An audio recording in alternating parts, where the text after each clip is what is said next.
Tom Clancy's Ghost Recon Combat Ops by David Michaels.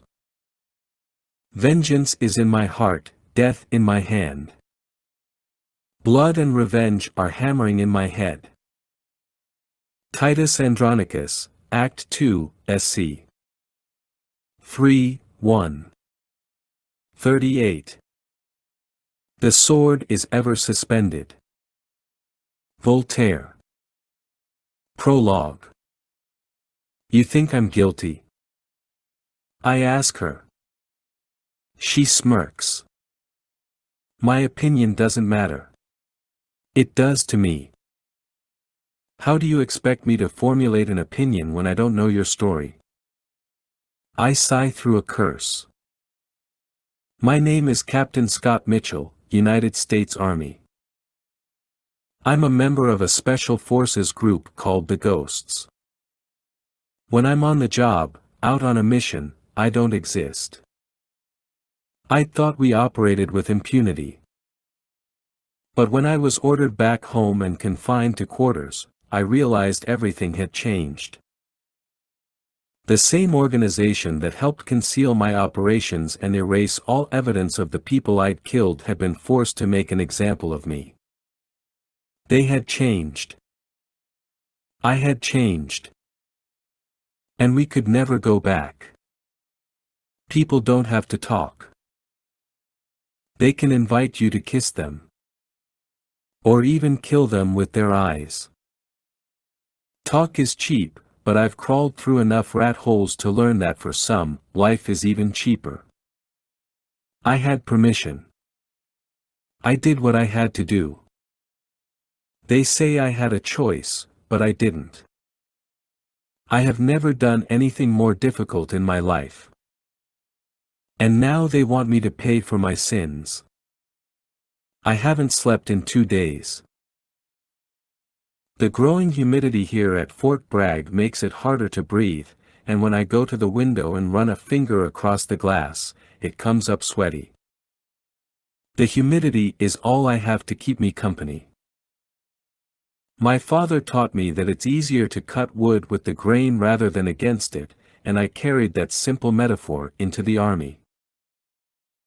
I promised myself to remain apolitical, do the missions, go with the grain, not because I was trying to cop out but because I just wanted to be a great soldier.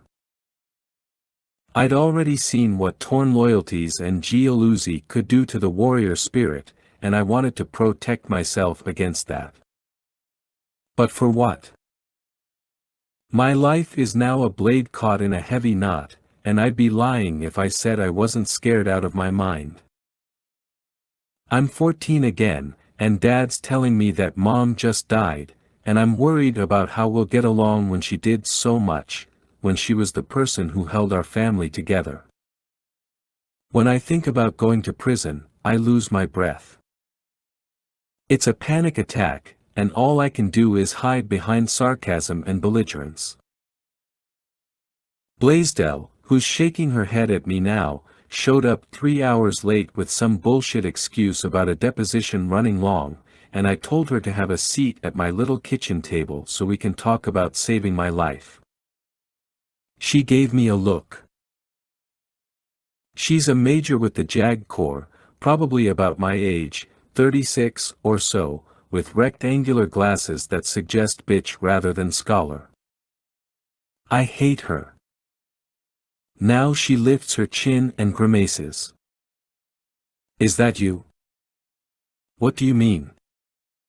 That smell. I scratch at my beard, rake fingers through my crew cut. All right, I hadn't bathed in a couple of days either, and I'd been growing the beard for the past month. You want to wait while I take a shower? Look, Captain, I'm doing this as a favor to Brown's sister, but you can hire your own attorney. I shake my head. Before I shipped back home, Brown told me about some of the other cases you did, maybe a little similar to mine. She sighs deeply. Not similar. Not as many witnesses. Some reasonable doubt, the chance that maybe it was just an accident. Everything I've read in your case says this was hardly an accident. No, it certainly wasn't. And you understand that you could lose everything and spend the rest of your life in Leavenworth? I stare back at her, unflinching. You want a drink? I mean as in alcohol. No. And you shouldn't have one, either. Because if you want me to help you, I need to know everything. The narrative they gave me is their point of view. I need yours. You don't even know what unit I work for. They won't tell you. They just say D Company, 1st Battalion, 5th Special Forces Group. You ever hear of the ghosts? No. I didn't think so. They want plausible deniability. Well, they got it, all right, and now I'm the fall guy. You're not the fall guy. From what I read, no one forced you to do anything. I lower my voice. I went to a briefing. They showed me a PowerPoint slide of the situation over there. It was supposed to illustrate the complexity of our mission. Somebody said the graph looked like a bowl of spaghetti, and guys were laughing. But you know what I was thinking? Nothing. I didn't care. Why's that? They gave me a mission, and I tried to put on the blinders. I went in, and I got the job done. Usually I never give a crap about the politics. I don't feed the machine. I am the machine. But this wasn't a mission. This isn't a war. It's an illusion of understand ing and control. They think they can color-code it, but they have no idea what's going on out there.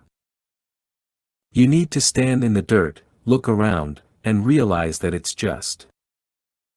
I don't even know what the hell it is. She purses her lips.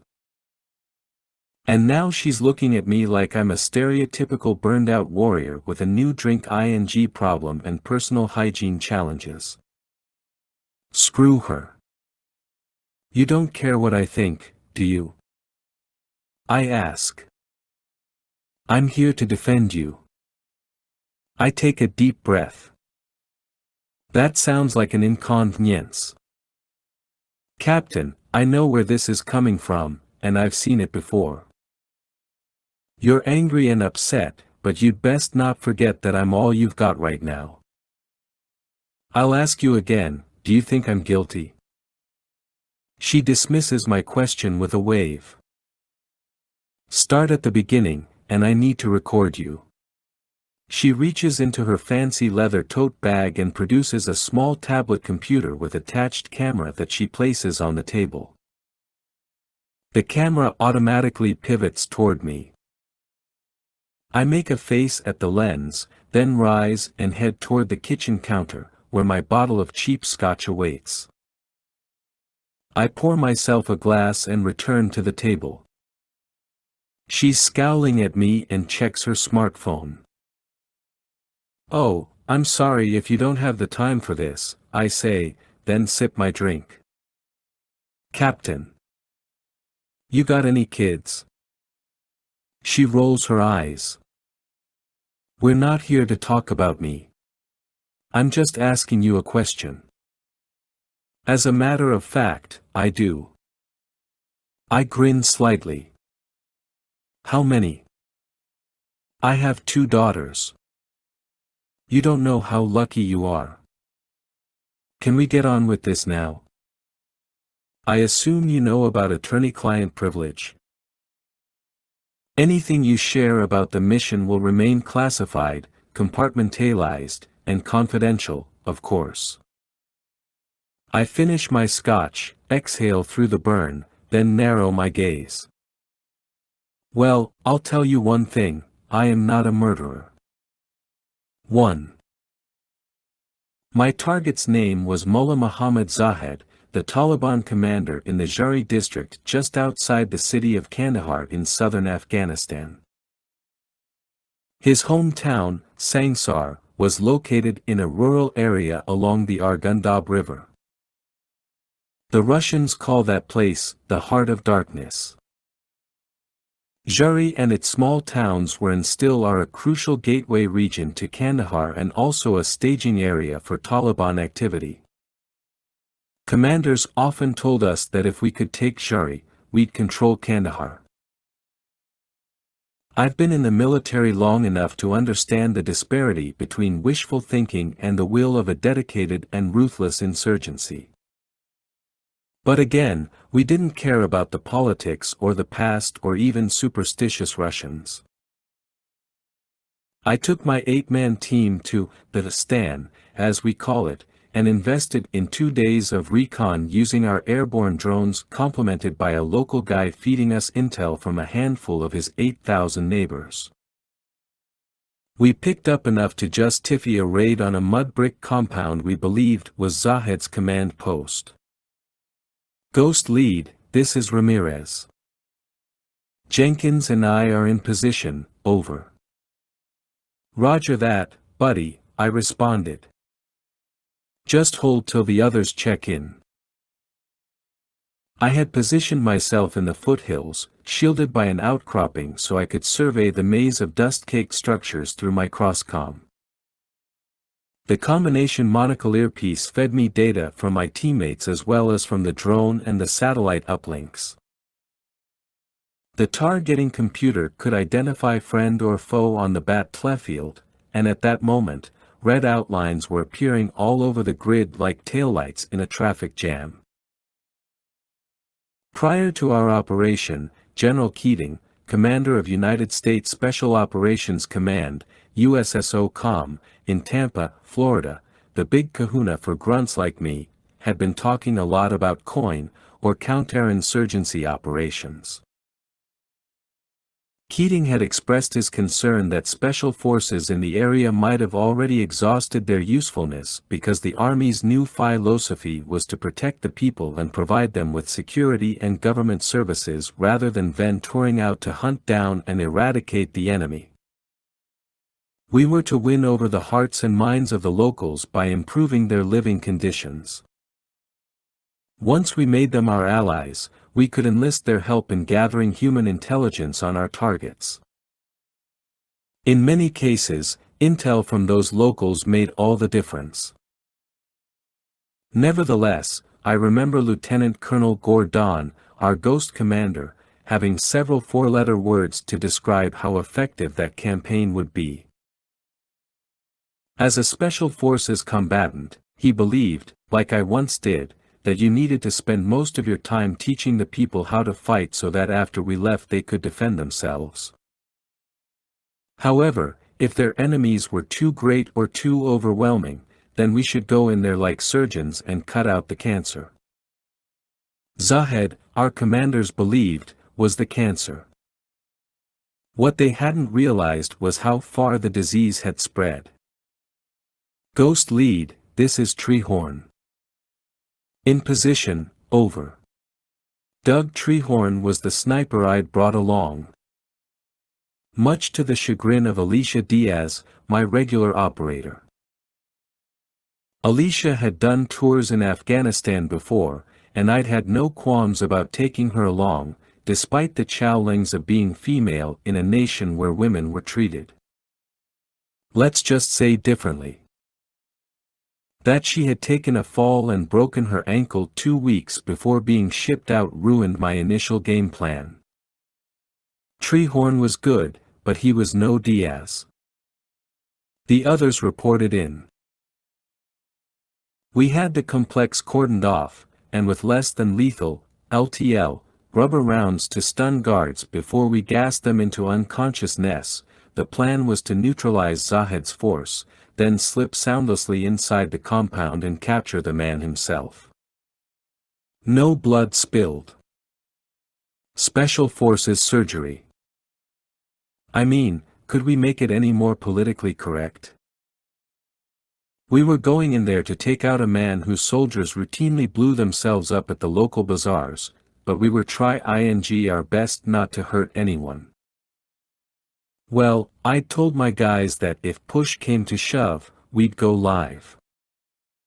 I'd hoped it wouldn't come to that, if only to meet the challenge. As I'd told the others before ascend the mountains, this is not rocket science. And it ain't over till the fat man sings.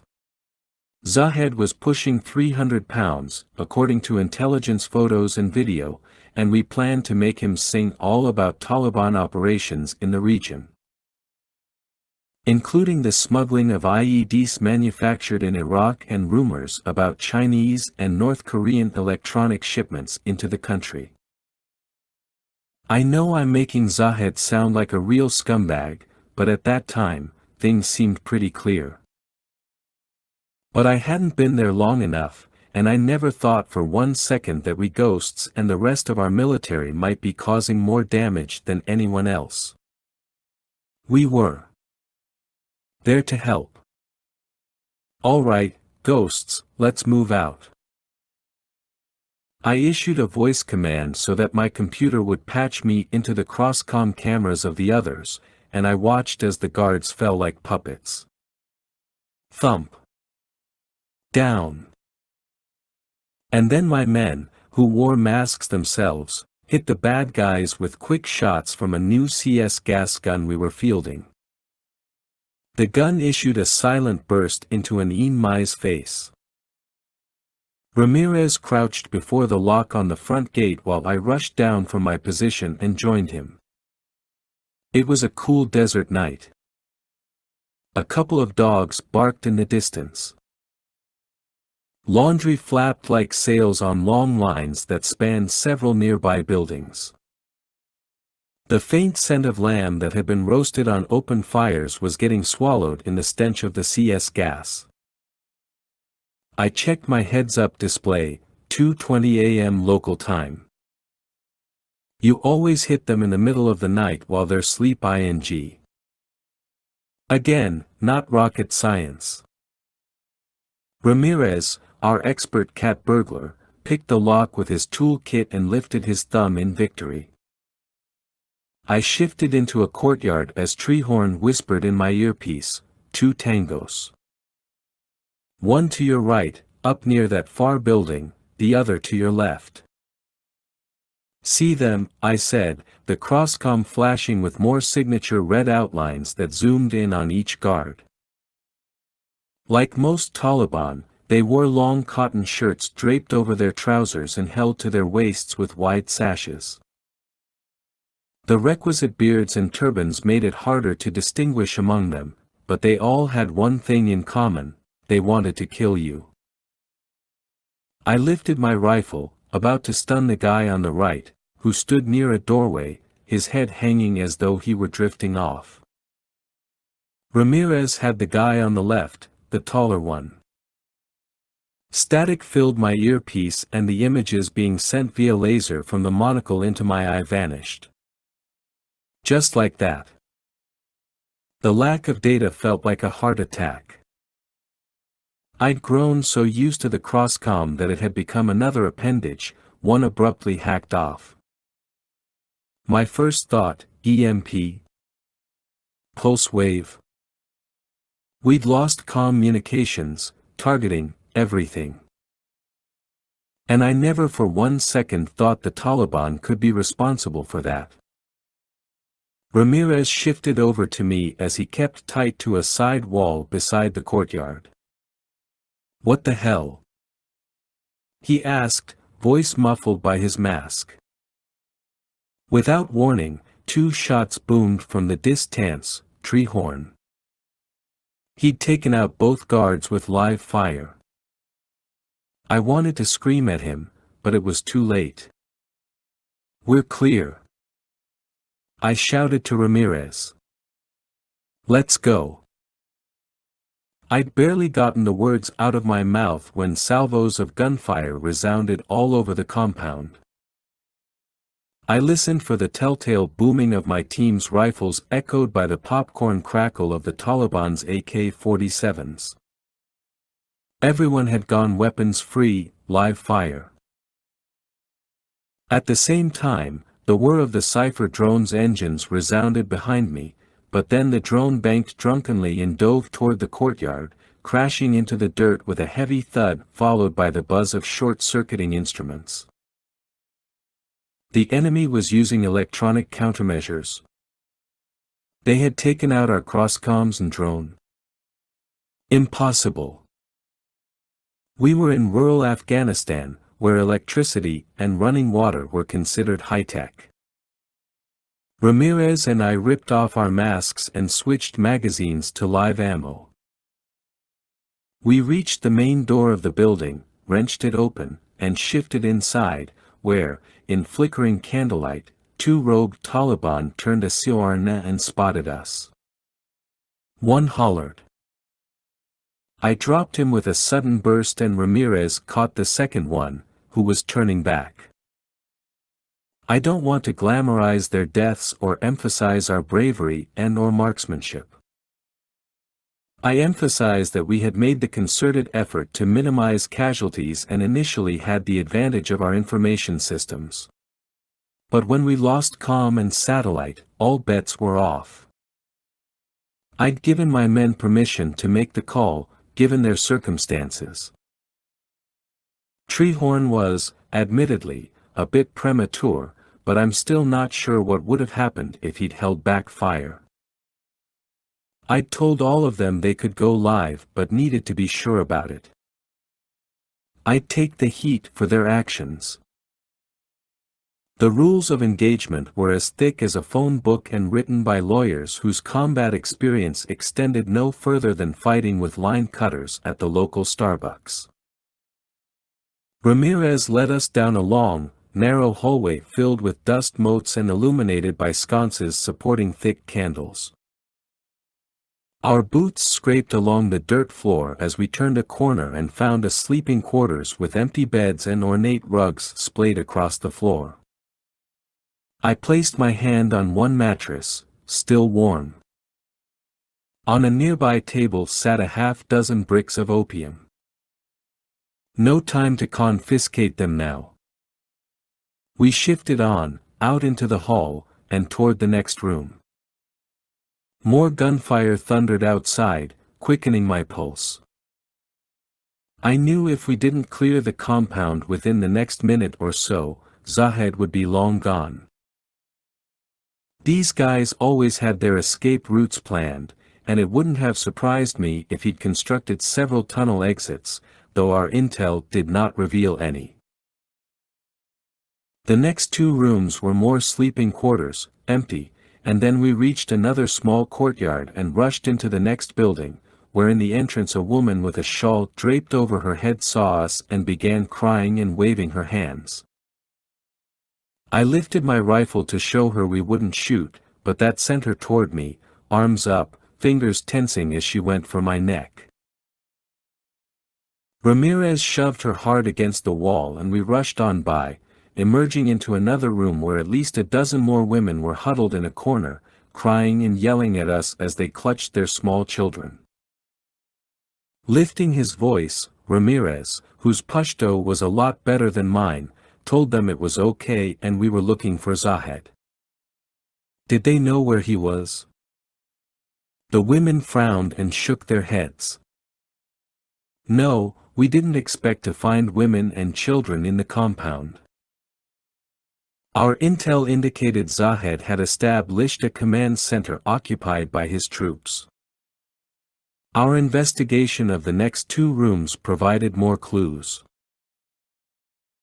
They were both empty, but you could see that equipment had been there and dragged out, tables and some abandoned wires along with a gas generator that had scorch marks along its sides. He got tipped off, said Ramirez. He moved the women and children in here, thinking maybe we'd blow the place and kill them. Bad press for us. Yeah, I said in disgust. We rushed outside, where we met up with two more of my guys, Smith and Nolan. Smith, the avid hunter from North Carolina, wore his mask pushed atop his bald head and gasped as he spoke. "Cleared the building back there." "Nothing." "What the hell happened to our crosscoms?" "I don't know." "Get the others. Get to the rally point. Now." I ordered. They took off, and Ramirez looked to me. We had one more building on the west side to clear. I had the map of the compound committed to memory, and we'd made several guesses about this structure, food storage or maybe a weapons cache, based on what we'd seen being moved in and out of there. The door was locked. Ramirez opted for his faster boot. In we went. No surprise, two big empty rooms whose dirt floors showed outlines where cases had been. Probably a large weapons cache temporarily stored there and as quickly moved out. I was reminded of an earlier operation up in Shai Peri, a village in the northeastern mountains. We'd been trying to disrupt the rat lines in and out of Pakistan. Insurgents were using the tribal lands in Waziristan and other places to recruit and train their members, then send them across the border on missions in Afghanistan. A buddy of mine, Rutong, had been captured up there, but we got him out. Anyway, the Taliban terrorized members of small villages like Shai Peri. The men would be forced to join them or suffer the consequences. So we went up there, armed and trained the guys, and thought it was all working out. The villagers began winning battles with the Taliban and confiscating and stockpiling their weapons. Then we got the order to go in and seize those weapons, lest they fall back into the enemy's hands. Try having that conversation with the village elder. "Sorry, we taught you to protect yourselves, and you can have some guns. But not too many." Ironically, what we confiscated was mostly ancient crap sold by us to the Mujahideen during the Russian invasion. The guns we provided to help fight the Russians were now being used against us. That fact, that irony, barely garnered a Reek tie-in anymore. And by the way, that entire village fell back into the hands of the Taliban, who, the villagers said, were giving them more living assistance than either the government or our military. All of which is to say that some if not all of the weapons Zahed was moving around had once belonged to the United States. The second room we entered gave us pause. In fact, Ramirez looked back at me for permission to enter, as though neither of us should go on. I took one look, closed my eyes, and gritted my teeth. There was a Marine I knew who'd spent a long time up in the mountains laser-designating targets for the bombers. He described the locals as savages and 10th-century barbarians who forced their 5-year-old sons into human cockfights, who clawed around all day like gorillas with AK-47s. He'd taken great exception to the media referring to the enemy as smart, when in his opinion the enemy was cunning and crafty, but hardly smart.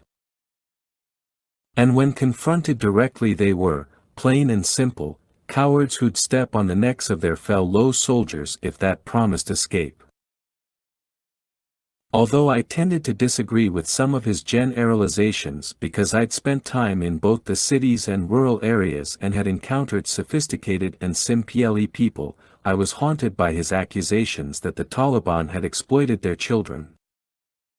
And all the more so because of what lay before us in that dimly lit room. 2. Neither Ramirez nor I had any children, so there wasn't that moment when we projected our own kids into the situation before us. But I'm certain that what we felt was equally shocking and painful. "Oh my God," Ramirez said with a gasp. Before we could take another step, footfalls echoed behind us, and a male voice came in a stage whisper, though I couldn't discern the exact words. I turned, crouched, lifted my rifle, and came face to face with a Taliban soldier, his AK swinging into the room. My rounds drove him back into the opposite wall, where he shrank, leaving a blood trail on the wall above him. Oddly, he was still alive as he tipped onto one side and was muttering something, even as a second guy rounded the corner. My 2 rounds missed him and chewed into the stone. He ducked back round the corner. I blamed my error on the shadows and not my dependence on the crosscom's targeting system. As I rationalized away the failure, a grenade thumped across the floor, rolled toward me, and bounced off the leg of the guy I had just killed. Ramirez, who'd seen the grenade, too, lifted his voice, but I was already on it, seizing the metal bomb and lobbing it back up the hallway only 2 seconds before it exploded. Ramirez and I were just turning our backs to the doorway when the debris cloud showered us, pieces of stone stinging our arms and legs and thumping off the dragon skin torso armor beneath our utilities. We turned back for the hall. And my breath vanished at the sound of a second metallic thump. This grenade hit the dead guy's boot and rolled once more directly into the room. Ramirez was on it like a New York Yankees shortstop. He scooped up the grenade, whirled toward the open window, and fired it back outside. We rolled once more as the explosion resounded and the walls shifted and cracked. I'd had enough of that and let my rifle lead me back into the hallway. I charged forward and found the remaining guy withdrawing yet a third grenade from an old leather pouch.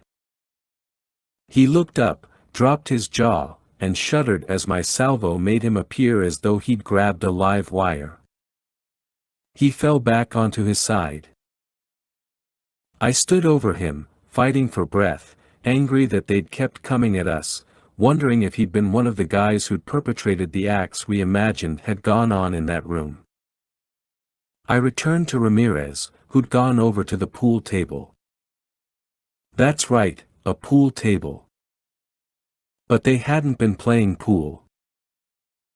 A girl no more than 13 or 14 lay nude and seemingly crucified across the table, arms and legs bound by heavy cord to the table's legs.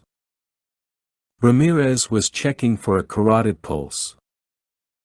He glanced back at me and whispered, "She looks drugged, but she's still alive."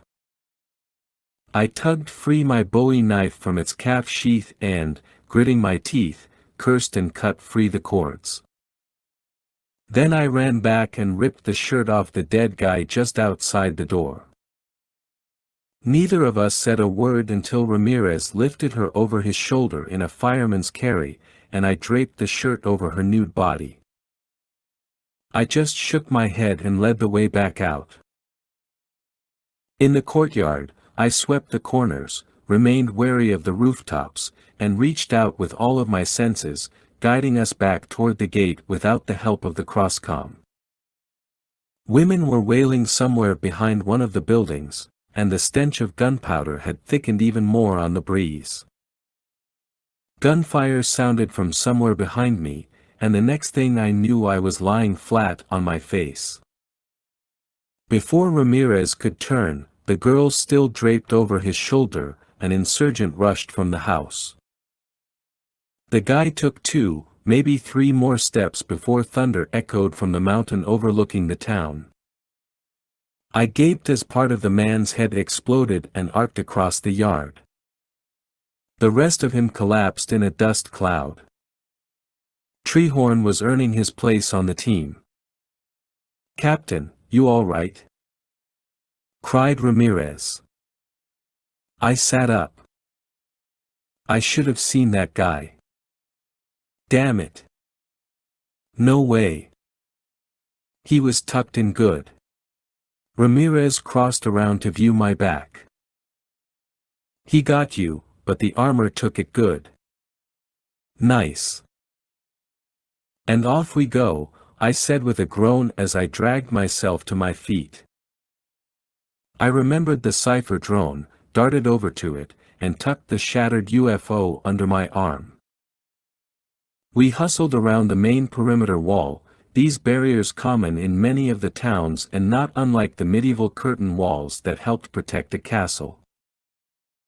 It took another 10 minutes before we reached the edge of the town, then made our dash up a dirt road ing up through the talus and scree and into the canyons. The gunfire had kept most of the locals inside, and what Taliban were left had fled because they never knew how many more infidels were coming. We met up with Marcus Brown and Alex Nolan some 10 minutes after that, and Ramirez handed off the girl to Nolan, who immediately dug into his medic's kit to see if he could get her to regain consciousness. "Any sign of Zahed?" I asked Brown. Despite being a rich kid from Chicago, he spoke and acted like a hardcore seasoned grunt. "Nah, nothing." "What the hell happened?" I wished I could give the big guy a definitive answer. "Our boy got tipped off. And someone took out our cross-comm and the drone. Somehow. I can't believe it was them." I handed the drone to him, and he stowed it in his backpack. "So who did this?" he asked. "Our own people." "Why?" I just shook my head. Brown's dark face screwed up into a deeper knot. He cursed. I seconded his curse. Ramirez joined the four-letter word fest.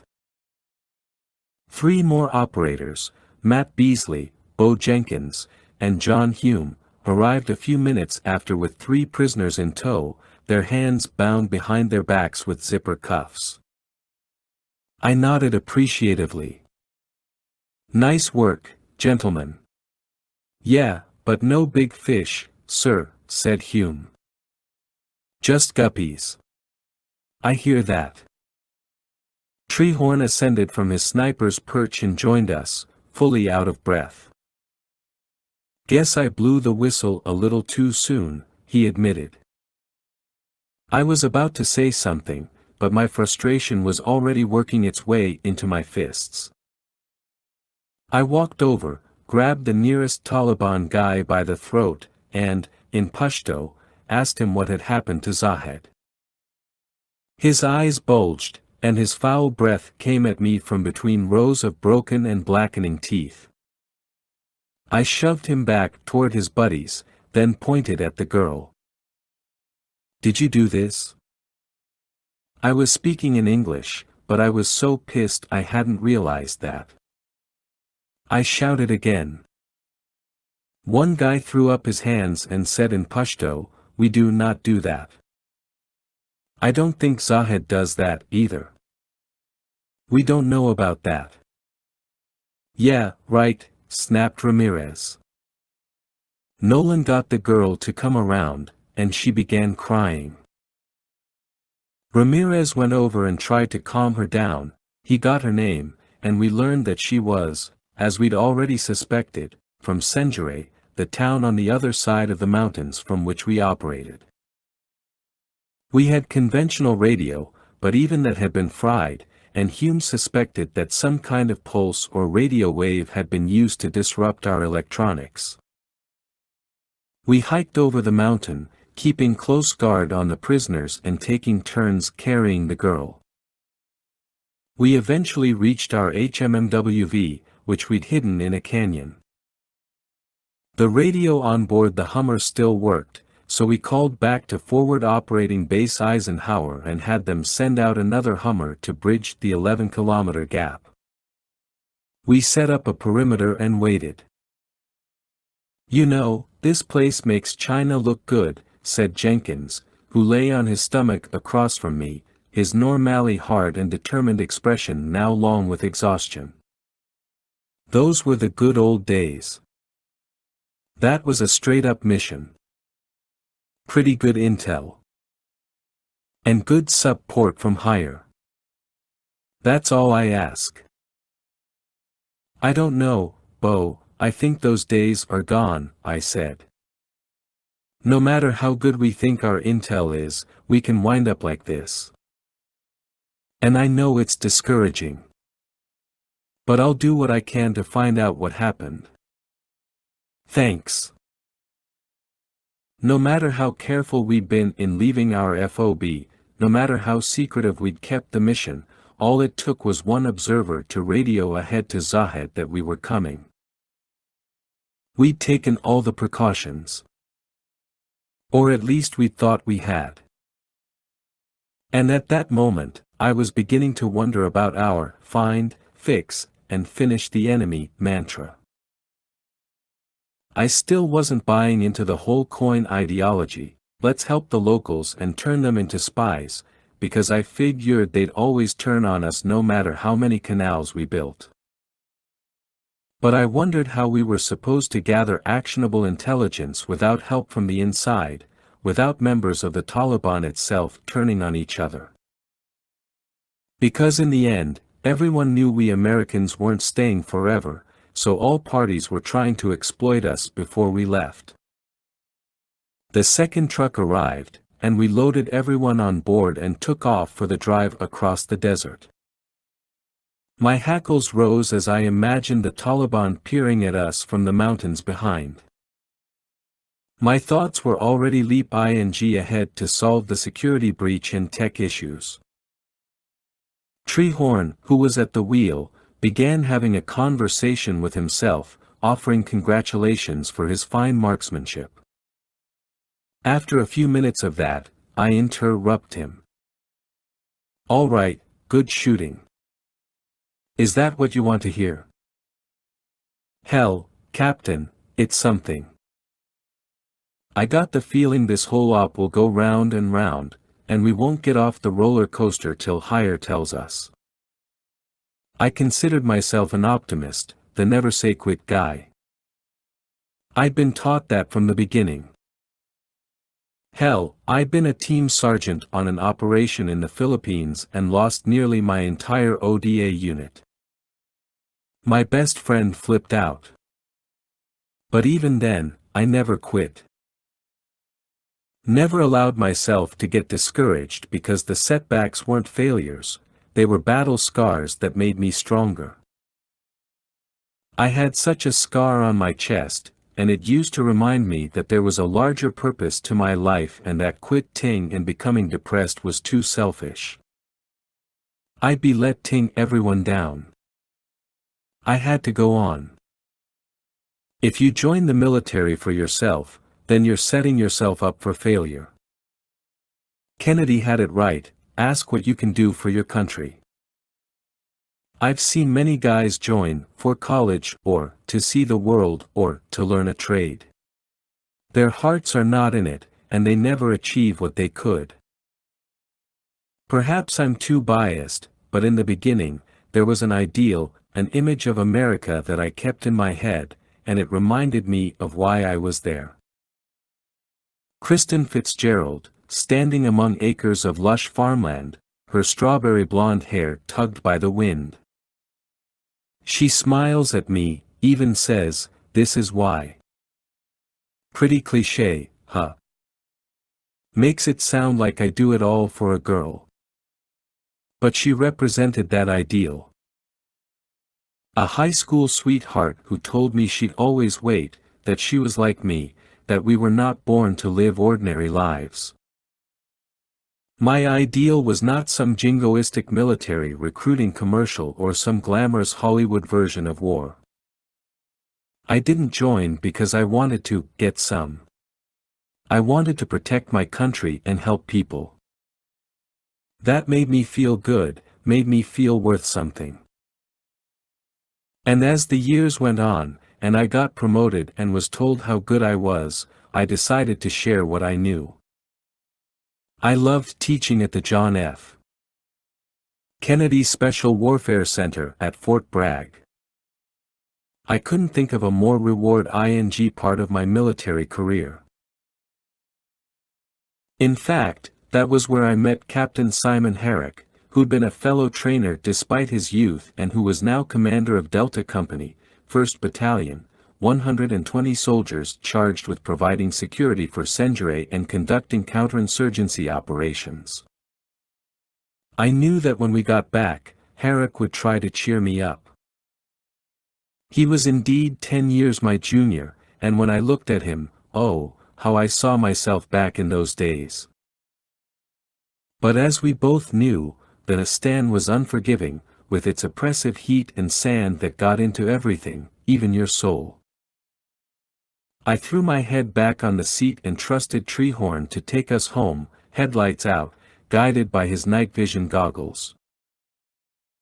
By the time we arrived at the FOB, Herrick was already standing outside the small Quonset hut that housed the company's offices, and the expression on his face was sympathetic.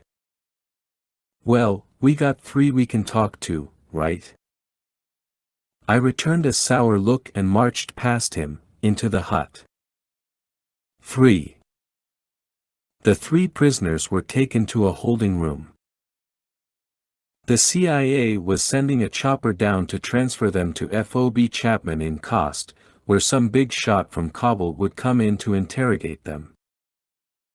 FOB Chapman was the CIA outpost where 7 agents were killed years ago. I knew this time the bad guys would be strip-searched, x-rayed, and then have their every orifice and cavity probed. Didn't matter, though. I didn't think they knew much.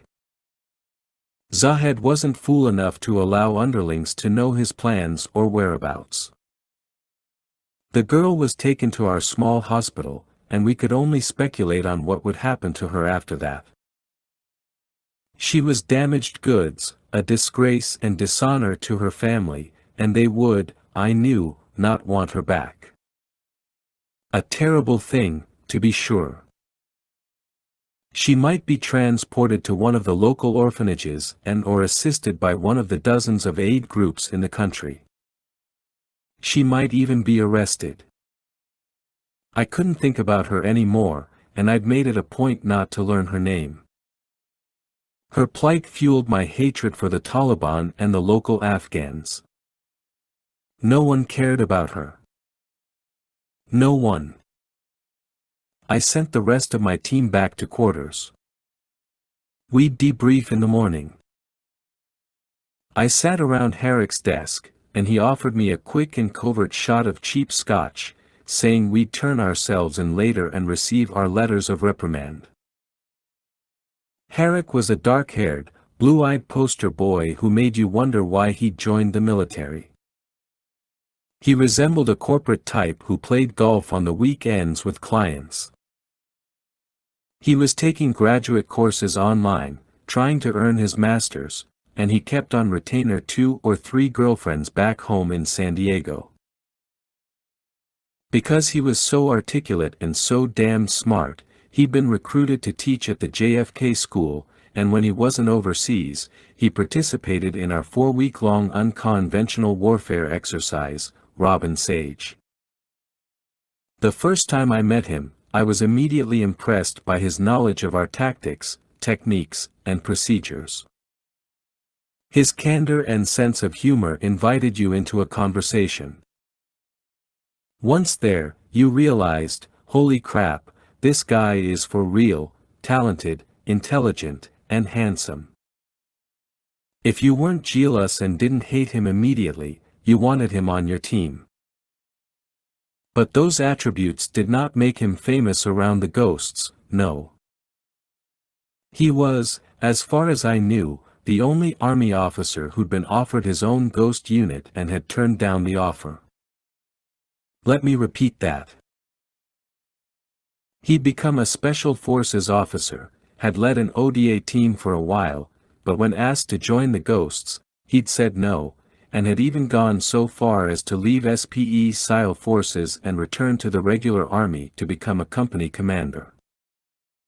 We called it temporary insanity. Or alcoholism. Or some said cowardice. Pretty boy didn't want to get a scratch on his smooth cheek.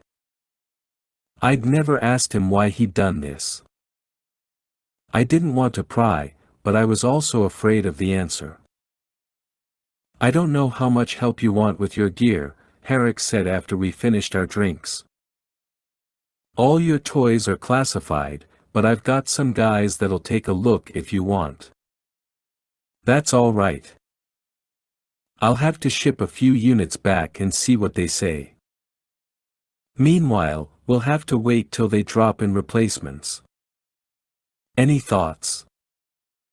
"Taliban bought EMP weapons from China," I said through a dark chuckle. "It'd make sense. We're running a war on their money now. Wouldn't they do everything they can to keep us spending? It worked when we did it to the Russians." "I hear that. I've still got a half dozen more drones I can send up, if I can get some crosscoms. The disruption's localized, so we'll find out what they're using. I'm curious to see who they're playing with now. What if it's us?" I snorted. "NSA? CIA? You think they're in bed with Zahed?" "Well, if that's true." "You sound tense." "I'm not good with setbacks, you know that. I figured we'd capture this guy tonight and get out." Herrick wriggled his brows. "Yeah, I mean he's a fat bastard. He can't even run." I smiled. "Barely. You need to relax, Scott. You're only here a few days. And the last time you were here, that didn't last long, either. You've been lucky. It's 8 months for me now." "Damn, 8 months." Still smiling. "To be honest with you, no." I shifted to the edge of my seat. "Are you kidding me? This might sound a little hokey, but you know what? I came here to build a legacy." "A legacy?" "Scott, you wouldn't believe the pressure they've put on me. They think this whole war can be won if we secure Kandahar." "I hear you. They're calling it the center of gravity for the insurgency. That's some serious rhetoric.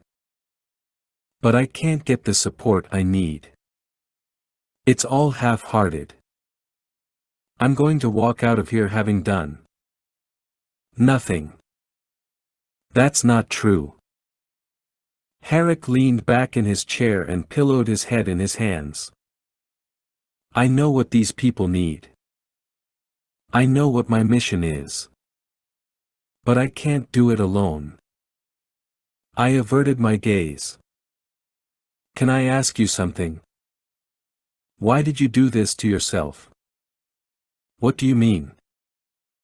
I took a moment, stared at my empty glass. "Another one?" he asked. "No." Simon, this isn't any of my business, but you could have been a ghost." "Ah, that's old news. Don't make me say something I'll regret." I smiled weakly. "Me, too." I'd had no idea that Herrick was exercising Tremendo's reserve in that meeting, when, in fact, he'd probably wanted to leap out of his chair and throttle me. Forward Operating Base Eisenhower lay on the northwest side of Senjure. It was a rather sad-looking collection of Quonset huts and small, prefabricated buildings walled in by concrete and concertina wire. The main gate rose behind a meager guardhouse manned by 2 sentries, with more guards strung out along the perimeter. The usual machine gun emplacements along with a minefield on the southern approach helped give the Taliban pause. The juxtaposition between the ancient mud-brick town blending organically into the landscape and our rather crude complex was striking. We were foreigners making a modern and synthetic attempt to assimilate. Herrick knew he'd never get his job done by hiding behind the walls of the FOB, so nearly every day he went into the town to communicate with the people via TCAF interviews. We pronounced it TCAF, which stood for Tactical Conflict Assessment Framework. Har-Ruck's patrols were required to ask certain questions. What's going on here? Do you have any problems? What can we get for you? And he'd get the same answers over and over again. We need a new well, we want you to rebuild and open the school. We need a police station, more canals. And can you get us some electricity? The diesel power plant in Kandahar serviced about 9,000 families, but nothing had been provided for the towns like Senjure. The following week, Herrick's patrols would ask the very same questions, get the same answers, and nothing would be done because Herrick couldn't get what he needed. The reasons for that were complex, varied, and many. Despite the cynicism creeping into his voice, I still trusted that he'd fly the flag high and struggle valiantly to complete his mission. He said that at any time the tide could turn and assets could be reallocated to him. We ghosts didn't have the luxury of leaving the base. In fact, Hire wanted us to protect our identities by remaining in quarters when we weren't conducting night reconnaissance, so I told my boys we were ghosts and vampires while in country, but that didn't last very long. I finished up a quick conversation with General Keat Ing via my satellite phone, and he gave me the usual, we need Zahed in custody, and we need him talking to us about his connections to the north and the opium trade. It's up to you, Mitchell. It was always up to me, and I had a love-hate relationship with that burden. Keating's trust in me was like a drug. Sometimes I felt like he was grooming me for his own job. I'd already turned down a promotion only because that would mean less time in the field, and I thought I was still too young to rotate to the rear. Scuttlebutt about the military restructuring was rampant, with talk of a new joint strike force, and the general told me I needed to catch the wave. But I believed I could make a greater difference in the field. I guess, even after all these years, I was still pretty naive in that regard, probably because most of my Ms. Science had allowed me to turn the tide. With the sun beating down on my neck with an almost heavy metal pulse, I headed toward my quarters. Up ahead, Herrick was coming into the base, riding shotgun in a Hummer. He waved to me as the truck came under sudden and heavy gunfire. Rounds ricocheted off the Hummer's hood and quarter panels as I dove to the dirt, and the two guys on the 50s on the north side opened up on the foothills about a quarter-kilometer away. But the fire wasn't calm ing from there, I realized. It was from inside the FOB. 3 insurgents had somehow gotten past the wall and concertina wire and were firing from positions along the south side of one Quonset hut, which I recalled housed the mess hall. Herrick and his men were climbing out of the Hummer when one of the insurgents shifted away from the hut and shouldered an RPG. "Simon!" I hollered. "RPG! RPG!" He and the 2 sergeants who'd been in the vehicle bolted toward me as behind them the rocket struck the Hummer and exploded, flames shooting into the sky, the boom reverberating off the huts and other buildings, whose doors were now swinging open, soldiers flooding outside. I had my sidearm and was already squeezing off rounds at the RPG guy, but he slipped back behind the hut. At that point, reflexes took over. I was on my feet, catapulting across the yard. I rushed along the hut between the mess hall and the insurgents, reached the back, rounded the corner, and spotted all 3 of them, at exactly the same moment the machine gun is up in the nest did. I shot the closest guy, but only got him in the shoulder before the machine gunner shredded all three with one fluid sweep. At that second, I remembered to breathe. Up ahead came a faint click. Then the entire rear third of the mess hall burst apart, pieces of the hut hurtling into the sky as though lifted by the smoke and flames. The explosion knocked me onto my back, and for a few seconds there was only the muffled screams and the booming, over and over. Something thudded onto my chest, and when I sat up, I saw it was a piece of the roof and accompanying insula tie-in. And then it dawned on me that there'd been personnel in the mess, still coming out when the bomb had gone off. Wincing, I got up, staggered forward. A gaping hole had been torn in the side of the mess, and at least a half dozen of Herrick's people were lying on the ground, torn to pieces by the explosion as they'd been heading toward the door. Some had no faces, the blast having shredded cheeks and foreheads, skin peeling back and leaving only bone in its wake. I began cough-ing, my eyes burning through the smoke, as Herrick arrived with his sergeants.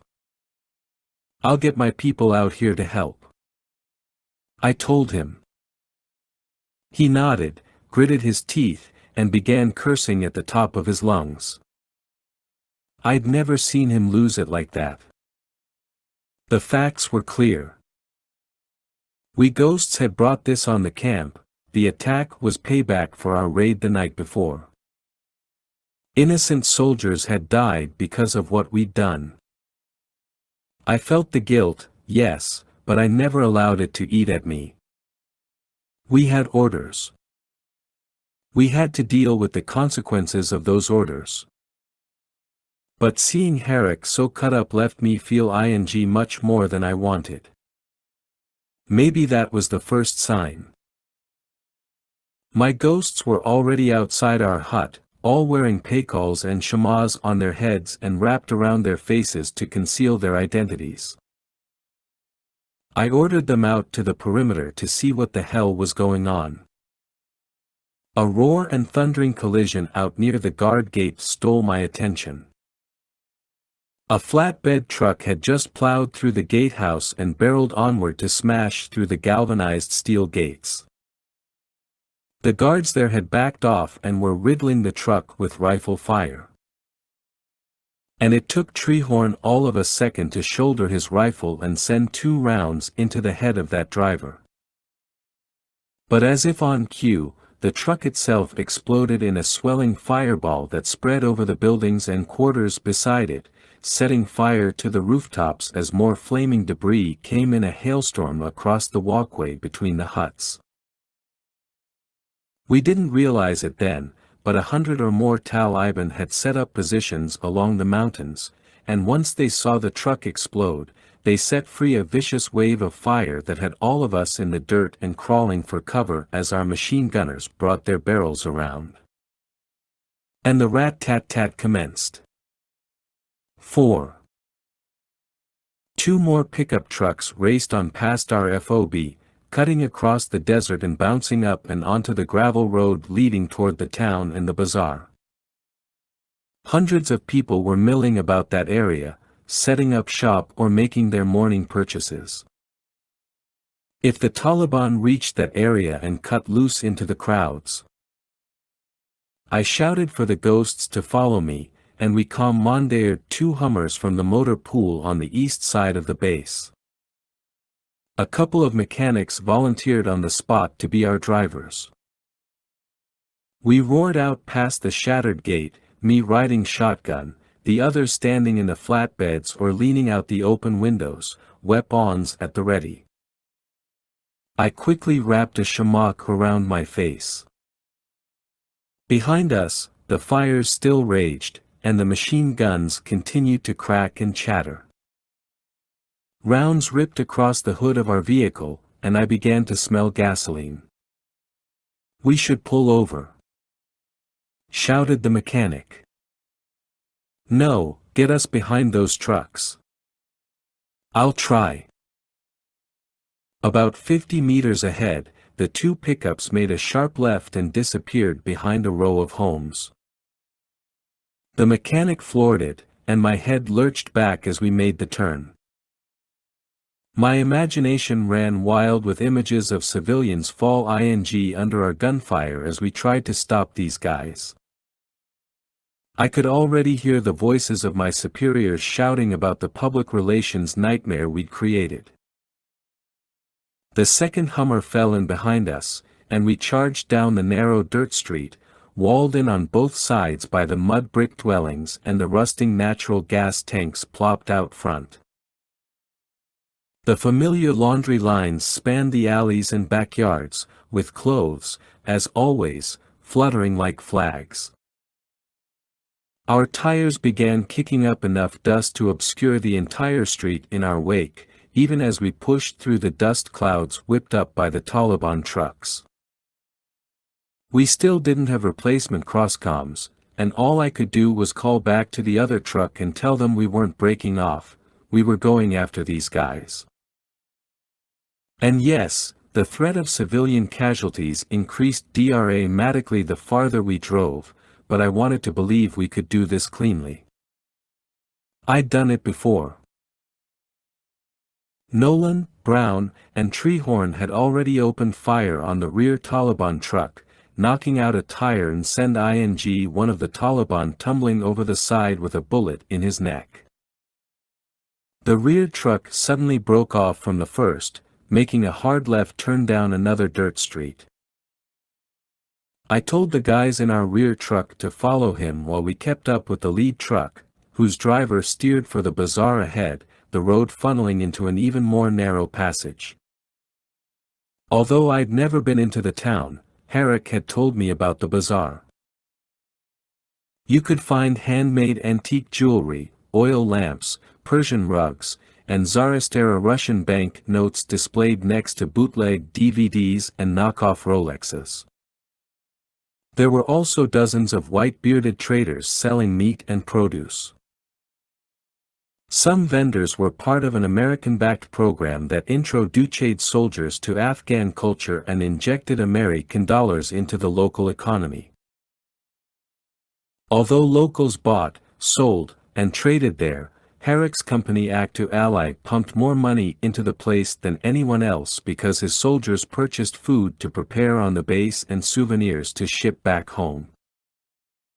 The Taliban knew that, too, which was why they'd come, maximum casualties and demoralization.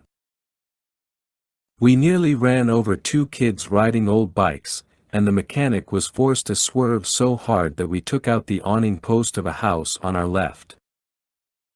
The awning call lapsed behind us, and I cursed. Suddenly, our Hummer coughed and died. My guys started hollering. "We're out of gas," shouted the driver. "It all leaked out. Dismount. Let's go." I shouted to Nolan, Brown, and Treehorn, then eyed the driver. "You stay here with the vehicle. We'll be back for you." The four of us sprinted down the block, reaching the first set of stalls covered by crude awnings. The shopkeepers had seen the pickup fly by and had retreated to the backs of their shops. The truck screeched to a stop at the next intersection, about 50 meters ahead, and four Taliban jumped out. I expected them to do one of two things: run into the crowd and draw us into a pursuit, or take cover behind their truck and engage us in a gunfight. Instead, something entirely surreal happened, and all I could do was shout to my men to hold fire. The citizens of Senjure rushed into the street, both vendors and shoppers alike, and quickly formed a human barricade around the four men and their truck. Two of the vendors began shouting and waving their fists at us, and from what I could discern, they were yelling for us to go home. As we drew closer, the crowd grew, and the 4 Taliban were grinning smugly at us. A man who looked like the village elder, dressed all in army green robes and with a black turban and matching vest, emerged from one of the shops and ambled toward us, his beard dark but coiled with gray. Most of the locals wore beat-up sandals, but his appeared brand new. In Pashto he said his name was Malik Kochai Kundi. I own most of the land here. I will not allow you to hurt these men. Zahed has treated us well, much better than the governor. You will not shatter that alliance. Brown started cursing behind me, and I shushed him, then struggled for the right words. You heard the fighting.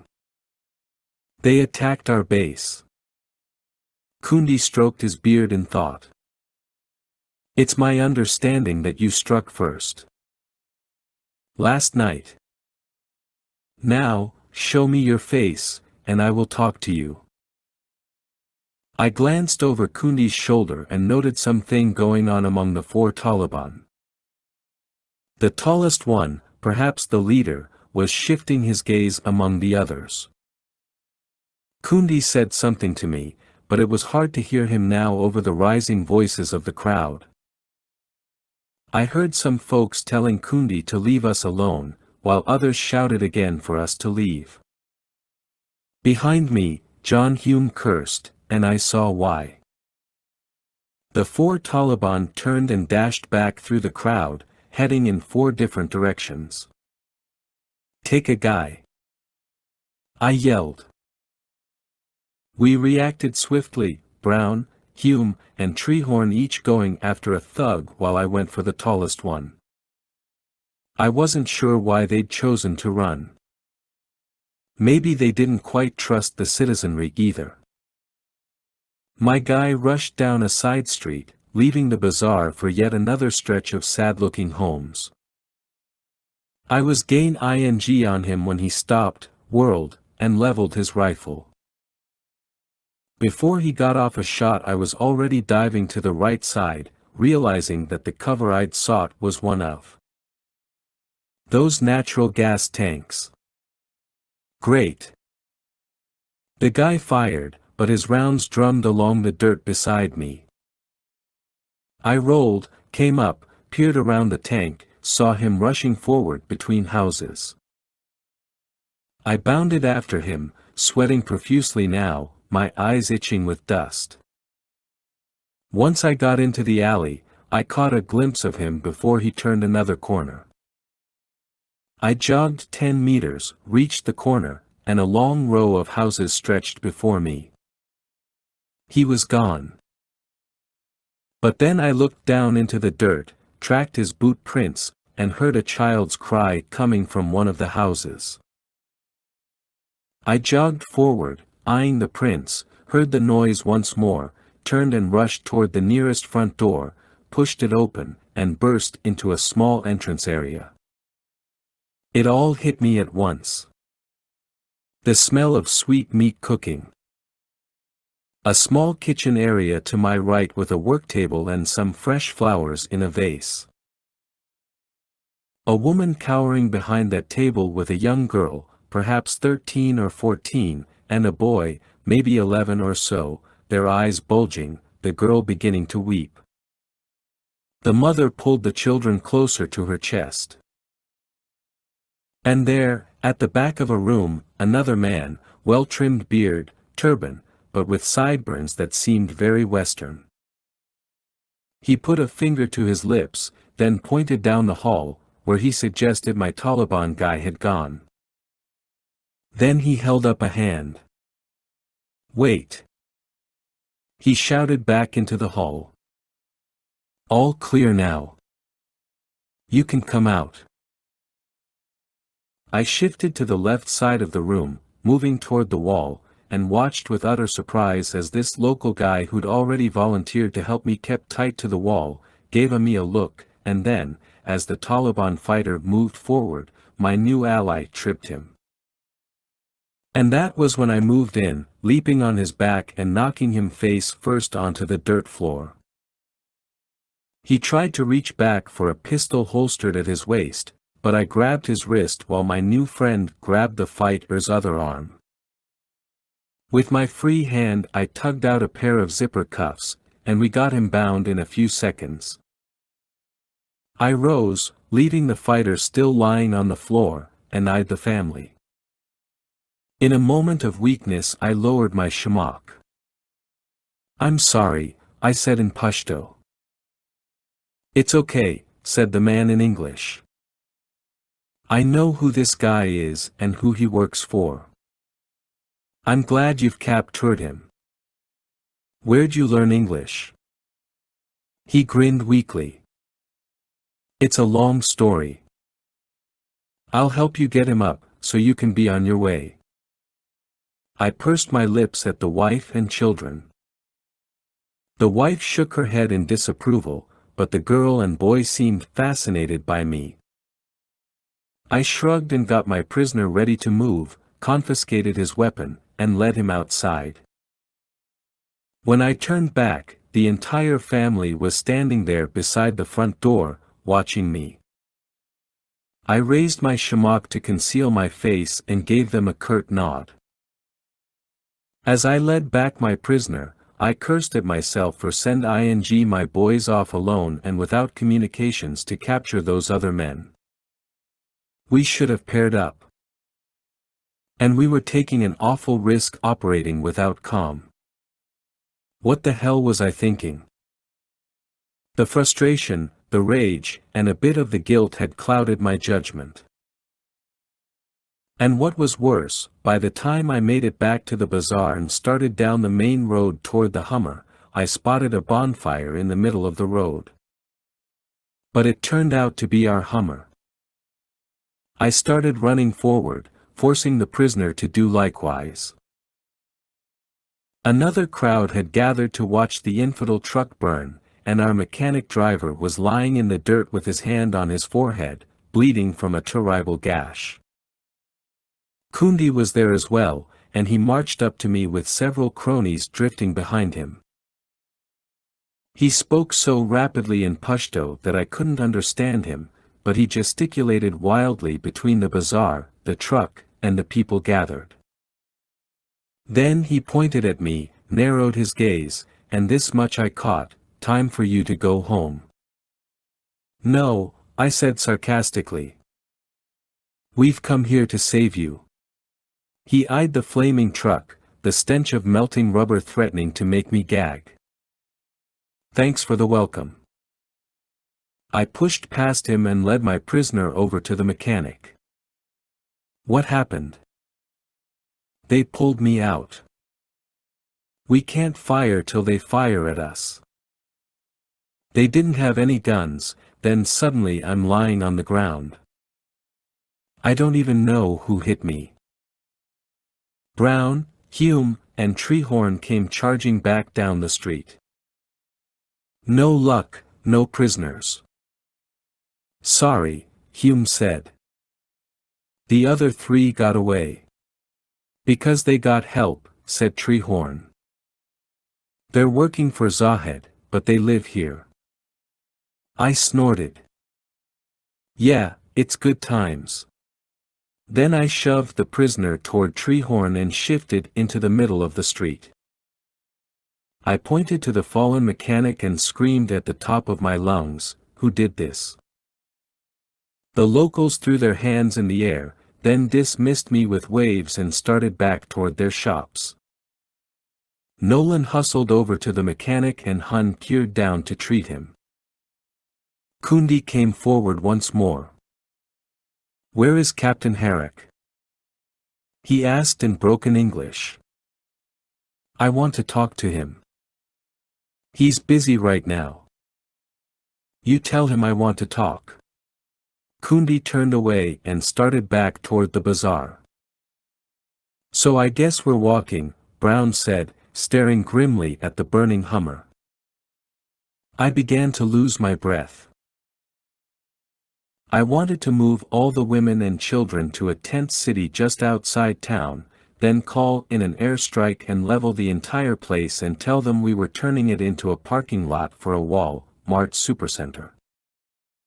Then we'd go to Zahed and say, "This will happen to your village if you don't turn yourself in." I couldn't understand how helping these people would help us win the war. I was willing to bet that even that guy who'd helped me would stab me in the back if push came to shove. I was ready to leave, but of course the mission had just begun. 5.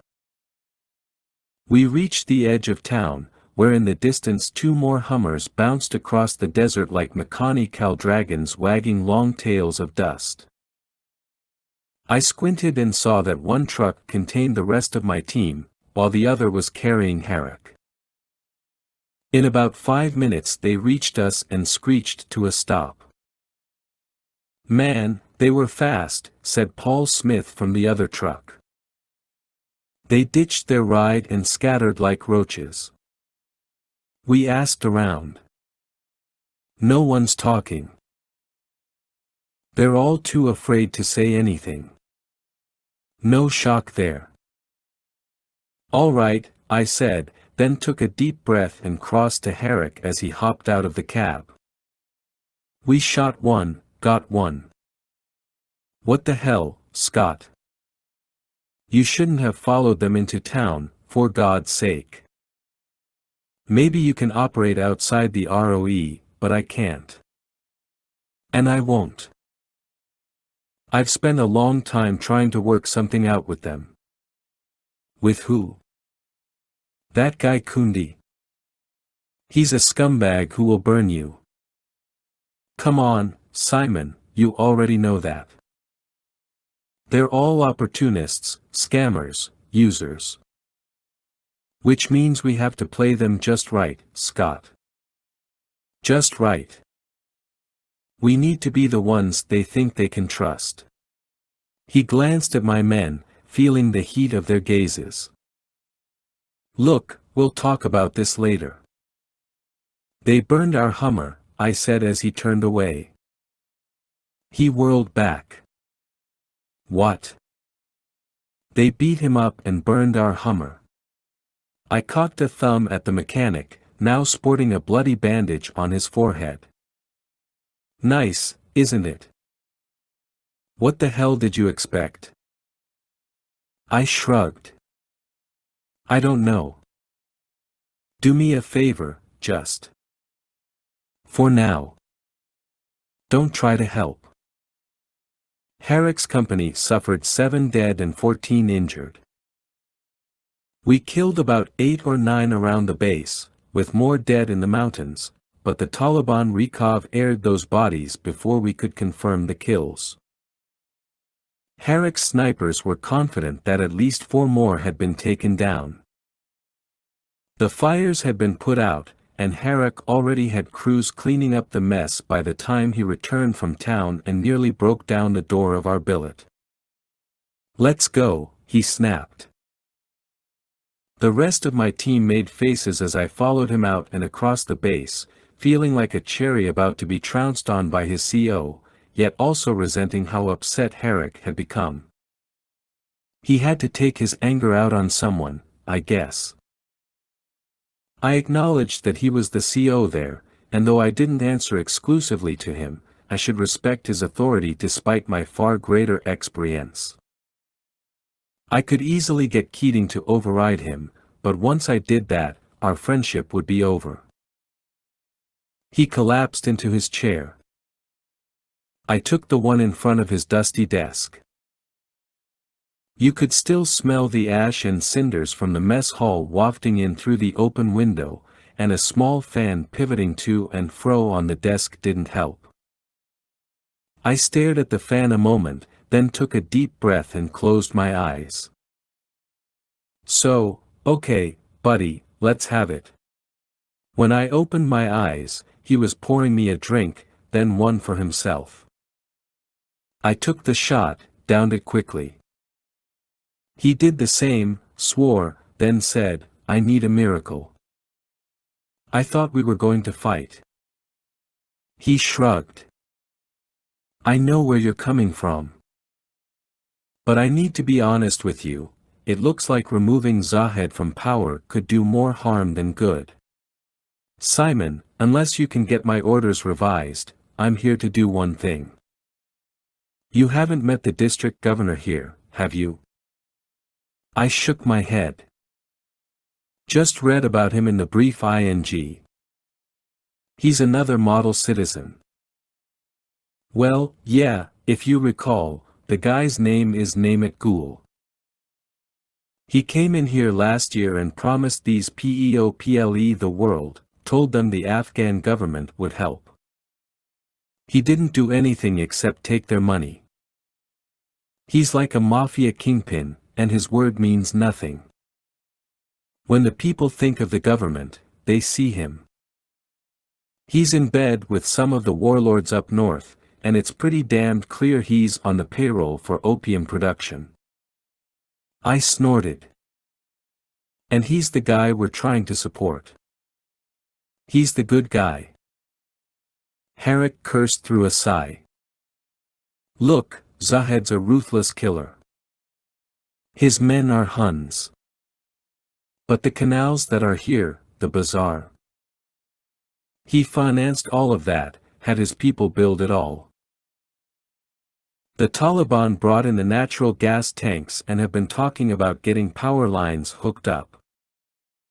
And Kundi, our big landowner, supports all of this, I said.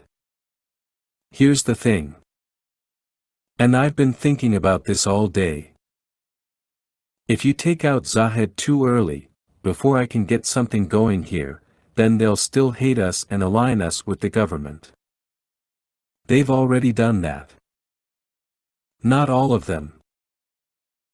If we can build them their school, their police station, and dig them a new well, and we deliver on those promises, then the timing will be perfect to remove Zahed and maybe even bring in a new governor. I've heard talk of that, too. Start off with a clean slate. I sat back and tried to consider everything without getting a migraine. You want me to believe it's all that simple? I've got nothing else, Scott. I can't walk out of here as a failure. The legacy, huh? This entire company is depending on me to help them complete the mission. We're not even close yet. What if your mission is bullshit? It's not. My people seem to think that if we take out the Taliban leadership, we'll be in a better position to help these civilians, not that I agree with that, either. I mean, look. How are you supposed to build a school with no assets and constant attacks from them? Herrick lowered his voice. Maybe we can work with them. I started laughing. Last night I untied a girl from a pool table, and you're telling me you want to work with these people? Money talks. Simon, if you go there, then you're no better than them. I'm telling you. My back's against the wall. A knock came at the door, and the company's executive officer, Martin Shorgan, peeked inside. He was a lean black man and highly articulate, clearly being groomed to lead a company of his own. Sir, sorry to interrupt. Dr. Anderson is here from the ARO. Herrick bolted out of his chair. Are you kidding me? Do you want me to send her right in? He cried. I glanced up at him. Do you want me? No, please stay. The door opened, and in stepped a woman in a green-striped high-bodice dress with a swirling skirt and wide shawl draped over her head. Blonde hair spilled out from the front of the shawl, and she grinned easily at us as I rose to meet her. Captain Herrick? She asked, looking at me. I shook my head. I'm Captain Simon Herrick. He proffered his hand. And this is a friend. She shook hands with Herrick, then smiled at me. Well, Hello, friend. I guess if I get your name, then you'll have to kill me. I shrugged. Call me Scott. Where are you from? Australia. Sydney. Very good. You. I'm not here. She liked that. Right. Herrick told her to take my seat, and I didn't mind. She was easy on the eyes. The two exchanged a few more pleasantries, and I learned that they'd spoken on the phone for many months. She said she was finally able to gather the resources and that the Afghanistan Relief Organization, ARO, along with more than a dozen other relief groups, was ready to work with Army engineers on the construction of the school, police station, and solar-powered well. All of the agreements had been struck with the district governor and other elders, and they should be able to break ground within a week. Funding was finally in place. This is the news I've been waiting to hear for 8 months now, said Herrick, his voice cracking. He glanced over at me and nodded. I didn't hide my skepticism. Dr. Anderson, I assume the doctor is for PhD? That's right. My brother's the medical doctor in our family. My degree is in agricultural economics and rural sociology. Call me Cassie. Well, Cassie, you're a smart woman, and you understand the political situation here. I've been working in this country for 3 years now. So, yes, I'm keenly aware of what's happening. The ARO has made significant strides despite all the corrupt tie-in. I understand, but you don't see this as a terrific waste of resources? Excuse me. We're going to provide all these services for the local community, but when we leave, the Taliban will move back in and destroy them, or exploit them, or hold them ransom.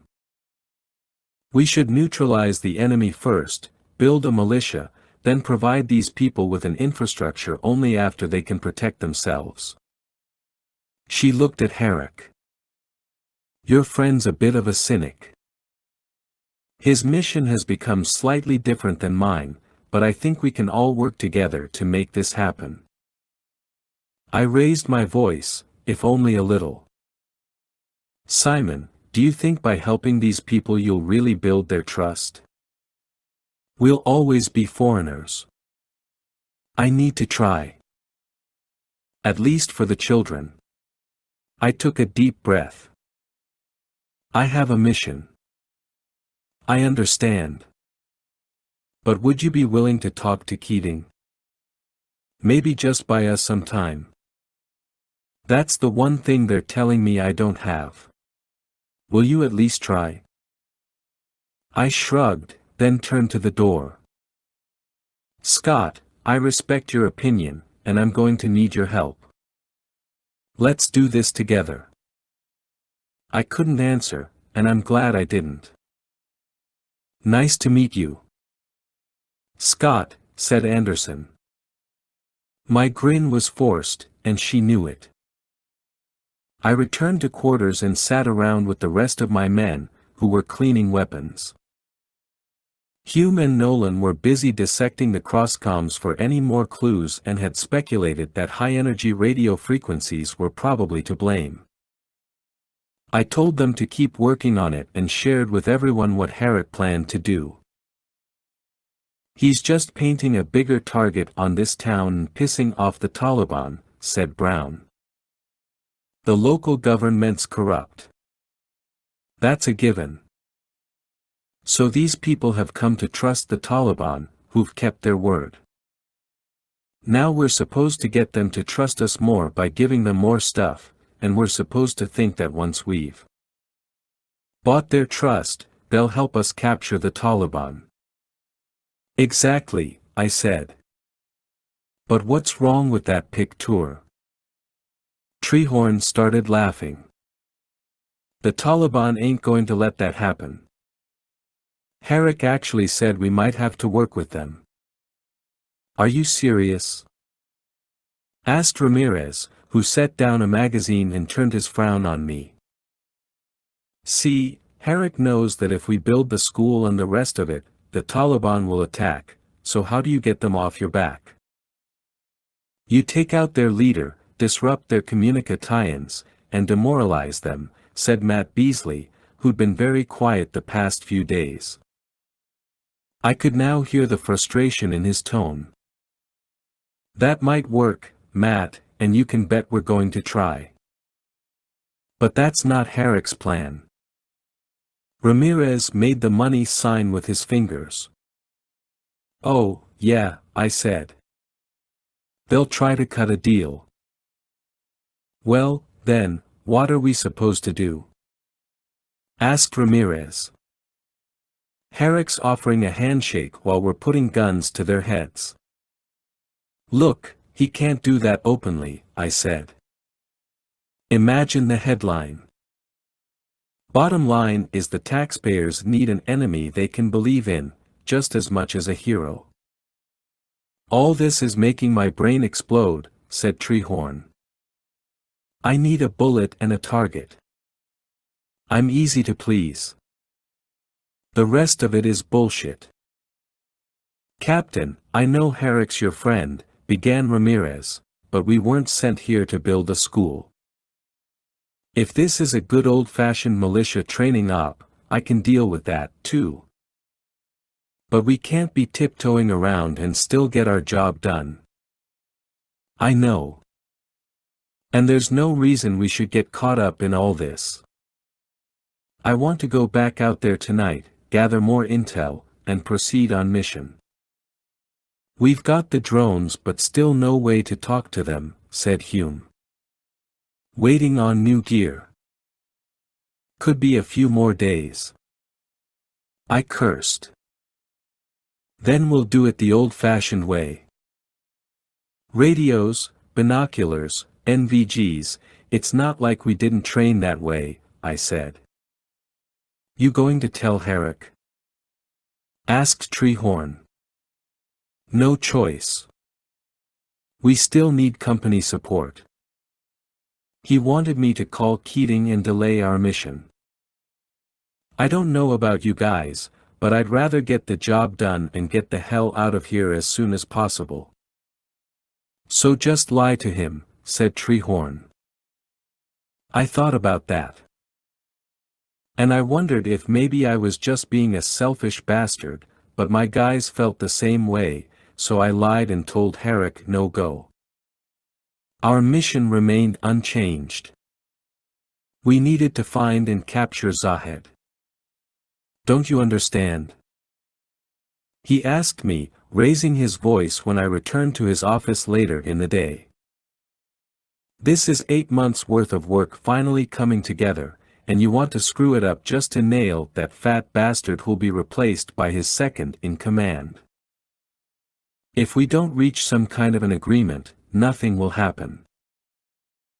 They didn't send me here to debate the politics, Simon. They sent me to get a guy, and you can't blame me for doing that. I understand your mission here. All I'm asking is that you understand mine.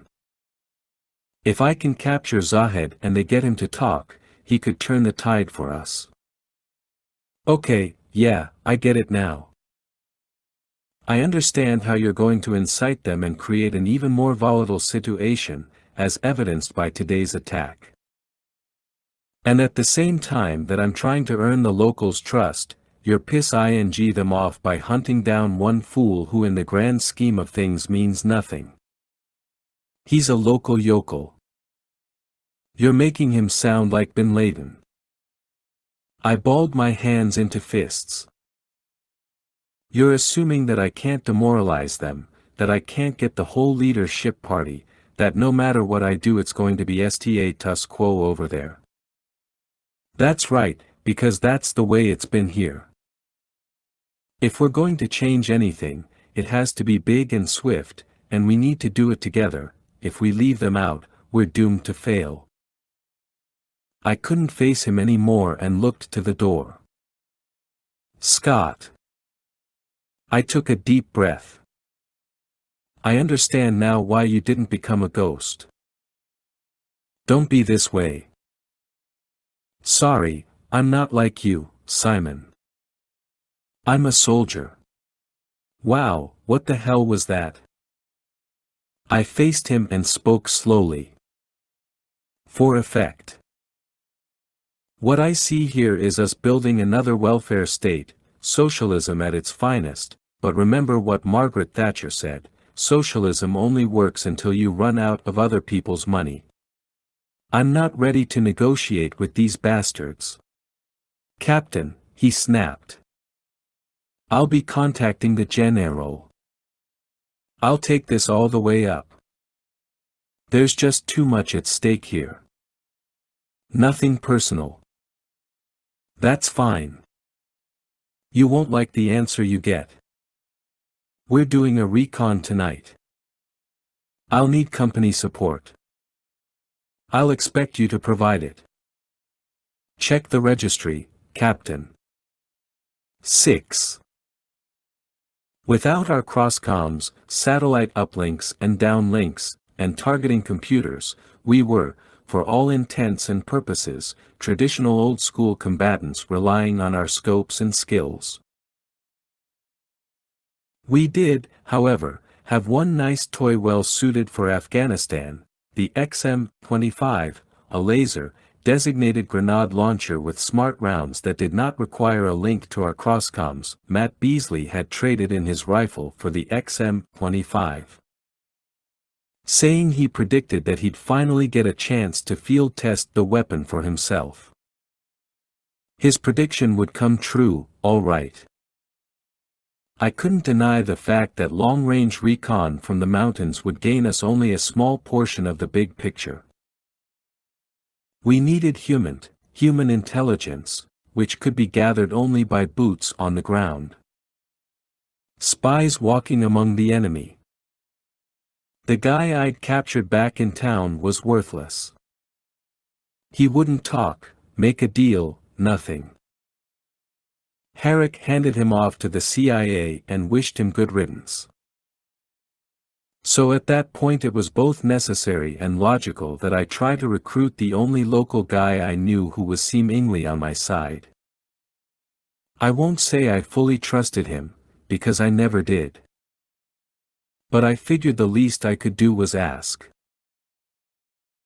Maybe for the right price he'd be willing to walk into the valley of the shadow of death and bring me back Zahed's location. The ghosts gave me an allowance for such cases, and I planned on spending it. I had nothing to lose except the taxpayers' money, and I worked for the government, so that was par for the course.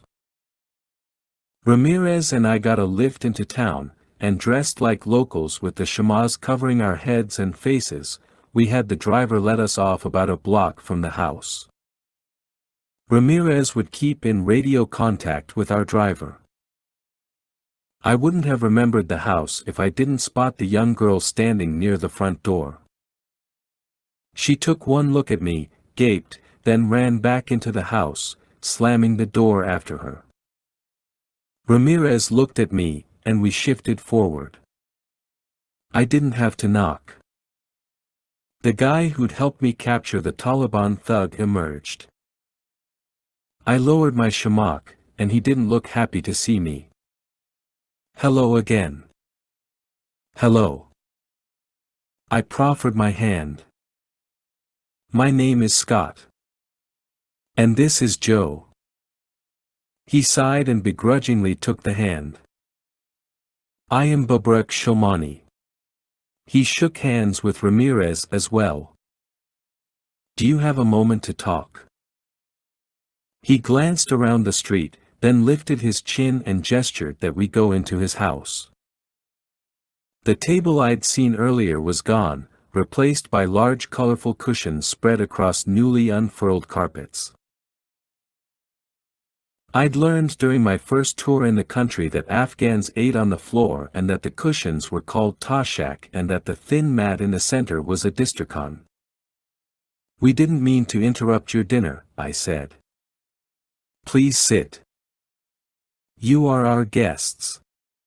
He spoke rapidly in Pashto, calling out to the rest of his family down the hall. I knew that hospitality was very important in the Afghan code of honor. They routinely prepared the best possible food for their guests, even if the rest of the family did without. As his family entered from the hall, heads lowered shyly, Shomani raised a palm. This is my wife, Panra, my daughter, Hila, and my son, Hewitt. They returned nervous grins, and then the mother and daughter hustled off, while the boy came to us and offered to take our shamas and showed us where to sit on the floor. Then he ran off and returned with a special bowl and jug called a haftawalagan.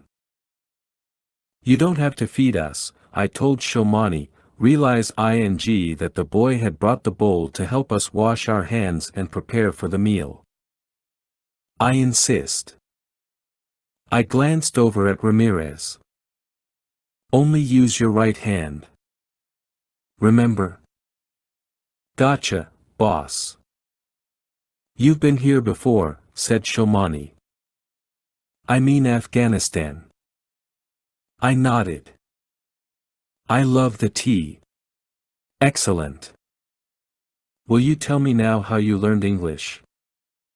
He sighed. I used to work for your military as a trans. Later, but it got too dangerous, so I gave it up. Ramirez gave me a look. Perhaps we were wasting our time and had received the no already. They taught you? Yes, a special school. I was young and somewhat foolish. And I volunteered. But when Hilo was born, I decided to leave.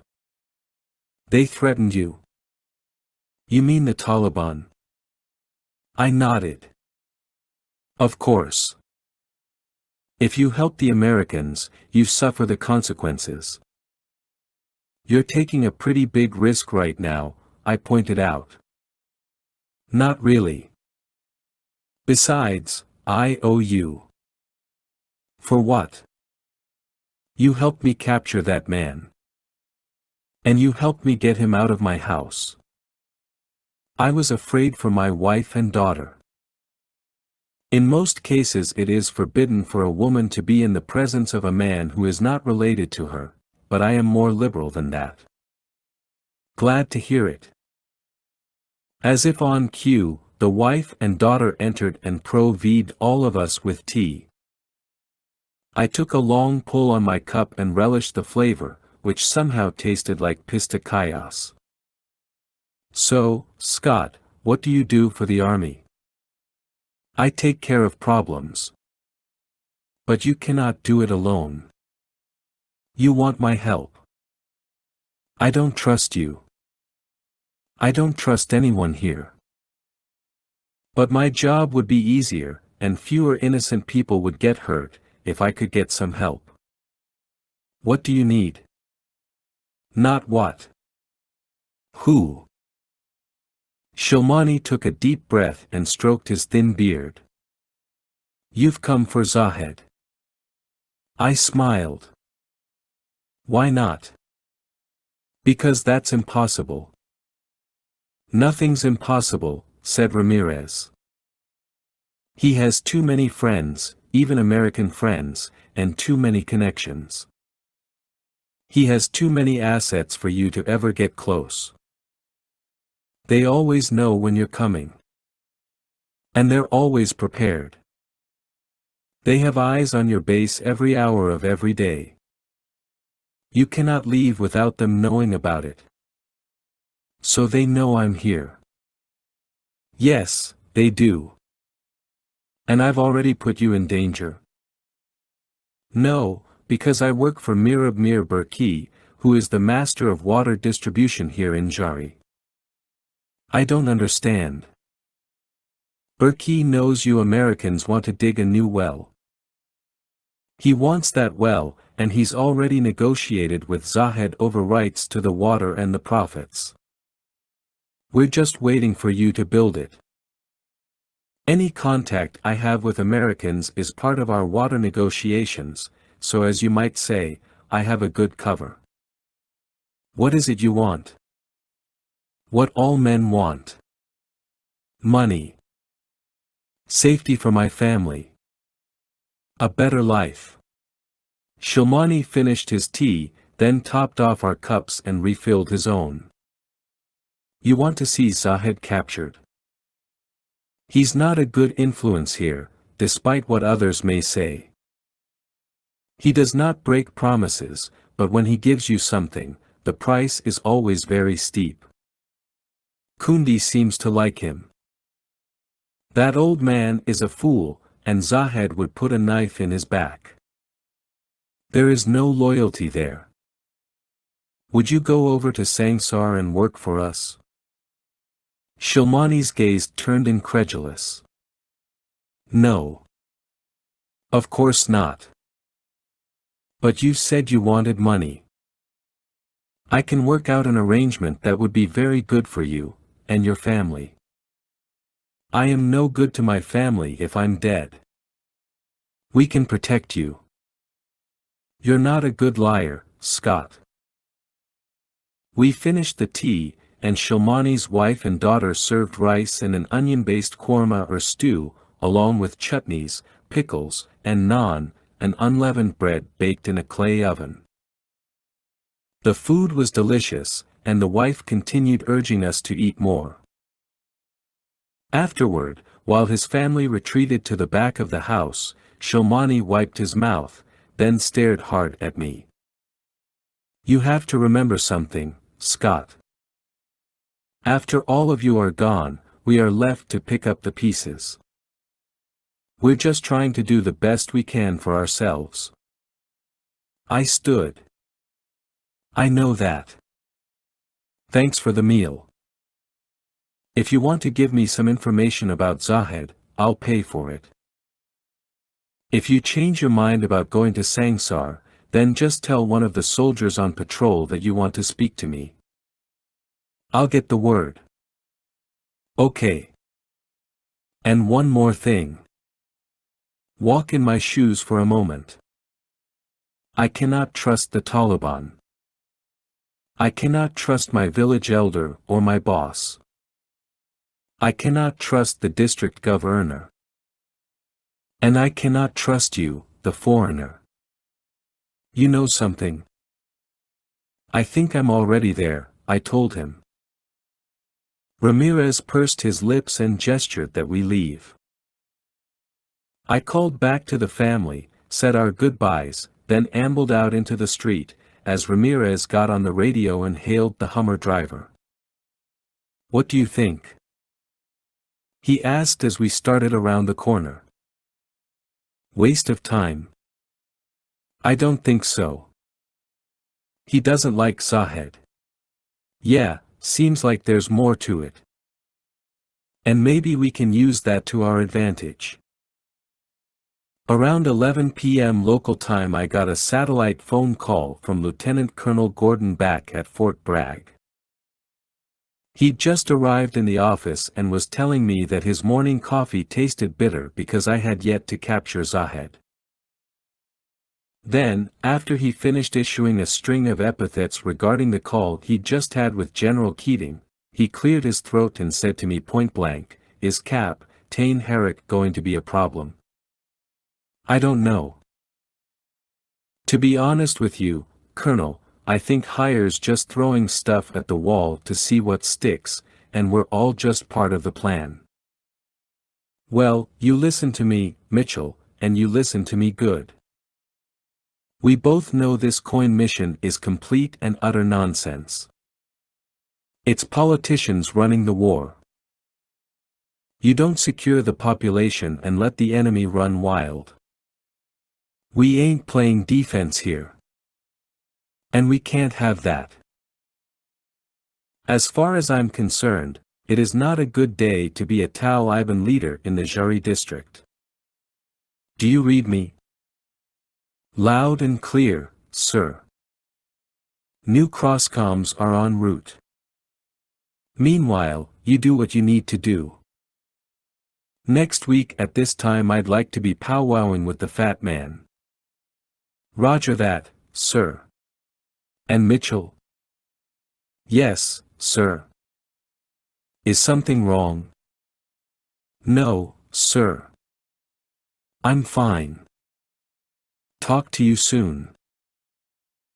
I'd thought he'd heard me cracking under the press sure, but later on I realized that my heart was just dark-ening, and the old man could sense that from a half a world away. At about 3 a.m. local time, in the wee hours, we left the base in a Hummer driven by Treehorn. Herrick made no attempts to stop us. I'd assumed he'd been told by Keating that he should not interfere with my mission. Instead of driving out into the desert, toward the mountains, we headed off to the town, so that the Taliban now watching us from ridgelines and the desert would assume we were just another village patrol. Once in town, we went to the bazaar area, where several vendors had their old beater pickup trucks parked out behind their homes/stalls. We split into 2 teams and entered the homes behind the stalls, accosting the shop owners and demanding their keys at gunpoint. The old merchants saw only a band of masked wraiths with deep, angry voices. Within 5 minutes we had 2 pickup trucks on the road, and the old men who could blow the alarm were gagged and tied. They might guess we were Americans, but we spoke only in Pashto and were dressed like the Taliban themselves. I sent Jenkins back with the Hummer, and though he was bummed to remain in the rear, I told him I needed a good pair of eyes on the base. Just in case. We drove out to the main bridge over the Argundab River, dropped off Brown and Smith, then crossed the bridge, heading along the mountain road that wound its way up and back down into the valley where Sangsar lay in the cool moonlight.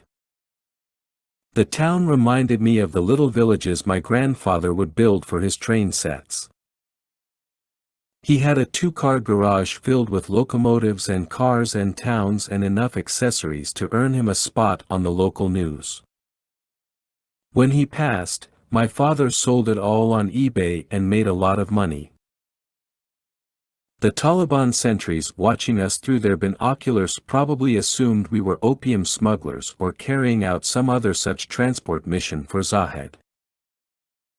In fact, we were not stopped and reached the top of the mountain, where the dirt road broadened enough for us to pull over, park the vehicles, and move in closer on foot.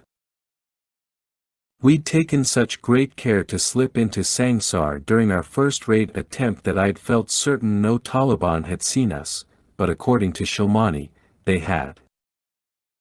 Interest ing that Zahed did not tip off his guards at the compound and allowed them to be ambushed. That was decidedly clever of him. However, this time our plan was more bold. Be seen. Be mistaken. And be deadly. Hume had rigged up a temporary remote for the Cypher drone, and though there was no screen from which we could view the drone's data, he could fly it like a remote-controlled UFO, keeping a visual on it with his night vision goggles. We were bass fishing for Taliban, and the drone was our red rubber worm. Within 5 minutes we'd taken up perches along the heavy rocks jutting from the mountainside and had, yet again, an unobstructed and encompassing view of the valley and all of Sangsar. The drone whirred away, and I lay there on my belly, just watching it and thinking about Herrick and Shilmani and that old man Kundi and remembering that every one of us had his own agenda, every one of us was stubborn, and every one of us would fight till the end. "Sir," whispered Treehorn, who was at my left shoulder. Movement in the rocks behind us, 6 o'clock. 7. When I was a kid, DC's SGT.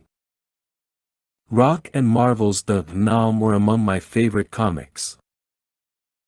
I didn't realize it then, but what drew me to those stories was the simplic ity of the plots.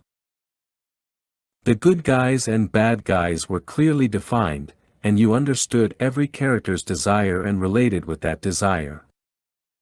Kill bad guys. Save everyone. Win the war. For America. Be proud.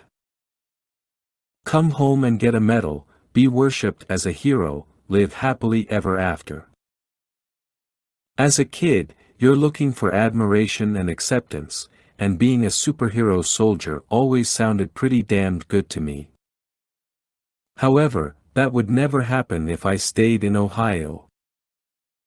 There weren't too many opportunities for me growing up in Youngstown. Sure, I could have gone to work in the General Motors assembly plant in Lordstown like my father had, but I doubt I would have matched his 30 years. Boredom or the tanking economy would have finished me. My brother Nicholas got out himself and became an engineering professor down in Florida, while Tommy owned and operated Mitchell's Auto Body and Repair in Youngstown. He loved cars and had inherited that passion from our father. He'd had no desire to ever leave home and had tried to persuade me to stay and run the shop with him.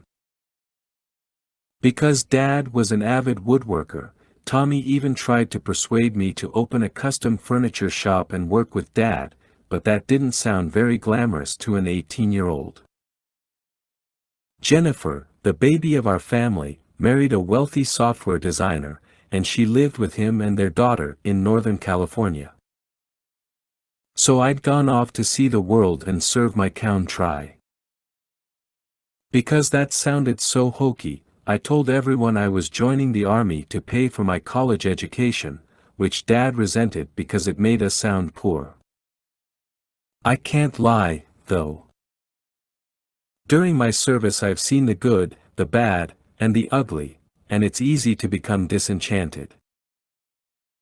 When I'd joined, I was just as naive as the next guy, but for many years I clung to my beliefs and positive attitude, and I let my passion become infectious.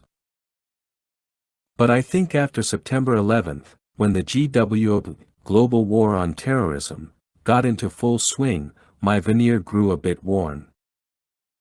It didn't happen overnight, but every mission seemed to sap me just a little more. I grew older, my body became more worn, and my spirit seemed harder to kindle. When I raised my right hand and they swore me in, I never thought I'd have to wrap my head around no-win situations in which everyone I dealt with was a liar, in which my own institution was undermining my ability to get the job done. And in which my own friends had drawn lines in the sand based on philosophical differences. Before my mother had died from cancer, she'd held my hand and told me to make the best of my life. I figured she was rolling over in her grave when they started calling me a murderer. Treehorn had a good ear and better eyes, and I glanced back to where he'd spotted the movement along the mountainside. My night vision goggles revealed 2 Taliban fighters peering out from behind a pair of rocks, but before I could get on the radio and issue an order, Beasley appeared from behind a few rocks and slipped down toward the Taliban thugs. As they turned back, he took one out with his Nightwing black tungsten blade while Nolan, who dropped down at Beasley's side, broke the neck of the other fighter. Beasley called me and said, "Looks like only 2 up here, boss. Clear now." I called up Ramirez, who was packing our portable, ultra-wideband radar unit that could detect ground movement up to several hundred meters away. I'd considered leaving the device behind in case we got zapped again, but now I was glad we had it. I hadn't expected sentries this far up into the mountains. Within a minute Ramirez would be scanning the outskirts of the town. Off to the northeast, along a section of wall that was beginning to crumble, a pair of jingle trucks were parked abreast. The trucks were colorfully painted and adorned with pieces of rugs, festooned with chimes, and fitted with all sorts of other dangling jewels that created quite a racket as they traveled down the potholed roads between villages. These trucks had become famous and then infamous among American soldiers. They were typically used by locals to transport goods, but in more recent years they had become instruments to smuggle drugs and weapons across the borders with Iran and Pakistan. Thugs would hide weapons within stacks of firewood or piles of rugs, and young infantrymen would have to search the loads while wizened old men glared on, palms raised as they were held at gunpoint. I must have seen 100 roadside incidents of search and seizure during my time in country. That Sahed had several of these trucks in the village was unsurprising. That there was a man posted in the back of one truck and pointing his rifle up at us gave me pause. Treehorn already had him spotted with his scope, and he'd attached the gun's big silencer, so he could do the job in relative quiet. I told him to wait while I scanned for more targets. "Ghost lead, this is Ramirez," came the voice in my headset. "What do you got?" "Just the one guy in the jingle truck so far. The compound we hit looks empty. Picking up movement from all the farm animals in the pens. Nothing else, over." "Roger that." "Hume, talk to me about the drone." "Nothing. Just flying around. If they're here, they're not taking the bait." "Not yet, anyway." "All right, just keep flying over the town. Maybe getting close to the mosque." "I see it. I'll get near the dome and towers." "Ghost lead, this is Treehorn, I have my target." "I know you do. Hang tight for now. Still want to see if they take the bait, over." "Roger that. Say the word." I continued scanning the village, which stretched out for about a quarter kilometer, swelling to the south with dozens more brick homes that had open windows and rickety wooden ladders leading up to storage areas on the roofs. Most windows were dark, with only a faint flickering here and there from either candles or perhaps kerosene or gas lanterns. I imagined that somewhere down there, sprawled across a bed whose legs were buckling under his girth, was the fat man who wielded all the power in this region. "Still no takers on the drone," reported Hume. I listened to the wind. Glanced around once more. Scanned. Saw the shooter still sitting there in the truck. Time to move in. "Treehorn, clear to fire," I said. "Clear to fire, roger that, stand by." I held my breath, anticipated the faint click and pop, no louder than the sound of a BB gun, and watched through the binoculars as the gunman in the jingle truck slumped. "Good hit, target down," reported Treehorn. "Ghost team, this is Ghost lead. Advance to the wall. Hume, get that drone in deeper, and feel M out. 2 teams. Alpha right, Bravo left. Move out." I'd be lying if I didn't admit I was an adrenaline junkie and that this part of the job quickened my pulse and was entirely addictive. You stayed up nights think about moments like this. And there was no better ego stroking in the world than to play God, to decide who lives and who dies. There was nothing better than the hunting of men, Ernest Hemingway had once said, and the old man was right. But I always stressed to my people that they had to live with their decisions, a simple fact that would become terribly ironic for me. "Ghost lead, this is Ramirez. Radar's picking up something big behind us." "Ghost lead, this is Brown. Paul and I are all set here, but FYI, 2 Blackhawks inbound, your position, over. Even as he finished his report, the telltale whomping began to echo off the mountains, like an arena full of people clapping off the beat, and abruptly the two helicopters appeared, both switching on searchlights that panned across the desert floor like pearlescent lasers. "Ghost team, take cover now!" I cried, dodging across the sand toward the jingle trucks. Ramirez, Jenkins, and Hume rushed up behind me, while Nolan, Beasley, and Treehorn darted for a large section of fallen wall, the crumbling bricks forming a U-shaped bunker to shield them. "Hume, bring back the drone," I added. Then I switched channels to the command net. "Liberty Base, this is Ghost Lead, over." "Go ahead, Ghost Lead," came the radio operator back at FOB Eisenhower. "I want to talk to Liberty 6 right now." I could already see myself grabbing Herrick by the throat. "I'm sorry, Ghost Lead, but Liberty 6 is unavailable right now." I cursed and added, "I don't care. Get him on the line." Meanwhile, Ramirez, who like all of us had received Air Force combat controller training, gave me the hand signal that he'd made contact with one of the chopper pilots, as both helicopters wheeled overhead, waking up the entire village.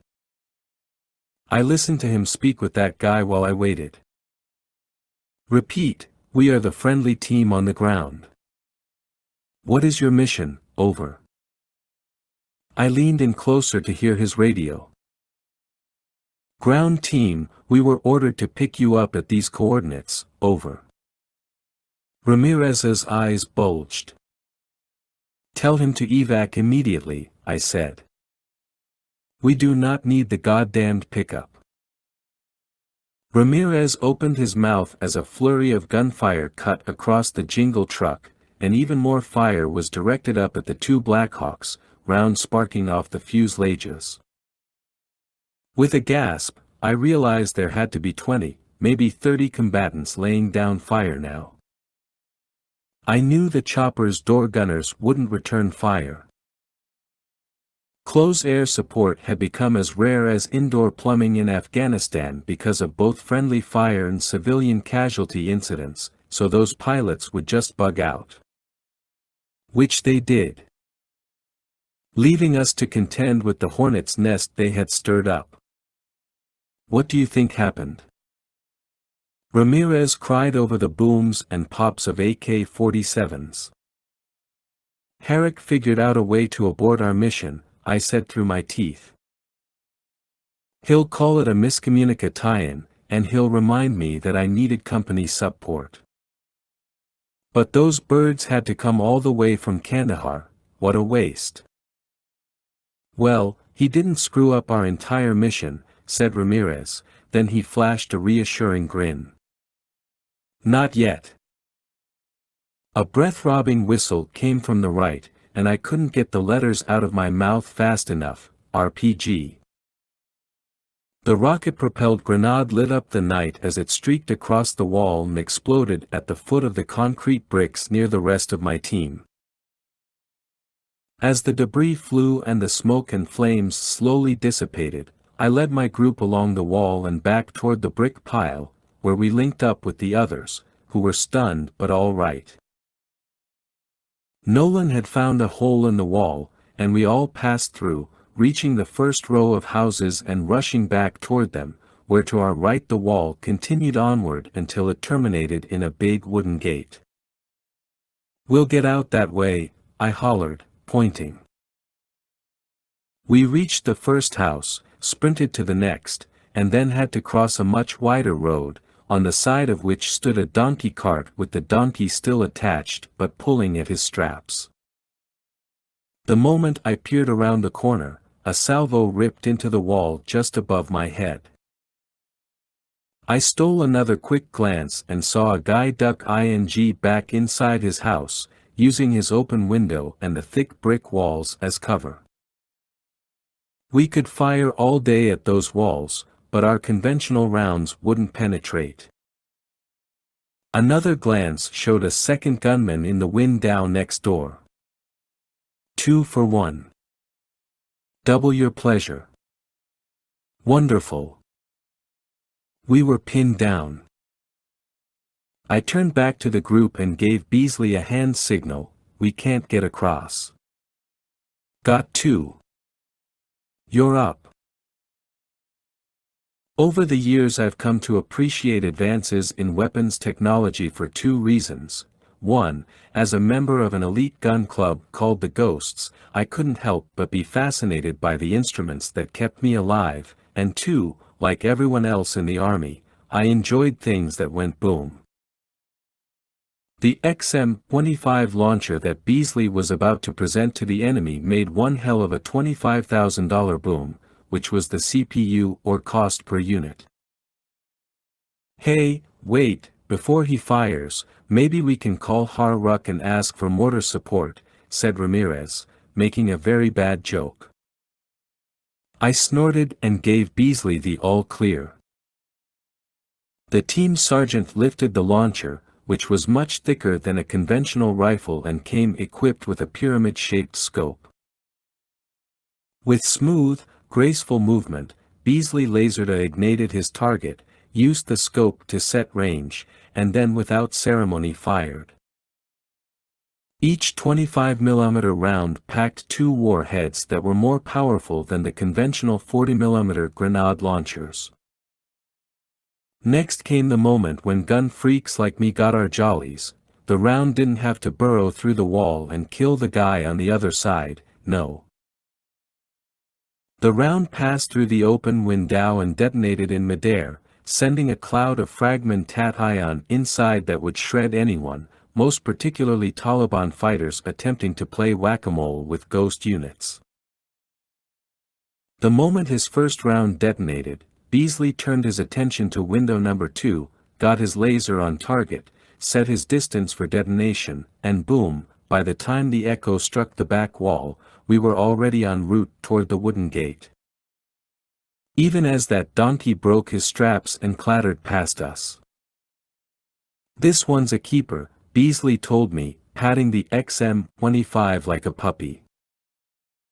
Before Ramirez could try the lock, Jenkins put his size 13 boot to the wooden gate panel and smashed it open. We rushed through and ran to the right, work ing back along the wall while Treehorn lingered behind, throwing smoke grenades into the street to create a little chaos and diversion.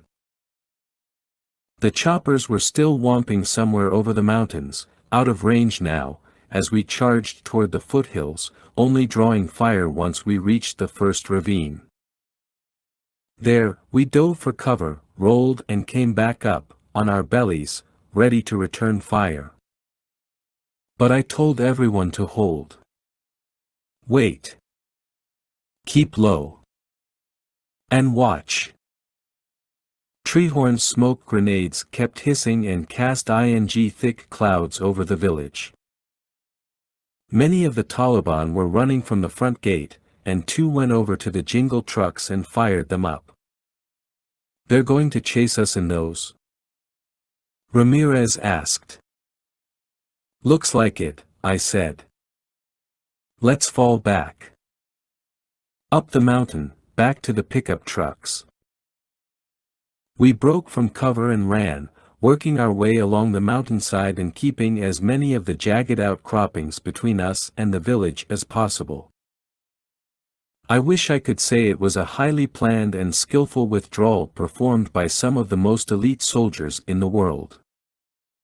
But all I can really say is, we got the hell out of there. Up near the mountaintop road, we climbed breathlessly into the pickup trucks as down below, headlights shone across the dirt road. My binoculars showed the pair of jingle trucks and 2 more pickups with 50 caliber guns mounted on their flatbeds. I breathed a curse. Since Herrick had already sabotaged my mission, I decided not to throw any more gasoline on the fire. We wouldn't engage those guys unless absolutely necessary. Treehorn took us down the mountain road at a breakneck pace, and I was more frightened by his drive than by the Taliban on our tails. The pickup literally came up on two wheels as we cut around a narrow cliff-side turn, and that drew swearing from everyone as the road seemed to give way in at least two spots. "This thing's got some power," Treehorn said evenly. We came down the last few slopes and turned onto the dirt road leading up to the bridge. With our headlights out, Smith and Brown were watching us with their NVGs and gave us a flash signal. We found them at the foot of the bridge, and Brown climbed in the back of our truck. "Good to go, Captain," he said. "Just give me the word." "Soon as we cross," I told him. "You don't want to wait and take them out, too?" he asked, cocking a thumb over his shoulder. "Nah, it's okay. This'll be enough." A double thud worked its way up into the seats, and we left the bridge and crossed back onto the sand. "All right," I cried back to Brown. "Blow that son of a bitch." He worked his remote, and the C4 that he and Smith had expertly planted along the bridge's pylons detonated in a rapid sequence of thunderclaps that shook both the ground and the pickups themselves. Magnesium-bright flashes came from beneath all that concrete, and just as the smoke clouds began to rise, the center section of the bridge simply broke off and belly flopped into the ink-black water, sending waves rushing toward both shorelines. The drivers of the jingle trucks must have seen the explosions and bridge collapse, but the guy in the lead truck braked too hard, and the truck behind him plowed into his rear bumper, sending him over the edge where the concrete had sheared off. He did a swan dive toward the river, while the second guy attempted to turn away, but he rolled onto his side and slid off the edge. 3, 2, boom, he hit the water. Behind them, the two pickups with machine gunners came to break squealing halts and paused at the edge so that the drivers and gunners could stare down in awe at the sinking trucks. As we raced off toward Senjure in the distance. 8. While I was blowing up bridges and trying to hunt down my target, the President of Afghanistan was in the United States, making speeches about how his government and the United States needed to build bridges in order to unite his people. He argued that not all Taliban were linked to terrorist groups like Al-Qaeda and that many Taliban wanted to lay down their arms and reach reconciliation with the national government. That may have been true. But I wanted to know how you sorted out the friendly Taliban from the ones wiring themselves with explosives, even as the Afghan president allied himself with his neighbors, Iran and Pakistan, nations that served as training grounds and safe havens for those wanting to destroy the United States. Everyone had answers that involved false assumptions, sweeping generalizations, and a skewed understanding of the complexities, contradictions, and culture of Afghanistan. But that was all politics, right? None of my business. I just needed to capture a Taliban commander. One of the first things I learned after joining the military was to focus on my mission and leave the debates to the fat boys back home. I talked to my colleagues, and it was the same old story. Officers who got too caught up in the politics of their missions were, in most cases, not as successful as those who did not. Success was judged on whether the mission goals had been achieved and at what cost. Lest we be accused of theft instead of borrowing, we dropped off the pickup trucks at the edge of town and were met by a driver and Hummer for the ride back to the FOB. En route, I made a satellite phone call to Lieutenant Colonel Gordon, who suggested I speak directly with General Keating. I tried to restrain myself from explode ing as I described the situation to the general. He told me Herrick had contacted him already. Sir, the bottom line is, I want the guy's head on a platter. You guys were very well liked and made a great team during that Robin Sage. Yes, sir. But I don't think the captain is playing on our team anymore. I know you feel that way, but you need to understand something. First, I can't stop you from lopping off his head. If you put it in writing, I'll have to forward the charge. I'll have it to you right away. Slow down, son. Our situation is complicated, and Captain Herrick's mission further complicates matters. But that can and should work to our advantage. Excuse me, sir. Mitchell, we can use his mission as a distraction to keep everyone busy while you hunt down our boy. The coin mission is our screen. Herrick's attempts to win over the locals will keep the Taliban busy. Sir, how about the same plan, only we let the XO take over? Lose Herrick. The general sighed deeply. Better the devil we know than the devil we don't, Mitchell. Sir, you've got to be kidding me. Son, this has already become a huge task management problem. We don't need to make it more difficult. Go talk to Herrick. Work it out. I know you can. I could barely answer. Yes, sir.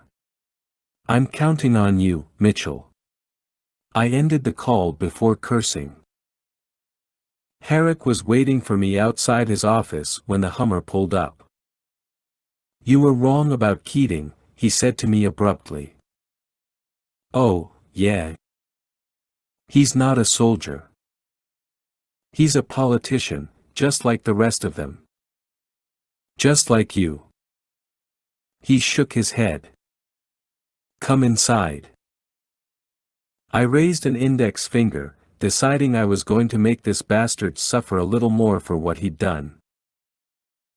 At this point, I advise you to speak very carefully, because you've just committed a court-martial offense, and even worse, an immoral and ethical offense.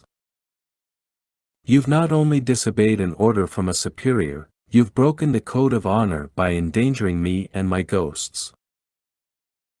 Scott, this is the part where I say I don't know what you're talking about. Look, buddy, I won't even ask what kind of proof you have or how you tried to orchestrate this thing to get yourself off. Point is, without authorization you called in those birds to abort my mission. And you know, if word of this gets out, it'll spread like wildfire. No one will trust you. I got 2 merchants who said people tied them up and stole their trucks. I got chopper pilots telling me you blew the bridge over the river. Hell, we heard the thing go up. And now you're playing angel. Jesus Christ, Scott. You can't walk in here and take over. I told you I got 8 months in here. 8 goddamned months. As he raised his voice, I grew more calm and paraphrased regulations, which I knew would spike his pulse. By law, you were required to carry out the last order given to you by your superior officer, and only afterward were you to question that order by going up the chain of command to my superiors. I'm sure neither Gordon nor Keating gave you the okay to abort my mission. Don't stand there and think you can burn me, Scott. I've got a lot on you, too. I'm talking lots of stuff in the closet, friendly fire crap that was covered up. You know exactly what I'm talking about. Actually, I didn't, because there were too many close calls, too many missions where collateral damage needed to be addressed by my superiors, who, for the most part, kept me and my team out of the loop. Whatever he thought he had was probably bullshit. But then again, you never knew. He turned and headed into his office. I followed. He crossed around his desk but remained standing. I kept near the door and didn't take a chair either. After a deep breath, I said, "Simon, I'm trying to decide if I should have you removed from command." "That's not your decision. Once I light the fuse, there's no putting it out." "Yeah, you like blowing things up. So why the bridge?" Changing the subject. "Do you realize what you've done?" "Yeah, made it harder for them. They've been using the bridge we built to come over here and attack us. Now if they want to come, they get to go swimming. That bridge was symbolic of our presence here. Like the school and the police station and the well you want to drill." "Yeah. What's wrong with that?" "Man, I would have never seen this coming." I closed my eyes and took another deep breath. "We can agree to disagree, but you cannot interfere with my mission. You know your mission is worthless. And it might mean we have to sacrifice everything, even now when things are finally going to happen. They gave me a target. And you think you can act with impunity?" I tensed. "I can and will act with impunity. So now you're God." My hands turned into fists. "Why are you doing this? We're on the same side. Zahed is a thug." He rubbed the corners of his eyes. "You think I'm a bleeding heart liberal now? They sent you here to secure the town and help the people, and they're calling that counterinsurgency. It's a goddamn joke. They sent me here to capture or kill the bad guy. To them, it's all very simple. I just want to help these people, give their kids a school, let them have a police station, and let them have more drinking water so they're not constantly screwed over by the Taliban, who are selling it to them at outrageous prices. What's wrong with that? We're talking about basic human rights." I hardened my gaze. "At what cost? My life? The lives of my team?" He couldn't meet my gaze. "Simon, you're not here to create a legacy. Just get the job done. Secure the town. Assist in building the infrastructure. They're already talking about pulling me out. Give me 4 months, if I'm lucky." "Well, you got the ball rolling now." He swore under his breath. "Maybe. So what's next?" "Well, I can't trust you, but I still need this Compa New York support to get my job done." "Does the XO know what happened?" "Shorgan's on my side. He'll do whatever I say. Don't trust him. He wants your command, and I could give it to him right now." "Scott, I don't want to take this any further." "Yeah, because you got caught." I snorted. "I don't care what you got on me. Bring it. Just slow down, and think about what you're doing. One minute you sound like you'll let me off, the next you're blowing the whistle." He was right. I was torn. I could still go against Keating's wishes, burn Herrick, and back the old man into a corner. However, if I did that, Keating could easily ruin me. I glanced over to the wall, where Herrick had proudly displayed pictures of his various tours. One on the left caught my eye, our Robin Sage training. I stood there with our class, with Simon at my side, his arm draped over my shoulder. So right there I reasoned that now I could better control and even manipulate him. The guilt persuaded me to give him a chance. At the same time, I couldn't help but see him as a mindless cog in the wheel of socialism. Sure, we'd build the locals an infrastructure, but they'd screw us over and probably forget about us after we left. Nevertheless, Herrick billed himself as a humanitarian, one who'd been willing to sacrifice us for his larger cause. You had to love that irony. Here's the plan, I began. You get word out to the village elders that the Taliban blew up the bridge and tried to frame some of the local merchants. That way we save face with Kundi and the rest of those idiots in the town. I don't think they'll go for it. Doesn't matter. All we need is doubt. Just make them think everyone is lying. Now, with the bridge out, you'll have a little more freedom to begin construction, because the Taliban will use the shallowest part of the river to cross, and they'll have to move through the east side and approach through the valley and our choke point. So you guys can better defend against them now. I'll help your men set up some overwatch positions and some gun emplacements. So you knew that blowing that bridge would act to ally help my construction project? Yeah, I did. Then why didn't you tell me? I don't know, Simon.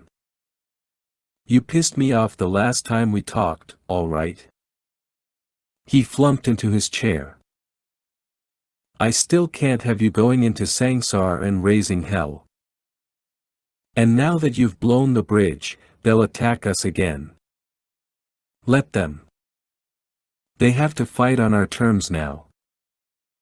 Zahed's army will get smaller and demoralized, and then we'll swoop in. I can't see this ending well, Scott. It's hard to see right now. I found myself quoting Keating and hating myself for that. Our situation is complicated. I started for the door. So we have an agreement. I turned back. What? We call the chopper pickup a miscommunication, and from here on out, I won't interfere with your mission. You're damned right you won't. But can you do me a favor? I almost chuckled, and there was no hiding my sarcasm. Sure, we're still bestest buddies. Try contacting Zahed. Excuse me. Try to make direct contact with him. Maybe we can call a truce.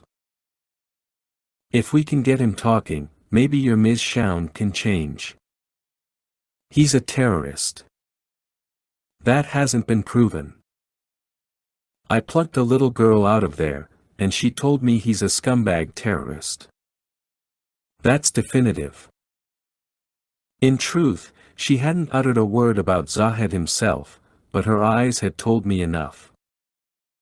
Herrick went on with his speculation. Maybe he doesn't have full control of his men. He's a politician, too. He wouldn't condone that. So it's okay that I talk to the leader of an insurgency who rapes children in the name of saving these other children over here. Scott, we can debate this all night. No, we can't. And we won't. The fat man will be captured or killed before I leave. And if he's not, then I'll be the one leaving in a body bag. I hurried out into the cooler air as two Hummers came rolling by. Herrick had put the entire base on alert, and all the engines and shouting made me wince. I couldn't wait to collapse into my rack. Maybe I'd wake up back in North Carolina. I could tell Auntie M that I'd had a terrible dream about a sandstorm that had carried me away to a land where camels had wings and no one told the truth. 9. The next morning while I was in the mess hall, I ran into Dr. Anderson, the woman from ARO, who'd been given temporary quarters on the base to begin coordinating with the engineers for the construction projects. She remembered my name. I called her Dr. Anderson. I didn't want to get too chummy with her. Eating alone? She asked. My team had already chowed down, allowing me to sleep in. They'd understood the night I'd had. Yes, I am. Want some company? She asked. I glimpsed her blonde hair, now flowing easily over her shoulders. No veil required here. She was probably in her late 20s, early 30s. Just stunning. An oasis. Oh, I wouldn't be good company right now. Don't underestimate yourself, she said, following me to my table and sitting across from me. Aggressive, I muttered. I eat my dead. Not bad. For a bleeding heart liberal, right?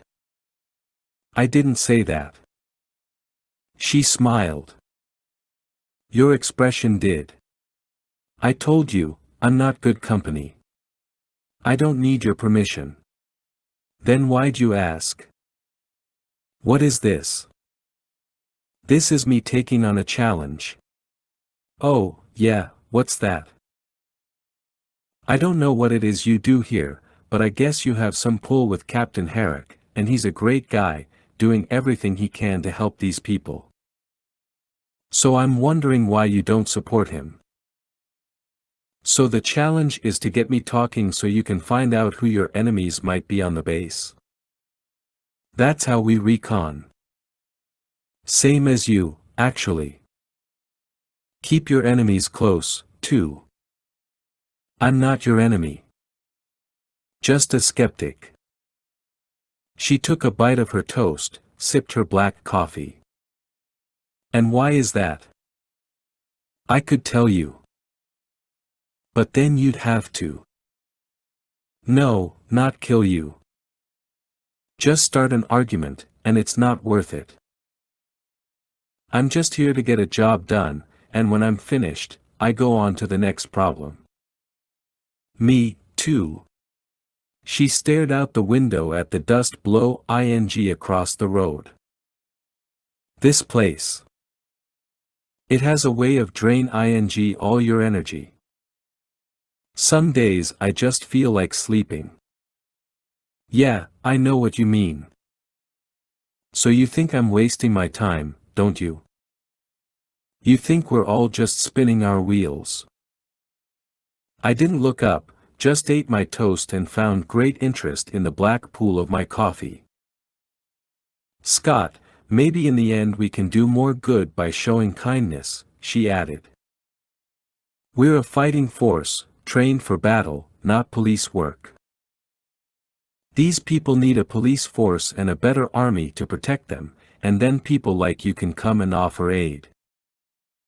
We're doing it all for them right now, and when we pull out, you watch. It'll all crumble. The guys decided that they hated Herrick. I couldn't blame them. I shared what Keating had told me. They snorted, cursed, wished we had beer.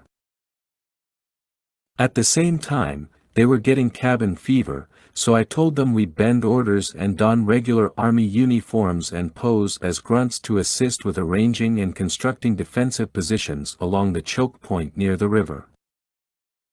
We just finished telling you how much we hate Har-Ruck, said Brown. Now you want us to help him? I smiled. That's right. Don't you love this place? They threw up their hands. I put Ramirez in charge and sent my boys out there to help a few sergeants, who were glad to have more hands on shovels in the 100-plus-degree heat. Meanwhile, I paid a long overdue visit to our friendly neighborhood CIA agent, a guy who called himself Bronco. I wasn't keen on working with those BAS tards, but I figured the least I could do was feel him out. I'd thought his agency wanted Zahed as much as I did, so we had a common goal. Bronco didn't live on the base but paid rent for a one-room shack on the west side of the village. He'd been working the district for the past 2 years and had, according to Herrick, earned the respect of Kundi and the rest of the elders. I found him sitting outside his shack, reading a book and smoking a filterless cigarette. His gray beard, sun-weathered skin, and turban made it hard to discern him as an American. I'd taken a private with me for security and had donned regular army gear myself. Bronco took a long pull on his cigarette, flicked it away, then exhaled loudly and spoke in Pashto. "Good morning, gentlemen. What do you want?" I answered in English. "My name's Scott. I was ing we could go inside and talk in private." "You're not the asshole who blew up our bridge, are you?" "I can neither confirm nor deny any information you have regarding bridges in this region," I answered curtly, then gave him my lucky fuck you smile. He rolled his eyes. "Come on in, Joe." "Scott." "No, Joe." We went in, and I wasn't sure how a human being could live like that. One meager bed, small wash basin, a table, and 2 chairs. No power, no running water. He did have natural gas to cook, but that was about it. A laptop with satellite link sat improbably on the table, and he told me had a dozen solar-powered batteries to keep the thing running, his lifeline to home. He plopped into a chair. "I'm surprised they didn't attach me to your Ms. Shaun," he said suddenly. "And what mission would that be?" "Cut the crap. You're an SF guy come here to take out Zahed. He knew you were coming. We knew you were coming. No one wants you here. No one needs you here. So what the hell are you doing here?" I started laughing and looked around. I keep asking myself the same question. Go home, Joe. Aren't you here with the same agenda? He just stared at me. Squinted, really, deep lines creasing his face. "I can neither confirm nor deny any information I have regarding the whereabouts or intended capture of Zahed." "All right. You're me. What do you do? Are you deaf? Go home, Joe. You don't think removing Zahed will have any effect on what's happening here?" "Yeah, actually I do. This place will tank even more. You don't think capturing him will gain us valuable information regarding the Taliban's activities in this region?" "Nope. We got predators flying around, watching every move they make. We don't need one fat man to spill his guts." "So you're Jaffo." His was old enough and experienced enough to know the term, just another fucking observer. What's happening here is a little too complex for the average military mind to grasp. I'm sure you saw the PowerPoint they made. That's why I'm here. We're not Jaffos. We're specialists. You guys are just overpaid assassins. And you're what? Oh, for 2 on-night raids now? I mean, that's amateur crap.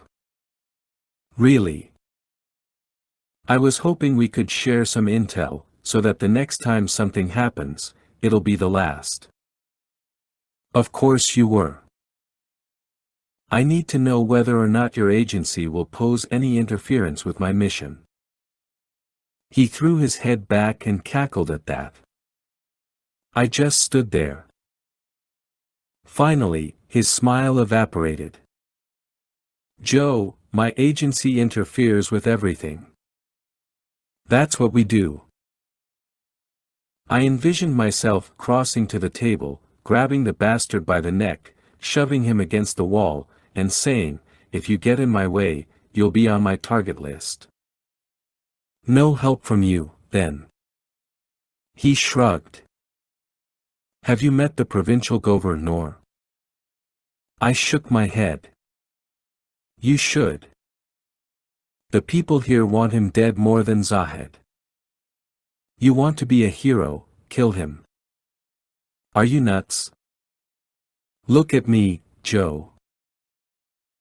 I could be sitting in a hotel room in Laughlin, going downstairs every night to gamble my ass off, drink my ass off, and have sex with a different hooker every night. But no, I'm here. Of course, I'm nuts. You doing this for America?" He gave me a sarcastic salute and said, "Apple pie, baby." "If I told you that I wanted to talk to Zahed, would you be able to get word back to him?" "That might depend on what you want to discuss." Bronco withdrew another cigarette from his breast pocket and was about to light it up when I answered. "I want to discuss the terms of his surrender." He dropped his Zippo and looked up. "Dude, you are a comedian. I'm so glad you came. Do you know anything about EMP disruption being used by the Taliban?" "You're talking Star Trek to me." "What?" "Weapons that disrupt electronic devices. Have you seen or heard anything about Zahed's people using weapons like that?" He lit his cigarette and took a long drag. "Go home, Joe." I grinned crookedly. I was kinda hoping we could be friends. He hoisted a brow. "Well, I do enjoy your humor and sarcasm, but to be honest, you're pretty much screwed here. I caught up with Shomani out near the town's old well, which would soon run dry. He was loading water jugs onto a flatbed, and the old man behind the wheel of the idling pickup got out when he spotted me. Mirab Mir Burki wore cream-colored robes with a long white sash draped over his shoulders. His turban sat very low on his head and drooped at the same angles as his eyes. Bushy gray brows furrowed as he cut off my approach. "If you're going to ask all the same questions, then don't bother," he snapped in Pashto. "I'm not here to interview you," I said in English. He looked to Shomani, who set down his jug and translated quickly. "What do you want?" asked Burki. "They're going to build you a new well," I said. Burki answered quickly in broken English. "They talk and talk. But no well. They will dig it soon. You are Captain Herrick's friend?" I gave a slow if somewhat tentative nod, then said, "I'm very worried about what will happen to the new well, though. We must protect it from the Taliban." Shomani translated, and Burki suddenly threw up his hands and climbed back in the car. I looked at Shomani. What did I say? Shomani took a deep breath. "He doesn't want you to protect the well from the Taliban, remember?" "Yeah," I groaned. "Now I do. I'm in a difficult situation right now.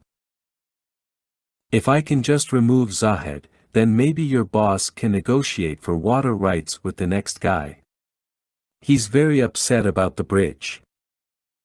We have to drive 15 kilometers to cross at the next one."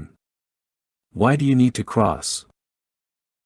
"To make our deliveries in Sangsar. To the Taliban." He glanced away. "Scott, I did not contact any of your men. Why are you here?" "I need you to help me find Zahed. It's too dangerous for me right now, especially with the bridge destroyed." Burki started hollering for Shomani to finish up. I raised a palm. It's okay. For now. When you're ready. His eyes grew glassy before he looked away and finished loading his last jug. My boots dragged through the sand as I crossed back to the Hummer. I thought about that little girl who'd been raped and kept pinning that on Zahed so he could remain the bad guy in my head. But then I heard Herrick saying that maybe she'd been raped without Zahed's knowledge. Maybe he wasn't linked to a lot of the crime going on. Maybe he would, in the end, do much more for the people than the government could. After biting my lips and swearing once more, I hopped into the Hummer, and the private took the wheel. Where to now, sir? They got a bar around here. He laughed. No, sir. I smelled something. Gasoline. Burning. I looked at the private. Get out. 10. I opened the door and looked back to spot a burning rag stuffed into our open fuel tank. Both the private and I ran from the truck just as, in the next second, the tank ruptured under a muffled explosion and flames began rushing up the sides. There was no heaving of the HMMWV off the ground, no cinema-like burst of flames, but black smoke and a thick stench spread quickly as I drew my sidearm and scanned the row of houses behind us. There he was. A kid, maybe 18. Running. Come on. I shouted to the private. Off to my left, Shilmani and Burki were already on their way off, but the truck stopped. Shilmani bailed out and started after us. The private, whose name I'd already forgotten, and I charged down the street after the wiry guy, who sprinted like a triathlete. We reached the next intersection, glanced around at all the laundry spanning the alleyways, and the kid was gone. I'm sorry, sir, said the private. Yeah. Call it in. As the private got on his radio, I walked back toward Shilmani, who threw his hands in the air and yelled, "It won't be a big attack now. It'll be this. Every day. Day after day. Until they wear you down." I get it, I answered. But I'm pretty tough. We're tough. They don't torch one Hummer and expect me to go home. No way, pal. This is not the war you expected. This will never be the war you expected. He spun on his heel and jogged back toward Burki in the truck, now sagging under the weight of water jugs. We left the alley and returned to the small crowd watching our truck burn. That was 2 Hummers I'd lost since coming to Senjure. I was cursed. The private told me at least 3 other patrols had also been attacked in a coordinated effort by Taliban residing inside the village. Shilmani was, of course, right. We'd be harassed and terrorized, even as we tried to help. I was in my quarters, reviewing all the data Army intel legends had gathered from the aforementioned Predator drones, when Herrick arrived. He stood in the doorway with the XO at his shoulder. "Next time you head into town, I'll need you with a more heavily armed escort," he said tersely. "Next time I'll ride my bike." Then again, they might try to blow that up, too. Well, there it is, Scott. Before you got here, my patrols were attacked 2, maybe 3 times at the most. Now it's begun. You know, I actually considered what you said, putting the word out to Zahed. But I can't even find a way to do that. You can't stop trying. I want to meet with Kundi and the provincial governor, what the hell's his name again? You mean the district governor? Name it Ghoul, he said. And they call the meeting a shura. And there's no reason for you to meet with either of them. I'm taking care of all that, and within the next week I'll have a document signed by all 12 elders. You going to get Zahed to sign it, too? He just glared at me. I assume you spoke to Bronco. You think I wouldn't? Herrick grinned weakly. He's no help. I've already tried. His buddies in Kandahar handle our prisoners, and that's about the extent of it. I think they're working on something with the opium trade that goes way over Zahed's head. Have you tried tailing him? Who? Bronco? I don't have the resources. I do. Maybe I'm not your biggest problem here, Simon. Maybe he is. The agency's got its own agenda, no doubt. I even heard a rumor about the NSA having field agents out here, but I think my mission is too damned simple to be on their radar. You never know. I spent about a week laying low and examining imagery from the drones, trying to pick out Zahed among the thousands of people living in his village. Twice, I'd thought I'd seen him in the bazaar, but I couldn't be sure. A half-dozen Army intelligence analysts back home were doing the same thing, but I always thought a guy behind a desk somewhere in Virginia might not notice the same things as a grunt in the sand. My ghosts continued to pose as regular Army and help with defenses along the defile leading down into Senjure.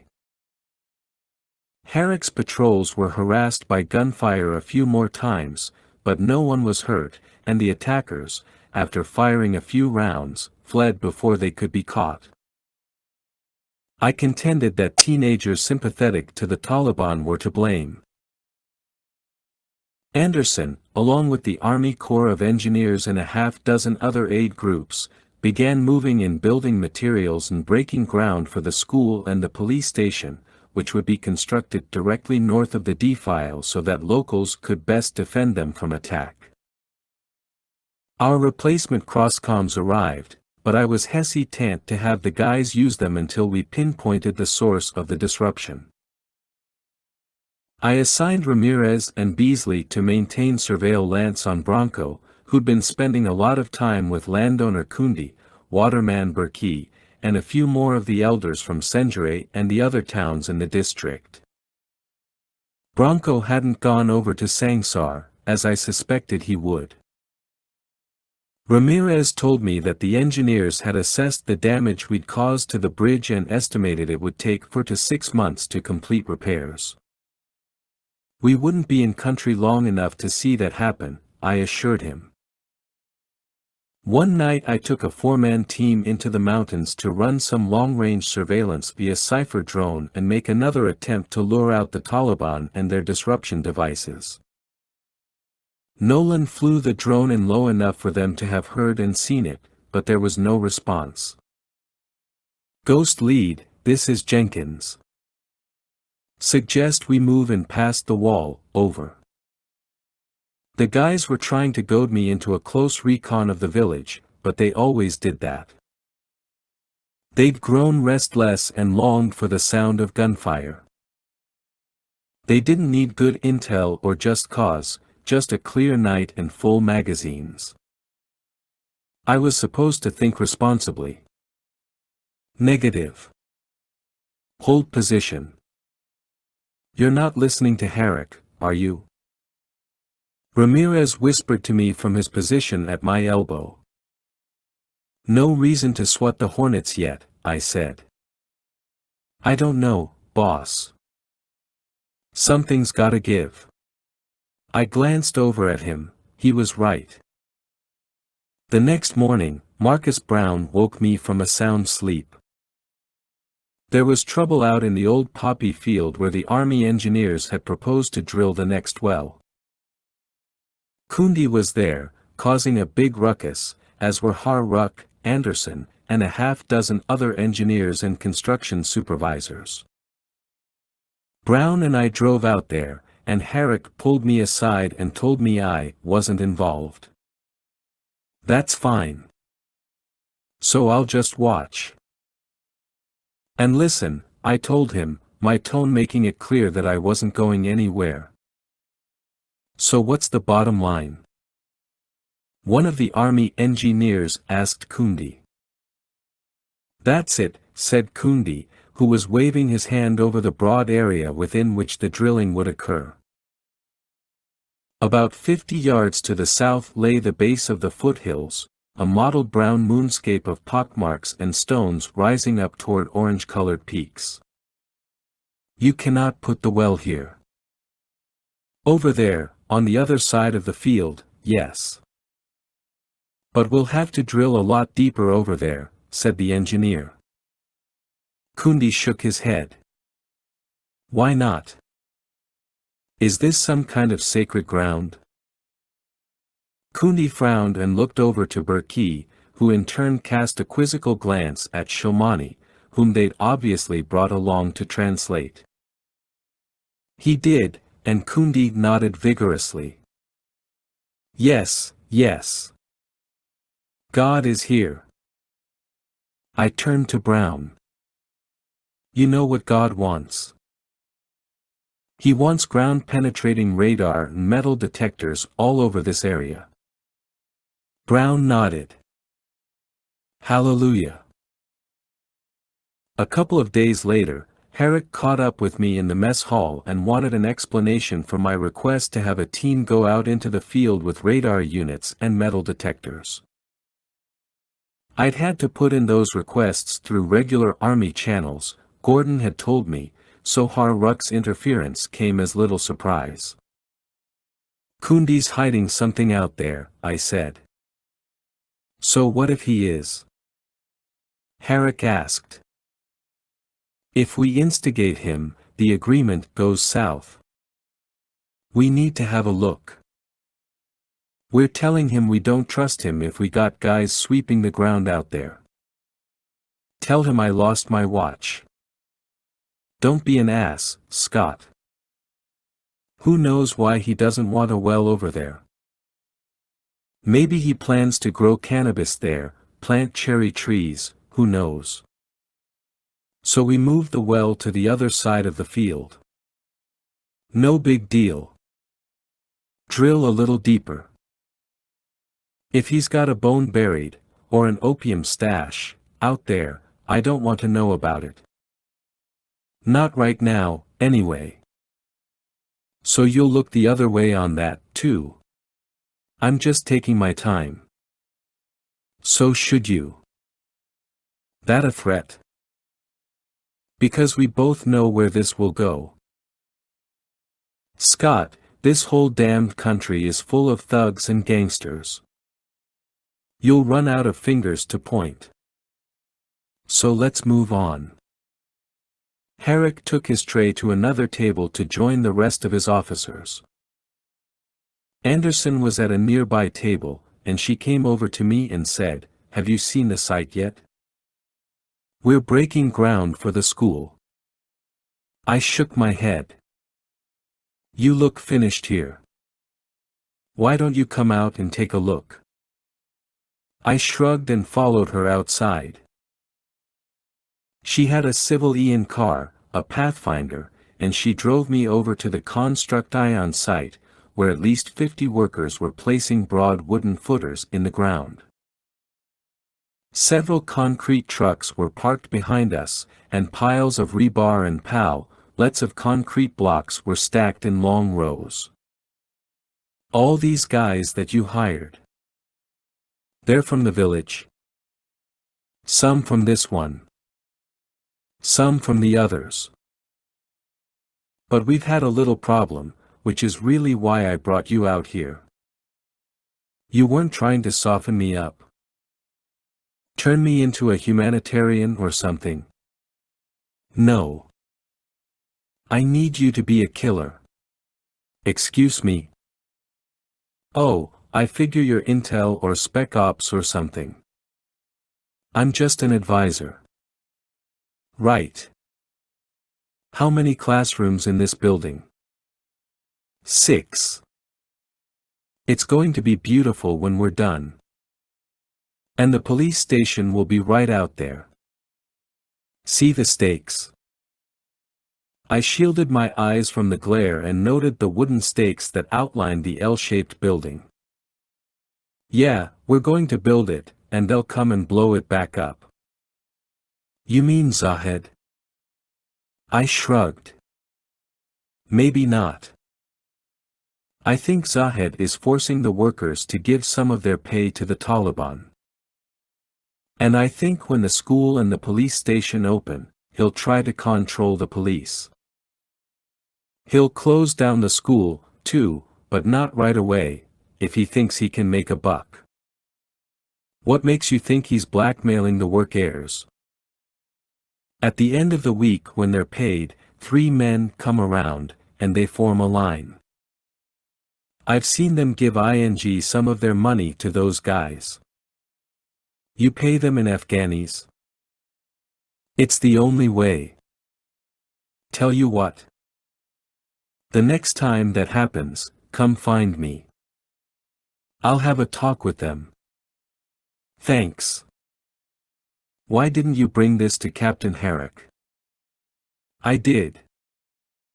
He told me that it wasn't any of my business what the workers did with their money. Maybe it isn't. I don't like it. Feels like we're in bed with the Taliban. I grinned crookedly and told her I needed to get back. 3 things happened at once when I reached my quarters. Nolan was telling me I had an urgent call from Lieutenant Colonel Gordon. Bronco had come onto the base and was screaming at me to have my 2 bulldogs chained up and to stop following him. And the young captain I'd trained myself at Robin Sage, Fred Warries, was standing at my door, waiting to speak to me. In fact, he was in the same training class that Har-Ruk and I had taught, which I initially thought was a coincidence. I'd heard that Warries had gone on to become a ghost leader, so his presence outside my billet was suspicious. And strange. I lifted a palm as all 3 men vied for my attention, but Nolan shouted. Sir, like I said. It's urgent. Something about your father back home. 11. Nolan told me the call had come from the comm center, so I ran across the base, leaving the shouters behind. I reached the center and discovered that Gordon was on a webcam and seated at his desk back at Fort Bragg. He wanted to talk to me, face to face. I shuddered as I sat before the monitor and tried to catch my breath. Sir. His voice echoed off the steel walls of the Quonset hut. Scott, I'm afraid I've got some bad news about your dad. He's in the hospital, intensive care. He's had a heart attack. Who called you? We got word from your sister. Wait a second. I cocked my thumb over my shoulder. Warries is back at my. How long ago did this happen? I'm not sure. Last night? Yesterday afternoon, she didn't say. And so you've sent Warries to relieve me? Actually, I didn't. I sent him to serve as a liaison officer between you and Herrick. A what? Well, we wanted to limit your contact with Captain Herrick. The general's deeply concerned about the situation there. The idea was that all communications with Captain Herrick would go through Captain Warries. But now I'd understand if you want to take an emergency leave and go home. A vein began throbbing in my temple. Sir, I'd like to talk to my sister before I make that decision. I understand. And I'm sorry about your dad. Sir, I'm sorry about Captain Worry's being here. He's too valuable to be a liaison officer.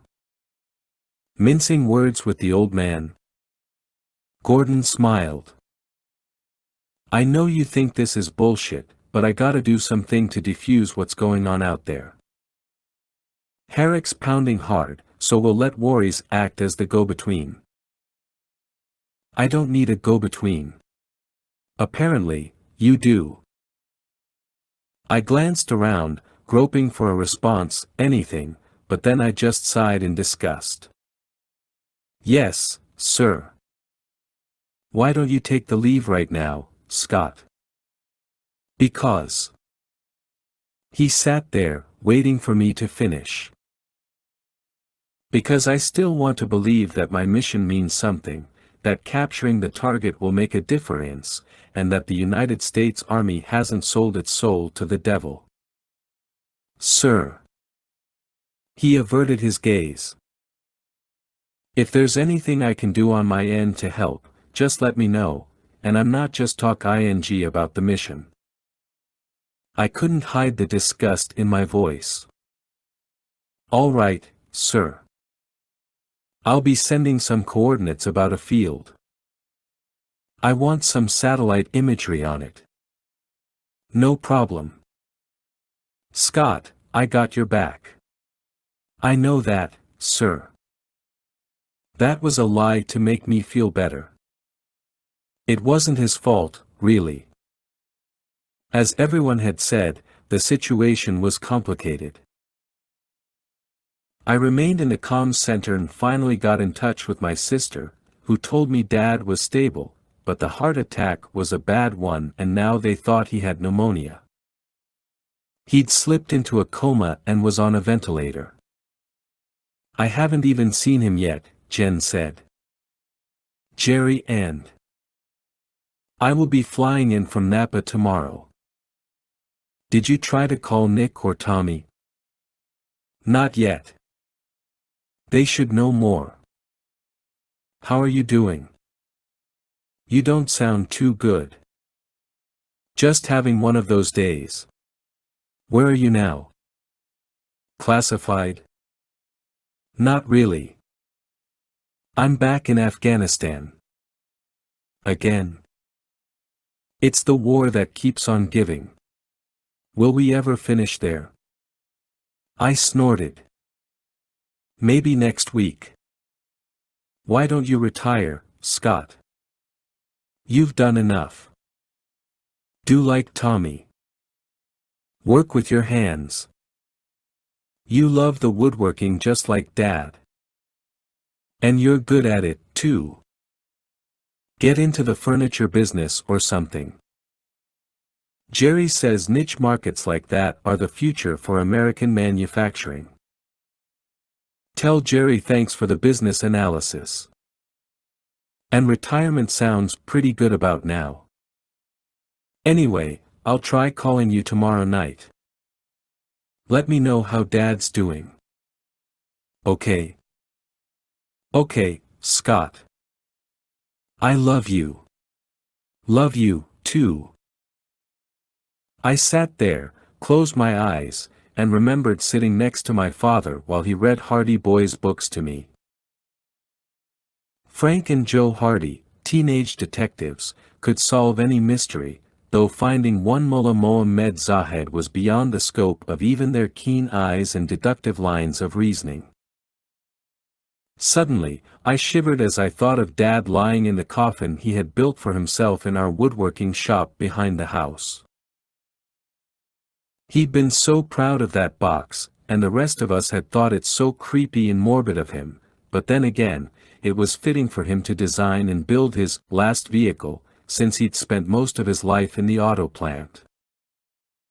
After calming myself, I stood and thanked the sergeant who'd helped me, then left the center. I was numb. The reality of it all wouldn't hit me till later. Worries and Bronco were still waiting for me at my quarters. I apologized to Warries and asked him to wait inside my billet while I spoke to Bronco. Mind if I listen in? Asked the young captain. Here we go, I thought. Yeah, I do. I pursed my lips and looked fire at the kid. Hey, Captain Warries, called Ramirez from the doorway. Come on, and I'll introduce you to the rest of the guys. Warries took a deep breath and scratched the peach fuzz on his chin. All right. I waited until he was out of earshot, then took a step forward. See this? Get used to this. This is me in your face. Bronco frowned. I didn't figure you for a cowboy. I'm not. And I figured you've been here before. I have. Then maybe you have an idea of what you're dealing with here. Or maybe you don't. Like I said, just lock up your dogs, and you and I will be just fine. Okay. I stepped back from him, took a deep breath. His eyes narrowed, deep lines spanning his face. Just like that. Where are you from? I'm a Texas boy. You? Ohio. So you're the cowboy. And you're the farmer. I think what you need to do is listen to the CO here. He's got it together. He understands the delicate balance of power. Unfortunately, that's not my mission. Bronco checked his watch. You got a minute? I've got some friends I want you to meet. Who are they? Men who will provide, shall we say, enlightenment. Oh, I've got that up to here. Trust me, Joe. This will be worth your time. I thought about it. I'm not coming alone. He looked wounded. You don't trust me. It's not like I work for the CIA or anything. Look, we're just going into the village. You'll be fine. My car's right over there. This is important to you? Very. You think it'll get me out of your face? I don't know. We'll see.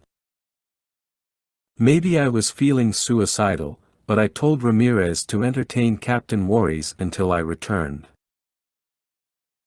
I drove off with Bronco to a part of the village I hadn't visited before, where the brick houses were more circular and clustered in a labyrinth to form curving alleys that opened into courtyards full of fruit trees and grapevines.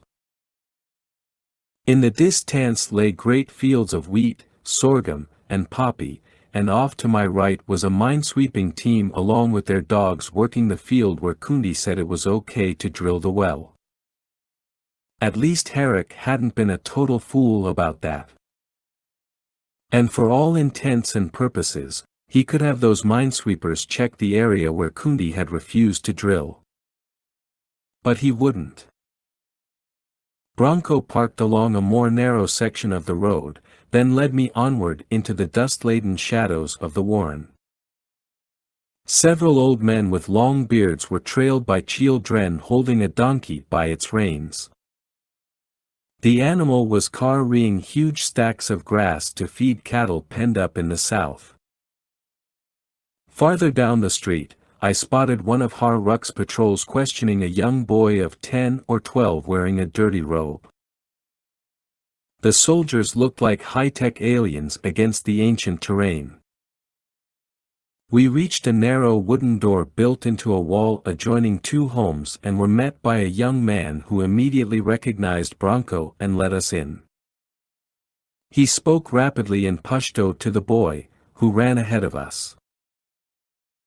The courtyard we entered had more grapevines and several fountains along a mosaic tile floor. It was, perhaps, the most ornately decorated section of the village I'd encountered.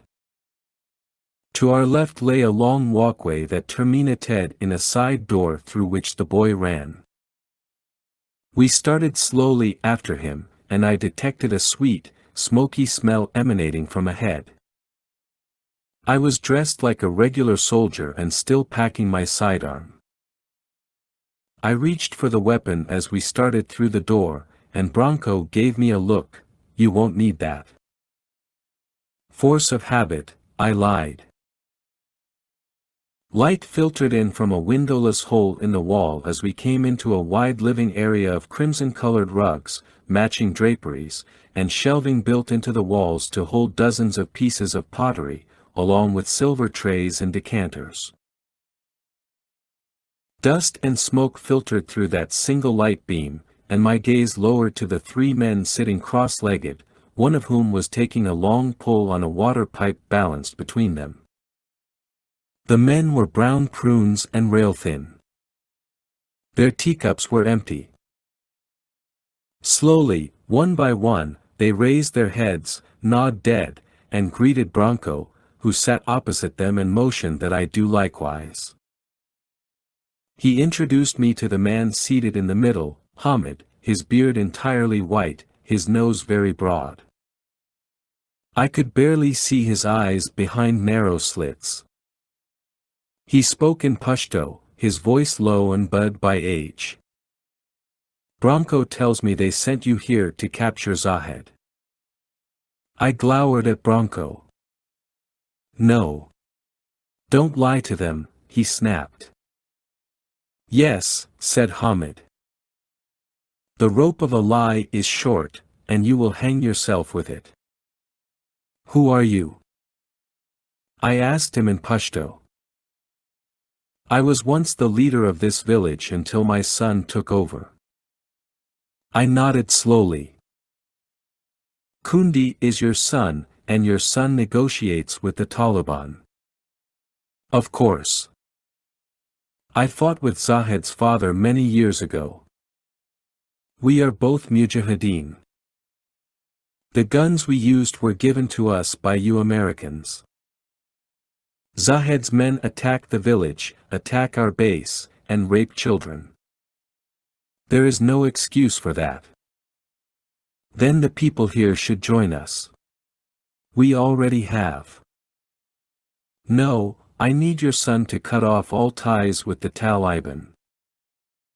There's a rumor that the workers building the school and police station have to give their money to Zahed.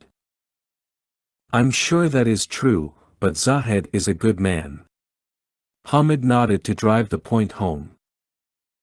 "Do you know if he is working with Al-Qaeda?" "He is not. He is not a terrorist." "Hamid, forgive me, but I don't understand why your people support him. He's a military dictator.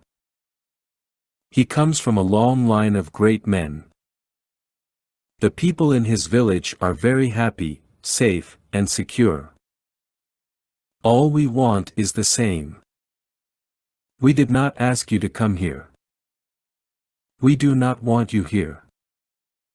We would be happier if you went home. But look at what we're doing for you."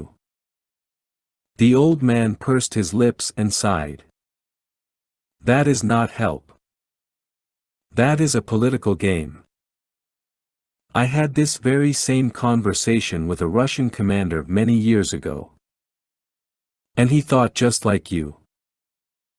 A muffled shout from outside wafted in from the window. "Hasten to prayer."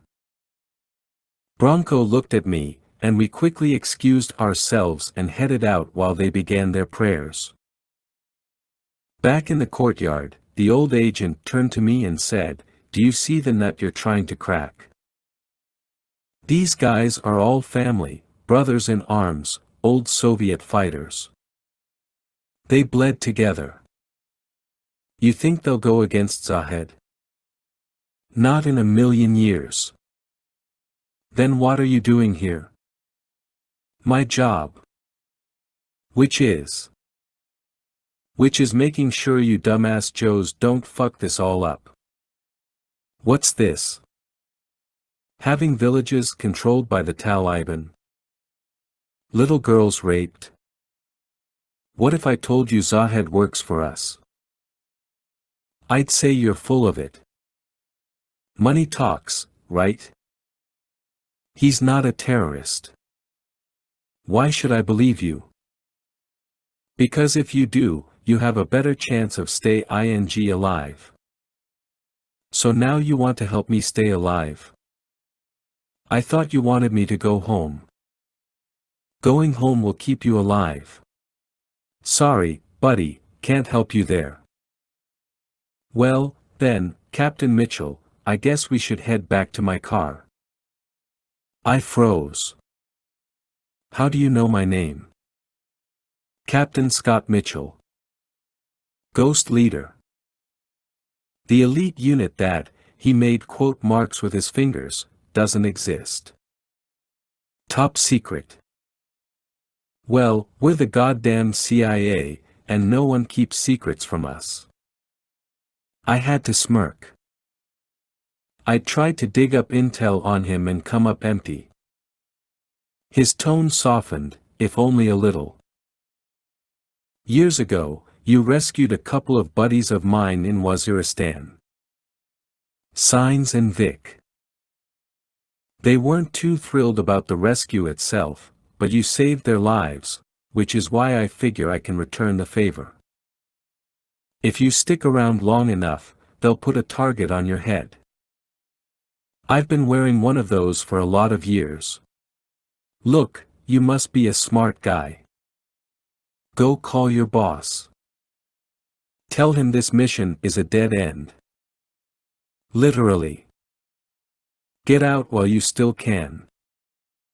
Whoa, I'm scared. Turn around and look up. I did. There was a Taliban fighter with an AK-47 standing on the roof, his weapon aimed at my head. And no, he was not hastening to prayer. See what I mean? They're giving you a chance to bail, and they're doing that as a favor to me. But if you decide to stay and attempt to carry out your mission, then I won't be able to help you. I want to be very clear about that. How can you do this with a clear conscience? Do what? Betray your country. Are you serious? Come on. He spun on his sandal and shuffled off. I glanced back at the Taliban fighter, whose eyes would end above his shamak. 12. I kept quiet during the ride back to the base, and as I got out of the car near the main gate, Bronco started to say something, but I cut him off. I appreciate what you're trying to do. Then do the right thing. This ain't worth it. And if you think you can beat them with all your fancy gadgets and gizmos, think again, right? Are you helping Zahed? Me? I'm asking you a direct question. Yes. Or no? No. Why do I find that hard to believe? Listen to me, Joe. Don't let your ego get in the way here. They gave you a mission, but they don't understand. They didn't give you orders to upset the balance here. Balance? Yeah. You might think this doesn't work, but to these people, it ain't half bad. I smirked, slammed the door, and walked on toward the gate. The minesweeping team was just coming in as well, and I asked a lieutenant at the Hummer's wheel how they'd made out. The skinny redhead wiped a bead of sweat from his brow and answered, "Looked clear to us." Hey, can you do me a favor and sweep the original zone? You mean where we were supposed to drill? Yeah. I'm sorry, sir, but I haven't received orders or authorization to do that. Yeah, but it wouldn't take long, right? 30-minute utes. I mean you're all loaded up already. He grinned slyly. You think those bastards are hid ing something out there, don't you? I know they are. I'm surprised Captain Herrick didn't ask us to sweep it. That hottie Anderson is keeping him real busy now, I said. Oh, yeah, she's hot. Australian accent. What an ass on her, too. I was talking his talk. He wriggled his brows. Tell you what, we'll give it a quick look. I'm sure the CO would make us check it out eventually. He threw his truck in reverse, backed out, and started away from the gate. Damn, I thought. I didn't think he'd go for it. Now I was committed to the plan. I watched them leave, then hurried back to our billet, where inside, the guys were doing the usual, reading, playing computer games on their iPods, cleaning weapons, and/or creating battle profiles for our crosscoms, something Nolan truly enjoyed. We always killed more time than enemy insurgents. So it was in the army. Hurry up and wait. Ramirez and Warries were seated at the small conference table near the door, and Ramirez gave me a sour look as I entered. What's up? Sir, just had a nice, long talk with Captain Warries. Seems he's in charge now. Say again. That's not exactly true, said Warries. I quickly said, Gordon told me you're our new liaison officer. Warries finished. Yeah, well, that was the initial thought. They say they won't relieve you of command, Mitchell, but I've been told that anything and everything you do must be screened through me first, and at that point I'll bring it up with Herrick. I'm sorry.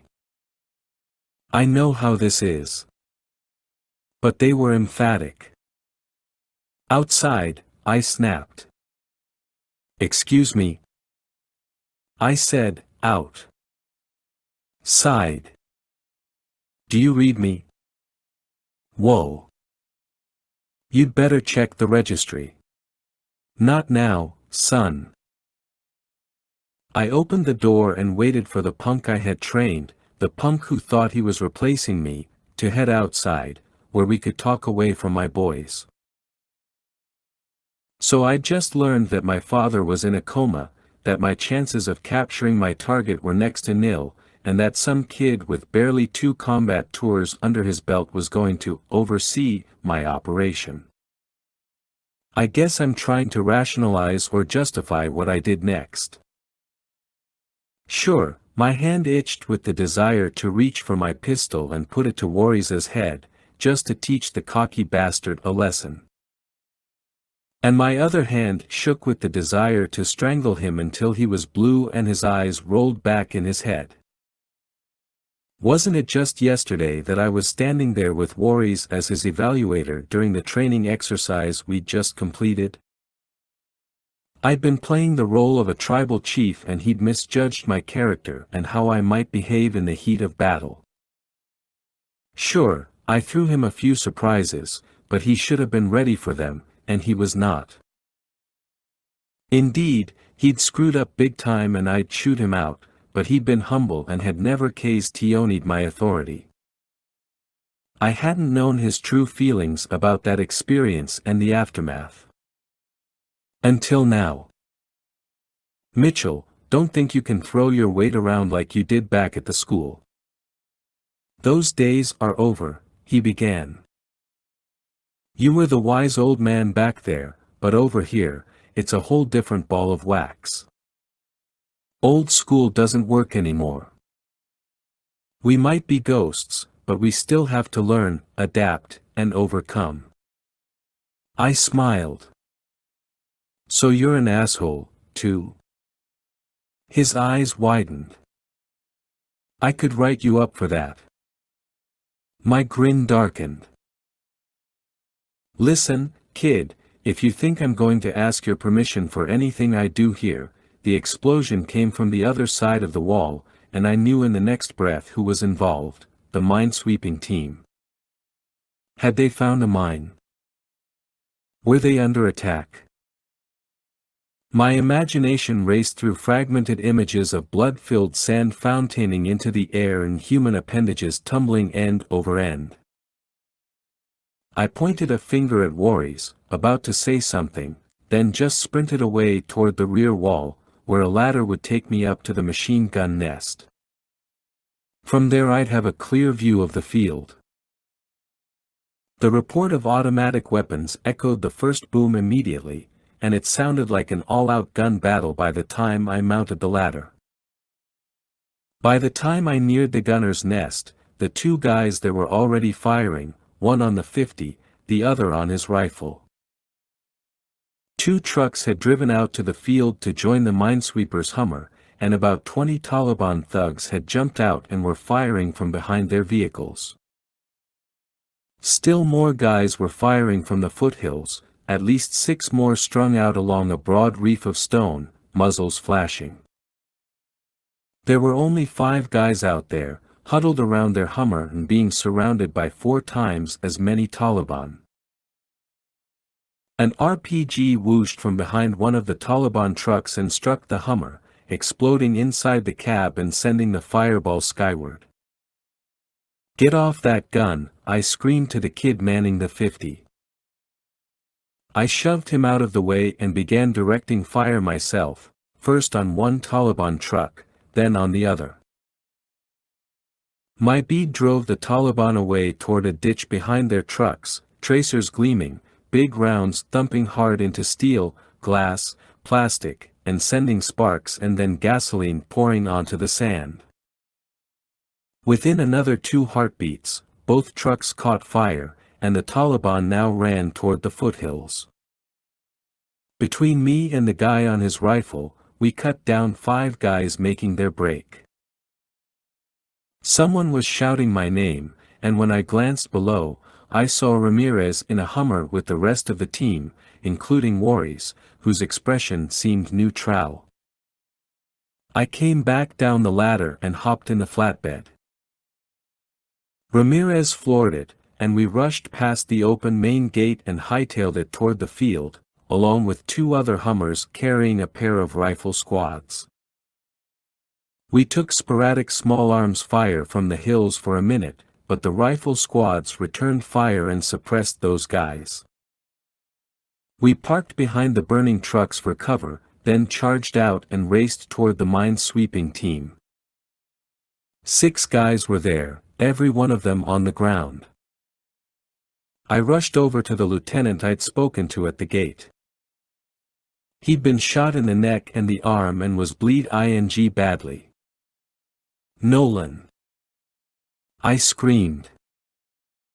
The medic rushed over while guys from the rifle squads went to assist the other fallen sweepers. "It's right next to our truck," the lieutenant gasped.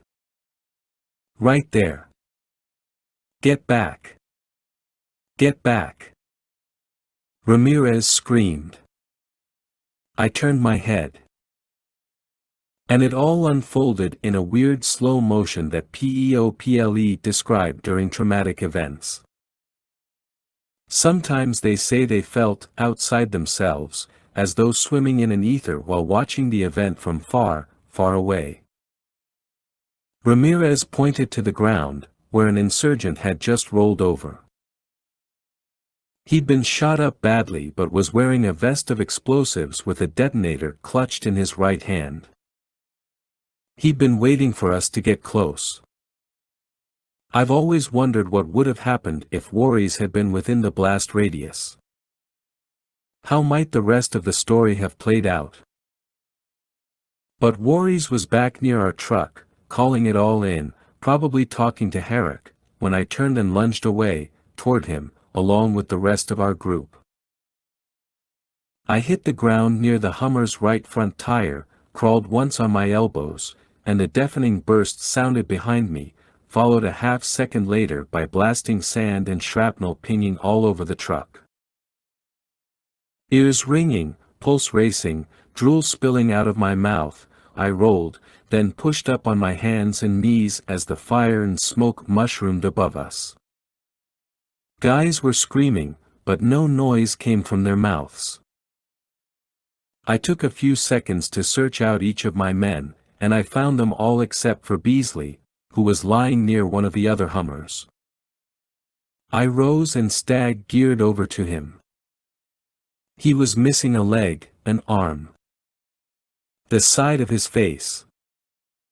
I turned away and gagged. A few of the others gathered around me, and Nolan and Brown dropped to their knees.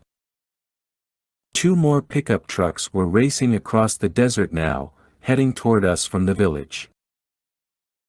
I shielded my eyes from the glare and saw Kundi in the passenger seat of one vehicle and the waterman, Berkey, at the wheel.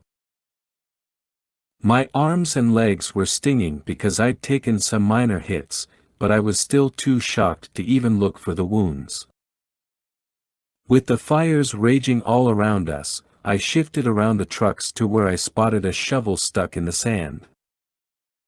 The lieutenant had found something all right, and one of his guys had begun digging. I knew that once Kundi arrived, and no doubt Har-Ruk would, too, it'd all be over, so whatever the Villagears or the Taliban had buried out there needed to be uncovered, immediately. I'd just lost a guy, and I'd be damned if it was for nothing. I seized the shovel and began digging like a maniac, sand arcing through the air, while Ramirez came over to me, wanted to know what I was doing. Grab the other shovel. Dig now. Dig. Matt's gone. He's dead. I know. Dig. I cursed at him, kept digging, going down another 2 feet when my shovel hit something. I dropped to my hands and knees, dug around with my hands, found wood. Maybe a hatch. Got something. Help me out. My gaze was torn between clearing away more dirt and the approaching vehicles. And now came the heavily armed and armored Hummer carrying Herrick himself, streaking across the sand. I found the edge of the hatch, a rope pull, and tugged on it. Nothing. Just a creak. Still too much sand holding it down. Ramirez leaned over and began clearing sand with his hands, and within 30 seconds we began to pull free the wood.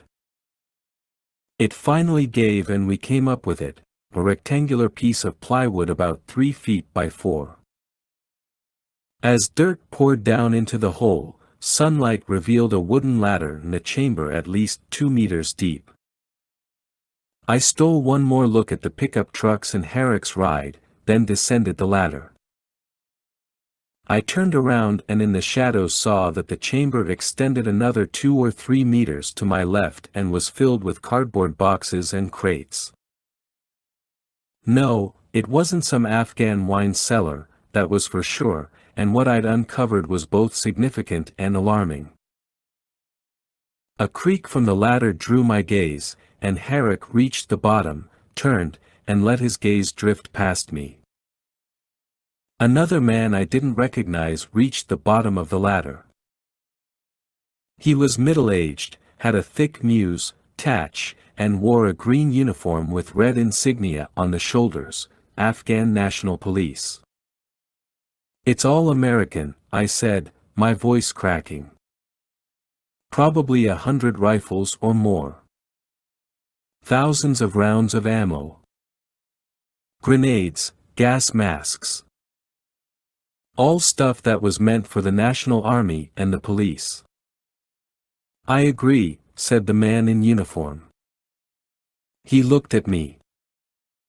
"I am Shafiq, the new police chief here in Senjure." Herrick spun around, his eyes now glassy, his cheeks turning red. "Mitchell, get your people back to the base. We'll take over from here. I'll work this out with Captain Voorhees." Yes, sir. He blinked hard, coughed, then looked at me, as though to say, no argument. But then, as I ascended the ladder, he threw a verbal punch that I could not ignore. I'll find out why the minesweepers were here, Mitchell. Look around. Kundi's been letting the Taliban store weapons. They figured we wouldn't look here, right out in the open, unless of course we wanted to drill a well. And that's why the old man got so bent out of shape. He was protecting his little cache here. He is right, said Shafiq. I gave Herrick a final look and climbed out, where I shouted for my men to rally back on our Hummer. Nolan had already removed a body bag from the truck, and he and Ramirez had just finished zipping up Bias Lay. They carried his body to the flatbed and eased it on board. The fires were still whipping in the breeze behind us, the scene now like an anthill that had been disturbed. Kundi was out near the hole, throwing his hands in the air, along with Berkey, as Warries, Herrick, and the new police chief faced them. Warries turned away from the group and looked at me, and for just a moment, I thought he longed to be in my boots, not having to deal with any of the crap. But then, suddenly, he waved me over. I looked over my shoulder, then back to him. Me? He nodded. Herrick turned around and cried, Mitchell. We need you over here right now. I liked how he called me Mitchell around everyone else. You wanna just take off? Ramirez asked me. Screw them all. Screw all these assholes. No. You guys take Beasley back. Then get to the hospital and get everybody else checked out. If these idiots want to talk to me, then they'd better strap in and get ready for the ride. I took a deep breath, winced over a shooting pain in my leg, and marched toward them. 13. I wanted to beat down at least 3 of the 4 men in front of me. I already saw them lying unconscious and bloody. You have to give me some credit for my honesty. The new police chief hadn't earned my hatred yet. Kundi and Berkey were shouting at Herrick, pointing to the ground, and then gesturing back up to the foothills. Shilmani was there and came over to me. The guns belonged to Kundi. He says he bought them from the Taliban. Do you believe that? It doesn't matter what I believe. What matters is that you can't take them away, but I know you will. I raised my chin to Herrick. Well, he'll have to confiscate them, and no one's going to be happy about that. He speaks English. Herrick called out to me. Yes, he does. His name's Shilmani. He works for Berkey. Then come over here and help me translate, said Herrick. They're talking way too fast for me. Do you really need me here? I asked Herrick. Yeah, I do, he said. Behind us, the rifle squads had finished up with their extinguishers, and the pickup trucks and Hummer were still smoldering. I'd grown far too used to the stench of burning rubber. While Herrick went back over to Kundi and the waterman, with a tense Shilmani forced to go along, I pulled Warries aside. Now, where were we? Oh, yeah, I was telling you that if you think I'm going to filter my plans through you, you're dreaming. Okay. Looks like you've got some good plans here, too. Pissed off the locals. Got a whole sweeper team killed, one of your own guys killed. He gasped. All right, that was too far. Sorry. Wow, when did you grow up hair? He puffed air. The situation has changed. They brought me in here to clean up an old man's mess. I'm hating it. I resent you for putting me in this situation. And every time I set eyes on you it's an instant replay of that ass chewing you gave me back at Robin Sage. I still hear about it to this day. I balled my hand into a fist and drew it back. He sensed it coming. Do it. Do us both a favor. Mitchell, cried Herrick. He kept calling me by name in front of everyone, but who was I to argue at that point? They were going to dump it all on me anyway. I staggered over there like a drunk and didn't realize I was favoring one leg until another pain needled up the hip and into my spine. Why were the minesweepers out here? I played dumb. You told me you were going to find out. They had specific orders to sweep the other part of the field. Wish I could help you. No, you don't. I stood there, my gaze traveling 1,000 miles away. Scott. I finally looked at him. What? I want an answer. I don't know why the sweepers were here. And I guess you can't ask them. Maybe they got lost. Or maybe they wanted to check out this side of the field, too. Who knows? You sent them here, didn't you? Guys, let's get this under control, said Voorhees. Herrick looked at him, cursed, then told him to shut the hell up. Voorhees recoiled, stunned. I need to be with my men, I said, my tone growing even more sarcastic. And I need an answer, snapped Herrick.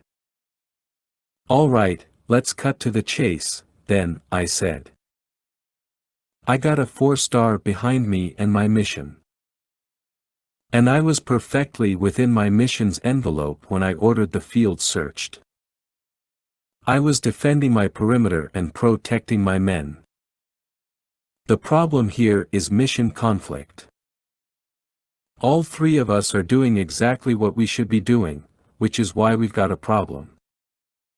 Why didn't you notify me of what you did? Harruck asked. I would have. Eventually. He gave a slight snort. Well, I got the entire United States Army supporting my mission, Scott. And it will take precedence. Kundi drifted over to me and raised his finger. You went with Bronco. You talked to my father. You know the right thing to do now. These weapons belong to us. Don't let anyone take them. What's he talking about? Herrick asked. I don't know. They smoke a lot of opium here. They forget things. This isn't over, Scott. It's just begun. I winced in pain. The leg again. I hear you. I'll get with you later, said Herrick. So will I, Voorhees added. I made a face. I'll be at the hospital if you need me. I took a detour before getting treated. I went back to the comms center and called Gordon. I updated him and asked for anything he could dig up about Bronco and any connection the spook might have to Zahed and the technology industry. I think he has something to do with the EMP knocking out our crosscoms, if it's EMP at all. I'll see what I can do. Thanks, and oh, yeah, Voorhees tells me he's in command. Gordon's expression turned guilty. Not exactly. Good, then I'm exactly in command. Does that make sense to you, sir? 2 officers, one in command, the other not exactly in command. Mitchell, we knew how difficult this job could become. That's why we picked you for it. And you're the last guy on earth I thought would be bothered by the politics. Everyone's a bad guy there. Even me. He nearly smiled. Even you. And you still believe that Zahed is the target and I need to capture or kill him? Absolutely. Without any doubt. And what will that change? Say again. He'd heard me. He couldn't believe I was asking. I sharpened my tone. Sir, I asked what will capturing or killing Zahed change? Yours is not to question why but to do or die, soul dear. Well, if we get him, then that's one less terrorist here, right? Oh, I forgot, we don't have confirmation that he's actually a terrorist. He's scum. You said so yourself. I did. But frankly, sir, there are too many people attempting to undermine my mission. I'm losing confidence in my ability to complete it and I'm concerned about our contribution to the overall effort here. What the hell is that? He cried. The ghosts fear no one. Don't throw that crap at me. You will complete your mission, but if you're telling me right now you want out, I'll relieve you on the spot and give it to Worries. He's a yes man for Herrick, so you won't get jack if you give it to him. He's not playing for us anymore, sir. Somebody got to him. Are you serious? As a heart attack, sir. And now I'm supposed to go through him before making a move. I'm letting you know right now that I can't do that. I understand. Unless your reporter changes, you stay on target, all right? Yes, sir. Any more news about your dad? I told him about my conversation with my sister. We were waiting to hear more. Most of my guys picked up minor wounds, as I did, and the doctor was able to remove the pieces of shrapnel from my legs and stitch me up. He'd asked about the scar on my chest, as I suspected he would. All I said was that I'd been serving in the Philippines and been stabbed with a very interesting sword shaped like a Chinese character. The weapon was now resting comfortably in a glass case at an old friend's house. After all these years, the scar still itched. And I could still see Fang Ji's eyes as he'd thrust the blade into me. I was just a kid back then. And the mission seemed crystal clear. Ironically, Fang Ji had questioned his own commander's orders and become torn over his duty versus the lives of the men in his charge. Though I don't regret killing him, I better understood his position after spending time in Afghanistan. Back in our billet, most of the guys were sitting on their bunks, staring blankly or rubbing the corners of their eyes and trying not to lose it. We'd been a closely knit team for the past 2 years. We'd lost a family member. We need to get out there tonight and get some, said Ramirez, just after I entered. They need to pay for killing Matt. The response was natural, rudimentary, entirely human, and I felt the same, despite it sounding like a knee-jerk reaction of less experienced soldiers. Hume, Nolan, and Brown began nodding. Treehorn joined them. Jenkins, the biggest, most intimidating guy on the team, started crying. Smith, who was near him, offered a few words of encouragement. Master Sergeant Matt Beasley had hailed from Detroit, had tooled around the hood in a Harley Sportster, and was a latchkey kid who'd made a name for himself in the army. I don't expect my words to do him justice, and you'll never know him the way we did, but you need to understand how important he was to us. In recent months Ramirez had become more of my right-hand man, but Beasley had been the first guy to help out, had treated me with respect and had welcomed me into his fold. NCOs could make or break you, and much of my success was due to his experience and GUIDance. We always had Alpha and Bravo teams, with Charlie team being our one-man sniper operation, and Beasley always led Bravo for me. I never once doubted his abilities and knew that if I was ever injured or incapacitated, my guys were in his more than capable hands. I could tell myself that if I hadn't sent the minesweepers out there, then Matt would still be alive. But I wouldn't have made that decision. I would have sent them no matter the risk. Of course, I'd seen a lot of guys die in combat, and a lot of guys die just getting blown up while they were on their way to the latrine. Sometimes I took the blame and just buried it. But I'd been working with Matt for a long time, and though I couldn't help but feel the guilt, I could already hear him telling me not to worry about it. Sorry, Matt, that's easier said than done. The guys, no doubt, wanted payback. So did I. And not just against the Taliban. Before I could speak, a big Chinook rumbled overhead, shaking the hut with its twin rotors. That was fast, said Ramirez, his gaze shooting up to the ceiling. Well, that might not be our bird, I said. He was referring to our having Beasley's body shipped back to Kandahar. He nodded. So, are we game on for tonight? I raised a palm. Take it easy.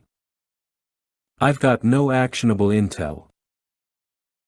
They've been poking around, trying to feel out our new defenses in the defile, said Treehorn. There are some foothills in the back with a couple of tunnel entrances, or at least they looked like entrances from where I was at. The door swung open, and in walked Captain Voorhees. No one spoke. Guys, I'm deeply sorry about the death of Master Sergeant Beasley. I just wanted you to know that. I wanted you to know that I'm a ghost, too. I'm on this team. Not anyone else's. Ramirez raised his hand. Sir, can we talk off the record? Voorhees showed his palm. Let me stop you there. I already know where this is going. I glanced sidelong at him. So do I. There was no mistaking the threat in my tone. What's going on here, people, is a philosophical difference between commanders that's playing out in the ditches, and we got stuck with the raw deal. I need to be in the loop on everything because I'm supposed to smooth things over between us and the CO. I don't blame your captain for being upset over what's transpired here, but for now, we just make the best of it until Hire gets its head out of its ass. Oh, he was a clever bastard, all right, I thought. He'd let me have it, then had softened his tone to try to win over the hearts and minds of my guys. He had no idea who he was dealing with. That's right, everyone, I said, widening my gaze on them. And as I just told you, we have no actionable intelligence at this time, so we'll continue in our holding pattern. Meanwhile, I'll be in close touch with the Colorado Nell to see if they can get us something. Very well, said Voorhees. We all stood there. You could cut the awkwardness with a Bowie knife. Yeah, one other thing, I said. I always bunk with my team, and this billet is full. I'm sure Herrick has room with the other officers. He snorted. Right. I'll work that out. And one more thing. Captain Herrick has decided to turn over that weapons cache to the local police chief. Kundi has agreed. They'll use those weapons to begin arming a new police force. Interesting, I said. And where are they recruiting this new police force?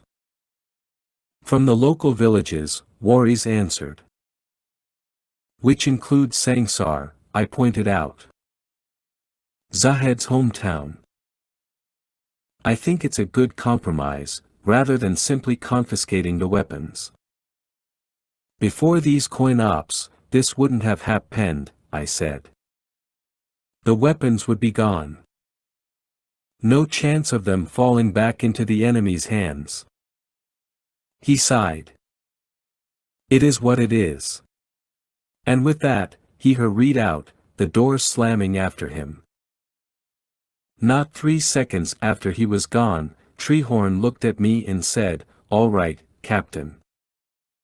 Let's plan this out. Time to rock and roll. And that fool there. He ain't invited to this party." 14.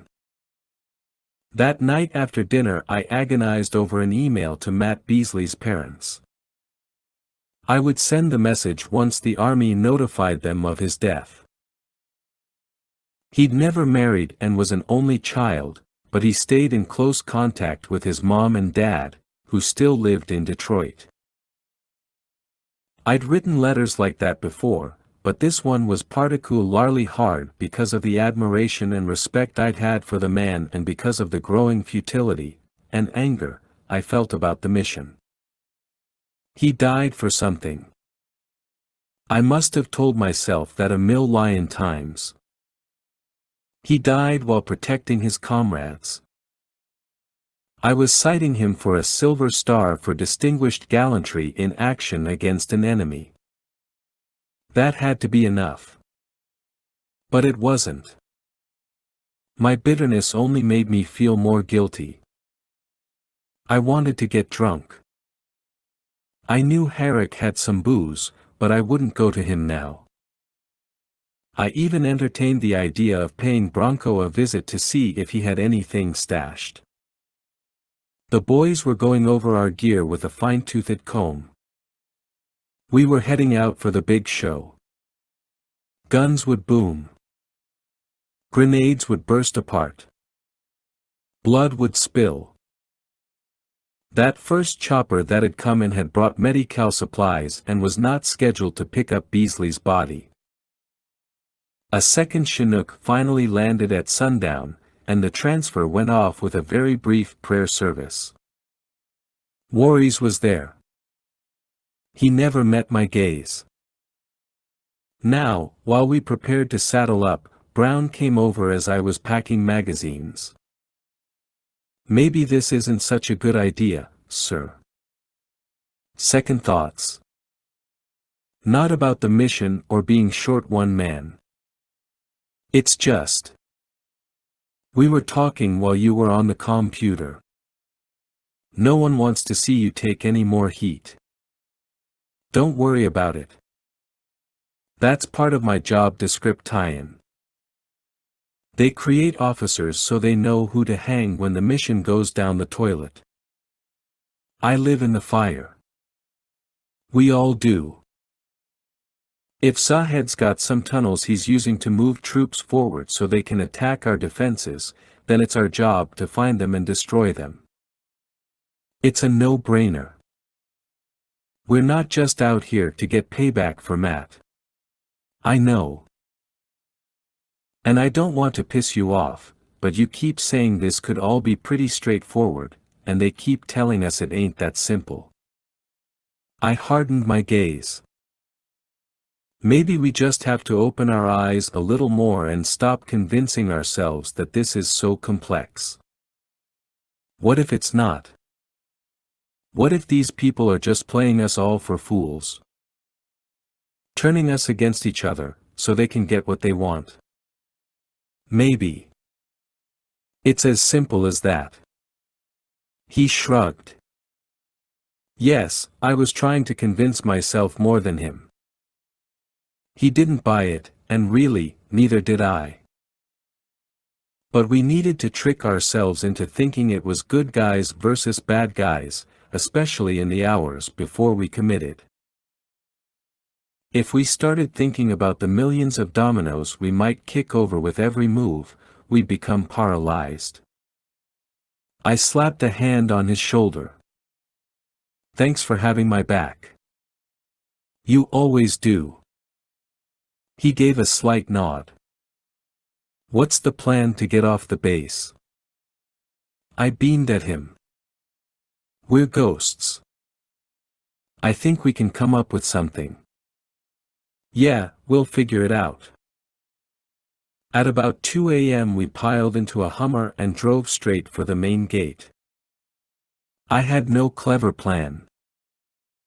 I just told the sentries we were relieving a security detail at the construction site. I showed him the fake credentials that identified us as regular army personnel. We weren't on the guys list. I argued. At the sound of my first four-letter word, we got ushered through. It wasn't as glamorous as sneaking off the base, but it did work. Or at least I'd thought it had. After we left, the son of a bitch guard called the XO, who in turn woke up Herrick. We left the truck and driver at the edge of the Construct Ion site and talked to the rifle squad posted there. I told them we were on a classified operation, but if they heard gunfire and explosions, they were welcome to join us. The sergeant in charge grinned and said, "Is it bring your own beer?" Hell, no. We supply everything. He smiled. I like the way you guys roll. We hustled off into the desert, the sand billowing into our eyes, the sky a deep blue-black sweeping out over a moonless night. The foothills lay directly ahead, cast in deep silhouette, and I strained to see the tunnel entrances that Treehorn so fervently believed were there. At the base of the first hill, with our boots digging deeply into the soft, dry earth, Ramirez called for a sudden halt, and then we dropped to our bellies, tucking in tightly along a meandering depression. Someone was approaching. Actually, two figures. I whispered into my boom mic to activate my cross-comm. The hills lit up a phosphorescent green as the HUD appeared and the unit made contact with our satellite. Within the next 2 seconds my entire team was identified by green diamonds and blood types via their green force tracker chips. So, too, were the two men approaching, and I gave a deep sigh as I read the names. Warries had come along with a private, probably his driver. Ghost Team, this is Ghost Lead. Friendlies approach ING. Hold fire. Roger that, said Ramirez. But are you sure about that? I grimaced over the remark, but yeah, I understood how he felt. Warries, unbeknownst to me, was wearing a cross-comm and had linked to our channel. He'd been clever enough to research the access codes. He'd heard Ramirez's remark and suddenly said, Ghost Team, this is Captain Warries. I'm coming up. And if I were you, I'd be sure about holding fire. Ramirez shifted over to me, covered his boom mic, and issued a curse. I saw his curse and raised him too.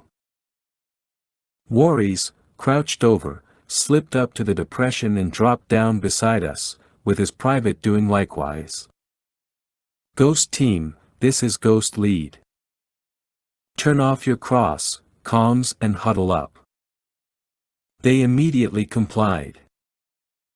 I didn't want anything recorded at this point. How you doing, Scott? My former trainee began, as though he were about to offer me a beer. I sensed though, that he was speaking through clenched teeth. "What's up, Fred? Herrick sent me out here to relieve you of command and bring the team home." I pretended I didn't hear him. "Maybe we shouldn't be slipped off the base, but you know what? I'm just too lazy and just don't care anymore. We're heading up to find, fix, and destroy the enemy. We've got enough actionable intel to justify this raid. If we let them keep moving in and doing overwatch of our construction site, they'll set up their offensive, and all of Herrick's work will go to hell. So you need to go back now and tell him that. Tell him we're out here to save his ass. You can tell him yourself. We'll contact him right now. I don't have time for this. Captain, I'm here to relieve you of command." "Okay, but can you give me about an hour?" Warriors' voice came in a stage whisper, but he would have shouted if he could, "This is serious shit, asshole. I'm relieving you of command." "I'm sorry, sir," said Ramirez, butting in and ignore my glare. "But we don't recognize your authority here, nor will we obey your orders." "You think you speak for the rest of them?" Warriors asked. Ramirez looked at the others. "Oh, yes, sir. I know I do. We won't follow you. Trust me." I shook my head. "Freddy, the problem is you're trying to play by the book with people that don't exist." He looked lost for a second, then said, "I'm not going anywhere." "That's fine. You can wait for us." "No, I'm coming on this mission." "Negative. I need you to return to the FOB, and bring your driver along." "Excuse me? I'm here to relieve you." "I am not relieved. You've got no authority to refuse me." He glanced around at my team. "Captain Mitchell has been relieved of command and will be returning to the base with my driver. Guys, just ignore him. I'm in command. Prepare to move out. Scott." Now I was talking through my teeth. "You listen to me, and you listen good. Each one of my guys has got 2 rifles. One's their favorite toy. The other's an AK confiscated from the Taliban. Do you understand what I'm saying? That I could accidentally get shot? You gotta be kidding me. You don't threaten me with that. We're on the same team, and you just need to suck it up. I'm in. You're out." He told the private to hold his position and wait for us. Ramirez whispered to me, "The hell with it. Let him come. We can babysit. He could get hurt." I lay there, panting. If I abandoned the mission, I'd still go home to be hung. So the hell with it. We were going. Biting back a curse, I got to my feet. "Guys, you will ignore any and all commands from Captain Warriors. Moving up. Let's roll." I looked at Warriors. "What are you going to do now, Freddy? Phone a friend?" "No, I'm still coming along. I'll document all this insubordination, and by the time I'm done, you and this entire team will go down." Then he told me to fuck myself and broke off with Jenkins, Hume, and Brown, our Bravo team. I took Ramirez, Nolan, Smith, and Treehorn. I put Treehorn on point. Bravo shifted off to the north side. I told them to activate their crosscoms and to watch what they said, we were being recorded. Ramirez looked back at me, as if to say, "Oh my God, what's happening now?" I just steeled my gaze and got back on the horn. "Brown, this is Ghost Lead, over." "Here, Ghost Lead," he said, as I patched into his cross-comms camera and watched them scurrying along the foothill, climbing higher along a lip of gravel and dirt. "Stay in touch." "Roger that." Voorhees didn't know it, but Brown was in command of that team. He would be reporting to me, and I knew that Hume and Smith would fall in line. Ramirez hadn't lied. The military might have been full of backstabbers and ass-kissers, but my men were fiercely loyal, every last one of them. They would do anything for me. I mean anything. I kept close to Treehorn as we ascended, hunched over, our computers scanning the mountainside for enemies. Clear so far. We climbed for another 15 minutes, Mach-ing good progress, when Treehorn called for a halt, and I zoomed in with my camera to see the ragged depression in the mountain, like a bruise against the stone. "Cave entrance, right there," reported Treehorn. "We got one, too," said Brown. "I'll report that," cried Voorhees. "We've got a tunnel entrance. Can't get a good read on it, but I'm guessing it runs deep. Could connect to your entrance, over." "Roger that. If we get in too deep, we might lose contact with the satellite." "Understood. Recording. Let's do it." I hadn't mentioned anything to Voorhees about our cross-comms being knocked out during our first night raid, but I'd assumed he'd read it in my report. I wondered if being inside the tunnel would protect the gear from whatever the Taliban was using against us. The answer would come shortly. As in the second we entered the caves. It all went dead. Again. Everything. High-tech gear reduced to crap. We'd taken along some old Mbit radios, standard, issue stuff as backup, and strangely enough they still worked. Maybe they had thicker casings and were better shielded from EMP waves or other countermeasures. We had penlights taped to our rifles. Even as I turned mine on, the first wave of gunfire stitched across the mountain. They were coming at us from outside, from above the entrance. "Move, move, move." I screamed, driving the group into the tunnel. Treehorn rushed forward. He hadn't taken along his sniper's rifle, instead he had a terrifically loud shotgun, and when it boomed, sending pellets into the face of the Taliban guy rushing toward us, I dropped to one knee and crouched tight to the dusty rock wall at my shoulder. "Ghost Lead, this is Brown. We are taking fire inside and out, over." "Roger that," I said. "Move in. Flush them out." "He's right," said Voorhees. "Let's move in."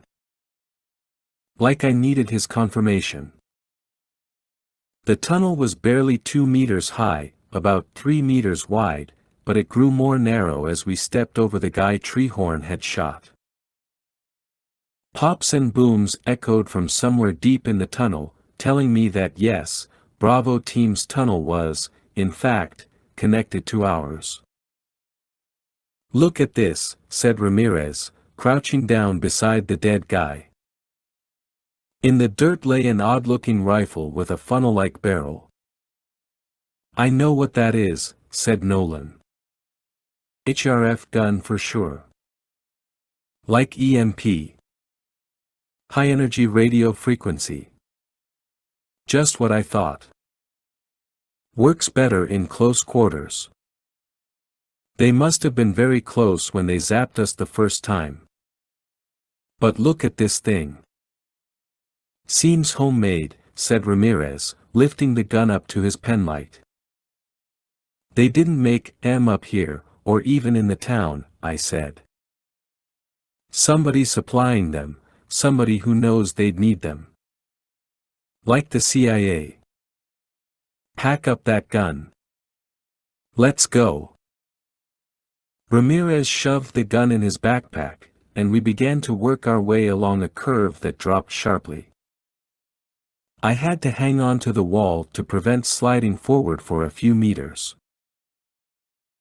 Ramirez was pulling up the rear now, keeping his rifle pointed back while shuffling to keep up with us, the thin beams of our penlights playing like lasers over the walls. Treehorn remained up front, ready to blast the hell out of anyone who tried to confront us. He stole a quick glance back at me, and I'd never seen his eyes as wide. The sergeant was wired to the moment, and I had every confidence in him. Mitchell, this is Voorhees. We dropped 2 tangos. Picked up a gun of some sort. EMP, over. Same here, I answered. Keep moving in, but call out if you see our lights. Roger that. I noticed how Voorhees wouldn't refer to me as Ghost Lead. What a fool. I wondered why he hadn't called Herrick to tell on me yet.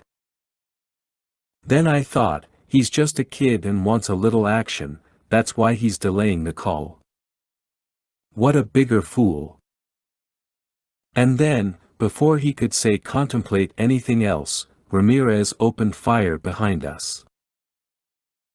We hit the dirt, and I whirled back, along with Nolan, to add our fire and drive back a pair of fighters who vanished behind the curve. Keep moving. I ordered. They're still back there, warned Ramirez. That's why you keep watching, I said. The air grew dank as we descended even farther. Trash appeared along the walls, discarded wrappers, even some bottles of soda, along with Marie's, which had obviously been stolen from U.S. and coalition forces. Looks like an intersection coming up, said Treehorn. 2 tunnels. Voorhees, do you see us? Not yet. Do you see an intersection?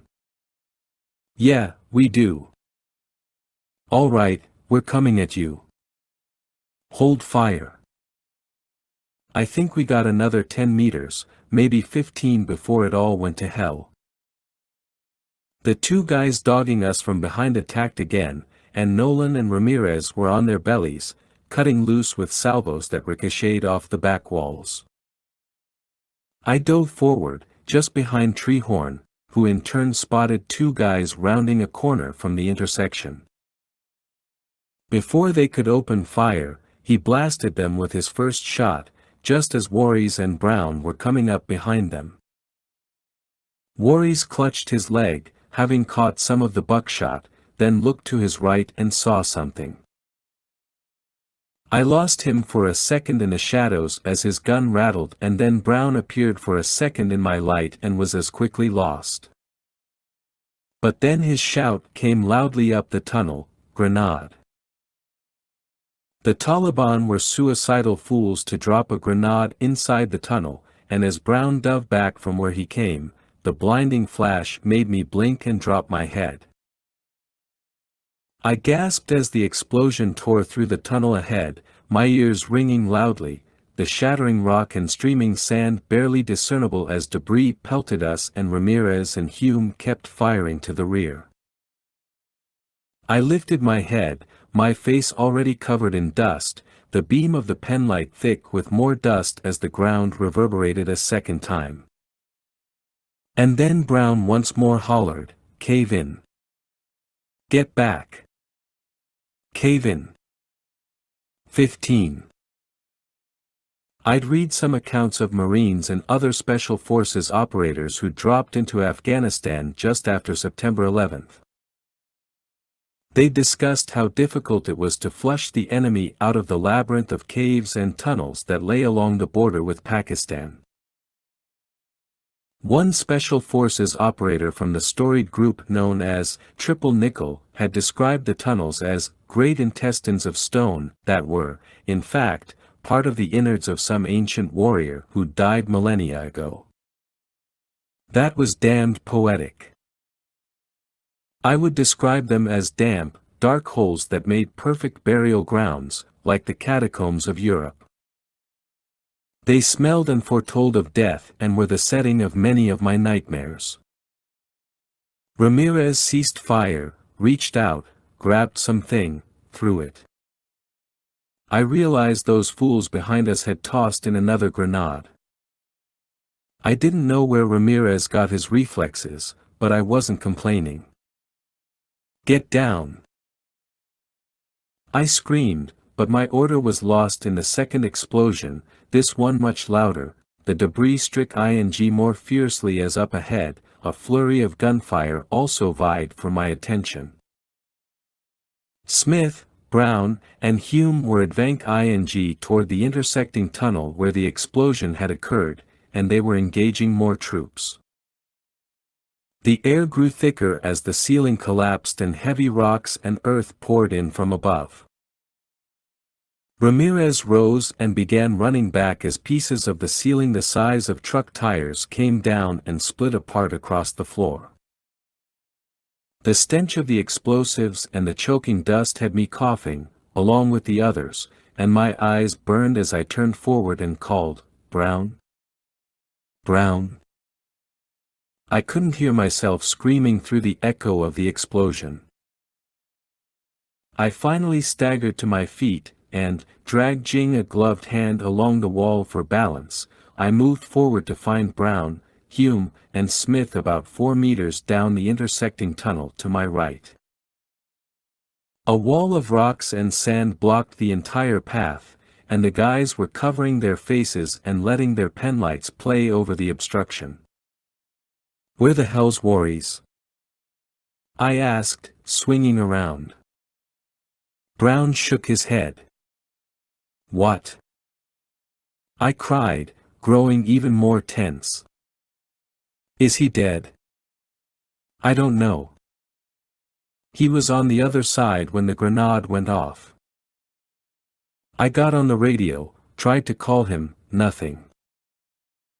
"Wait," called Smith, pressing his ear against the rock while Ramirez and Nolan approached to cover us.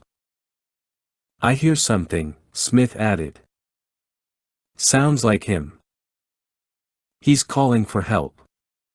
"Are you sure?" I asked. "Yeah, I'm sure." "All right, start digging," I said. "We'll cover the back tunnel," said Ramirez, waving Nolan after him. "Do it," I said. "Bad night," said Brown, grabbing the first large rock he could find and groaning as he lifted and threw it aside. "Very bad night." "We'll be here for hours," said Smith. "And they're probably massing for us outside." "We'll need backup," Brown said. "You guys are right," I said. "Go back down there, tell that private we need a digging team out here and 2 rifle squads. Then get right back." As they were about to leave, Ramirez and Nolan opened fire on the tunnel ahead, and I remembered only then that all other exits had been blocked by the cave-ins. There was only one way out. Brown realized it as well and said, "Guess, we ain't going anywhere. Yet." "All right, everybody, mask up," I said. I didn't like it, especially within the confines of the tunnel, but the Taliban guys were ready for us, so we had no choice. I fished out a couple of CS gas canisters and let them fly down the tunnel. We waited as the gas hissed into a thick fog, and then we rushed forward, enveloped in the smoke, Brown and Smith covering our rear, Treehorn and Ramirez up front. "How deep does this go?" I said aloud, though no one could hear me. We ventured on at least another 100 meters, then turned to our left and saw an opening and the faint stars beyond. Treehorn and Ramirez moved up front and signaled to me that they'd check it out. I gave them a thumbs up and kept back with the off-airs. They reached the opening, a narrow leaf-shaped break in the stone, and shifted warily forward. Both men vanished for a second, then Ramirez ducked back inside and waved us on. We emerged on the mountainside facing Sangsar, and all the booming from inside the mountain had not gone unnoticed. Lights burned from the houses nearest the wall, and 2 pickup trucks loaded with Taliban were already bouncing across the desert, en route to us. I ripped off my mask, as did the others, and then said, "There's got to be another entrance. Worries must be looking for it, too." I whirled around, faced the ridgeline, got my bearings, and waved the rest of the team up, toward a cluster of outcroppings that looked promising. We got there in a hurry, because several Taliban had already reached the ridge just below us and had opened fire. With dirt popping at our knees and making us grimace, we reached a broad wall of stone and ducked behind it. I waved my team on, one after another, and we all huddled behind the rock. "We got a problem," said Ramirez. "Even if we find the other entrance, we already know it's a dead end. And if we all go in there, they could pin us down, drop in some grenades, and that ruins my plans to marry a supermodel." "Mine, too," said Smith with a wink. "All right, Joey, me and you go up and look for the entrance," I told Ramirez. "The rest of you set up here along the rocks. See if you can hold them for just a couple of minutes." I rushed forward with Ramirez on my heels.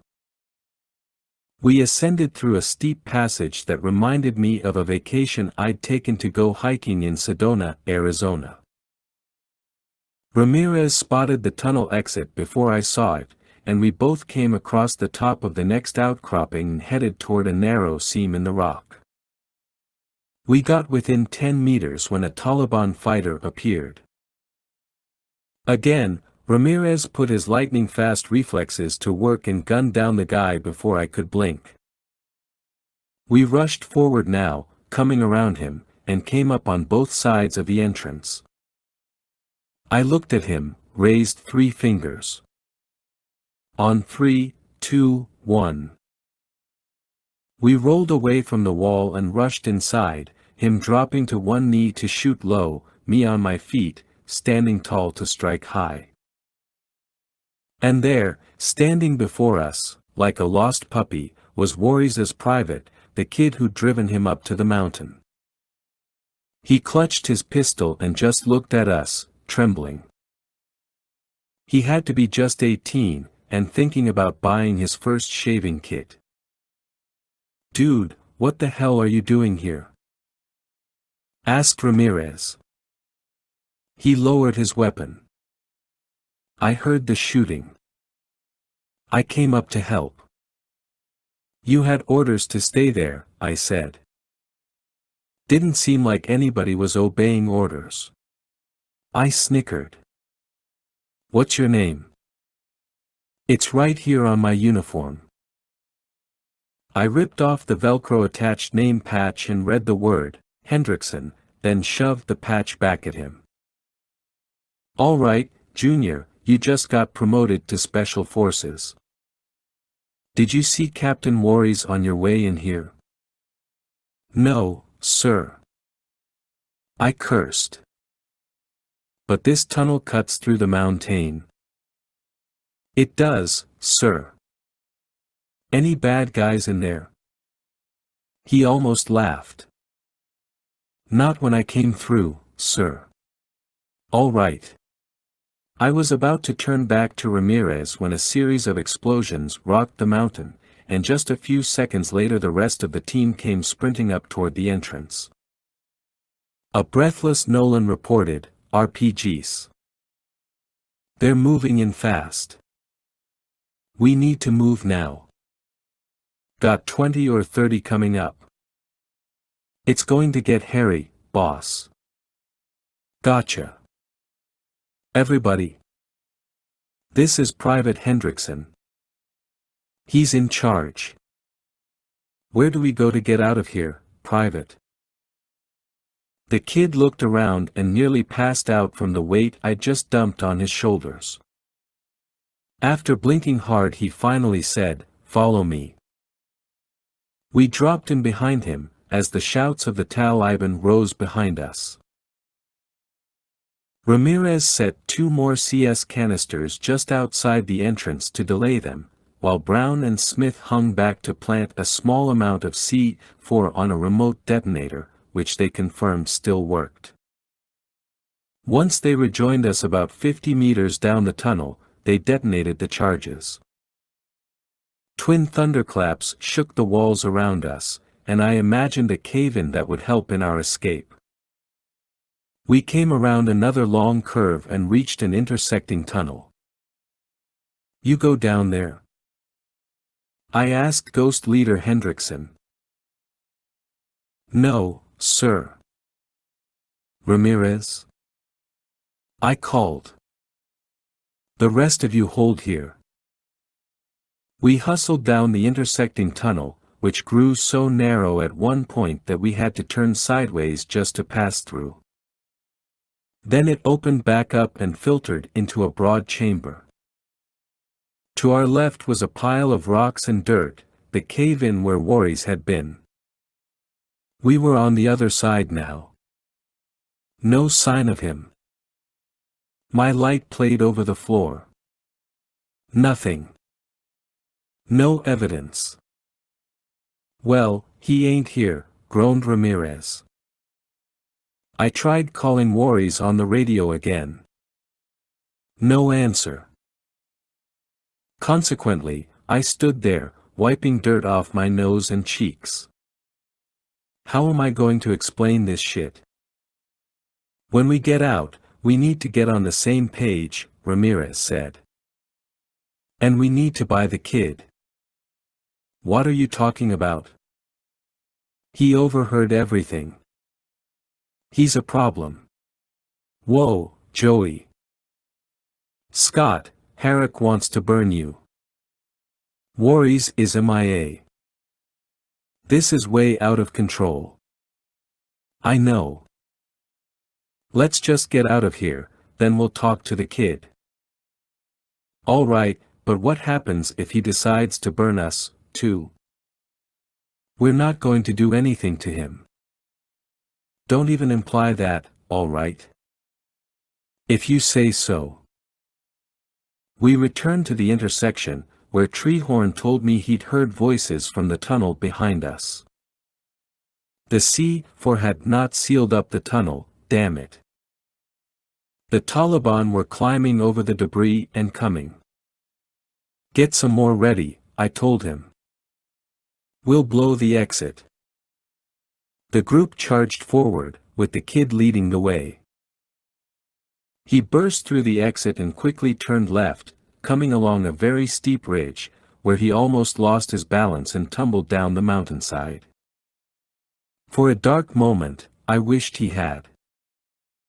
Treehorn and Brown planted the charges.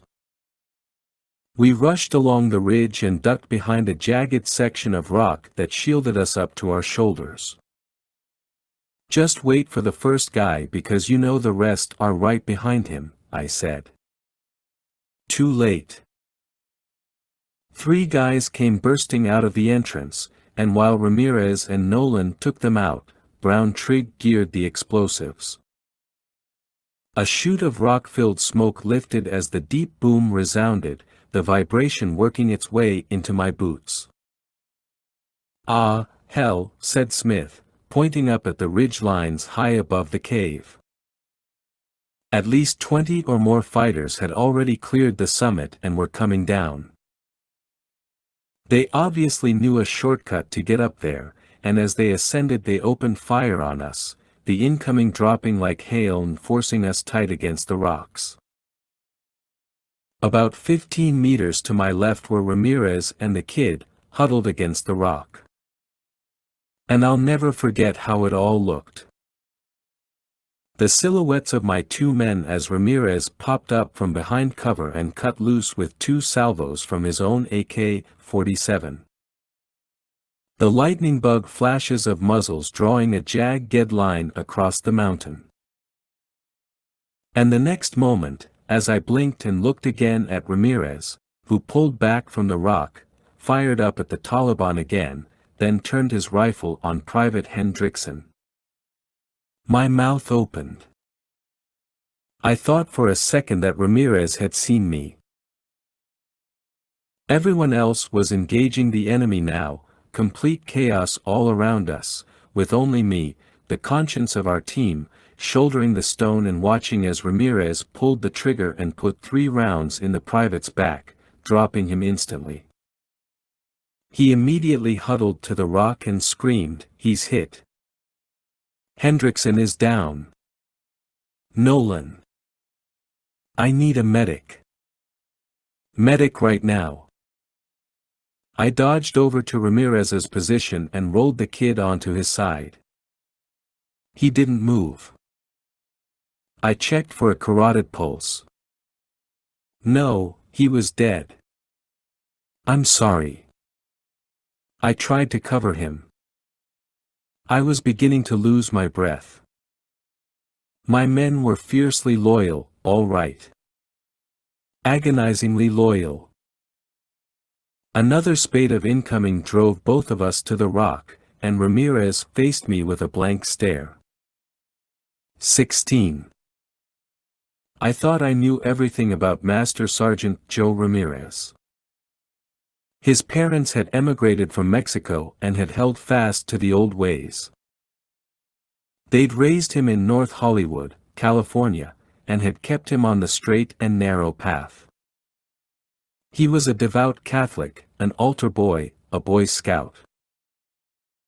In his teenage years he'd become a computer hacker and had almost gotten busted for identity theft, but he'd been taken under the wing of a detective who'd pursued him to join the army. His older brother Enrique had enlisted, and I'd met him, nice guy, quiet demeanor, and a good soldier, as reported by many of his superiors. Ramirez followed in his footsteps. It wasn't long before he was tapped for special forces, and he now had more experience in Afghanistan than any of us. 2 tours as an Army Ranger plus some shorter ops. Old man Gordon had handpicked the kid himself to become a member of the Ghosts, and Ramirez had done a great job when I'd taken him to Waziristan and, later on, into China. He was one of the most level-headed guys I'd ever served with and the last person on earth I'd thought capable of murder. He was the epitome of an outstanding soldier. And he'd become my good friend. Joey. I gasped. I'll get him out of here, he said. Just have them cover me. I can see the Hummer down there. Before I could do anything, he scooped up Hendrickson's body and started shakily down the mountain. Nolan came running up and cried, "Wait." He was already sloughing off his medic's pack. "Too late," I said. Then I raised my voice. "Everybody, fall back. Fall back. Let's go." We started a serpentine descent, following the ridge lines and those areas where the outcroppings provided some slight cover from the Taliban behind us. Treehorn and Brown covered our withdrawal, retreat only when they spotted a guy shouldering an RPG. They vacated their position only seconds before the rocket struck, heaving fiery flashes and pulverized rock. At the foot of the hills we were met with a curious sight, About a half-dozen Afghan National Army troops had driven up in a truck, and beside them was Bronco. He waved me over and cried, "Let's go, Joe."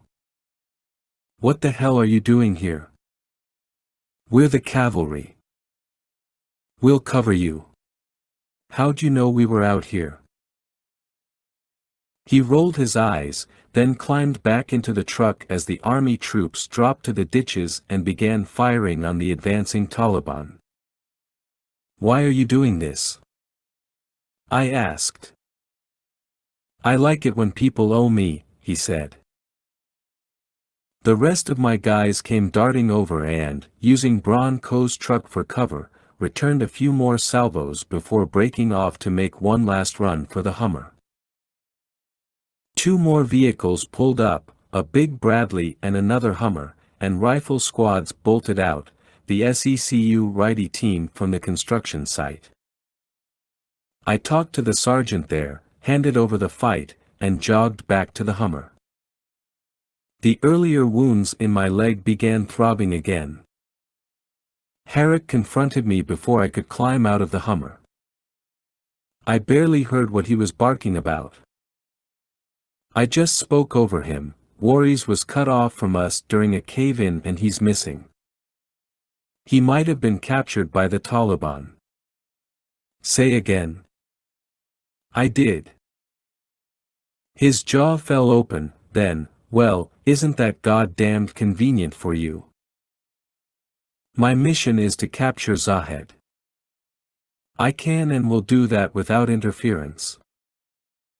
Our mission tonight was completely within my rights. I sent him up there to relieve you of command." "I know. But we got attacked." "Not exactly a lie. Not the full truth, either. His driver was also killed on the way out of there." "And what did you gain?" I looked back to the Hummer, and Nolan got out, carrying one of the HERF guns. "This is how they've been knocking out our cross, comms. Also, I'll be sending you a rough map of the tunnel complex they've got up there. We need a team to blow it up, otherwise they'll plan their offensive against your school and police station." He studied the HERF gun, then faced me. "Are you really trying to help me?" "Simon, I understand where you're coming from. I don't have to like it. With the all crap going down in Helmand, I bet Gordon can't spare another guy to come out to relieve me. If they got worries, you need to let me work on that, work on taking out Zahed. And we're back to square one, with you stirring up the nest and me crying foul. I don't know what to tell you. I'll be filing my report. You can read it. You can suggest I'm relieved of command all you want. But I'll fight you all the way. Keating knows I get results. Hard to argue with that." I turned around and walked back toward the truck before he could reply. At the comm center, Colonel Gordon told me that they'd received a good signal from Warriors' GFTC. Every ghost operator had a green force tracker chip embedded beneath his arm. The GFTCs were part of the Identification, friend or foe, IFF, system, so we knew who was who on the battlefield. Warries was being moved, but the colonel said that Warries' chip suddenly went dead. Either they'd taken him to a deep cave where the signal was blocked, or they'd cut the chip out of his arm and found a way to deactivate it. If they knew about our cross, comms, they might have known about our chips. Back in our billet, I collapsed onto my rack and just lay there a moment, staring at the curved metal ceiling. The guys were removing gear, groaning about aches and pains, and recounting moments from the battle. I glanced over at Ramirez, who was sitting on his bunk, shirtless, with his face buried in his palms. We both knew the talk was coming. But all I wanted to do at that moment was sleep. So I draped an arm over my eyes and found myself back in the tunnels, as Warries confronted me with a band of Taliban at his shoulders. See, Scott, you never know who's working for who. I work for the Taliban. And so does Herrick. In fact, the whole army's in bed with them, everyone except you. You're the only idiot who didn't get the memo. I wrote my report in the morning, hating myself with every word I typed. I lied about the time of the attack and about me resisting Warriors' attempts to take my command. But more important, I lied about Private Thomas Hendrickson's death. He'd been shot point blank in the back, but no one would question that. An AK-47 had been used, and seasoned Special Forces operators were vowing that the kid had been in the wrong place at the wrong time. Hendrickson was a private, a cherry, with barely any experience. That he'd gotten killed would hardly raise a brow. I couldn't help but do some morbid research on the kid. And what I'd learned just broke my heart. After a few conversations with the others, I felt certain that no one else had seen Ramirez shoot the kid. At breakfast, Ramirez avoided me like the plague, and then, afterward, I asked him to join me on a ride up to see the construction site. Oh, he knew it was coming.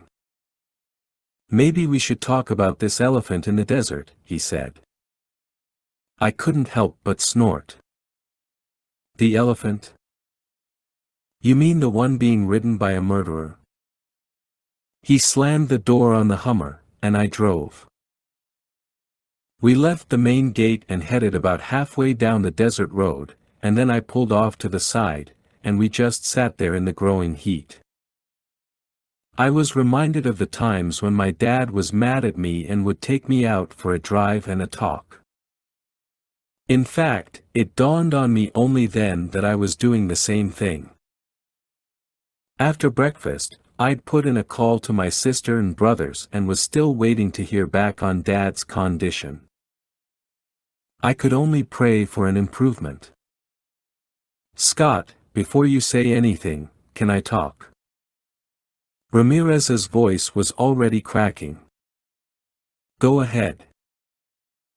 As soon as you started having problems with Har Ruck, he came to me and Matt, set up a conference call between us and the battalion commander. Basically, they were trying to recruit us as spies and allies. They were trying to convince us that our mission was going to do more harm than good here. I chuckled darkly. I'm not surprised. You know what we told them to do with that offer. Good. But still, they put a lot pressure on us. I don't think Matt ever caved in, but I know they're gunning for you and gunning hard. Not sure if you've made an enemy upstairs or what, but I started thinking that maybe this whole mission to get Zahed is just a way for them to get rid of you. Whoa, now you're getting paranoid. Scott, I don't think I could do this without you. If you're gone, I just drop out of the ghosts. I would. I wouldn't trust anyone else. That's crazy. But Joey, listen. None of this is justify what you did, and do you really understand what you did? He lowered his head. And my God, he began to cry. Special Forces operators never say quit. And we certainly do our best not to cry. He was going to burn us, he said. I could tell. I just snapped. And I did it. Did you know anything about him? About how his dad fought in the First Gulf War, about how he'd come from a long line of military guys? Did you know he had a girlfriend who's pregnant? Ramirez shook his head, turning away from me to sink his head deeper into his hands. You know, being in special forces is one thing. But we were chosen to be in the Ghosts because we don't just talk about the tenets of being a great soldier, we live by them. We live by the creed. And I quote, "I will not fail those with whom I serve. I will not bring shame upon myself or the forces." I guess hearing myself say those words was a little too much to bear. I screamed at the top of my lungs, "Jesus Christ, Joey. Jesus Christ. What the hell did you do?" "I don't know. I don't know. Please don't turn me in. I got nothing else. You know that. This is my entire life. Scott, please." I lied in my report. "Do you realize the position you've put me in? I need to call Gordon and tell him you killed that kid to protect me." He backhanded tears from his eyes, then looked at me, trying to catch his breath. "Why do you need to do that?" "Because I swore an oath." "Because you swore an oath. If you go to them, they'll make me talk. They'll make me tell everything. You refuse to be relieved. That'll come out. And we'll both be burned." "I know." "Then what the hell, Scott?" "Joey, I just can't believe any of this. How about I make it easier for you to stay quiet? You can blame it all on me. I'm telling you right now, that if you turn me in, you'll be hanging from the rope next to me. I'll make sure of that, not because I want revenge, but because you're too damned good of a leader for the Ghosts to lose. Don't you get it, Scott? I killed a guy for you. You can't just throw your life away now. I killed a guy. I don't know what I'm going to do. I really don't. I thought I had enough going on already. I didn't expect this. Not from you, Joey. Not from you. I'm sorry. Tell that to the kid's family." 17. We returned to the road and reached the construction site about 10 minutes later. A tent village had been erected behind the half-built school, and there I noted about 20 or 30 children seated in neat rows on blankets and listening as two teachers took turns read ing to them. The kids were surprisingly attentive, still wiping their noses and scratching themselves, but their gazes were fixed on the storytellers. Many of them had no shoes or simply thick socks. The boys wore short hair and the girls had scarves draped over their heads. Chalkboards stood on easels, and several small tables held other props like balls, water pitchers, and clay pots. Plastic crates brimmed with dusty, weather-beaten books.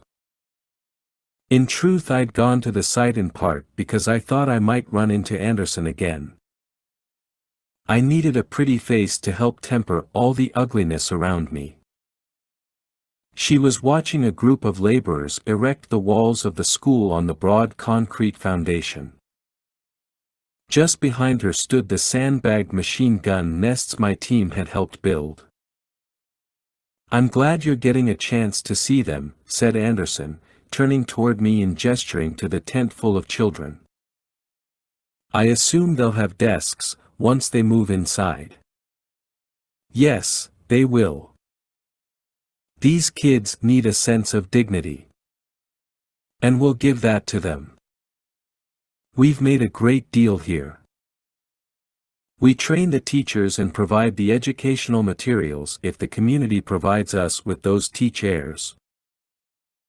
And we're trying to recruit more girls to the classes, at least 30% for us to receive full funding from some of my sources. The Taliban doesn't want girls educated, I said. It doesn't matter what they want.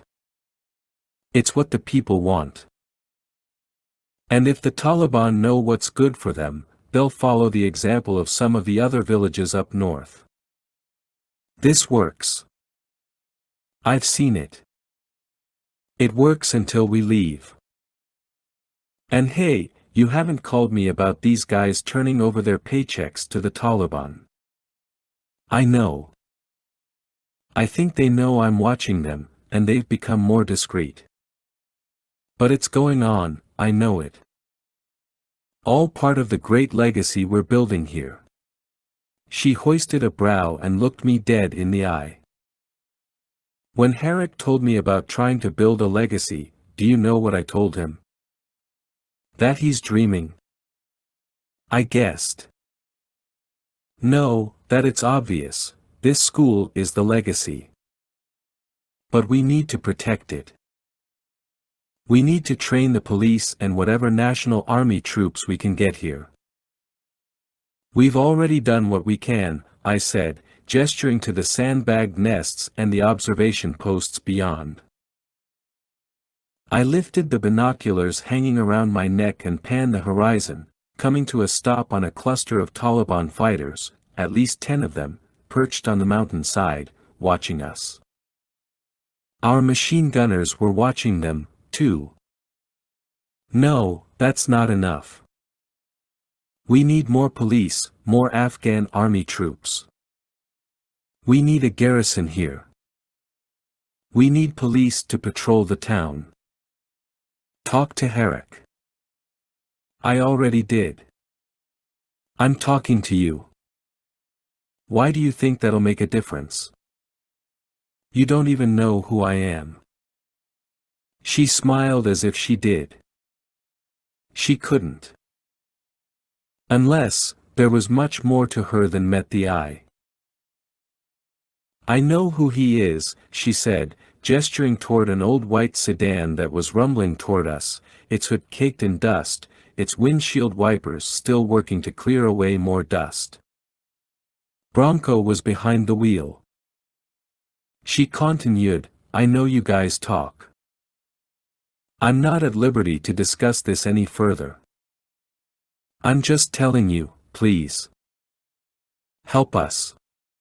She gave me a curt nod, and Ramirez and I stepped away as Bronco parked near the school tent and climbed out. You're not looking for me, are you? I asked. I figured you'd be looking for me. Buy me flowers. Something for saving your ass, he said. I wished I could tell him my ass was far from saved. What are you doing out here? I asked. Saw you. Figured I'd let you know about your buddy. What are you talking about?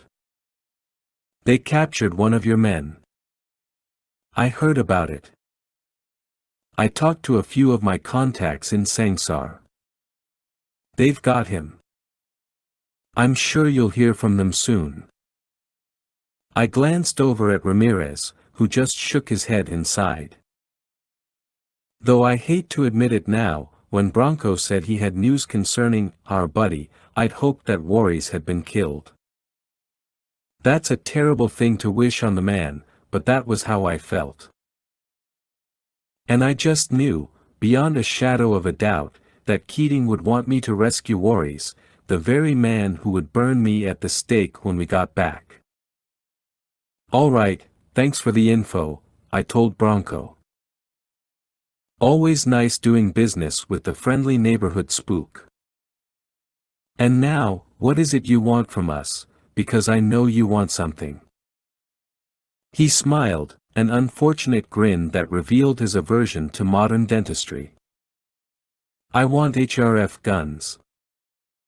You came back with 2 of them, didn't you? Classified, I said. I need one. Too late. Already turned them over to Army Intel. He looked away. Damn it. So that's why you're here. Among other things. We've got some Chinese agents in Sangsar. They're supplying the HERF guns. You got proof? I got it. But hard evidence is always better. It allows me to more definitively make a move. It allows me to have my three-letter agency call your agency and get the job done right. I nodded. Assholes or allies? Hard to tell the difference sometimes. That it is. How come you're willing to play nice all of a sudden? Because now it benefits me. What else you need to know? Just where my guy is and where I can find Zahed. I'll get back to you on those.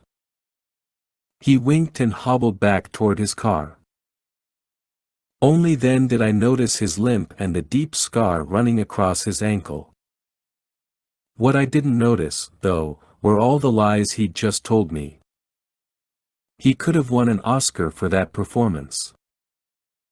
I dropped off Ramirez back at the base, then headed over to Herrick's office. I was about to open the door to enter the Quonset hut when I noticed a car parked outside and an old man, a local from Senjure I figured, unloading luggage from the trunk. I opened the door, stepped inside, and just as the door was closing behind me, a thundering explosion rattled the walls followed by the pinging of debris. Ahead was Herrick, seated at his desk, talking to a dignified-looking man with gray beard and expensive-looking Afghan clothes. I assumed he was a government official of some sort, and I was correct. As Herrick and the other man shouted behind me, I took a deep breath, then slipped back outside. The car had exploded, the man removing the luggage lying in pieces across the dirt, the flames still pouring up from the shattered windows. I raised an arm against the intense heat as Herrick's security people were screaming and rushing to get fire extinguishers. Herrick came out behind me and screamed orders to his people, while the older man hollered in Pashto, then covered his eyes and began speaking so rapidly that I barely understood a word. We watched as Herrick's teams began putting out the fire, and the black smoke sent signals to the Taliban in the mountains and everyone in Senjure. Indeed, something had happened on the American base. Herrick ushered the old man back into his office, and I entered behind them. The old man collapsed into his chair and tried to catch his breath. His eyes brimmed with tears. Herrick glowered at me and said, "Well, Scott, this is obviously not the time for you and I to talk." I understand. In Pashto, I said to the old man, "I'm very sorry about this." He answered in English. "They must have rigged my car on a timer. And I guess it went off too late.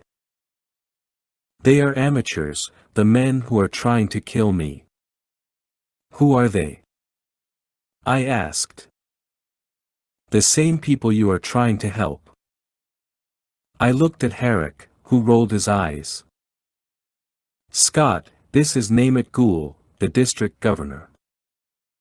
"Sir, I wish we could have met under different circumstances. My driver was a very good man. Highly trusted."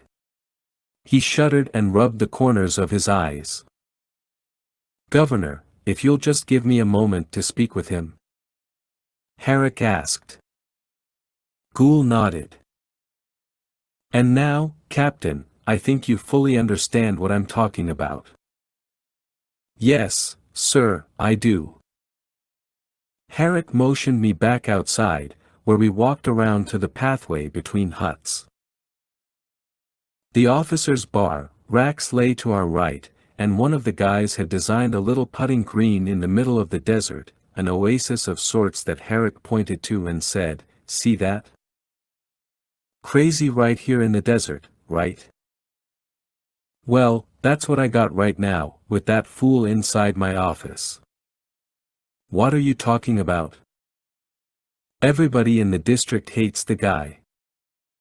He's former Taliban, and he's been extorting these people for years.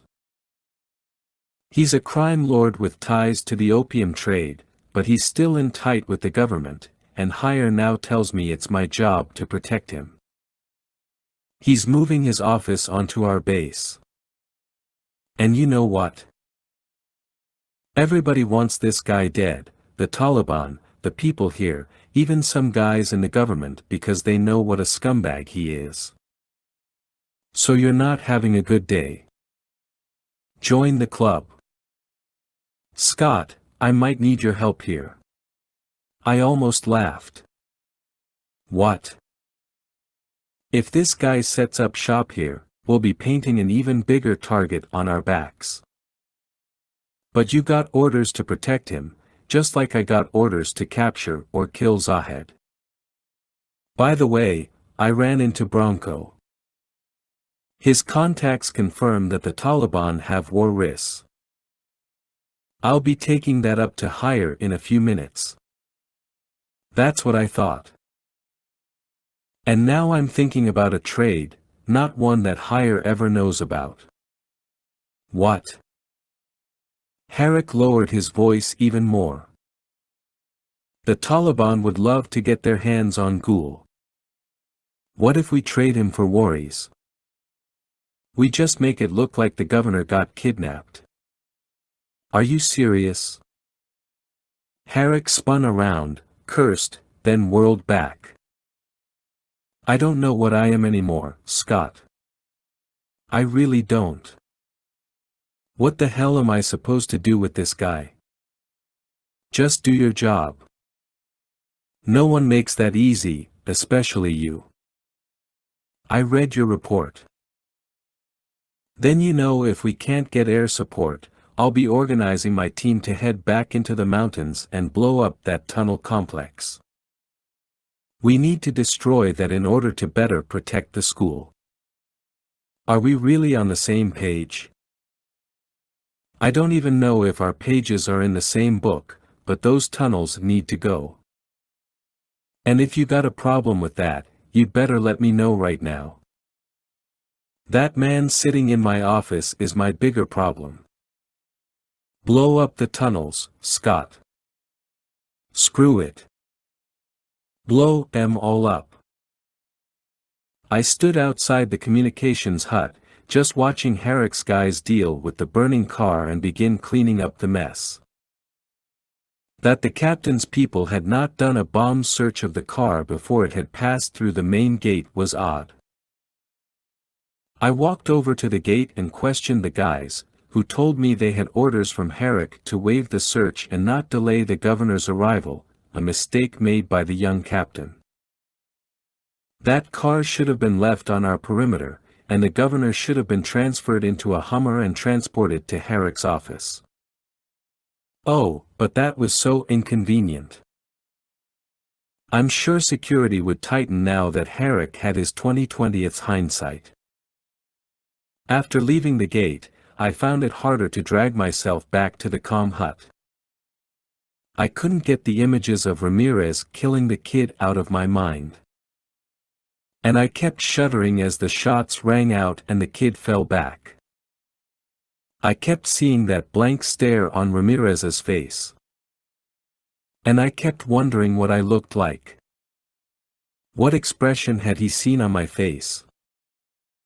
I couldn't remember how I'd reacted. And then I began playing over his rationale, hearing him tell me again and again that he'd killed for me and that he'd saved our careers. The more I thought about that, the more the paranoia filled my chest cavity like blood. I knew Ramirez was worried sick about me taking what he'd done to Hire. Yes, I'd lied in my report. But that still didn't mean I wouldn't bring it up, fall on my own sword with him, and end both of our careers because it was the morally correct thing to do. My own sense of guilt would fuel his paranoia. And because that doubt had to be in his head, I wondered if maybe, just maybe, I might be a target. I was the only witness to what he'd done, and if I died in combat, the same way the kid had, then no one would be the wiser. After all, he'd told me he had nothing else in his life. In the middle of the desert, in 100-degree-plus heat, an intense chill ran up my spine. What if Joey did find some way to off me? No one would know. I couldn't bear that thought. 18. It took another 30 minutes to finally get Gordon on the line, and we switched to a video call, which was a little grainy, with some boxy dropouts, but I still could note the old colonel's deep concern. You know I'm caught in the middle here, Scott. I didn't want to send worries. Keating's taking a lot of heat, and he's got no choice but to pass the buck. You know how this works. I'm getting ready to tell them all where to go. Me, too. Well, there's no media here, so unless Zahed and his people get on Al Jazeera, we'll be okay. I don't know about his contacts in that department, but suffice it to say we haven't got much time. No, we don't. Obviously, you want me to rescue worries. Not exactly. I sighed deeply. That phrase was becoming a knife in my back. Then again, maybe they were writing off the young captain. No way. They couldn't be. Sir. We might be able to use Warriors' capture to justify a big offensive in the area. It's what that place really needs anyway. Some big units moving through and sweeping out the cockroaches. It's too damned corrupt to send you guys in there to take out one man. The guy's laying low, and if he does move, they've got him disguised. We even thought they might have moved him in a body bag from one part of the village to another. I've got nothing actionable to hand you at this point. So you're giving up on my mission?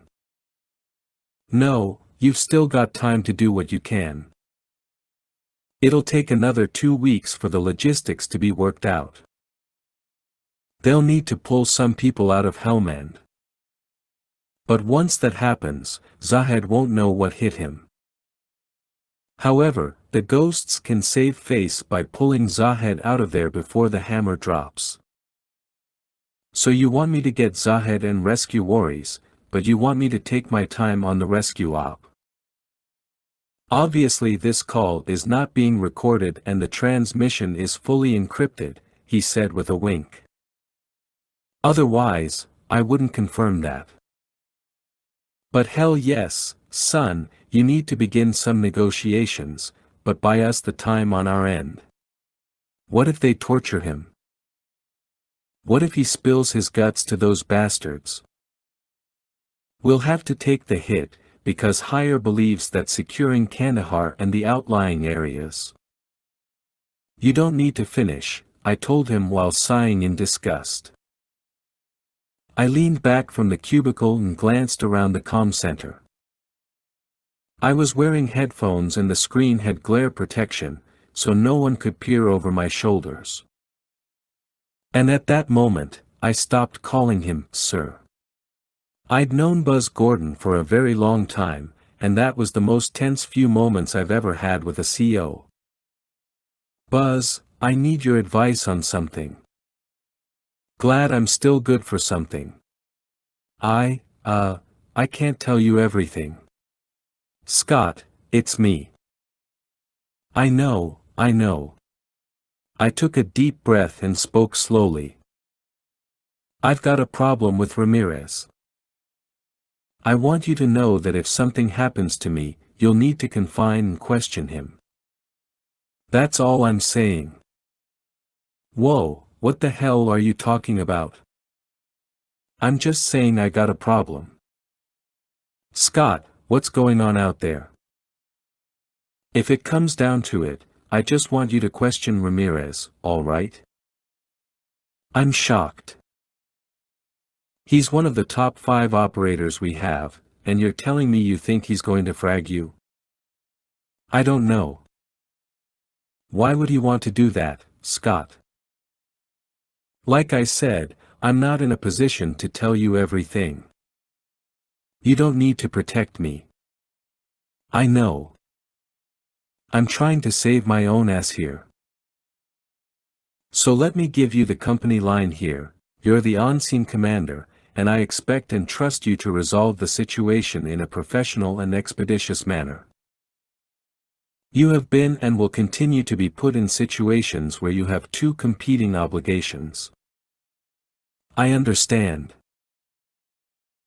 And now, as a friend and fellow soldier, I'll tell you this: if Ramirez is a problem, in the way that you suggest, then, for the good of the ghosts, for the good of all operators, you need to address that problem.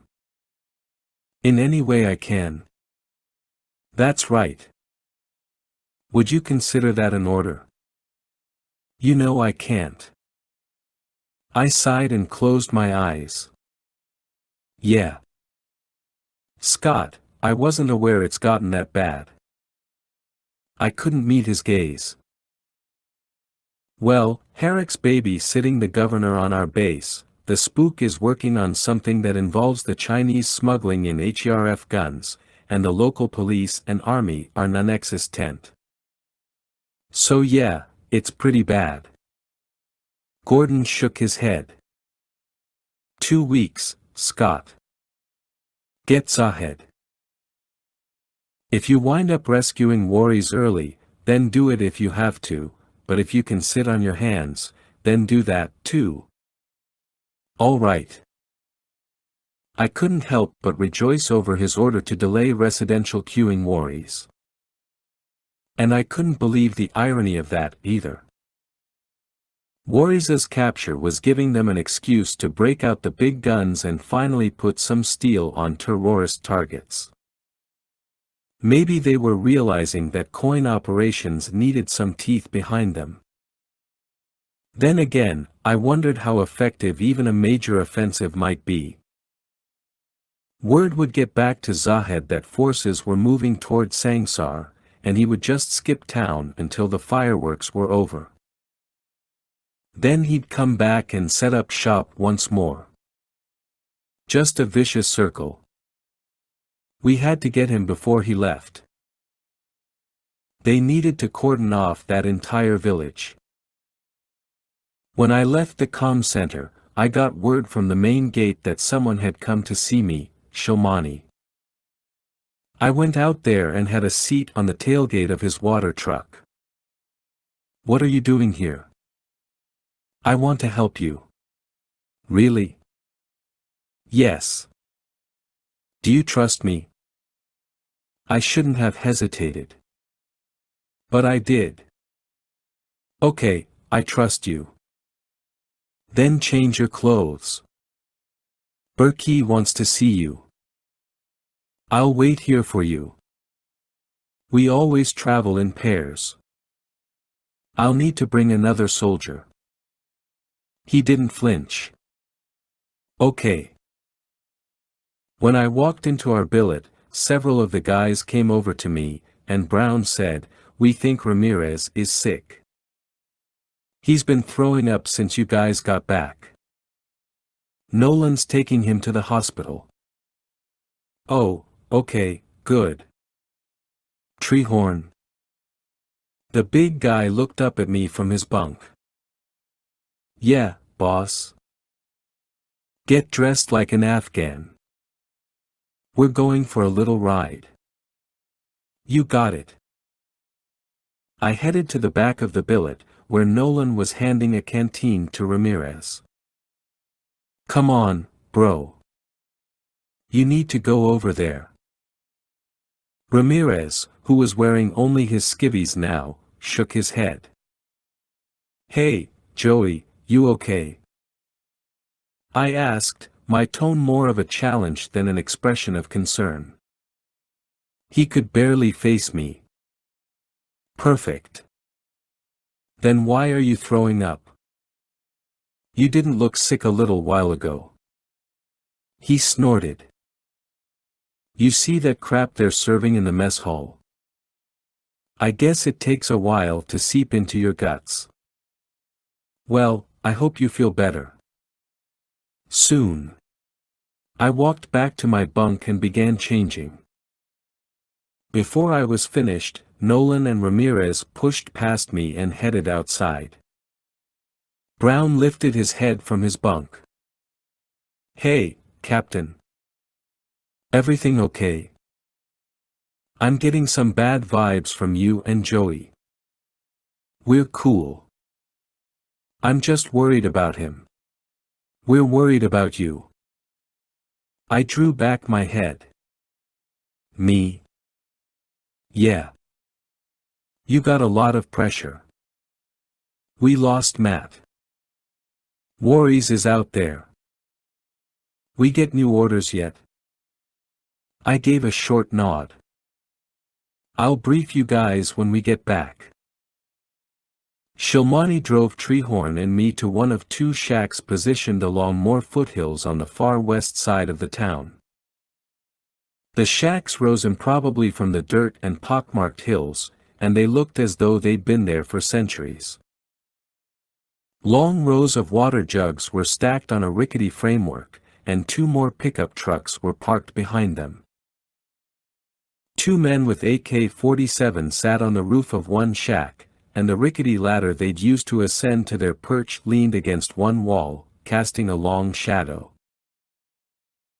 They eyed our group with deep suspicion, and I was glad to move into the cooler shadows of the first shack, where the waterman sat on a thick carpet and sipped tea, along with a much younger man, who suddenly shot to his feet as we entered. Shilmani gestured that we take seats on the crimson-colored Toshak. We'll have some tea first, said Berkey. Thank you, I said, settling down on the cushion and making sure the soles of my feet were not showing. I muttered for Treehorn to do likewise and to remove his sunglasses.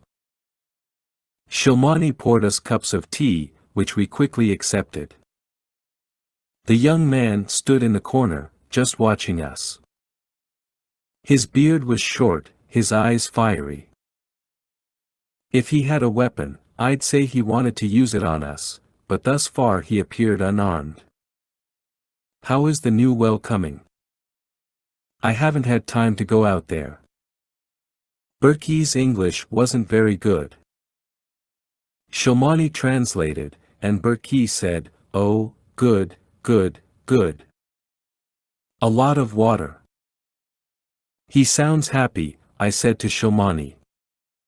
He is. Even with the Taliban cutting into our profits, we'll still have a very good year. The solar-powered pump is a brilliant idea. Not mine, I said. But great nonetheless. How are your wife and children? I asked. Very well, he answered. Perhaps sometime you could join us again for dinner. My children have a lot of questions about America. I'll try to answer them. Shilmani grinned, then leered up at the young man in the corner. Who is he? Just the bodyguard. He wants to kill me, I said. Me, too, Shilmani said with a smile. I hate him. Berkey leaned forward and gave me a long appraising stare. I want you to kill Zahed, he said slowly. I drew back my head and looked at Shilmani, who simply nodded. What's going on now? I asked.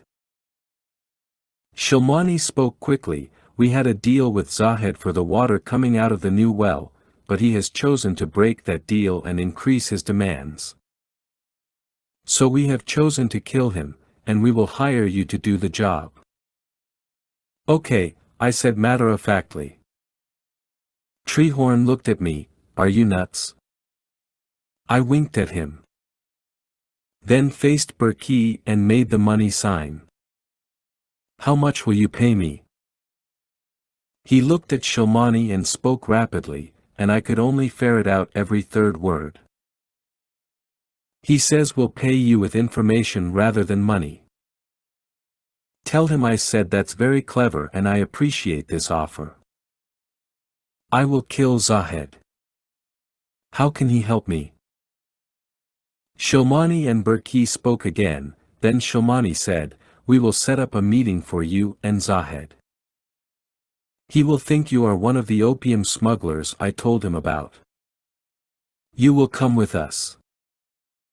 And when the door closes, you will put a bullet in his head.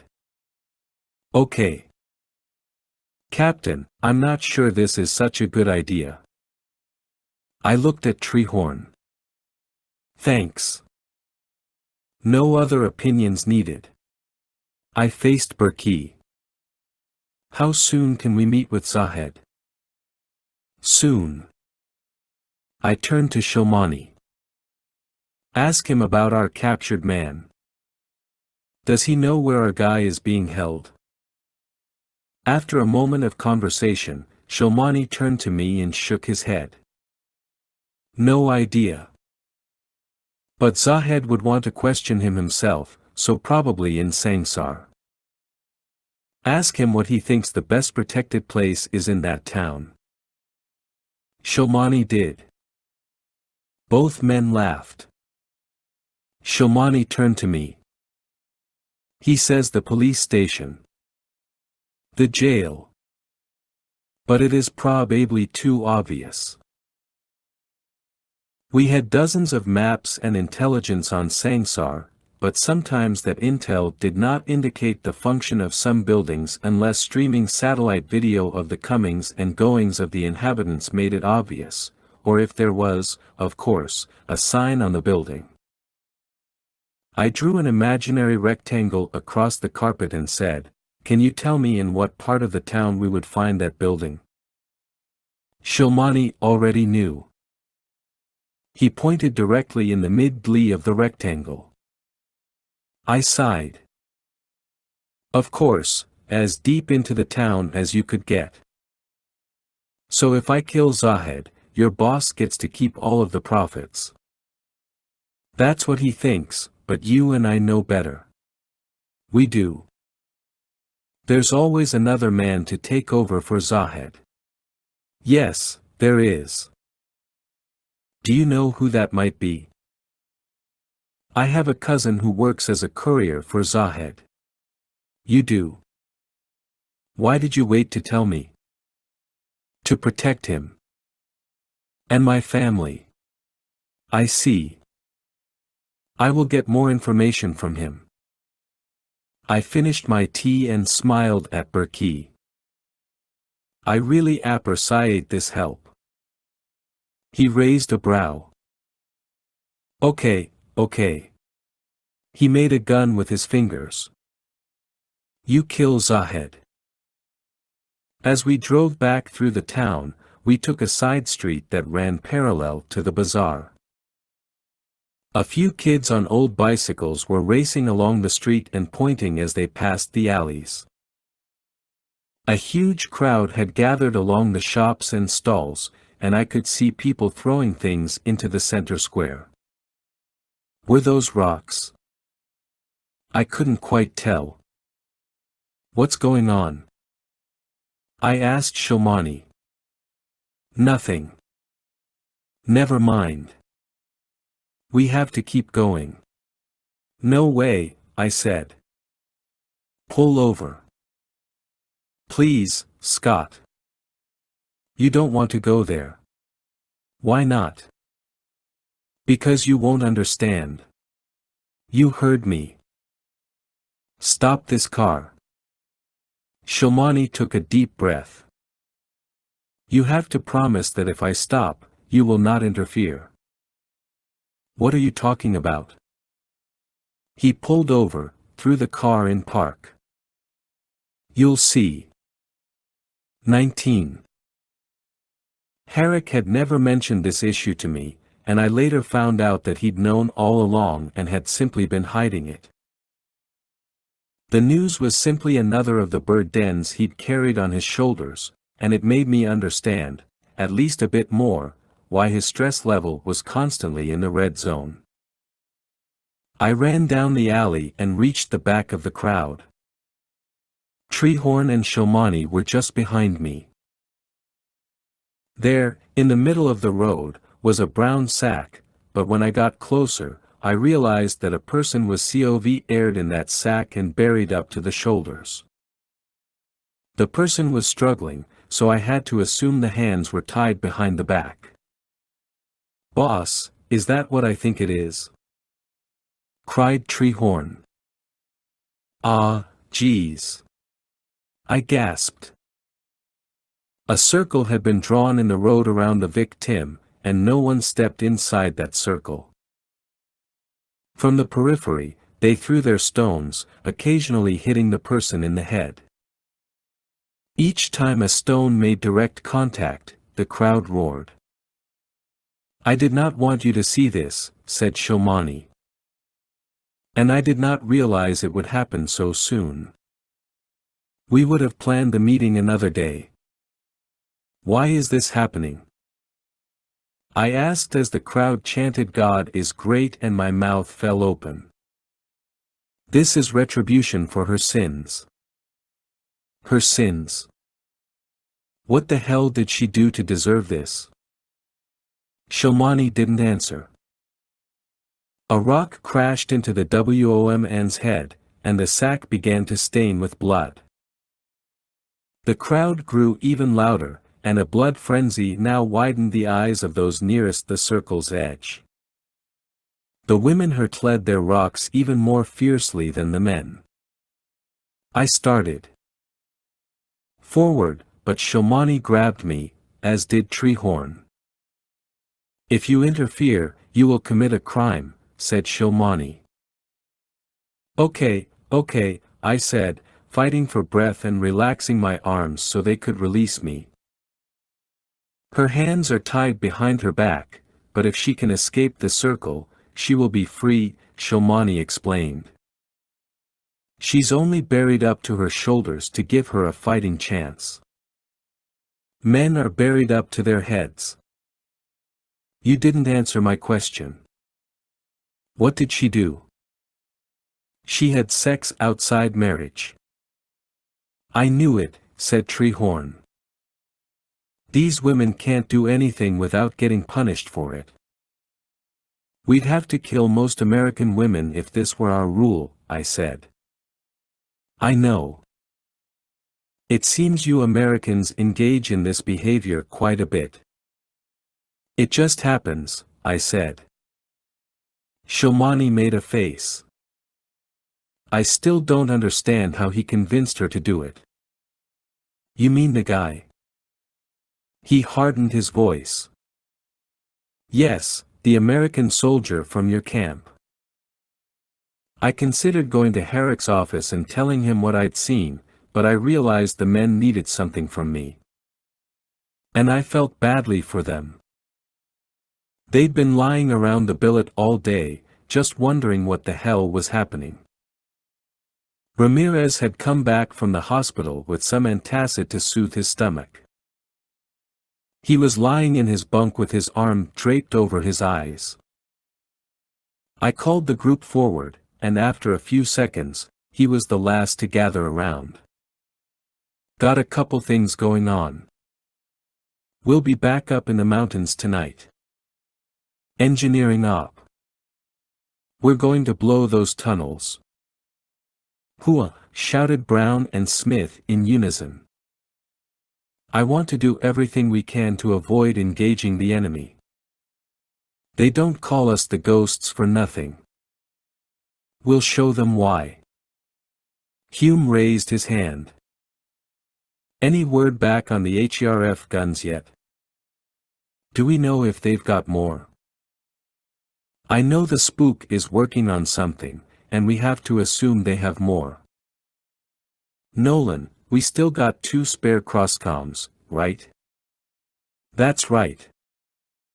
"Good, I'll be taking one and Joey's got the other." Ramirez frowned at me. He was still in command of Bravo team. I wasn't going to change anything. I decided that my paranoia should have no effect on the way I ran my team. And in retrospect, I think that was a good decision. Up to a point. Something else going on you should know about. I looked to Treehorn, who just sighed. The water guy. Berkey? He wants us to kill Zahed. Seems the fat bastard screwed him over on the deal with the new well, so that guy, the translator guy Shomani, is going to help us set up a meeting with Zahed. Whoa, whoa, whoa, said Brown. How's that going to work? You don't plan to go in there alone, do you? Shomani says he's got a cousin who's a courier for Zahed. I'll probably be going in with him. And when does this happen? Asked Nolan, wincing over the whole idea. Pretty soon, I'm guessing. Then we need to work something out. The HRF guns don't affect the chips in our bodies, so we can still track you. You mean in case they take me prisoner? So let me get this straight, said Ramirez. You're going to walk into a meeting, put a bullet in Zahed's head, and expect to walk out of there alive? With a little help from you guys. The group chuckled. Ramirez's expression remained deadpan. Boss, I think it's crazy. Couple other things, I said. Hire's planning a big offensive to sweep through Sangsar. They're using Warriors' capture as an excuse. It'll take them a couple of weeks to work out the logistics, so we need to drag our boots on Freddy's rescue. Hey, Treehorn began, throwing up his hands. I got no problem with that, since that punk wants to burn us all. All right. Let's go over the maps, plan the Daytona tie-in points, and be ready to roll for tonight. The call came in while I was finishing up dinner in the mess hall. I remember stepping out there, looking at the mountains haloed by the setting sun, and thinking, this is it. This is the death call. That was a very long walk to the comm center. I was feeling numb by the time they guided me over to the cubicle, and my brother's voice sounded strangely absent. Hello, Scott, this is your brother Nicholas. He was always so formal, so well educated in Shoal Arley. He always talked about being articulate. I didn't want him articulate at that moment. I wanted him sob Bing. Hey, Nick. My voice was already cracking. Dad passed away about an hour ago. Okay. Can you come home? We can delay the funeral for you, but I'll need to know as soon as possible. Before I could answer him, a commotion behind me caught my attention. I told him to hang on. A group of officers and NCOs was gathered around a flat screen, where a videotape was being played on the Al Jazeera network. There was Fred Warries, dressed like a Taliban and sitting cross-legged with a group of Taliban fighters stand ing behind him. I couldn't hear what he was saying, but that didn't matter. I told Nick I'd call him back. I drifted outside like a zombie and just stood near the door. I closed my eyes and thought of my father's workshop, filled with the heavenly scent of sawdust. And I pictured his handmade coffin propped up on those sawhorses. I was also certain he'd left detailed instructions about his funeral. I could take the emergency leave. Just bail out on all the bullshit. Maybe not even come back. Maybe just go AWOL and let them arrest me. I was entertaining every crazy thought I could, thinking of ways to self-destruct to hold back the tears. My father had taught me how to be a man. I owed him everything. He was gone.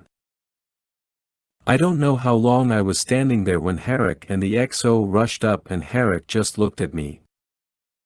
Have you heard? They put Worries on TV. The terms for Worries' release, presented by the man himself in the video, were quite simple: stop all construct tie-in incendiary. Pull the U.S. Army company out. Pay the equivalent of 500,000 American dollars. Release nearly a dozen captured Taliban fighters and leaders. I was sitting in the comm center on a conference video call with General Keating, Lieutenant Colonel Gordon, and Herrick's battalion commander. "We're not going to negotiate with these bastards," said Keating.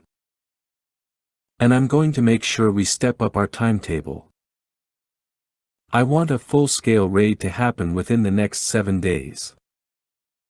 I want to make that happen. I don't care what it takes." Gordon just shrugged. Herrick's boss was a yes man. I shook my head in disgust. "Mitchell, you got a problem with all this?" "Sir, you told me I wouldn't have any air support for this mission, and unless that's changed, we'll be moving in much too slowly with a large force. Zahed's got spies planted all over this district. He'll see our ground forces coming in, and he'll be out of there long before they arrive. You won't get him, and I doubt you'll get Worries. We need to be dropped by chopper. Shock and all. That's the only way it'll work." "I'd have to agree with Mitchell," said Herrick. "We can't afford to blow this. We can't afford any counterattacks down here. We're making great progress so far." I sat there, debating whether I should tell them about Burkeen, my plan to have a face-to-face meeting with Zahed. Part of me considered the idea that if I managed to bring in the guy alive, I'd be a hero and they could call off the whole offensive and save the taxpayers a lot of money. The other part of me, the realist, said, no, that probably wouldn't happen. The offensive would go on because Keating was very upset now, and the old man would have his blood. So nabbing Zahed wouldn't affect that outcome. But I was intrigued by the idea of talking to Zahed. Perhaps I was suicidal, but the fat man had caused so much trouble in the area, created so many headaches, that I just wouldn't be satisfied until I met him in the flesh. And if I presented that cup of soup to the committee, they'd all want to pee in it, thinking it'd taste better. A crude but accurate metaphor. Perhaps, I quipped to myself, we should change our name to Rogue Recon. Then I realized once again that if I didn't tell them what I had in mind, we'd be digging ourselves deeper graves. So I just took a breath and spilled the beans. "Gentlemen, I'm in the process of setting up a meet-ing with Zahed." "Are you serious, Mitchell?" asked Keating. "Yes, General, I am. One of my contacts in the village works for the waterman, who wants me to kill Zahed. My contact has a cousin who works for the fat man himself. Let me go in there and talk to them." "No, not you, Mitchell," snapped Herrick. "We'll send in a professional negotiator." I started laughing. "I've got the translator, and they're setting me up as an opium smuggler, so once I get in there, we'll spring the trap on Zahed. There won't be any negotiations." "Now that sounds like a plan," said Keating. "We don't sit around and chat while they're about to chop the head off an American soldier. What do you need, Mitchell?" I faced Herrick and the others on their screens. "I just need to be left alone so I can do my job, sir." And I need evac when the fireworks begin. Herrick was shaking his head. General, with all due respect, sir, don't you think an ambush operation like this can do more harm than good? If Mitchell fails, they'll behead worries on TV, and they'll all be gone before we can launch our offensive. It's a lose-lose, if you ask me. We didn't ask you, Captain. And Mitchell will not fail. Keating looked at me. I gave him a curt nod. My team is heading up into the mountains tonight. There's a small cave network they'll try to use to get down into the valley and attack the school and police station. We're going to blow it up. Maybe we should delay that operation until you meet with Zahed, said Gordon. Colonel, I'd prefer to take care of that first. I gave Gordon an emphatic look. All right, Captain, understood. I wanted to blow the caves first in case I didn't make it back. Maybe I was growing a soft heart, but I kept imagining Anderson standing out there with those construct ion workers and those school kids and all of them dying under a hail of bullets. The cave network, like the bridge we'd blown, was an avenue of approach that needed to be eliminated. After the meeting, Herrick pulled me aside and said, I'll have a Bradley and rifle squad ready for you. I softened my tone. Thanks. I'm sorry, Scott, but this is, as far as I'm concerned, the beginning of the end for you. Why's that? If you do get that meeting with Zahed, I don't think you'll come back. I think you're making a huge mistake. I don't know what this is about. Your ego. You try ing to prove something to higher. You should have been relieved. And that's the difference between you and me. Oh, yeah. Yeah. I've got faith in that fat old bastard. Zahed? Yeah. Why? Because I've got something he wants, all that water from the new well. He's been cut off. He won't like it. So what you're saying is you are going to negotiate with him? Not exactly. I grinned because I couldn't believe I'd used those words, but I had. 20. About an hour before we were set to leave on the demo mission, Herrick came out to our billet, and the X-rays shone on his face didn't look promising. The guys groaned, figuring the mission was off and that Hire had more politically correct plans in mind. But it turned out that my sister had notified the army of my father's passing. I wasn't going to say anything, not even to the team. Scott, I'm very sorry to hear about your father. He then explained how he'd heard. It's all right. Thanks. You should have told us. You need to go home. You need to pay your respects. Would that make it easier for you? He tensed, glanced away a moment, then faced me. Forget all this bullshit. I'm talking to you as a friend. I thought our friendship was over. I'm trying to keep this professional. Not personal. I couldn't repress my sigh of disgust. Good luck with that. Well, thanks for coming out, then. So, you're not taking a leave? I snorted. I emailed my brother. I've already told him I can't come. You're putting this in front of your father's funeral. Are you sure? Are you sure you won't regret this for the rest of your life? Simon, I lost a guy here. I've got another guy who was captured. One of your men got killed while up there with me. I've got a young captain trying to help a village.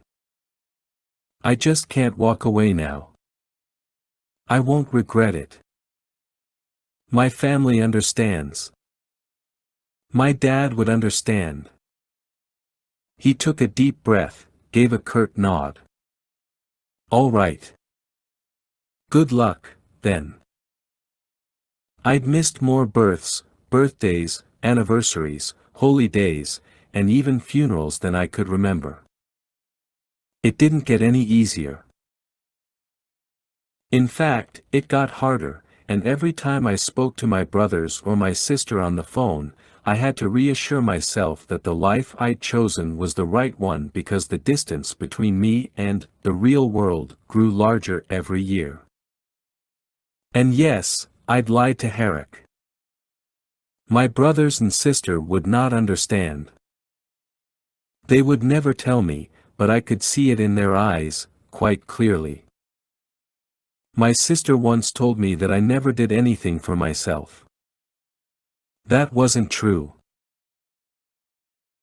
But as I stood there, watching Herrick go, I couldn't help but resent some of the sacrifices, and I surrendered to the guilt of not attending my father's funeral because yes, I'd put my job first. I'd given a lot to the army, to the ghosts, but missing Dad's funeral. Maybe that was too much. We hitched a ride aboard one of the supply Chinooks, and we had that pilot drop us off about a kilometer east of the mountains.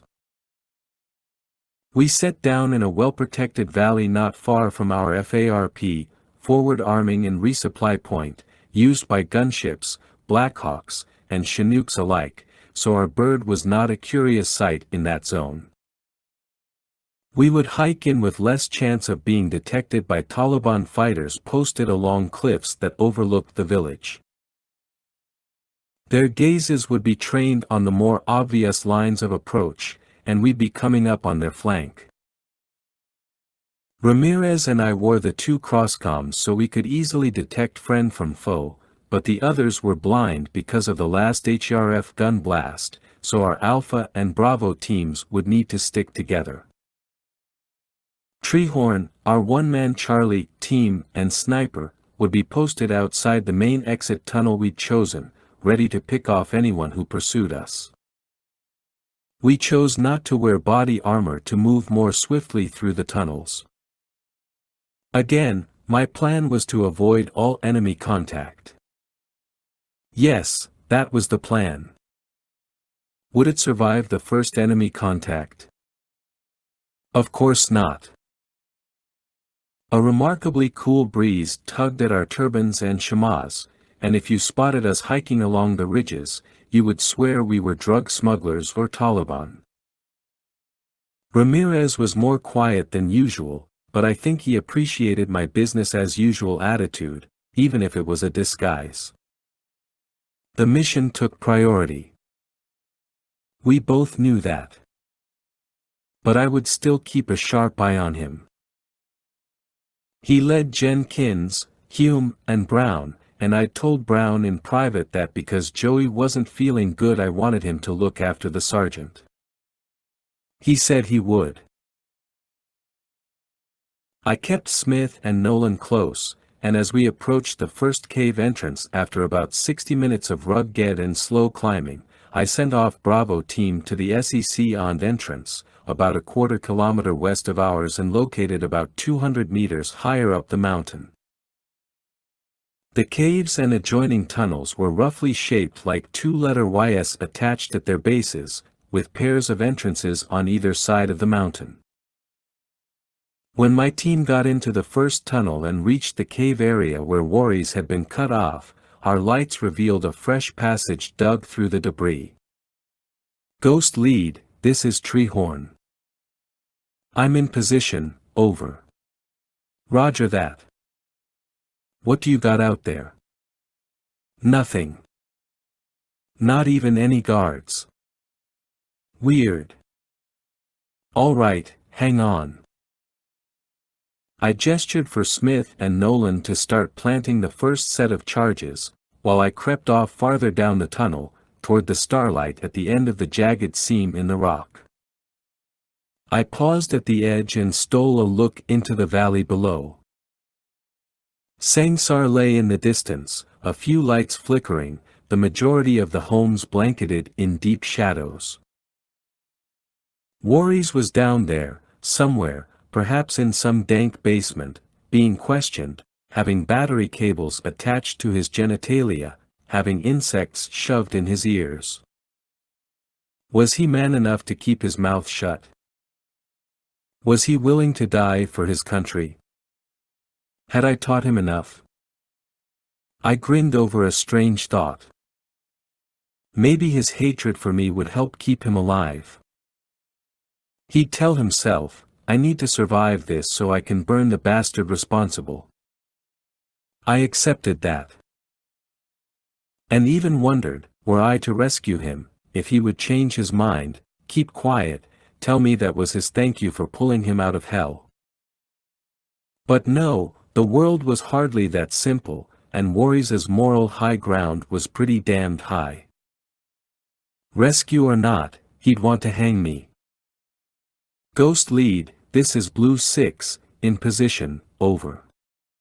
Roger that, Blue 6, stand by, I told the Bradley commander. Herrick had come through and our ride home was waiting. I slipped just outside the cave and pulled up the satellite imagery in my HUD. The monocle covering one of my eyes flashed as the data came through. Glowing yellow lines that represented the series of caves and tunnels moved through a wireframe image of the mountain chain. The diamonds indicating Bravo team flickered on and off, and the signal grew weaker the deeper they moved. That I even got some signal was surprising. So far, no red diamonds within the mountain or outside. Had Zahed just called back all of his guards? Were they all just tired? Why had they left the tunnels completely unprotected? My hackles began to rise, and that smell I detected was not the dampness of the tunnel but an ambush. Ghost team, this is Ghost lead. I don't like this. No defenses here. Plant your charges and let's get the hell out as fast as we can. Roger that, said Ramirez. I was beginning to lose my breath. Something was wrong, but I couldn't put my finger on it. I ran down the tunnel, back to where Smith and Nolan were working. Are we set? Nolan looked up at me. Remote's good to go. Need to finish up at the entrance where you just were. All right, let's go, I said. Ghost lead, this is Ramirez. I just got out of my tunnel. Scanning the village now. They got mortar teams setting up just outside the wall. They got tipped off again. Just as we reached our exit, a shell hit the mountain just above us, the roar deafening, a landslide of rock and dirt beginning to plummet. Back inside. Ghost team. Fall back. Fall back. 2 more shells struck the mountainside, the ground quaking beneath our feet, the ceiling cracking here and there. The bastards would seal up the caves for us, but their plan was, of course, to bury us alive. Ghost lead, this is Treehorn. The Bradley has come under attack. I don't know where they came from. They might have been buried in the sand the entire time. They got at least 20 guys down there. More in the mountains coming down. Should I engage? Negative, negative. Don't give up your position yet. I cried. He'd said more were coming down from the mountains. Why hadn't the satellite picked them up and fed that data into my crosscom? Was it just interference from the terrain? I gritted my teeth and led Nolan and Smith back to the main tunnel and exit. As we neared the intersection where the cave-in had occurred, shouting echoed, and I threw myself against the side wall, with the guys just behind me, then rolled to the left, my rifle at the ready, as two Taliban fighters came through the newly dug passage through the cave-in. I gunned both of them down before I could finish taking a breath. They hit the ground, and so did a grenade tossed at us from their comrades on the other side. As I turned back, I raised my palm, screaming for the guys to hit the deck. We all started toward the floor as the grenade exploded behind us, the concussion echo ing, and what sounded like a million tiny rock fragments pelted my clothes. Just as I crashed onto my belly. The terrible and expected ringing in my ears came on suddenly, and when I looked up, I couldn't see anything. I lost my breath. I thought maybe I'd died, but then I realized my turban had fallen down across my face. I shoved it up, rose, and found hands pulling me to my feet. "You okay?" Smith asked, his angular face creased deeply with worry. I couldn't hear him, I just read his lips. I indicated that my ears were ringing. He nodded and mouthed the same thing. Nolan was next to him, wave ing us onward as he drew a grenade from the web gear hidden beneath his shirt. He tossed the grenade down the intersecting hall, and we all bolted ahead as the SEC-ons ticked by and the grenade exploded, just as we neared the more narrow exit. And two Taliban fighters rolled toward us, rushing in from outside. Nolan was on point and opened up on them, but they'd started firing as well, their rounds ricocheting off the ceiling just past us. Smith and I, caught in the back, had no choice but to drop away. We couldn't fire with Nolan in our way.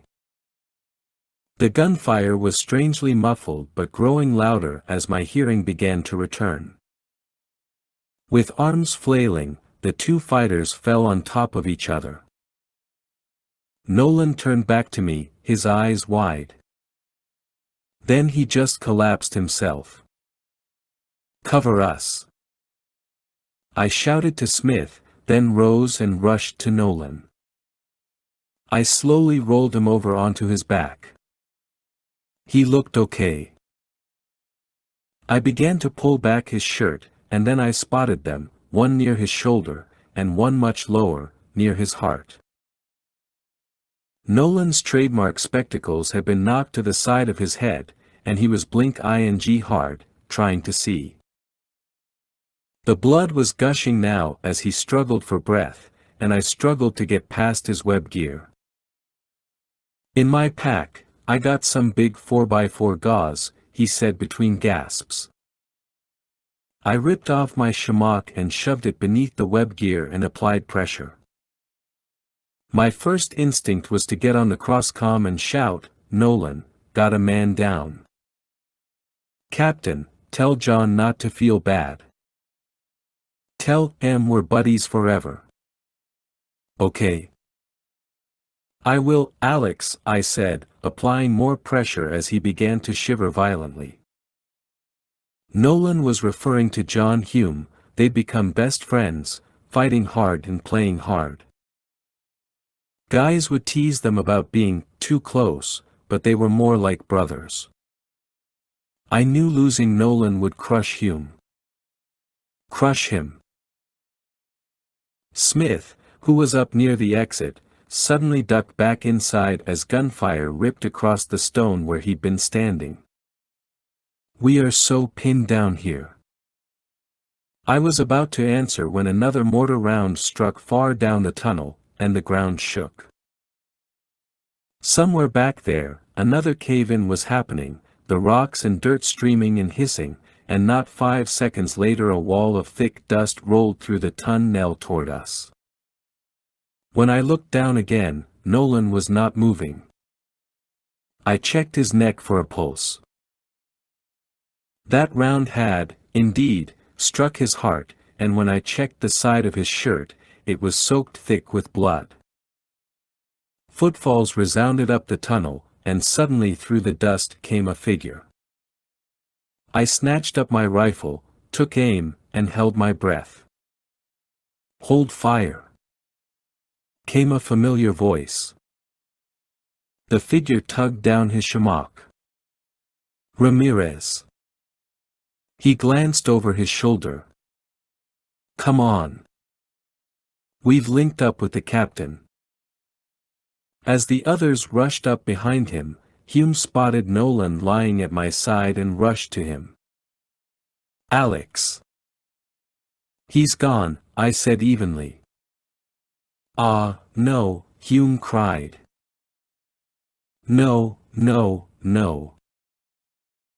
For just a moment, perhaps only 3 seconds, we all stood there, frozen, staring down at Hume and Nolan, no sound, no movement, just the burning image of our fallen brother, and then. "Ghost lead, this is Treehorn, they got RPGs MOVING in on the Bradley. Permission to open fire." I shuddered back to reality. "Negative, hold fire. Do not give up your position." I switched channels to speak to the Bradley commander. "Blue 6, this is Ghost lead, over." I waited, called again, nothing. Couldn't even warn the guy and his squad. The vehicle's big machine gun was already drumming as several more booms struck and silenced it. "They got the gunner!" shouted Treehorn. "They got the gunner. They're swarming the Bradley. Swarm ing it now." 2 more shells struck the mountain, and the ceiling began to crack right near my head. "I'm taking him out of here," said Hume, his eyes already burning. "You got it," I answered. "Treehorn. Get set. We're coming out." 21. Alex Nolan was a smart aleck kid from the streets of Boston who'd become a senior medical sergeant with the Ghosts. He often looked like a geek, but when he opened his mouth, wow, he was all attitude fueled by an insatiable curiosity and great intellect. He was even a Mensa member. Still, there were times when he could throw a switch and be the most caring and sympathetic operator on our team. The last time we were in Afghanistan, I'd seen him spend hours with sick villagers. He'd always ask the same question: "Are your animals sick, too?" When you operated in third world countries and people became ill, you could sometimes trace the problem back to their livestock. With the letter to Matt Beasley's family still fresh on my mind, I couldn't believe I had to write another one. I wasn't used to losing operators, especially 2 on a single mission. We'd been all over the world, working on operations far more taxing than this one. And while they kept telling me this situation was complicated, on the surface it seemed much safer when compared to the operation I'd run in China, penetrating deep into the heart of the country to take out a cabal of rogue generals. Hell, we'd had 100 chances to be captured or killed and had slipped past every one of them. Now we'd been charged with nabbing one fat-ass terrorist, and I'd already lost 2 good men, some of the most valuable personnel in the U.S. Army. I was already feeling burned out, like a has-been operator who'd got 10 his men killed. With my own eyes burning, we rushed outside the tunnel and I ordered the guys to set off the charges. Thumbs went down on wireless detonators, and the multiple booms echoed, as though someone were kicking over a massive drum set that clattered and crashed off a giant stage. I could only hope our charges had swallowed some of the insurgents inside. I led Alpha Team along a rocky path that descended sharply to our left. Ramirez and his team would take the path to the right. I didn't want us together in case the guys on this side of the mountains had mortars, too. And to be perfectly honest, it was convenient to have Ramirez away so I didn't need to watch my back.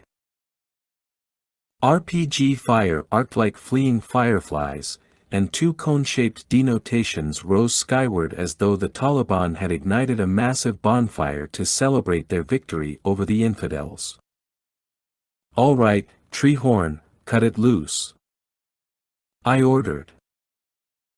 The sniper's gun boomed, and his rounds came down like God's hammer, decisive, deadly, dismembering all in their path. But the Taliban were quick to answer. Gunfire cut a line so close to Hume that he tripped and fell forward with Nolan's body draped over his back. We rushed to help him back to his feet, and that was when muzzles flashed from the ridgeline about 50 meters above. I raised my rifle as the red diamonds appeared in my HUD to help me lock onto the 4 targets.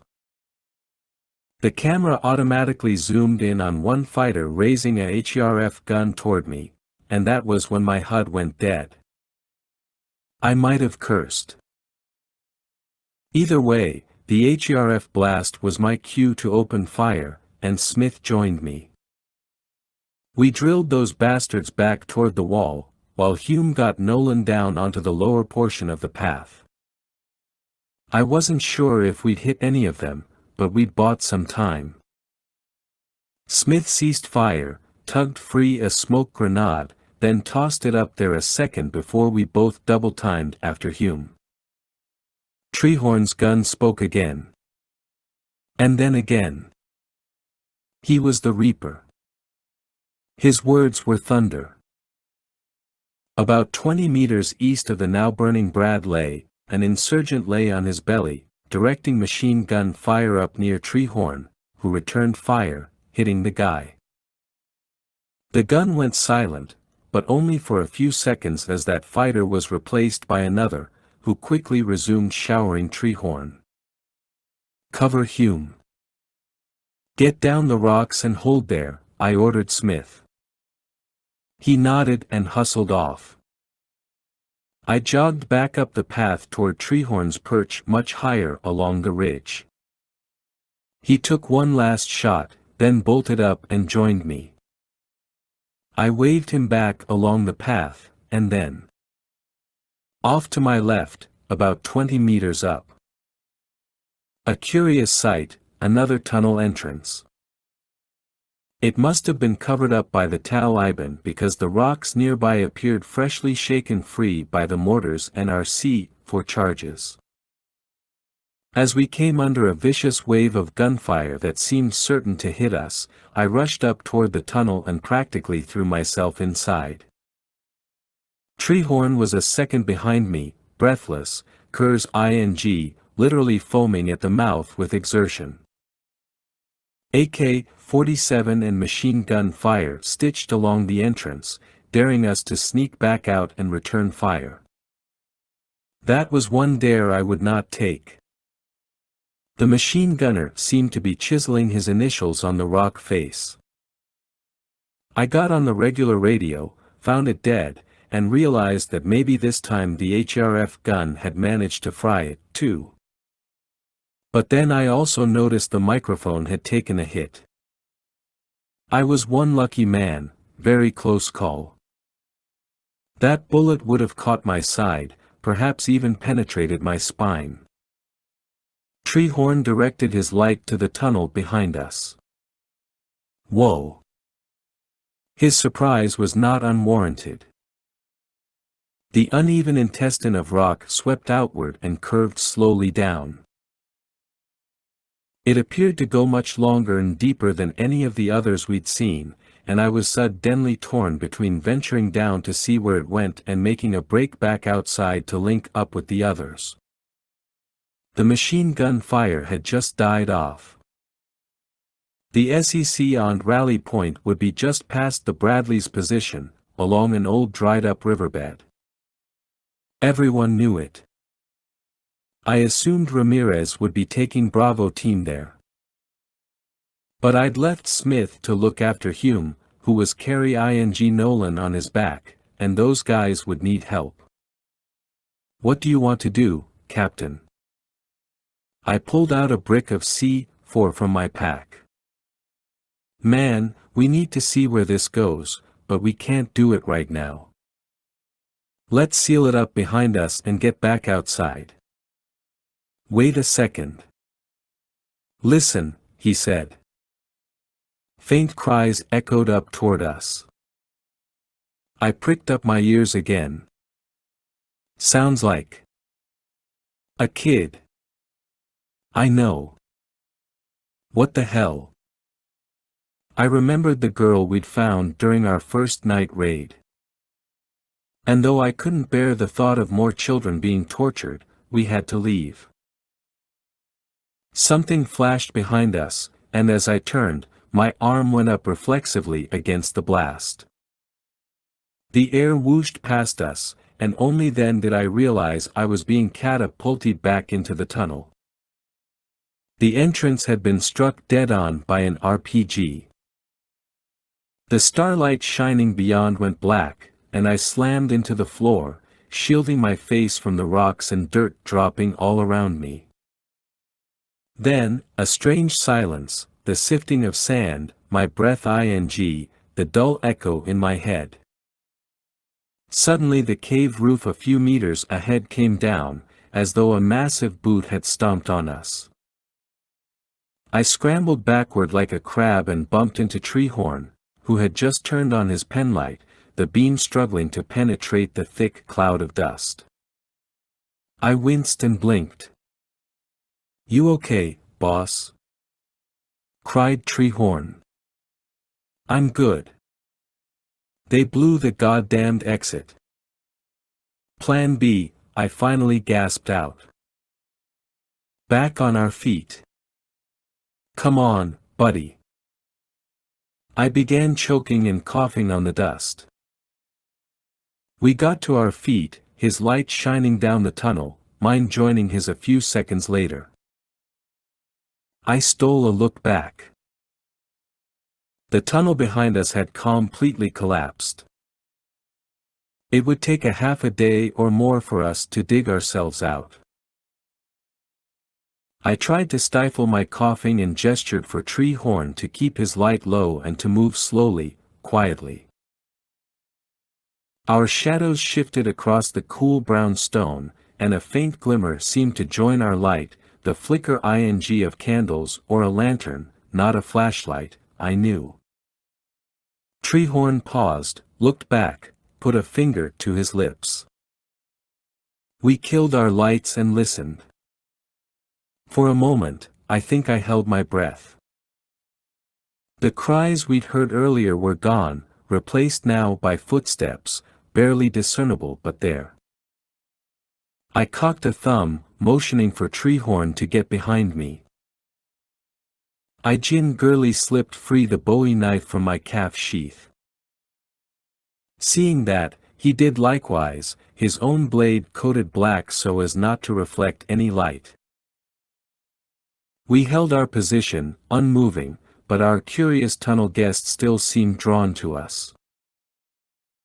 As he rounded the corner, I slid behind him, grabbed his mouth with one hand and, with a reverse grip, plunged my blade deep into his heart. I felt his grimace beneath my fingers, the hair of his thick beard scratch like a steel wool pad. The forefinger and thumb on my knife hand grew damp, and after a moment more he struggled, then finally grew limp. I lowered him to the floor.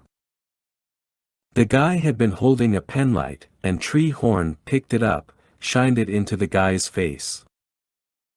He was no one. Just another Taliban guy, wrong place, wrong time.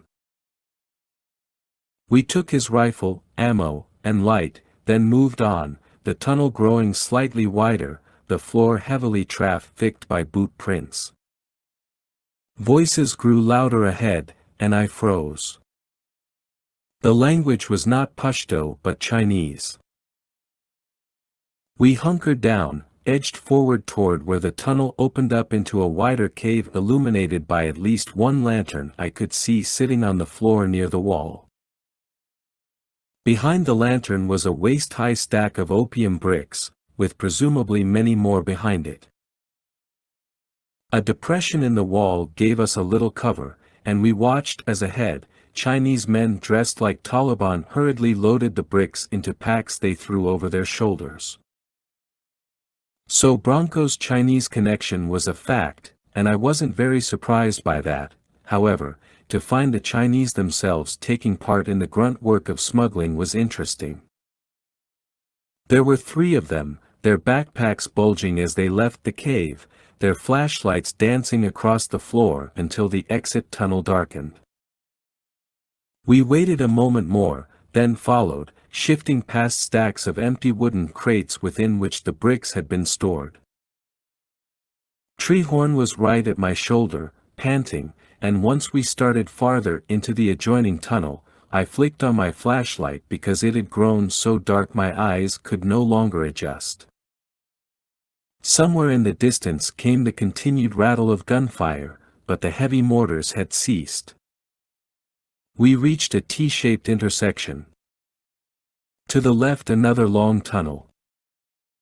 To the right a shorter one with a wooden ladder leaning against the wall. I raised my chin to Treehorn, pointed. He shifted in front of me, rifle at the ready. I pushed the penlight close to my hip, darkening most of the beam. We neared the ladder. I was holding my breath again. Treehorn took another step farther, looked up. And then he whirled back, his face creased tightly in alarm as a salvo of gunfire rained straight down and he pushed me backward, knocking me onto my rump. We both went down as yet another volley dug deeply into the earth. I imagined a grenade dropping to the foot of the ladder, and my imagination drove me onto my feet, and Treehorn clambered up behind me. I stole a look back and saw the ladder being hoisted up and away. We raced back to the intersection and moved into the other tunnel. I kept hearing an explosion in my head, that imaginary grenade going off over and over. The beam of my penlight was jittering across the walls and the floor until I slowed and aimed it directly ahead. Still darkness. No end to the tunnel in sight. I stopped, held up my palm to Treehorn. This could be one of the biggest tunnel networks in the entire country, I whispered. Yeah, he said. Goes all the way to China. I grinned crookedly at his quip, then started on once more, turning a slight bend, then eating my words. The tunnel abruptly dead-ended. Unfinished. In fact, the Taliban still had excavation tools lining the walls, shovels, pickaxes, wheelbarrows. I looked at Treehorn. Well, I ain't digging us out of here, he groaned. I put my finger to my lips. Footsteps. Growing closer. 22. Working as a team leader in an ever-changing environment, meant with ever-changing rules and restrictions becomes, as my father once put it, an abrasive on the soul. Have toiled many years in the GM plant and enjoyed as many years out in his wood shop, Dad was a man who celebrated predictability. He did repetitive work at the plant, and when he created his custom pieces of furniture, he most often worked from a blueprint and followed it to the letter. He felt at peace with a plan he could follow. He always taught me that practice makes perfect, that repetition is not boring and can make you an expert, and that people who say they just wing it are hardly as successful as those who plan their work and work their plan. He told me he could never do what I did, though, because he would never find satisfaction in it. He needed something tangible to hold on to, sit on, photograph, admire. And he needed a plan that would not change. My father was a curmudgeon, to be sure. We'd argue about this a lot. But when I slipped off into my own little woodshop to produce projects for my friends and fellow operators, I understood what Dad was trying to tell me. You cannot replace the satisfaction of working alone, of listening to that voice in your head as it guides you through a piece of furniture. There was great beauty in solitude, and I sometimes wondered whether I should have become a sniper instead of a team leader. The exquisite artistry of making a perfect shot from a mile out deeply intrigued me. Oddly enough, I was pondering that idea while Treehorn and I stood in that tunnel, completely cut off. I wished I'd had the luxury of only worrying about myself instead of feeling wholly responsible for him. When I was a sergeant, my CO would tell me that I'd get used to leadership, but it would never get any easier. I doubted him. I assumed I'd find a comfort zone. But there isn't one. Not for me. There's a happy place of denial that I go to when things go south, but I can only visit there for short periods before they kick me out. Thus, the big sniper was at my shoulder, in my charge, and I swore to myself I would not get him killed. A figure materialized from the darkness. I shifted reflexively in front of Treehorn as the figure's light came up and a second person shifted up behind the first. I was blinded for a second, about to pull the trigger, when the shout came. "Captain! Hold fire!" I recognized the voice. Ramirez. His light came down. I sighed. My beating heart threatened to crack a rib. "Joey, how the hell did you get in here? We saw you get pinned down. So we came back up, pushed through a couple of rocks. It looks a lot worse than it is. It caved in, but up near the top of the pile we found a way in." "You all right?" Brown asked, moving up behind Ramirez. "We're good. I want C4 at the intersection." "What's going on outside?" "Rest of the team's at the rally point," Ramirez said. A couple more Bradleys came up. "They put some serious fire on the mountains, so those bastards have fallen back. I think we're clear to exit." I looked hard at Ramirez. "Thanks for coming back." He averted his gaze.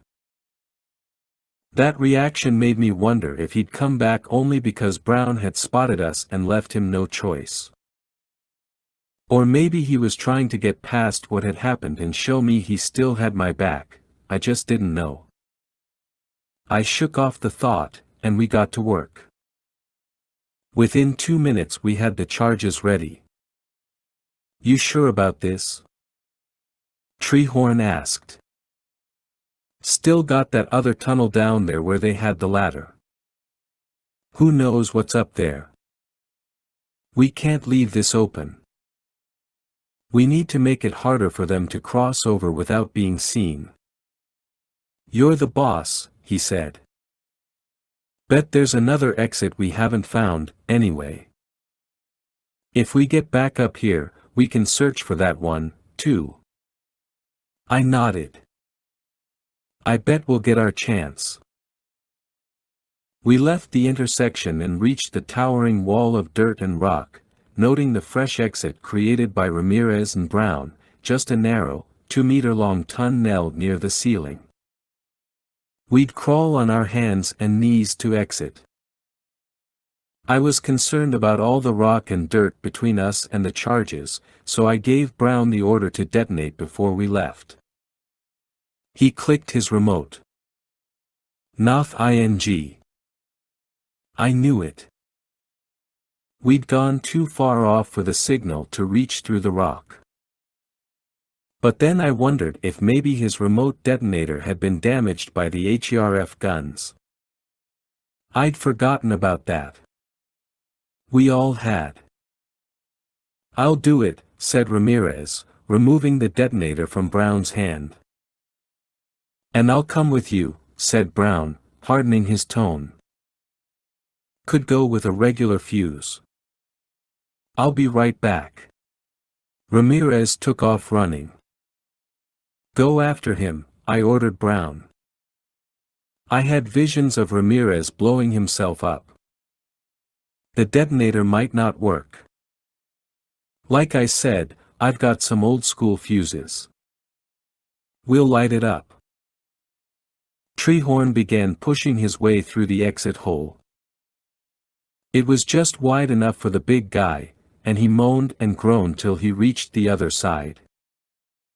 Then he called back to me, "Hey, boss, why don't you come out?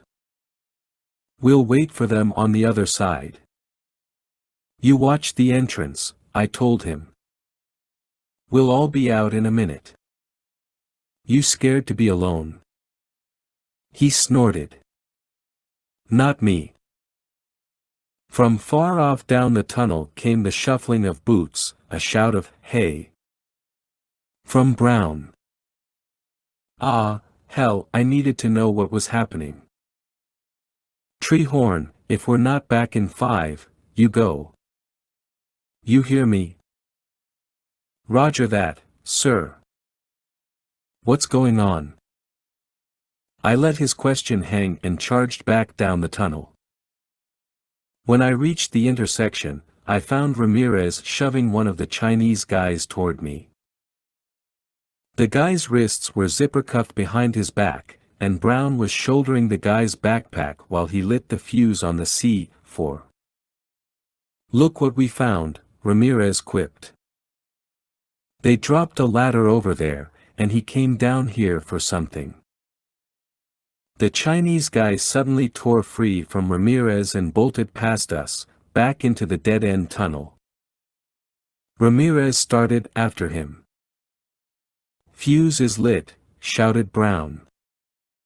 "It's a dead end, Joey." I told him. "Good. He's a valuable prisoner," Ramirez screamed back. Brown cursed, removed his knife, and hacked off the sparking fuse. "I want to blow something up," he said. "I haven't got all night." I made a face. "No kidding." The unexpected report of Treehorn's rifle stole my attention. He screamed from the other side of the cave, "Got a few stragglers coming up. Let's go. Let's go." I ran after Ramirez, and I found him at the dead end. The Chinese guy was lying on his back, straddled by Ramirez, and my colleague was pummeling the prisoner relentlessly in the face. Although the image was shocking, I understood very well where Ramirez was coming from. He needed a punching bag, and unfortunately he'd found one. I wondered if he'd kill the guy if I didn't intervene. I gasped, grabbed Ramirez's wrist, and held back his next blow. The prisoner's face was already swollen hamburger, his nose bleeding. "What are you doing?" I yelled. Ramirez just looked at me, eyes ablaze, drool spilling from his lips. He wouldn't come. Now he will. I cursed under my breath. "Let's get out of here." We dragged the prisoner to his feet and shifted him forward, and then suddenly the Chinese guy spat blood, looked at me, and said, "I'm an American, you assholes. The left hand doesn't know what the right hand is doing." My father used to say that all the time when referring to middle and upper management and to Washington and politicians. I was no stranger to decentralization, to being on a mission and realizing only after the fact that hey, someone else has the same mission. That my commanders were often not made privy to CIA and NSA operations in the area was a given, that spook operations would interfere with our ability to complete our mission was also a given. That a Chinese guy we captured in the tunnel would give up his identity was damn surprising.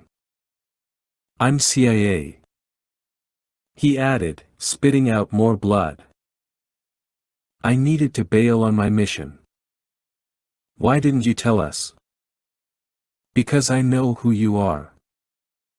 I can smell you a mile away. Special Forces meatheads. I'm not at liberty to speak to you monkeys. I snickered. Then why are you talking now? Look at my face, asshole. Why'd you run? Wouldn't you? What the hell are you doing here? He smirked. What are you doing here? I looked at Ramirez. Cut him loose and help him get outside, then cuff him again. Hey, Spooky, I said, breathing in the guy's ear. If you resist, we monkeys will do some more surgery on your face. Got it? He turned back and glared. Ramirez shoved him away. I regarded Brown. You ready to blow this mother? He grinned. I think this mother is ready to be blown. Indeed. The glowing fuse was, for just a few seconds, hypnotic, holding me there, a deer in the headlights. I thought back to those moments when I was the last kid on the playground, swinging as high as I could, hitting that place in the sky between pure joy and pure terror. The teacher would be shouting my name and I'd swing just a few more seconds, flirting with the combined danger of fall ing off and getting in trouble. With a slight hiss and even brighter glow, the fuse burned down even more. I wondered, how long could we remain in the tunnel without blowing ourselves up? Okay, boss, let's go, cried Brown. I blinked hard and looked at him. Scott, you okay? I stared through him. Then. Yeah, come on, let's go. Brown and I had just cleared the other side of the passage when the explosion reverberated through the ground like a freight train beneath our boots. Treehorn was still near the tunnel's edge, the stars beyond him. He was crouched down, his rifle raised high. Still out there, he said. Just waiting to take some pot shots at us. We need to get those Bradley gunners to help suppress that fire so we can make a break, I said. How? Asked Treehorn. No calm. What are you talking about? I said. We're the ghosts. If we were slaves to technology we'd never get anything done. Watch this, buddy. I fished out my penlight and began flashing SOS. Are you serious? He asked me. As a heart attack, bro. Whether the Taliban to our flank and above us could see the tiny light, I wasn't sure, but I continued for a full minute, then turned back to the guys. And then it came, a flashing from one of the Bradleys. What are they saying? Asked Treehorn. I have no clue. I don't remember my Morse code. But we are good to go. So listen up. I'm going to make a break. I'll draw the first few rounds. You guys hold off a second or two, then get in behind me and we'll take the path to the east. Those Bradley gunners are ready, I'm sure. Got it? Why don't we send out the spook to make a break? Asked Brown. He wants to run away so badly. Hey, that's a good idea, I said. You want to go, Spooky? I like your plan better, he said, licking the blood from his lips. I figured you would. Hey, you don't happen to know a guy named Bronco? I wriggled my brows. Yeah, he's my daddy. Well, let's get you home to Papa. With that, I bolted from the cave, drawing immediate fire from the Taliban behind our right flank. I had no intention of getting hit and practically dove for the next section of boulders that would screen me. Once the Taliban had revealed themselves by firing at me, the Bradley gunners drilled them with so many salvos and tracers that the valley looked like a space combat scene from a science fiction movie, flickering red track, airs arcing between the valley and the mountainside. Brown hollered to go. Treehorn, Ramirez, and the prisoner came charging down toward my position. Brown brought up the rear. Once they linked up with me, I led them farther down while the Bradley gunners continued to cover us. We were clearly identified as friendlies now. My mouth had gone dry by the time we reached the rally point 5 minutes later, and I asked if anyone had a canteen. Ramirez pushed one into my hands and said, "Our boys got some explaining, eh?" He cocked a thumb at the prisoner. Should be interesting. The Bradley gunners broke fire, and for a few long moments, an utter silence fell over the mountains. I glanced back at Hume, who was still sitting near Nolan's body. A sobering moment to be sure. If I stared any longer, I feared my lungs would collapse. Out of the silence, in an almost surreal cry, a lone Taliban fighter cut loose a combination of curse words he'd probably memorized from a hip-hop song. Once his shout had echoed away, roars of laughter came from the crews and dismounted troops around the Bradleys. We'd never heard anything like that. The Taliban were usually yelling how great God was, not swearing at us in our own language. And I didn't want them polluted by America.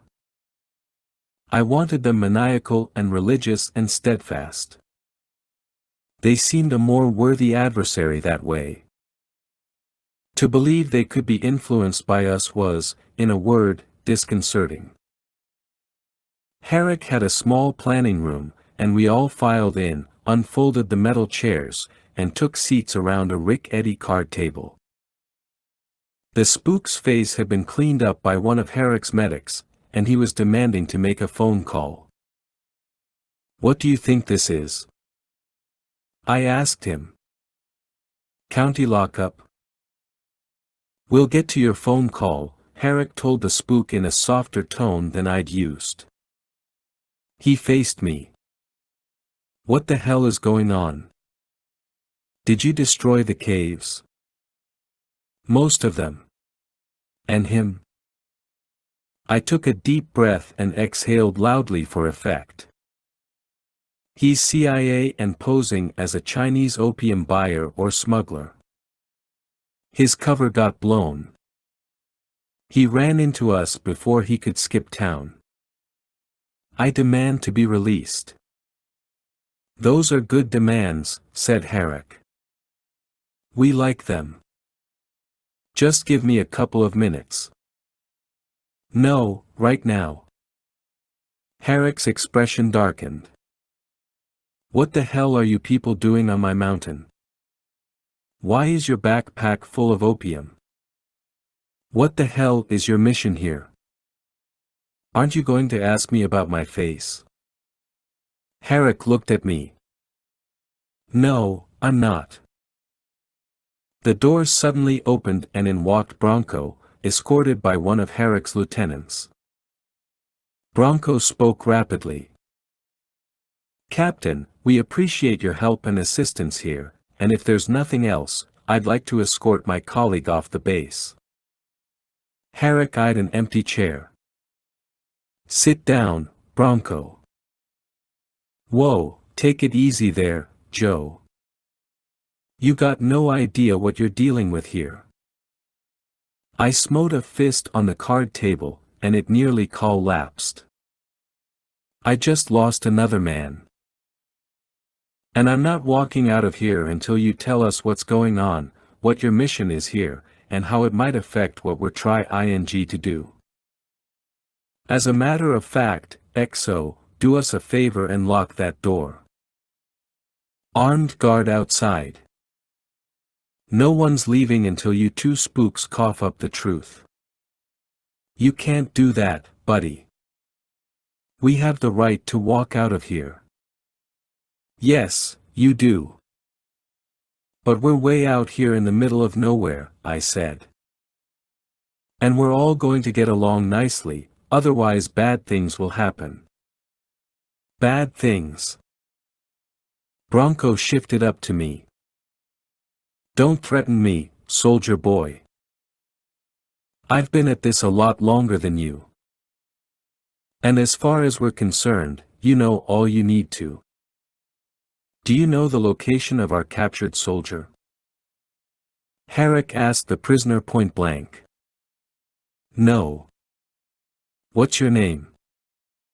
He thought a moment. Mike. Okay, Mikey, I began. You guys are working on some Chinese connection with HERF guns and opium. I get that. I'm just a jarhead, a monkey, but I get that. Does your operation tie directly to Zahed? I just need a yes or a no.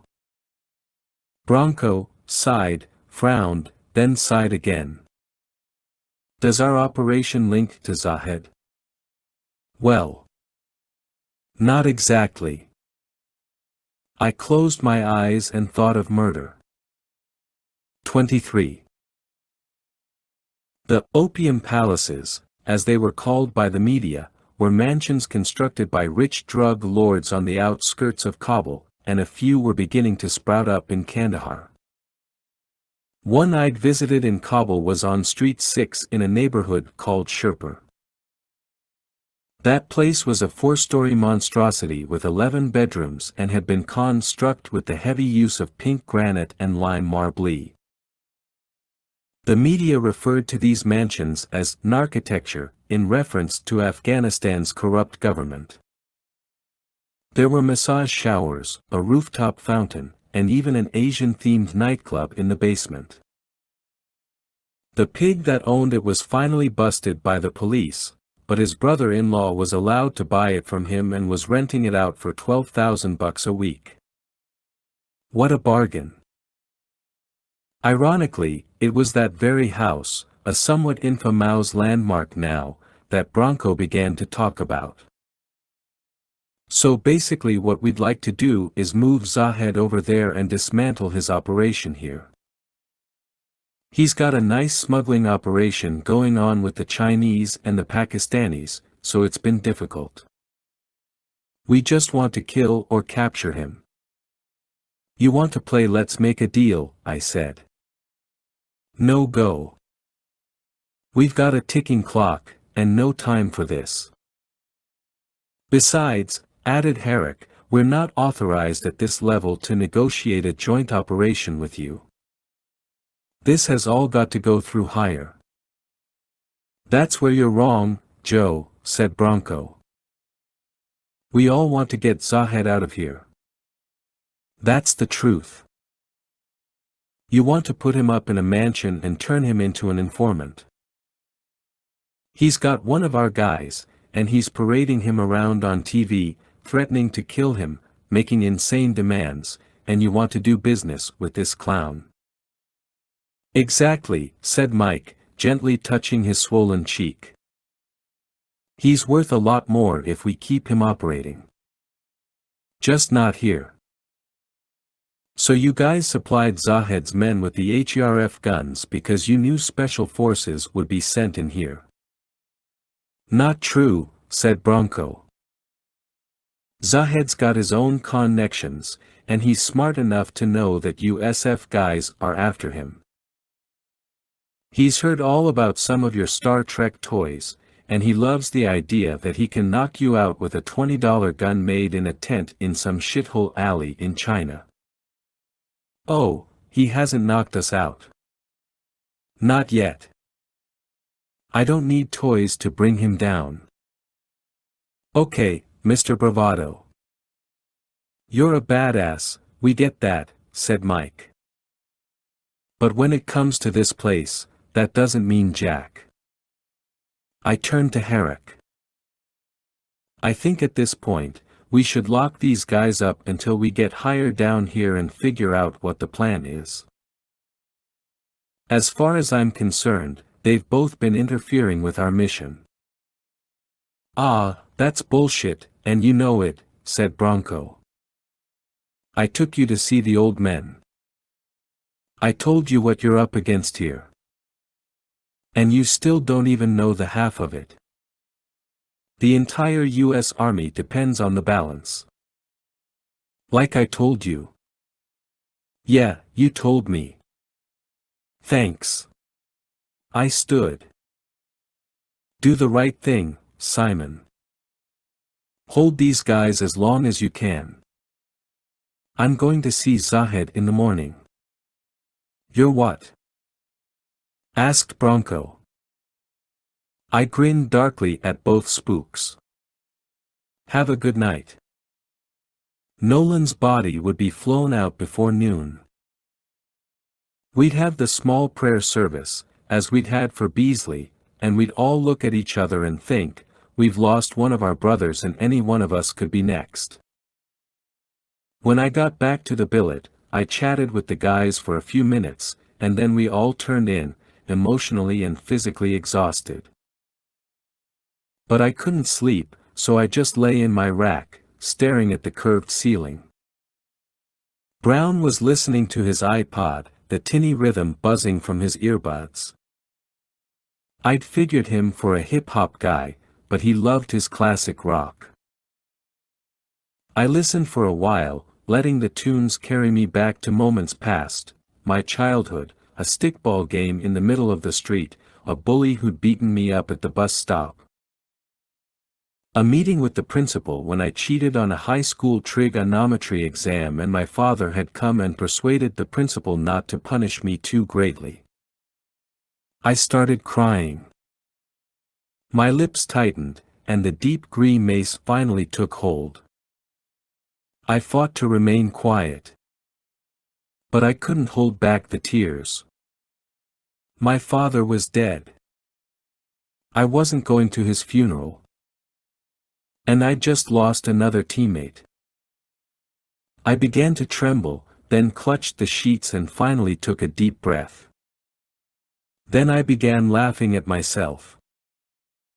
I was a deadly combatant, member of a most elite gun club of highly trained killers. We were unfeeling instruments of death, not whiners and bedwetters. I lifted my head and stared through the darkness, across the billet to Ramirez's bunk. He was sitting up, watching me. Every time we attacked the Taliban, they would regroup, rearm, and counterattack. What were we expecting? That our attacks would so demoralize them that they would convert to Christian ITY and pledge to become loyal Walmart customers. I didn't know what time I finally fell asleep, but my watch read 7:41 a.m. local time when the first explosions had me snapping open my eyes. Ironically, the guys weren't springing out of their bunks but slowly rising, cursing, and Treehorn yawned and said, "And that's the morning alarm clock, Taliban style." We ran outside, bare-chested, wearing only our box airs and brandishing our rifles. I took in the situation all at once: front gate blown to smithereens, guardhouse on fire, gate falling inward. Machine gunners in the nests were focusing their fire on two small sedans, taxis from Kandahar, I guessed, one of which had probably carried the gate bomber. An RPG screamed across the base and struck one of the barracks, tearing a gaping hole in one side and explode within. Sergeants were screaming for all the gunners to cease fire, and within 30 more seconds, it was over. No gunfire, just more shouting, the hiss and pop of fires, personnel running in multiple directions like ants fleeing a sprinkler's flood. We all stood outside the billet, and after another moment I reasoned there wasn't anything else we could do, so I motioned for the guys to get back inside and get dressed and we'd head over to the barracks that had been hit. Ramirez was last to go back in. He hesitated, then turned back to me. "Scott, thanks for keeping all this between us." I pursed my lips and forced a nod. "I'm sorry." My breath shortened. "Okay." By the time we reached the barracks, all the fires had been put out and we were asked to remain along a piece of tape cordoning off the area. Herrick was there and told me the attack was against Ghoul. "We got a warning yesterday that if we didn't turn over the governor, we'd be attacked. Why didn't you give me a heads up?" "Because I've been getting those warnings all the time. Most of them are fake or they don't act on them. They order us to leave, say they'll attack the next day, and they don't." "Anyone hurt?" "Lost 2 more at the gate." "Damn it." Barracks was empty, thank God.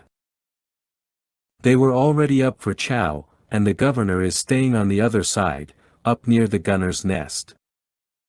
Good idea. How'd they get so close to the gate again? Ghoul's got people coming and going all day. I'm setting up a new roadblock. They'll need to get past there first before they get near the gate. Could have done that in the first place. Didn't see the need till now. I sighed. Live and learn. And Simon, in a little while I'm going over to see Shomani. All they told me was that they'd set up the meeting with Zahed soon. I'm going to tell them they've got 24 hours.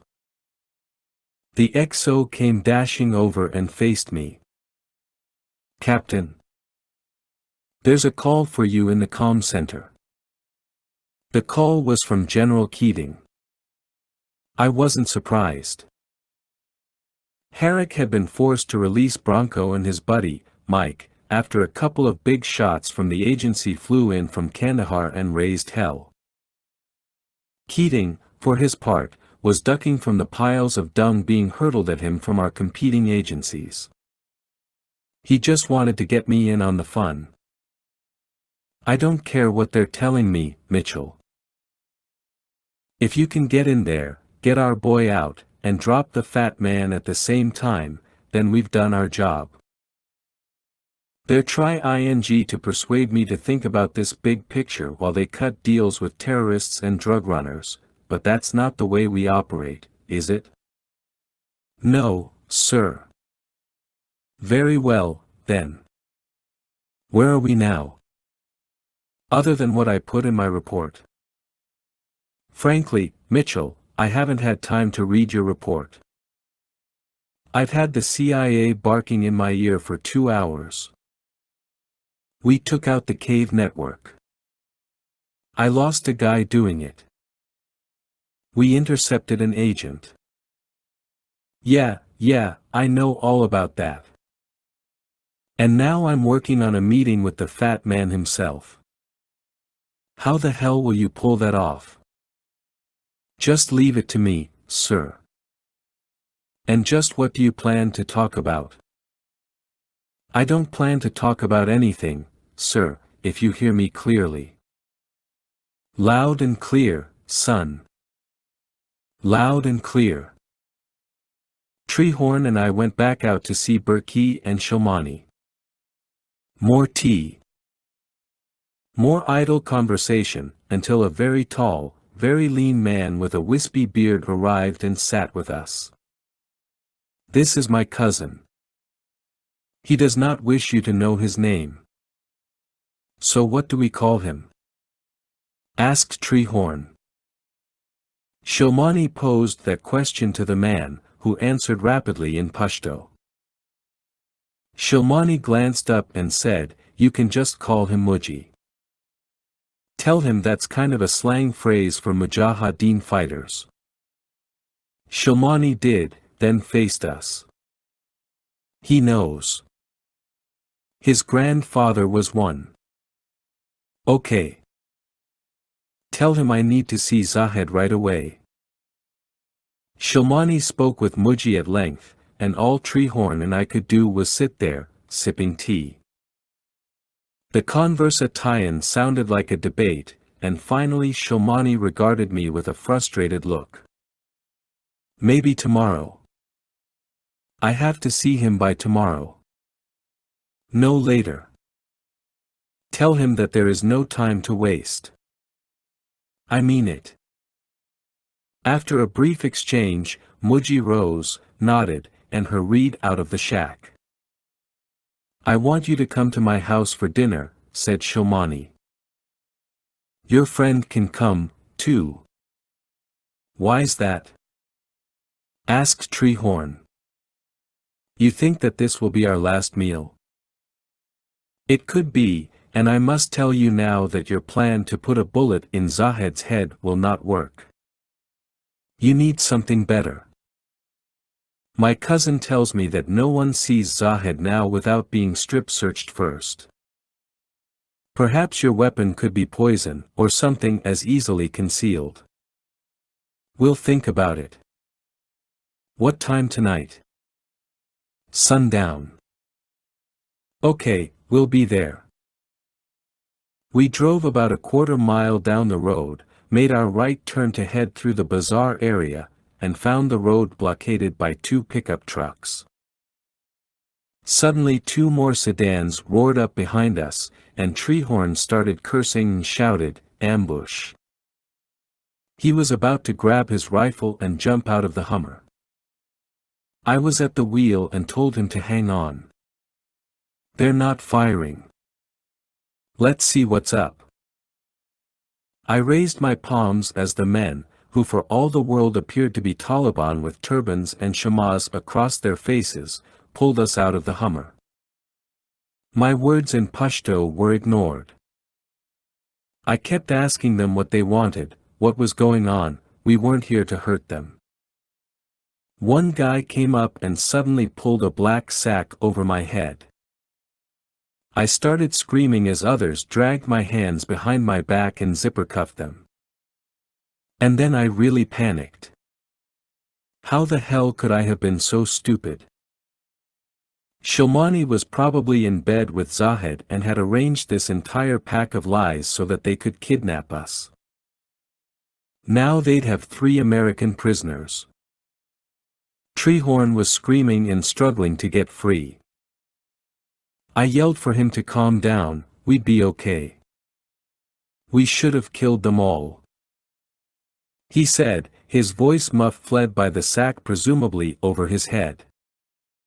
We should have. They shoved me into the back seat of one of the cars, driving my head down and forcing me to sit. I was a ghost officer. Neither seen nor heard. And never once had I been taken prisoner. 24. As someone used to being in control, I could hardly believe that I was helpless and at the mercy of my captors. I kept telling myself, "You're Captain Scott Mitchell, D Company, 1st Battalion, 5th Special Forces Group. This does not happen to you." My emotions flew in chaotic orbits. 1 second I was furious, wanting to curse and scream and shove my way out of the car. The next moment I was scared out of my mind, picturing myself hanging inverted from a rope and being tortured in ways both medieval and merciless. We drove, with Treehorn in the seat next to me. He kept trying to talk, but our captors shouted for him to be quiet. They knew a little English. I assumed they wouldn't answer our questions, so there was no reason to talk until we arrived at wherever we were going. I took only small comfort in the fact that Gordon could still locate Treehorn and me via the signals from our Green Force tracker chips, unless, of course, we were taken to a cave or the chips were removed from our bodies. And yes, I had assumed we were being captured by the Taliban, initially, at least. As the car ride continued, I began counting off the seconds and trying to estimate how far they were taking us from the village. I tried to make myself feel better by concocting some elaborate scheme that involved Bronco and his CIA buddies capturing us for some reason, maybe to threaten us or force a conversation, something. Bronco did wield some power in the village, having long-standing relationships with all the players, so I wouldn't have put it past him to engage in a little payback and some threats. He could have paid off some local guys to pick us up and deliver us to him. The road grew very rough, jostling us in the seats, and the driver directly in front of me began arguing with the passenger. I focused on the conversation, tried my best to ferret out the words, but they always spoke so rapidly that my hearing turned into a skipping CD, just getting a word. Here. There. Boss, I'm a little worried, said Treehorn. I know. Don't talk, I snapped. The men hollered back at us. At that point I began to feel sorry for myself. I'll admit it. I'd grown a little too comfortable in the village, believing that since Berkey wanted me to kill Zahed, I could move a bit more freely and not be threatened. Sure, we dressed like the locals and were beginning to grow out our beards, but I'm sure it wasn't difficult to ID us as foreigners. I heard my father telling me, son, you really screwed up. You watched a guy murder another soldier and lied about it. You basically got 2 of your men killed. And now you've gone and gotten yourself captured. Are you having a bad day or what? What the hell happened to you? Don't you remember what your mom told you? You're destined for some great things. So I have to ask you, son, what the hell happened? My eyes were brimming with tears. I kept calling myself a fool and wanted to apologize to Treehorn. He was going to die because I'd made poor decisions. All of the axioms of leadership didn't mean a goddamn thing to me anymore. The Special Forces creed was a joke. I had a sack over my head and was being driven to hell, where a fat man lounged near a pool of lava, sipping on tea. I started reflecting on everything, my pathetic relationships with women, how I'd tortured poor Kristen for so many years, how she kept lying to me and saying this was the exact relationship she wanted, long distance and infrequent, when I could see the ache in her eyes.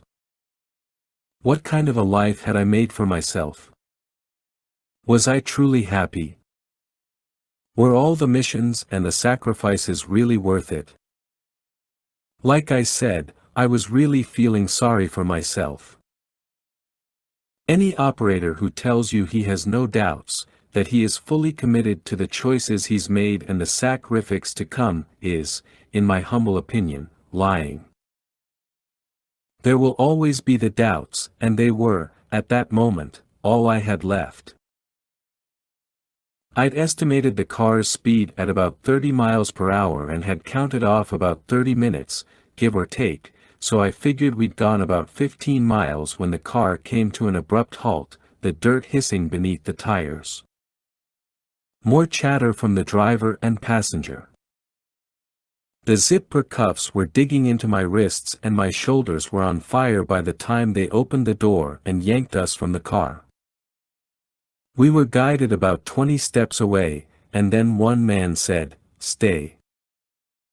Boss, I say we make a break for it. I'd rather get shot trying to escape. Relax, brother. We're going to be okay. Dude. We're not okay. He shouted. That drew the reaction of the men. I heard a thump, Treehorn groaned, and I hollered, Treehorn, you okay? You okay? Yeah. He gasped. They just whacked me. The wind was tugging at my loose shirt and driving the sack deeper into my face.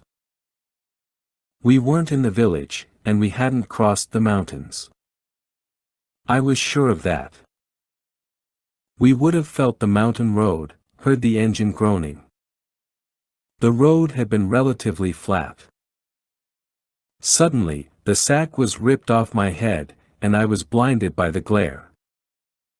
It took a few seconds of squinting for my eyes to fully adjust. Treehorn stood next to me, squinting as well. They'd taken us west down A01, the main road, to a little truck stop area where several tractor trailers were lined up.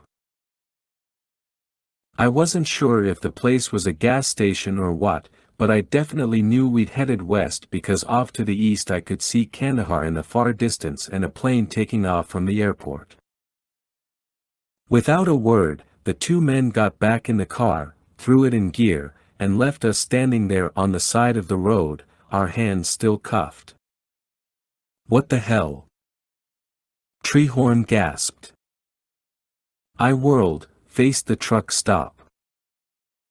A small, blue booth stood near several large trees whose limbs were being thrashed in the wind.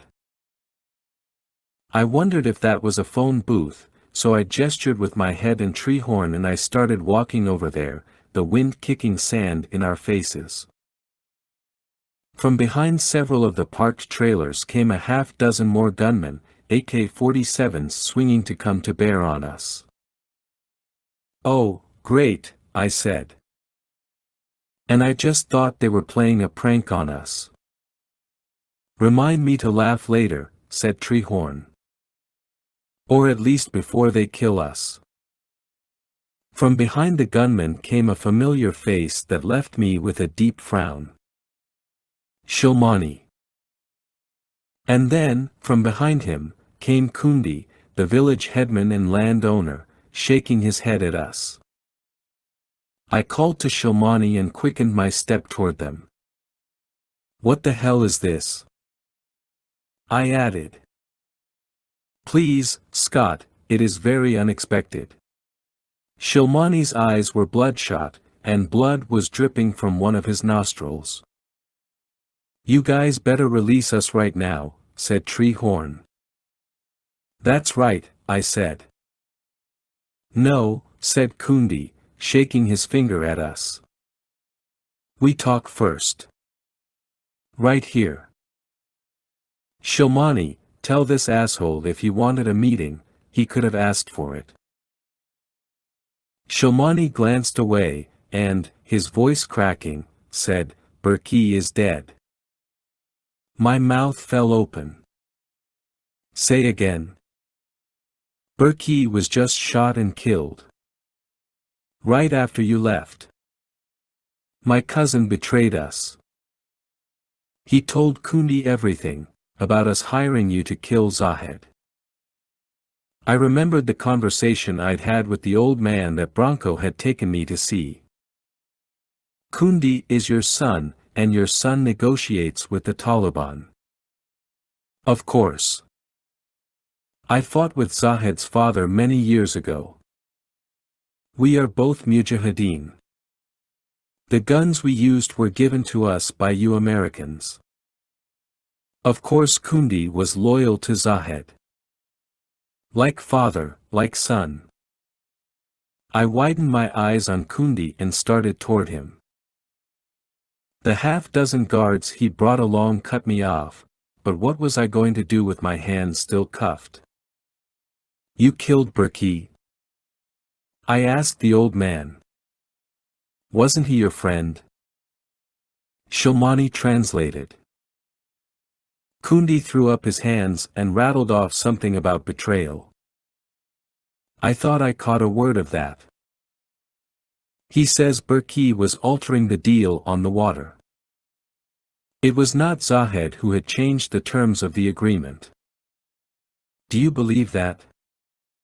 I asked Shilmani. No, I do not. I was there when Zahed's man came and told us about the new terms. Tell him to let us go. Tell him if doesn't let us go, I'm going to make a few phone calls, and there's going to be a lot of trouble. And we'll cut off access to the well, that's for sure. Shilmani took a deep breath and reluctantly translated. Kundi's eyes grew wide and maniacal. He marched up to me, got in my face, his crooked yellow teeth bared. You. Go home. I felt like saying, let me go and I'll catch the next flight out. To hell with the politics, this place, the mission. To hell with it all. But the bastard challenged me, managed to capture me, even, and I wasn't going to take any more of his bullshit. So what I did say was, I'm not going home until I either capture or kill your good buddy Zahed. Shilmani translated. Kundi stepped back. The gunmen lined up. What the hell, boss? Groaned Treehorn. Are they getting ready to shoot us? Kundi heard the whomping first. He whirled around, lifted a hand to his brow. Then I heard it. We all did. 2 choppers, a Black Hawk and an Apache screaming in from the east, from Kandahar. We're late getting back, I told Treehorn. Good deal, he said. Suddenly, Kundi waved for his men to retreat behind the trailers. They ran off, as did the old man, who was shouting back at Shilmani. I'm sorry, Scott. Really? I am, cried Shilmani. And Scott, maybe you can help me. They took my daughter. They took my daughter. With that Shilmani bolted off. It was interesting trying to explain to the Blackhawk crew how we'd managed to get our sorry asses kidnapped, and I called ahead to Herrick to have someone pick up our Hummer, that was, providing the villagers hadn't set it on fire. Turned out they hadn't. During the chopper ride back to the FOB, Gordon contacted me to say that while they'd been scanning for green force tracker chips they'd picked up a brief SIG NAL from Warriors' GFTC. Intel indicated that he was being moved, and Gordon had pinpointed the entrance to yet another tunnel complex. It was time to make our move for a rescue. So you got yourself taken prisoner, said Herrick, producing 2 glasses for us. It was going to be straight whiskey this time and it was barely past noon. We sat in his office, me still rubbing my wrists, him intent on filling our drinks to the brim. I took mine and sucked it down like a man who'd found an oasis. The burn nearly made my eyes roll back. After a long exhale, I said, I'm so over this. You and me both. It's tearing us up. All of us. It is. You ever think it'd be like this? I mean when you first joined up. Oh, yeah, of course. I was totally stoked about the futility of war. He snorted. Me, too. But maybe now we've caught a break. That drew his frown. Really? You know they've gone back on the TV. They're going to kill Warriors if we don't meet their demands in 24 hours. Keating has stepped up plans for the offensive. And you know what's going to happen, I said. If I don't get out there, they're going to kill Warriors, they'll launch that offensive, and the media will report on all the innocents who were killed. We'll be the bad guys all over again.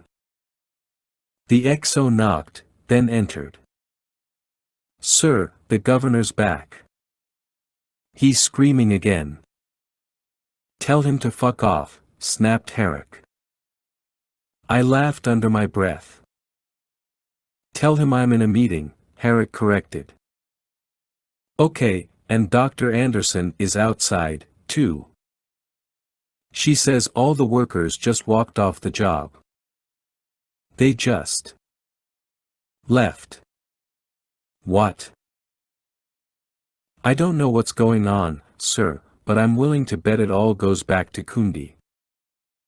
That's a safe bet, I told the XO. I stood. I'm gearing up. I'm taking the team out tonight. We've got actionable intel on Warriors' location. We'll find him. And maybe we'll find Zahed.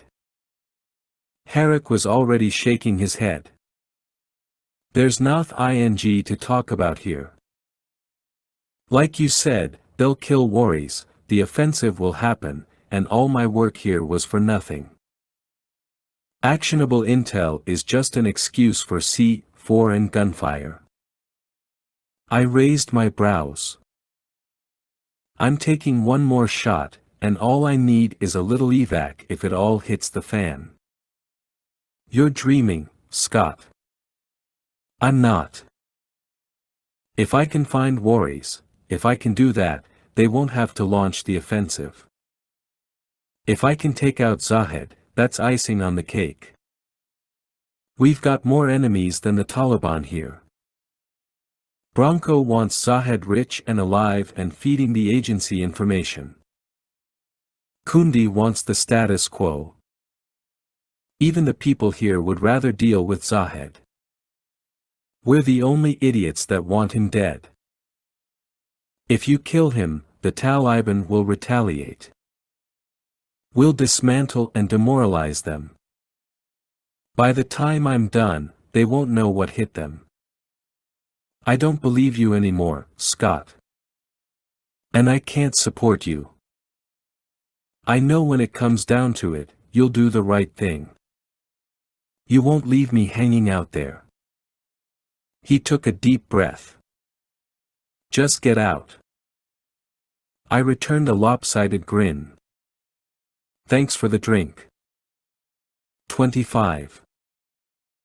The satellite images that Gordon had provided were both excellent and disconcerting. The tunnel entrance where Warriors' signal had last been detected overlooked the northeast side of Sangsar, so we'd need to hike through one of the mountain passes off the main road, then hike another half-kilometer to reach the top and descend down to the tunnel. All the while making sure we were not spotted.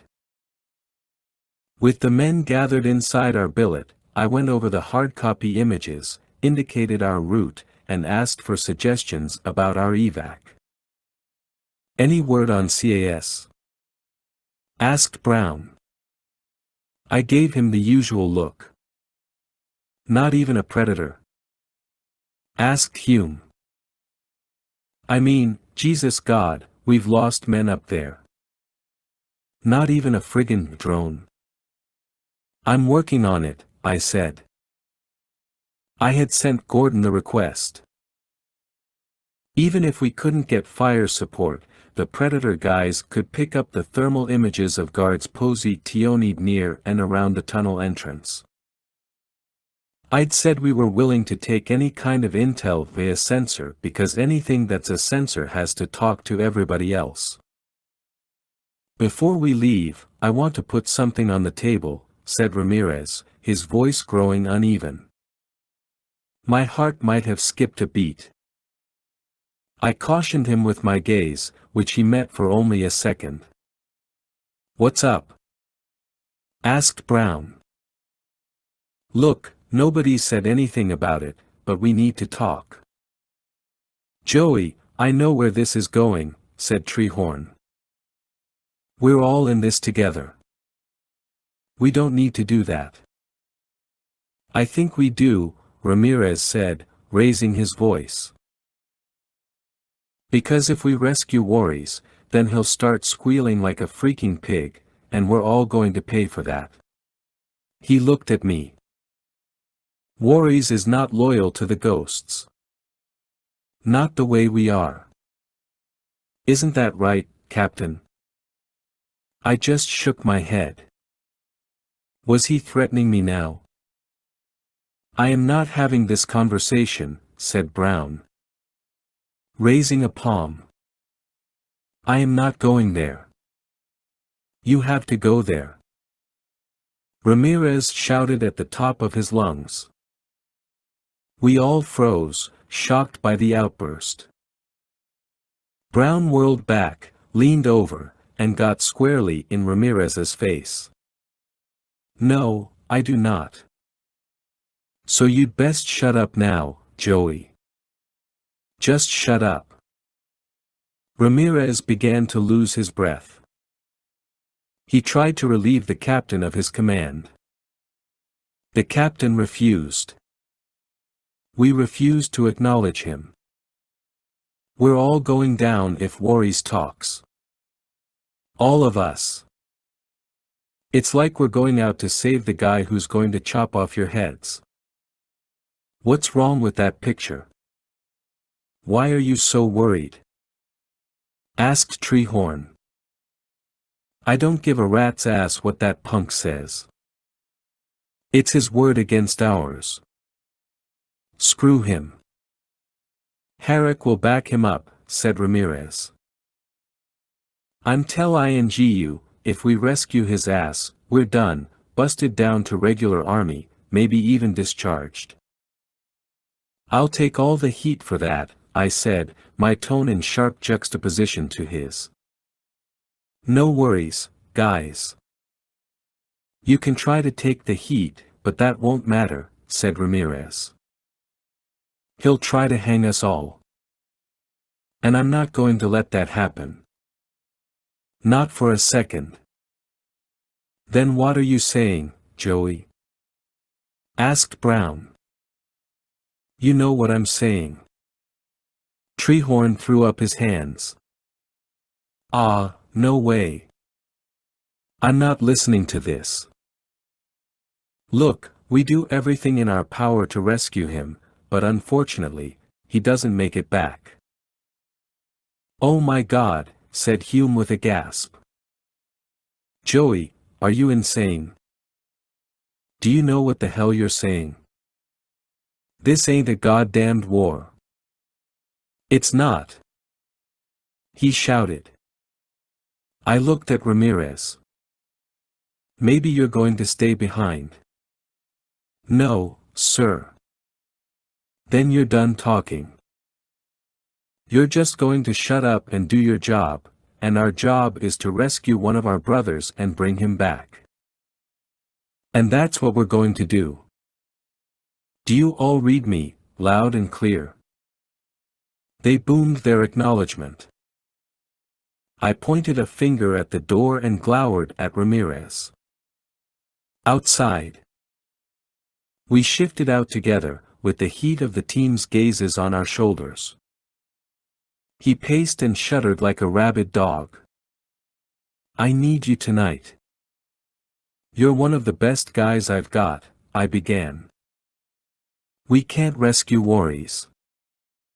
You're getting all bent out of shape for nothing. Who knows if we'll even find him? Worry about him barking later. Not now. We can't trust anybody, can we? What are you talking about? He shrugged, then squinted toward the setting sun. This place. It's driving me crazy. I nodded. It's the sand. Just gets everywhere. Shower doesn't even help. He sighed.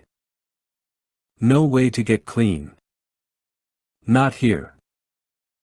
Look, bro, I can't do this without you. I need my Bravo team leader sharp and ready. We're good. You should know that. We're good. Okay. But worries. I just don't know. Don't do anything stupid. That sounds like a threat. No. It's an order. He took a long breath, cursed, then started back toward the billet. I echoed his curse.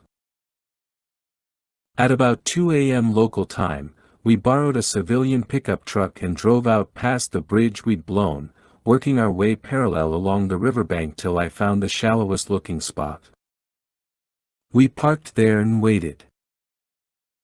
What I didn't tell the guys was that after I'd had my talk with Herrick and he'd been reluctant to promise any help, I'd gone outside and met with the XO, who was more than happy to take a break from the screaming governor and irate humanitarian lady, although we both once more agreed that she was a looker. I'd called the XO Marty, which made him wince, but I was trying to gain his trust. I'm wondering if you guys could move up a couple of Bradleys, put them way into the D-file. Do it about 0200. Why? I want the Taliban in the mountains to focus on you guys to the west and not us. Did you ask the CO? I'm asking you. He thought a moment. I see. And what do I get in return? I ticked them off with my fingers: money, power, fame, hookers, and booze. He grinned. You prima donnas in SF are clever botards. But I'm serious, what's in it for me? What do you want? How about a healthy dose of respect? Marty, you got to earn that on your own, but 2 Bradleys would make one hell of a down payment in my eyes. Okay, but I can swallow this much easier with a lot of beer. You got it. 2 Bradleys, he said. Yeah, and can you have them put up a flare when they're in place? Wow, you really want a party. You know it. Well, Herrick's been hitting the bottle a lot. I'm sure he'll be drunk and asleep by then. Wouldn't you know it, lo and behold, the flare arced high in the sky. I whispered a thank you to the XO. The guys freaked out. Relax, that's our cue, I told them. Let's move. We waded through the hip-high water, holding our AKs above our heads. The water felt thick and warm, like motor oil, and I imagined snakes and piranhas and other assorted demons coiling around my legs as we made the crossing. For the hell of it, we brought along our last 2 crosscoms that hadn't been fried. Again, I wore one, Ramirez the other. The mountain pass looked clear as we neared the bottom. In fact, several combatants had shifted over to where the flare had gone up. I counted at least 15 enemy fighters on that side of the mountain, keeping a close watch on the Bradleys, the red diamonds floating over each of their positions in my HUD. We began our ascent, the path rock-strewn and as rugged as I'd expected. Though we dressed like Taliban, the one exception was our boots. We wouldn't give up our combat boots for a pair of sandals, not in those mountains. And when it came time to boogie, we sure as hell shouldn't worry about stubbing our toes. But our heavy boots, now filled with water, squished and slogged as we climbed, and I grew annoyed that we couldn't move more quietly. A data bar opened in my HUD, showing an image of a Predator drone flying high above the mountain range. The image switched to an officer in his cockpit, which was, quite remarkably, on the other side of the world inside a trailer at Nellis Air Force Base in Las Vegas. Ghost lead, this is Predator Control, over. Go ahead, Predator. We have visual confirmation of your target tunnel. Count 2 tangos outside the entrance, 2 more approximately 10 meters above. We also see a heavy gun emplacement approximately 20 meters east of the entrance with 2 tangos manning that position, over. Roger that, Predator, can you send me the stream? En route. Recording looks clean. Can I call on you for fires? Stand by, Ghost lead. I signaled for a halt and crouched down behind 2 long rafts of stone, like fallen pillars from an ancient palace. Got a predator up there, I told the team in a whisper, widening my eyes on Hume, who nodded and shook a fist. Waiting to hear if he can drop some hellfires if we need M. Ghost lead, this is Predator Control. We are not authorized to provide fire support. However, I've personally sent your request up the pipe to see if we can't get authorization. Do call again, over. Roger that, I told him, understanding his mean ing. The controller wanted nothing more than to drop his bombs and help us out. His finger was poised over the trigger. All he needed was an officer with the guts to give the word. They might help us, I told the guys after a long breath. I signaled once more to move out. We were coming in from the east side of the tunnel entrance, so I told Treehorn to move ahead. His job would be to take out the gunners in the machine gun nest. He'd do that with the silenced sniper rifle he'd brought along. Ramirez and his team would focus on the 2 guys up top, bringing them down with knives or with their silenced pistols.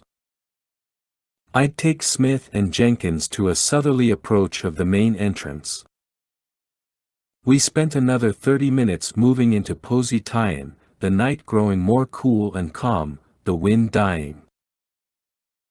In the distance, across the vast stretch of sand, a Bedouin caravan trekked slowly toward Senjure, the group traveling in the more tolerable temperatures of the night. A long line of camels laden with heavy bundles wound off into the shadows. And for a moment, I just watched them, rapt by the image, as though we were living in a different century. In position, said Ramirez. Got the gunners in sight, reported Treehorn, rely ing on our conventional radio. I replied to each, then gave the hand signals for Smith and Jenkins to move ahead of me as we made our approach toward the entrance. A crescent moon gave us enough light to see the footprints in the path ahead. We were taking a well-worn path that, despite the risks, would keep us silent. Every rock, smaller stone, and pebble was an enemy as we drew closer.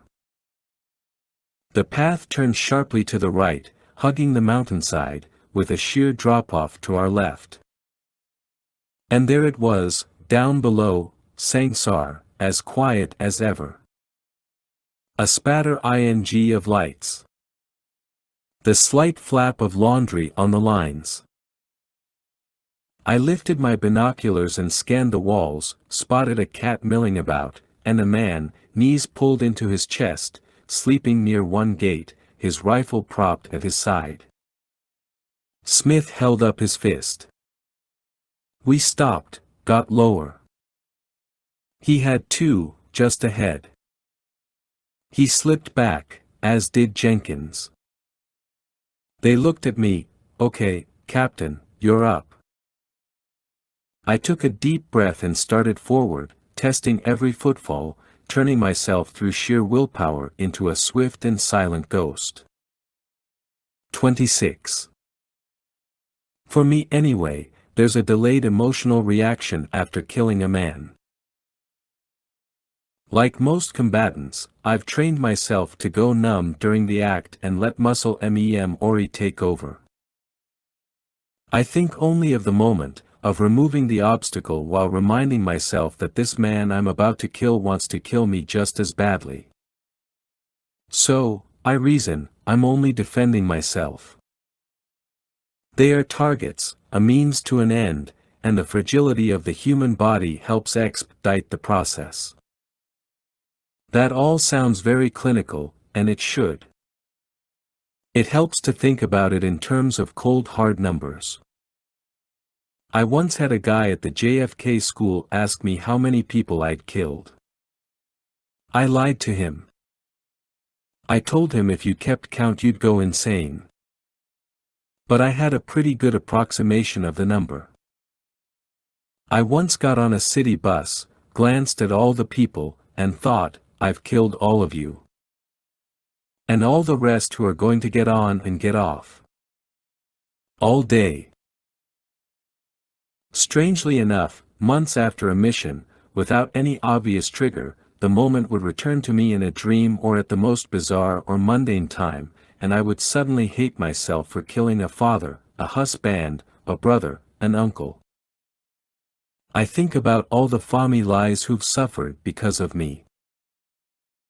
And then I just force myself to go on, to forget about that, to just say I was doing my job and that the guys I'd killed had made their choices and had paid for them with their lives. I would be just fine. Until the next kill. The next nightmare. The next guilt trip. And the cycle would repeat. The all-American hero has dirt under his nails and blood splattered across his face. And so it was with that thought, the thought that I would suffer the guilt later, that I raised my silenced pistol and shot the first guard in the head. A perfect shot, as assisted by my cross-comm. I had but another second to take out the other guy, who, of course, reacted to his buddy falling to the ground and to the blood now spraying over his face. He swung his rifle toward me, opened his mouth, and I put 2 bullets in his forehead before he could scream. His head snapped back and he dropped heavily to his rump, then rolled onto his side, twitching involuntarily.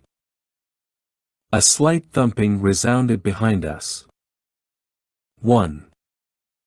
2. Treehorn reported in. Guards at the heavy gun were dead. Roger that. You man that gun now, got it? I'm on it, he answered. Big bad bullets at your command. I waited outside the entrance while Smith and Jenkins dragged the bodies back up the path and tucked them into a depression in the mountainside. By the time they returned, Ramirez and his group were coming down to join us. I held up an index finger, wait. Predator Control, this is Ghost Lead, over. Ghost Lead, this is Predator Control, go ahead. Do you see any other tangos near our position, over? We do see some, Ghost Lead, but they're on the other side of the mountain, moving toward the Bradleys. You look clear right now, over. Roger that. Ghost Lead, out. Now I would piss off Ramirez. I looked at him. You, Jenkins, and Smith head back up. Man the same posy tie-ins as the guards you killed. What? That wasn't part of the plan, Ramirez said, drawing his brows together. It is now. Let M think nothing's wrong. Brown. Hume. You guys are with me. Let's go. I left Ramirez standing there, dumbfounded. No, he wouldn't get his chance to get near Voorhees, and I'd just told him in so many words, no, I don't trust you. Brown took point with a penlight fixed to the end of his silenced rifle. I forgot to mention earlier that none of us liked the limited peripheral vision offered by night vision goggles, especially in closed quarters, so we'd long since abandoned them during tunnel and cave ops. Moreover, if we were spotted, the bad guys wouldn't think twice about shooting a guy wearing NVGs because he was obviously not one of them. It was pretty rare for the Taliban to get their hands on a pair of expensive goggles, though not completely unheard of. As it was, we'd offer them at least a moment's pause, a moment we'd use to kill them. The tunnel was similar to all the others we'd encountered, about 1 meter wide and 2 meters tall, part of it naturally formed, but as we ventured deeper we saw it had been dug or blasted out in various sections, the walls clearly scarred by shovels and pickaxes. Soon, we shifted along a curving wall to the left, and Brown called for a halt. He placed a small beacon about the size of a quarter on the floor near his boot.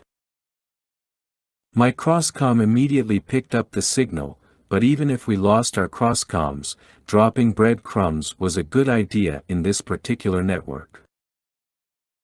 We all had a sense that these tunnels were some of the most extensive and vast in the entire country, and finding our way back out would pose a serious challenge. Brown looked back at me, gave a hand signal. We started up again. In less than 30 seconds we reached a fork in the tunnel, with a broader one branching off to our right. Brown placed another beacon on the floor. I took a deep breath, the air cooler and damper. "Man, I got the willies," whispered Hume. "You and me both," Brown said. After aiming his penlight down the more narrow tunnel, Brown studied the footprints in the sand and rock. Both paths were well worn. No clues there. I pointed to the right. Brown looked at me, as if to say, "Are you sure?" I wasn't. But I was emphatic. I wouldn't split us up, not 3 guys. Dark stains appeared on the floor as we crossed deeper into the broader tunnel. Brown slowed and aimed his penlight at one wider stain. Dried blood. And then, just a little farther down the hall, shell casings that had been booted off to the sides of the path gleamed in Brown's light. We shifted another 20 meters or so, when Brown called for another halt and switched off his light. "If you want to experience utter darkness, then go spelunking. There is nothing darker." I'd lost the satellite signal for the crosscom, so I just blinked hard and let my eyes adjust. Brown moved a few steps farther and then a pale yellow glow appeared on the ceiling about 5 meters ahead, the light flickering slightly. My eyes further adjusted, and Brown led us another 10 or so steps and stopped. He pointed. A huge section of the floor looked as though it had collapsed, and the rough-hewn top of a homemade ladder jutted from the hole. The light came from kerosene lanterns, I guessed, and suddenly the ladder shifted and creaked.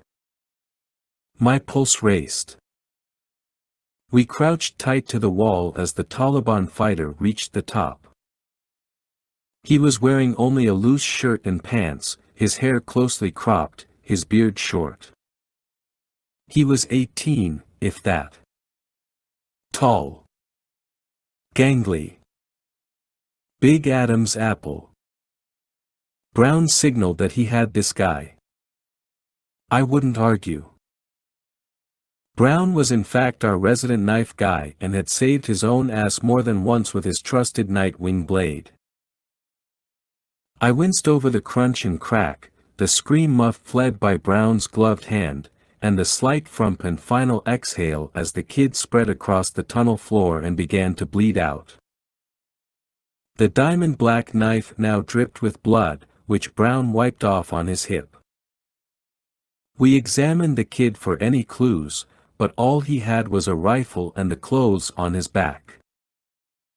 Brown edged forward toward the ladder and glowing lanterns below. Then we all got down on our hands and knees and crawled for Ward. Once we neared the lip of the hole and the ladder, we lowered ourselves onto our bellies, and I chanced to look down. The chamber was circular and about 5 meters in diameter, with piles of rock and dirt along one wall where, indeed, the collapse had occurred. The opposite wall was stacked from floor to ceiling with more opium bricks wrapped in brown paper, and beside those stacks were cardboard boxes whose labels read meal, ready to eat, individual. Do not rough handle when frozen. U.S. government property. Commercial resale is unlawful. There had to be 50 or more boxes. We'd seen Marie trash littering the tunnels earlier, but I'd had no idea they were smuggling in so much of the high-carb GI food. I wondered if Bronco was helping these guys get their hands on this government property. Before we could shift any closer and even descend the ladder, someone rushed up behind us. We all rolled to the tunnel walls. Then, just as I was bringing my rifle around and Brown was switching on his penlight, a Tau Iban fighter rounded the corner and held up his palm. "Hold fire," he stage whispered. He pulled down his shamrock. "Ramirez." Brown cursed. Hume swore. I'm not sure how many curses I used through my whisper, but more than 4. We spoke in whispers. "You didn't answer my calls," Ramirez said. "We're cut off down here," I answered, slowly sitting up as he crossed to me. I put a finger to my lips. "What?" "The 2 Bradleys are pulling out of the defile." "Why?" "I don't know. They wouldn't answer my calls, either." "Ah, Simon must have woke up," I said. "Damn it."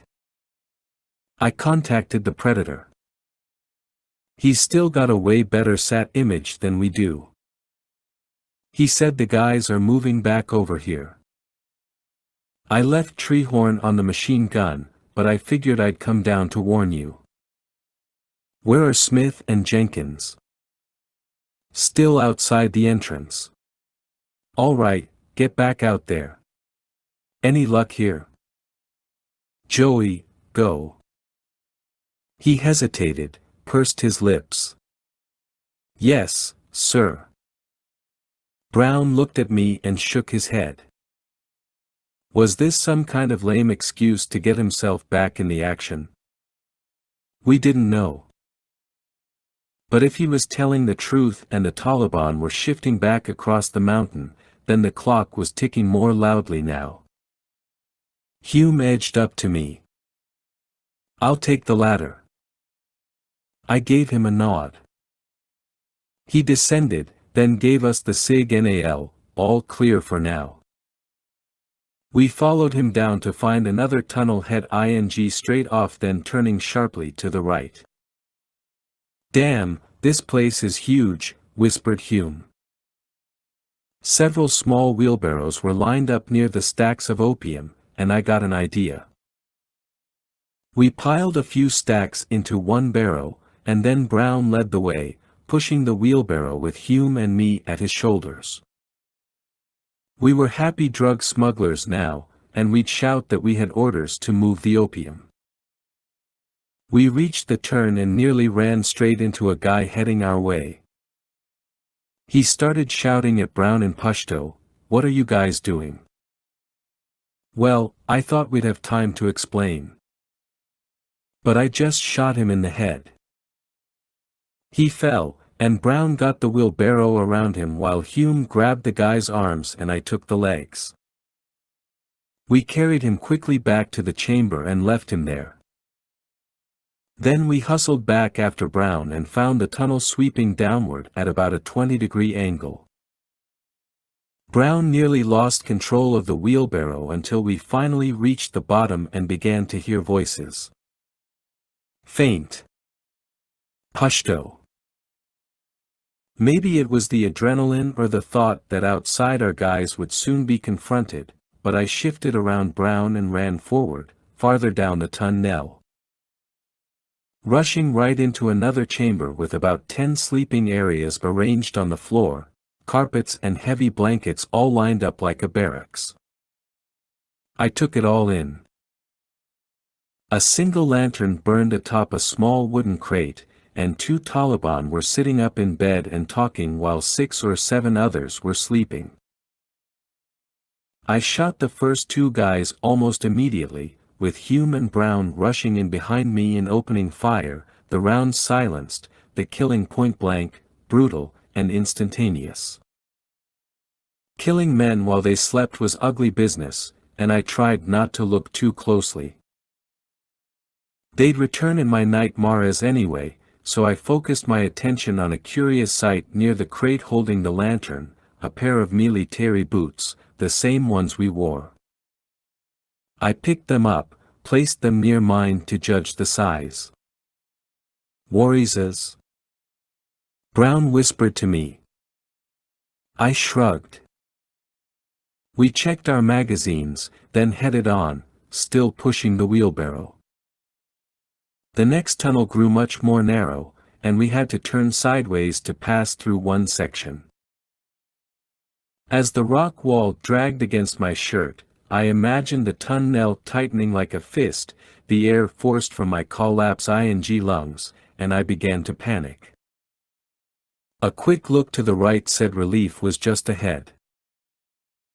Brown had to abandon the wheelbarrow, of course, and once we made it onto the other side, the passage grew much wider, as revealed by Brown's light.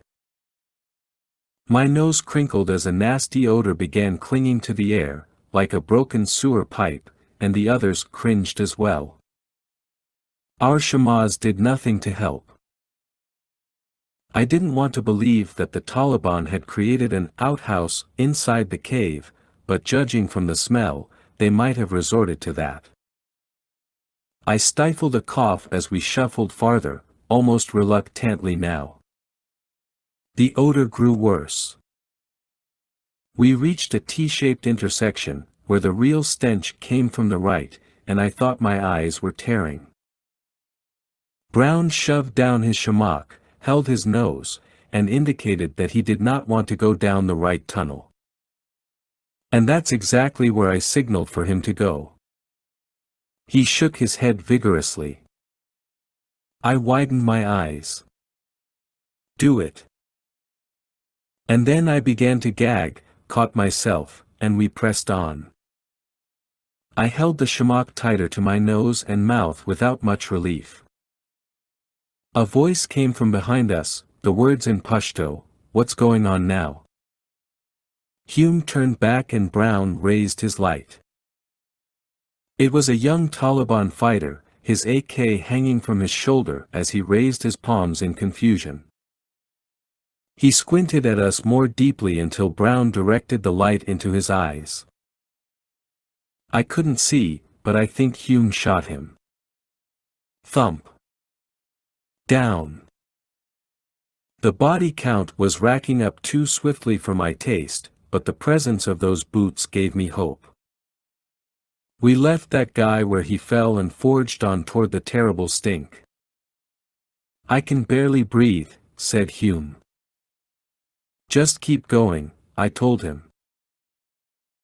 The ground grew more damp, and up ahead, about 20 meters, were a pair of broad wooden planks traversing another hole in the ground, the result of yet a second cave-in, I guessed. Just before the hole another tunnel jogged off to the left, with faint light shifting at its far end. At the intersection, I saw that the other tunnel to our right curved upward and the night sky shone beyond, a way out, but on which side of the mountain range? I was disoriented. And then from the other side of the hole in the planks came 2 Taliban, rifles lowered but still ready to snap up. They were talking to each other when they spotted me and Brown, and one looked up, shouted something. I shot the guy who screamed. Brown fired at the other one. And missed. That bastard took off running and hollering like a maniac. And from behind us, down in the hole, where the stench of human feces and urine rose to an ungodly level, a muffled cry rose and echoed up across the rock. 27. I charged after the guy who'd sprinted away, my heart drumming in my ears. The tunnel curved abruptly to the left and then made an abrupt right turn. The guy reached a ladder at the tunnel's dead end and started up it. I shot him before he made it halfway, and he came down with a heavy thud, shaking and raising his hands in surrender. Under different circumstances, I might have taken him prisoner. Instead, I shot him again, then swung around, saw the lantern lighting the path in one corner and more stacks of opium, along with crates and boxes of ammunition. Someone shouted a name, then asked, "Where are you?" In Pashto. I stole a quick breath, glanced up. There, framed by the hole in the ceiling, was a man leaning down, his bearded face glowing in the lantern. I gritted my teeth and shot him, too, in the face. He came tumbling down and crashed onto the first guy. He was older, gray beard, his body trembling, nerves misfiring. Still riding the massive wave of adrenaline, I mounted the ladder, which I guessed led into another chamber. I was about to reach the top and turn around when someone rushed into the tunnel below, startling the hell out of me. "Boss!" Brown whispered. I came down 2 rungs, my heart palpitating. Brown was waving at me to come back, his teeth bared. "What?" He mouthed the words, "We found him." During my first tour in country, my team captured an Afghan policeman who'd been working secretly as an interrogator for the Taliban. He shared with us the orders from his boss: "I want you to torture them with methods so horrible that their cries of agony will scare even the birds from their nests, and if any one of them survives, he will never again have a night's sleep."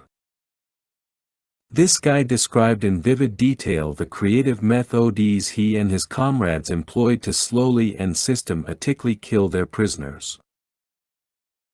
The generous use of electricity, insects, water, and clubs would have made even the most iron-stomached soldier grimace as he listened to the tales. Consequently, when we found Warries, my Imagine-a-Tyin had already run wild. But I'd forgotten they wanted him in good condition. They still wanted to negotiate, and I'm sure Zahed was heavily influenced by the company he kept, otherwise Warries would have been much closer to death. I took one look past the planks, and in the tiny shaft of light created by Brown, I grimaced tightly. Warries was sitting naked in a foot-high pool of water, urine, and feces. He'd been gagged, his hands cuffed behind his back, and when he saw me remove my shamak, his eyes lit with recognition. He struggled to his feet and began crying. His face was bruised and bat-teared, but otherwise he had all his appendages and could still move. I'd never seen a soldier, especially one from my own unit, look as helpless and pathetic, and I suddenly didn't care what he said about me. Politics and bullshit be damned.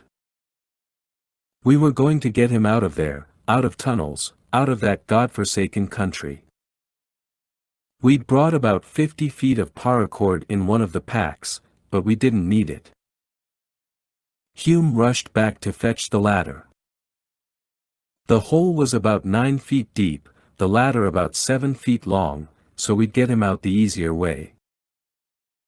With Hume standing guard, Brown and I lowered ourselves down the ladder, and I descended to the bottom rung, just above the cesspool. I could barely look at Warris. "It's all right, buddy. We're getting you out of here." I removed his gag, and he swallowed and said, "Thank you." He began crying again. "I won't forget this. Don't worry about it." "But Scott, I can't lie about it." "About what happened? I can't live with myself if I do that." My tone hardened. "You know what I think?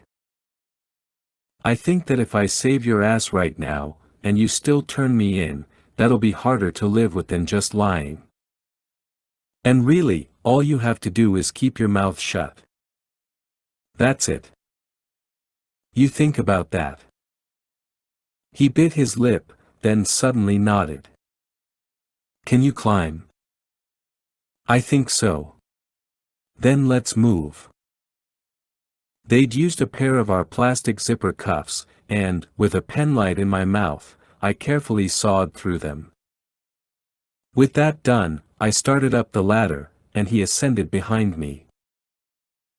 I ordered Hume to go fetch some clothes from one of the guys we'd killed, along with an extra shirt to use as rag. God, we needed to wipe him off. He reeked. Hume hurried away, and once we pulled Worries out, he backhanded the tears from his eyes and said, "I've been down there most of the time. They cleaned me up to make the videos. I've barely had anything to eat or drink. I'm dying." "Easy, we'll get you something," whispered Brown. "They got Marie's down here." Within 2 minutes, Hume came dashing back with the clothes and a concerned look. "I heard some crying up there," he began, cocking a thumb over his shoulder. "You know what I'm thinking." "Give me that goddamned ladder," I barked. "Captain, do we really have time for this?" asked Brown. "Indulge me for 3 minutes," I said. "While you clean him up and get him dressed." I dragged the ladder back up to the next hole in the ceiling, ascended, and stepped into another chamber with more boxes of Marie's. A narrow tunnel led to a second, even wider area where a few lanterns burned brightly. My mouth must have fallen open. Girls ranging in age from perhaps 12 or 13 up to 17 or 18 were dressed in tattered clothes, bound and gagged, and sitting along the wall, a few sleeping, others staring blankly at me, and a few more crying through their gags. At the far end of the room was a sleeping area piled high with pillows and blankets, and I shuddered as I imagined what went on there. Zahed would, of course, deny any wrongdoing. He could blame it all on his men, argue that in some respects he did not have control over them. And, of course, he'd be lying. He allowed this to go on, and in doing so, created a nightmare for the parents of these poor girls. I caught a blur of movement from the corner of my eye, and then from a tunnel exit near the back came another fighter. I raised my silenced pistol and put 2 rounds in his heart. I wanted to put 50. I whirled back, lowered my shamak, and in Pashto said to the girls, "I will help you." One girl in particular fought more violently against her binding and gag. As I crossed to her, she began to look familiar, and then, with a start, I knew she was Shomani's daughter, Hila. I heard him screaming again, "They took my daughter." They'd tied up the girls with cheap nylon rope and gagged them with scarves. I untied Hila's gag, and she moved her mouth, licked her lips, and began to speak in a rapid fire that I didn't understand. "It's okay," I said in a soothing tone. She surprised me. "Thank you." What they did. "I cannot see my family again." "You speak English?" "My father taught me." I grinned weakly in understanding. "Okay. That helps. All I know is, we're going to get you out of here. All of you. Do you understand? Yes. Can you tell them for me? She nodded. I finished cutting her arms and legs free. She stood and spoke rapidly to the girls, who all began nodding. Brown came rushing into the chamber, took one look at the girls, at me, and said, "Jesus Christ. We're getting them out. Are you kidding me?" Nope. Ah, this has really gone to hell. We came here for Zahed, and we're going home with them. Hila turned back to face me. You came here for Zahed? I leaned over and nodded slowly. She glanced away, a pained look coming over her face. He is very bad man. Yes, he is. She pursed her lips, glanced back at the girls, as if thinking it over, then said, I know where he is. All the intelligence assets of the U.S. government had been unable to locate the fat man, in part because the intelligence they gathered was being corrupted by Bronco and his associates. Nevertheless, I would never, for the life of me, bet that the location of my target would be spoon-fed to me by a teenaged girl who'd been taken prisoner. When I reflect and calculate the odds of what had happened, how I'd met Shomani, how Hila had come to recognize me, what had happened to her and how she'd come to learn where Zahed was located, I could only blame fate. Or the merciless universe. Because if I hadn't listened to her, if I'd just dragged them out of the cave and gotten out of there, I would have only had to deal with keeping worries quiet. And not the rest of it. Help me cut them free, I told Brown. Come on, come on. The words escaped my lips, and not 2 seconds later, the chamber quaked and dust fell from the ceiling. What the hell? Brown gasped. Captain! Cried Hume. I hear gunfire coming from somewhere outside. And mortars. We have to move now, Scott. Added worries. We're coming. We've got some girls up here. They're coming down. We're getting them out.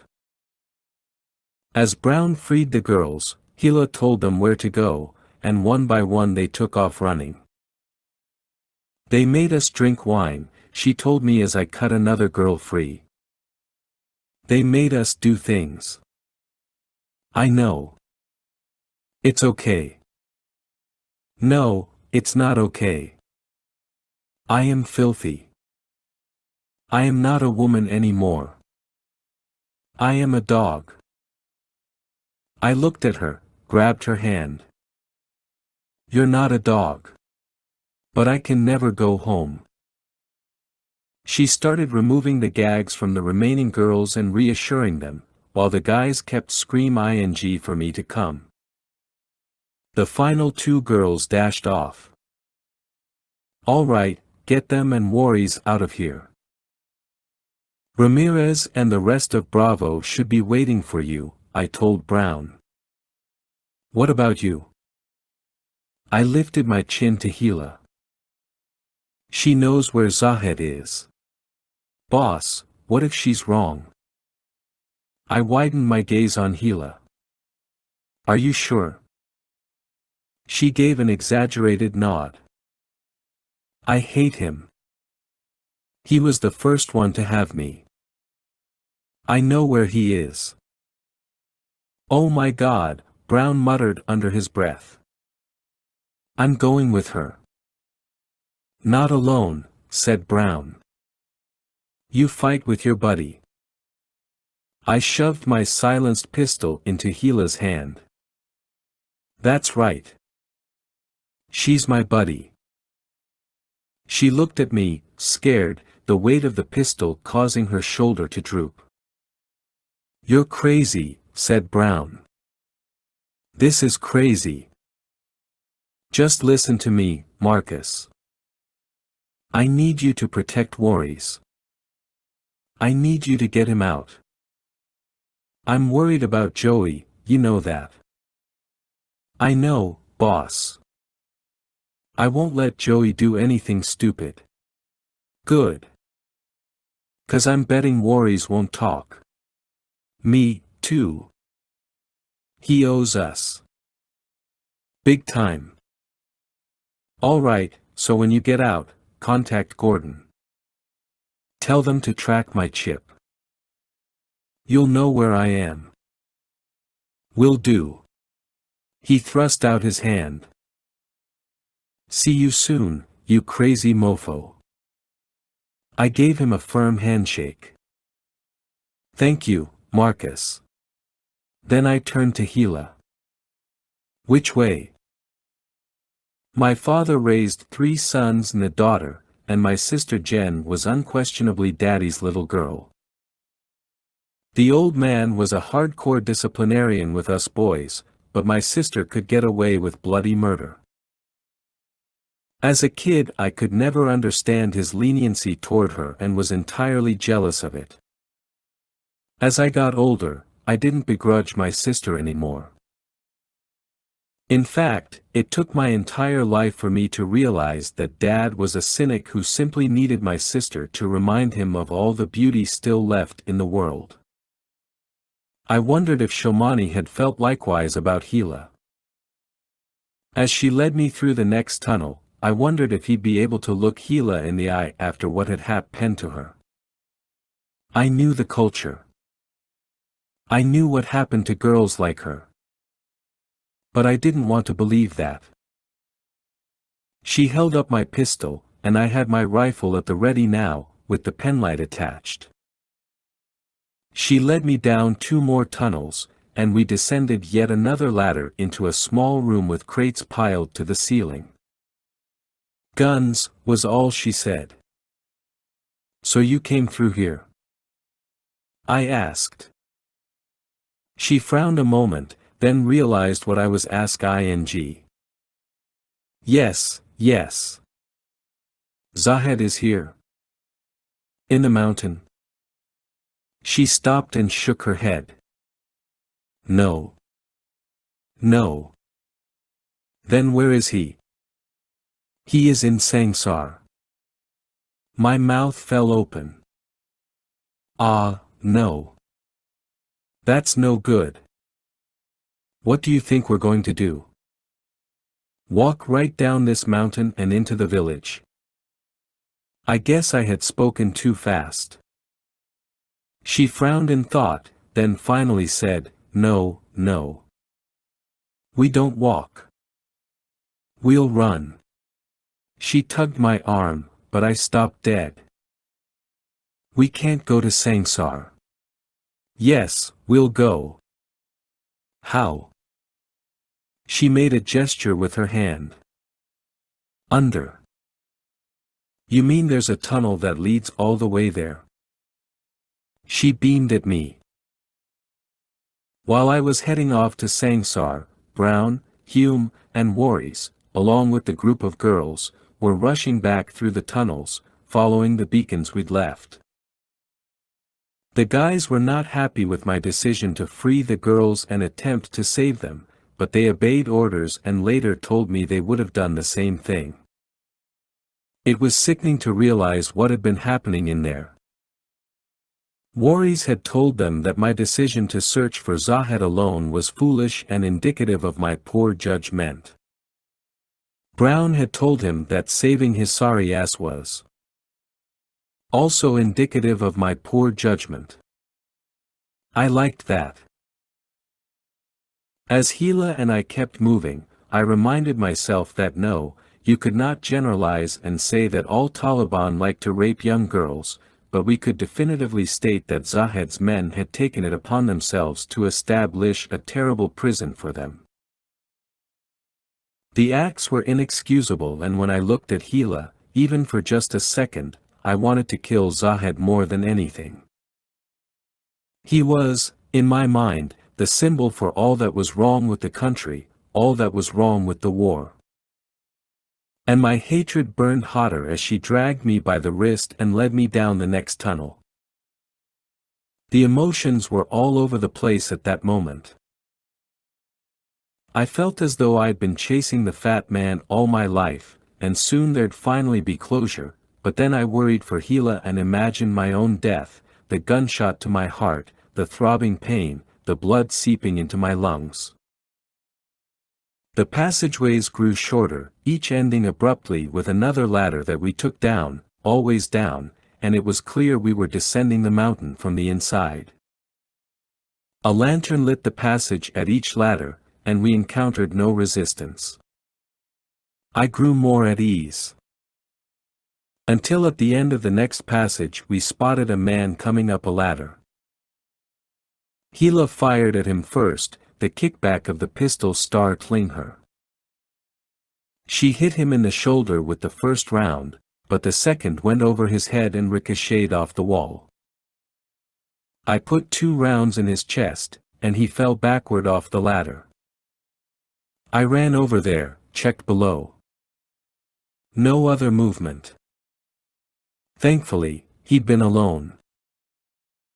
It wasn't until I started back that I felt the pain in my arm and stopped, directed a second light down, and saw that I'd been hit, probably from that ricocheting round. She saw it, too, and started crying and pointing to herself, as if to say, "It's my fault." "It's okay," I said. "Just caught me a little. See? In and out." I reached into my back pocket, where I kept a small plastic bag filled with antiseptic wipes and bandages. I handed the kit to her. "Fix me up." "Quick," I said. She nodded and got to work, applying the antiseptic and the bandage. The wound looked worse than it was, but it still hurt like a mother. When she was finished, I thanked her and she grabbed me by the other arm. "This way." We climbed down the next ladder and found ourselves in a concrete drainage pipe that left me hunched over. The pipe ran straight away for as far as I could see, and I guessed that it led all the way under the village wall and into Sangsar proper. I still couldn't receive any satellite signals on the crosscom, so I just took it off and shoved it in my hip pocket.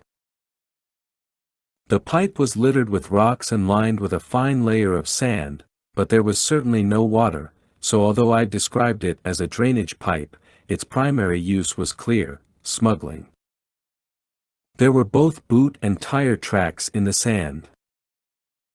They'd brought wheelbarrows into the pipe or other wheeled carts to move their opium back and forth. I had to get word of this passage back to Higher, in the event I didn't make it back. I'd thought bombing the tunnels we'd found would help stop the attacks on Senjure, but we'd barely put a dent in Zahed's clan's Tyne highway. But this pipe, this could be the main artery, I thought. We were losing our breath, and as we picked up the pace and continued on for meter after meter, I repeatedly glanced over my shoulder to watch the light drift away and the darkness consume the rest of the shaft. "Are we getting closer?" I asked her. She looked at me. "Close." "Zahed is here?" I asked. "Soon," she said. 28. While we had been considering a major offensive against the Taliban, they had, unsurprisingly, been thinking about the same thing. And unbeknownst to us, they had planned to launch their attack only a few hours after I'd taken my team into the mountains. Call that ironic and interesting timing. What gave them pause, however, was our placement of the Bradleys in the defile and the firing of that flare. My simple diversion had changed the enemy's entire battle plan. We later learned that they thought we'd been tipped off, and that had sent Zahed into a state of panic. From what we could gather, he launched a half-hearted offensive, committing only about half of his troops to the fight, while pulling the rest back to Sang Sar to help ensure his escape. But I was unaware of those facts as Gila took me through the concrete pipe. Had I known that Sang Sar would be swarming with at least 2, maybe 300 of Zahed's best trained fighters, I might have given the decision more thought. But I was blithely unaware. And Gila had assured me that the fat man kept only 2 or 3 guards around him at all times. Not 300. Far ahead, my light finally picked out the edge of the pipe, which led directly into another tunnel, one only about 3 meters long. The air was filled by other scents I couldn't quite discern: incense, cooked meat, burning candles, something. And then I paused, glanced back at Gila. Here. She raised an index finger, and her gaze turned up. I nodded. The concrete pipe had led to a tunnel that I believed emptied into a basement. With a gesture for her to remain behind me, I shifted farther into the tunnel, reached the edge, then hunkered down and slowly lifted my penlight. Whoa! The word escaped my lips before I could stop it. We were in a basement, all right, a huge one. 15-foot-high concrete walls rose around the perimeter, and I estimated the depth at more than 100 feet. The place had been converted into a subterranean warehouse, with long rows of opium bricks, crates of ammunition and guns, and more MREs, along with dozens and dozens of wooden boxes whose contents were a mystery. I shifted to one box and opened it to find a bag labeled in English: ammonium nitrate fertilizer. I snorted. Fertilizer for making bombs. At the back of the basement rose a wooden staircase leading up to a door half open, flickering light wedging through the crack. When I looked back, Gila was right behind me. She hadn't held back like I'd asked. I glanced up at the wooden planks and ceiling, listened as people shifted and creaked overhead. Gila's breathing grew louder. I leaned down, grabbed her wrist, and led her along a row of opium bricks, then crouched down at the back. Zahed is up there. She nodded. I thought of the predator, of somehow getting a signal off to that controller, getting him to bomb the whole place while we escaped back through the drainage pipe. Simple. Clean. The only problem was I couldn't confirm that the fat man was up there. I wanted to see him for myself. Is it a house up there? Yes. He stays in a big room. All right. I didn't think I could get more out of her, and she wanted to come with me. No, I told her. You stay here, be quiet, and wait for me. Okay. She looked about to cry. Please. Okay. As I stole away, shifting quickly from row to row of crates and opium bricks, I asked myself, what the hell am I doing? The door at the top of the staircase creaked open, and 2 Taliban fighters came charging down the stairs with a purpose. I tucked myself deeper into the crates and just watched them jog through the basement and head straight into the tunnel.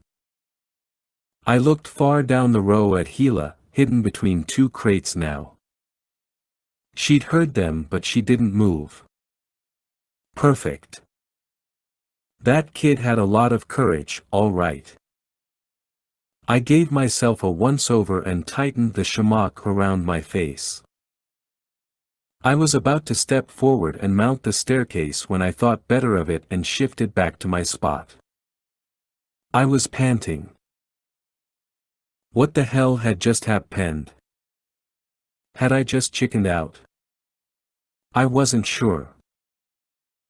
I dug into my pocket, ripped down the shamrock again, then donned the cross-comm and gave the verbal command to activate the device. The monocle flickered, came to life, but the HUD showed no satellite signal. I was still too deep. I removed and pocketed the unit, then took several long breaths. I checked my magazine. My second pistol with silencer was ready to rip open my shirt to expose the web gear beneath and the half-dozen grenades I carried. Once more, the door above opened, and 3 more Taliban fighters came running down and dashed across the basement, on their way toward the tunnel. I kept telling myself that if I waited any longer, the fat man would be gone. Either he was up there right now packing his bags, or maybe it was all for naught. Maybe he'd already left. Well, there was only one way to find out. My arm was stinging again as I hustled up the stairs, a reminder that getting killed was going to hurt. Oh, yeah. I shivered and passed through the door. A long hallway stretched out in both directions. A live-in room lay to the left, with tables, chairs, even a very Western-looking leather sofa and flat-screen TV mounted to the wall, all very posh despite the mud-brick walls.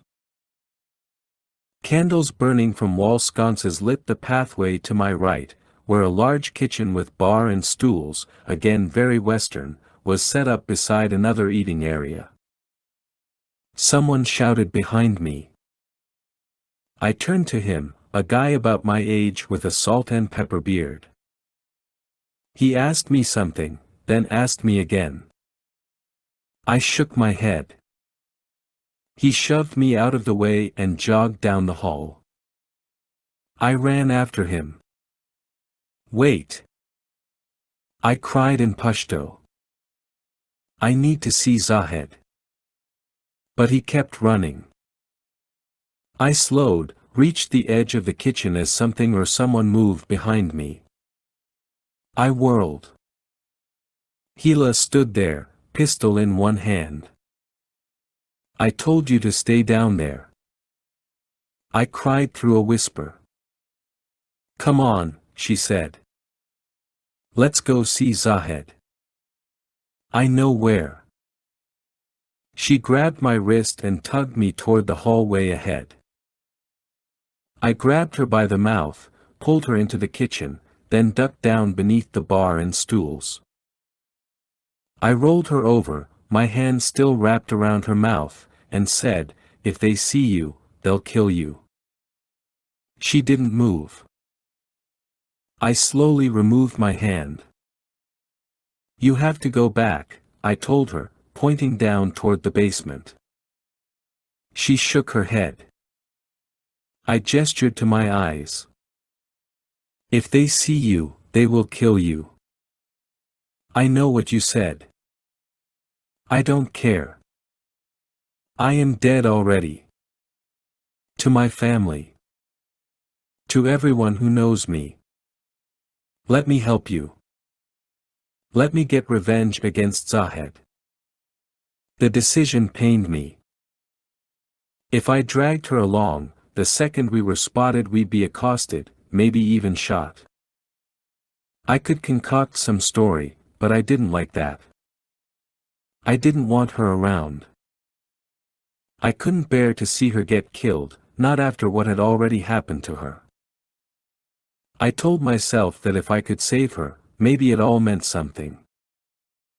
Maybe I wasn't just a puppet whose strings were being pulled by asinine politicians. But she could save me time, get me to Zahed more quickly.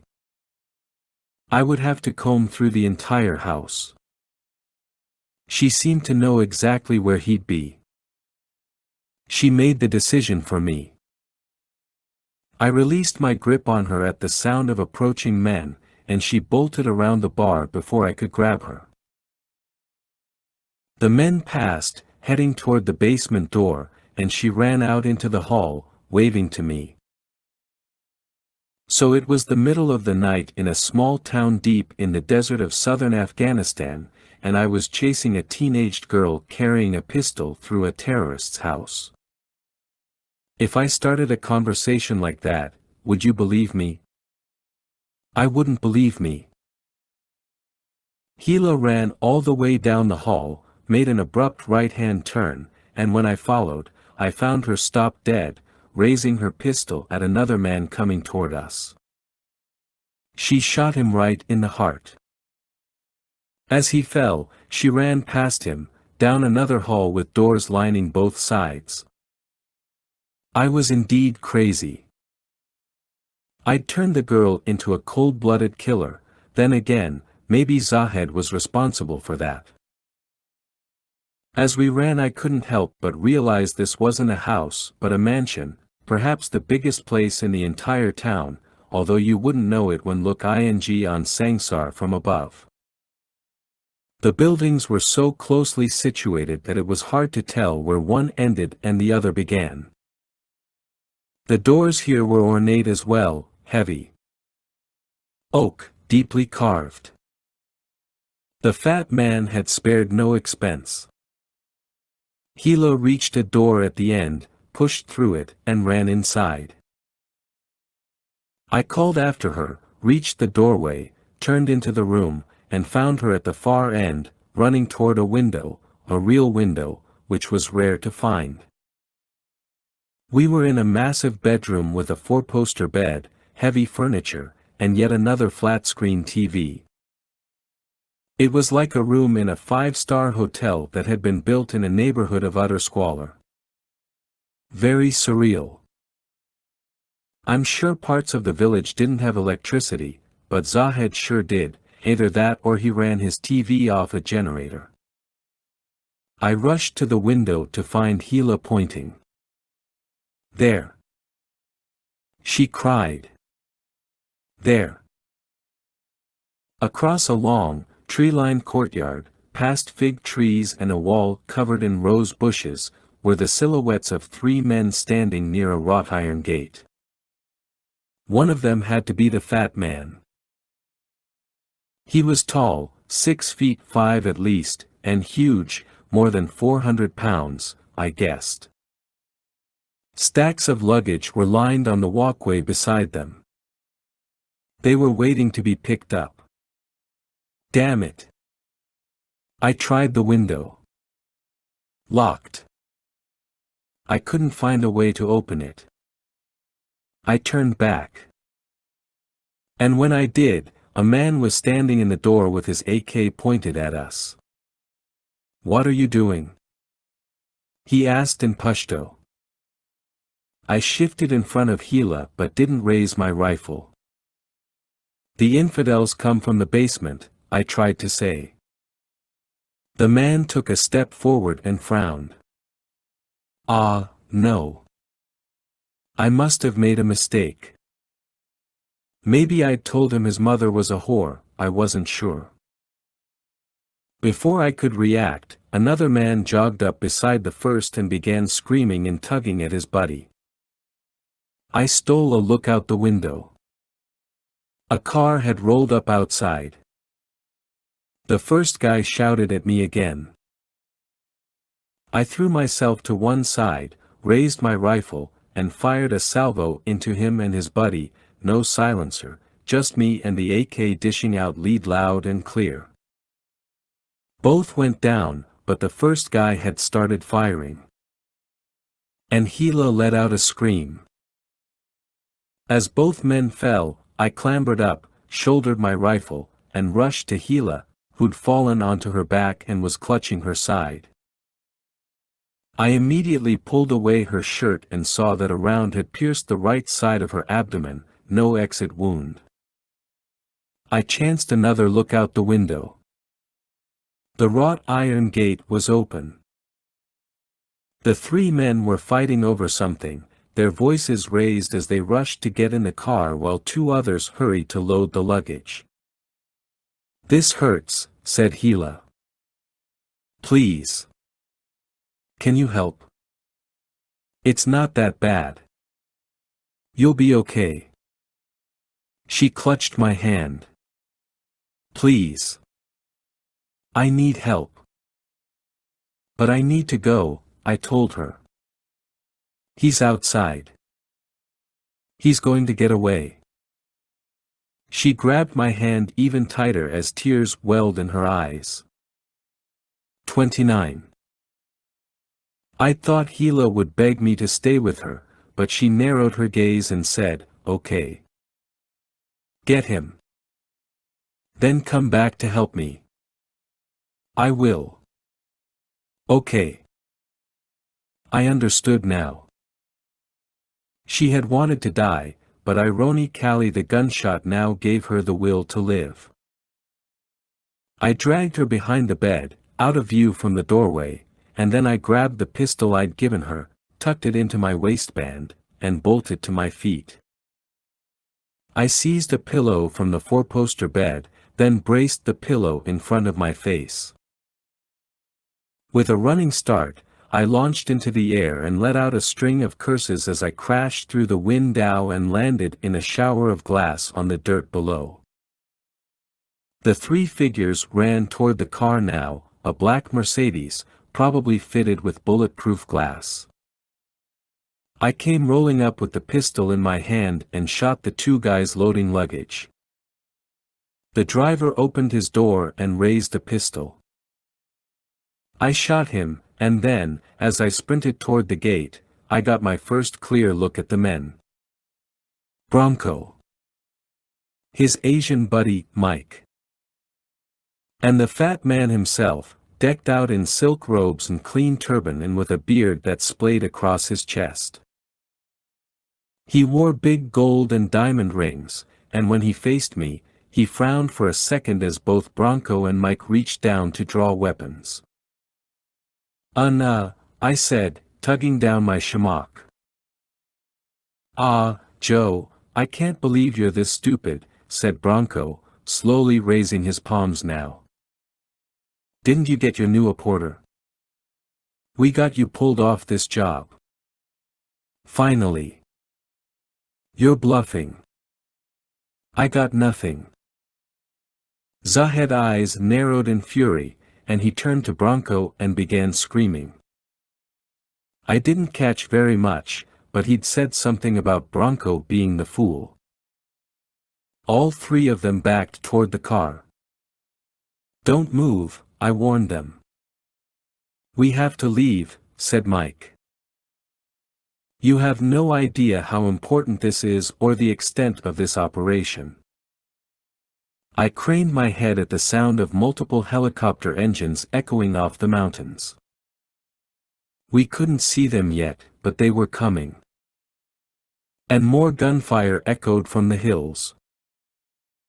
Herrick had committed some forces all right, and I wondered if the Predator controller had finally been granted permission to unleash his bombs.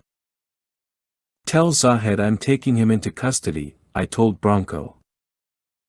The old spook shook his head. Joe, you're wasting your time. If you take him in, I'll get him released, all because your people haven't even contacted you yet. What a joke. I raised my pistol even higher and began to lose my breath. Bronco was right. It was all just a game.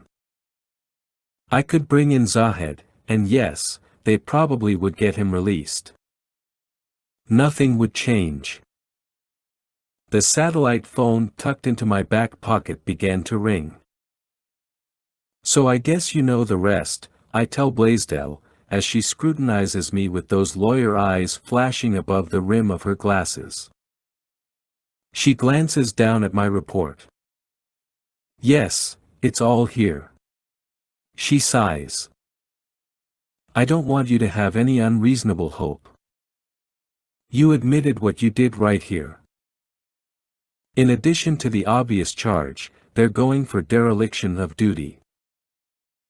Failure to keep yourself fully apprised of a fluid tactical situation. Conduct unbecoming an officer. What was I supposed to do? Lie. I've done enough of that already. And there were witnesses. Let me ask you. Do you think what you did solved anything? I take a deep breath and look away. I don't know. I just don't know. The report tells me what you did. It doesn't say how you feel about it. How do you think I feel? Ready for a party. Why does that even matter? Because I'm trying to see what kind of an emotional appeal I can make. Unless somebody decides to take a huge risk, to go out on a limb for you, then like I said, I don't want you to have any unreasonable hope at this point. Unreasonable hope. Jesus Christ, what do you people expect from me? Captain. Calm down. I'm still recording, and I'd like you to go back and finish the story. If there's anything you might have left out of the report, anything else you can remember that you think might help, you have to tell me right now.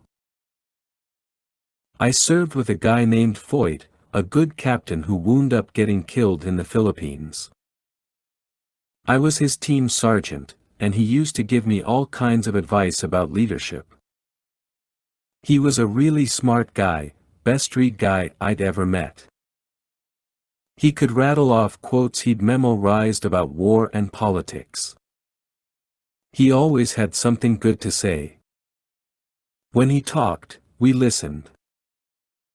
One thing he told me stuck: if you live by your decisions, then you have decided to really live. So as I stood there, staring into the smug faces of the two Central Intelligence assholes, and looking at Mullah Muhammad Zahed, a bloated bastard who figured that in a few seconds I'd surrender to the futility of war, I thought of Beasley and Nolan, of my father's funeral, and of all the little girls we'd just freed in the tunnel. I thought of Hila, lying there, bleeding, waiting for me, the only person she had left in the world. And I imagined all the other people who would be infected by Zahed's touch, by the poison he would continue to spread throughout the country, even as one of our own agencies supported him because they couldn't see that the cure was worse than the poison. How did I feel about that? I desperately loved my country and my job. If I just turned my back on the situation because I was little people, then I was no better than them. Lights from the first helicopter panned across the village wall behind us, the whomping now louder, the reactionary gunfire lifting up from the ground. My satellite phone kept ringing. I figured it was Brown or Ramirez, so I ignored it. A roar came from the troops somewhere out there, and a half-dozen RPGs screamed up toward the chopper, whose pilot banked suddenly away from the incoming. Zahed began to smile. Even his teeth had been weaned. The CIA had pampered his ass, all right. Bronco was about to say something. Mike had his gaze on the helicopter. The trigger came down more easily than I had anticipated, and my round struck Zahed in the forehead, slightly off-center. His head snapped back and he crashed back into the Mercedes and slid down to the ground, the blood spray glistening across the car's roof.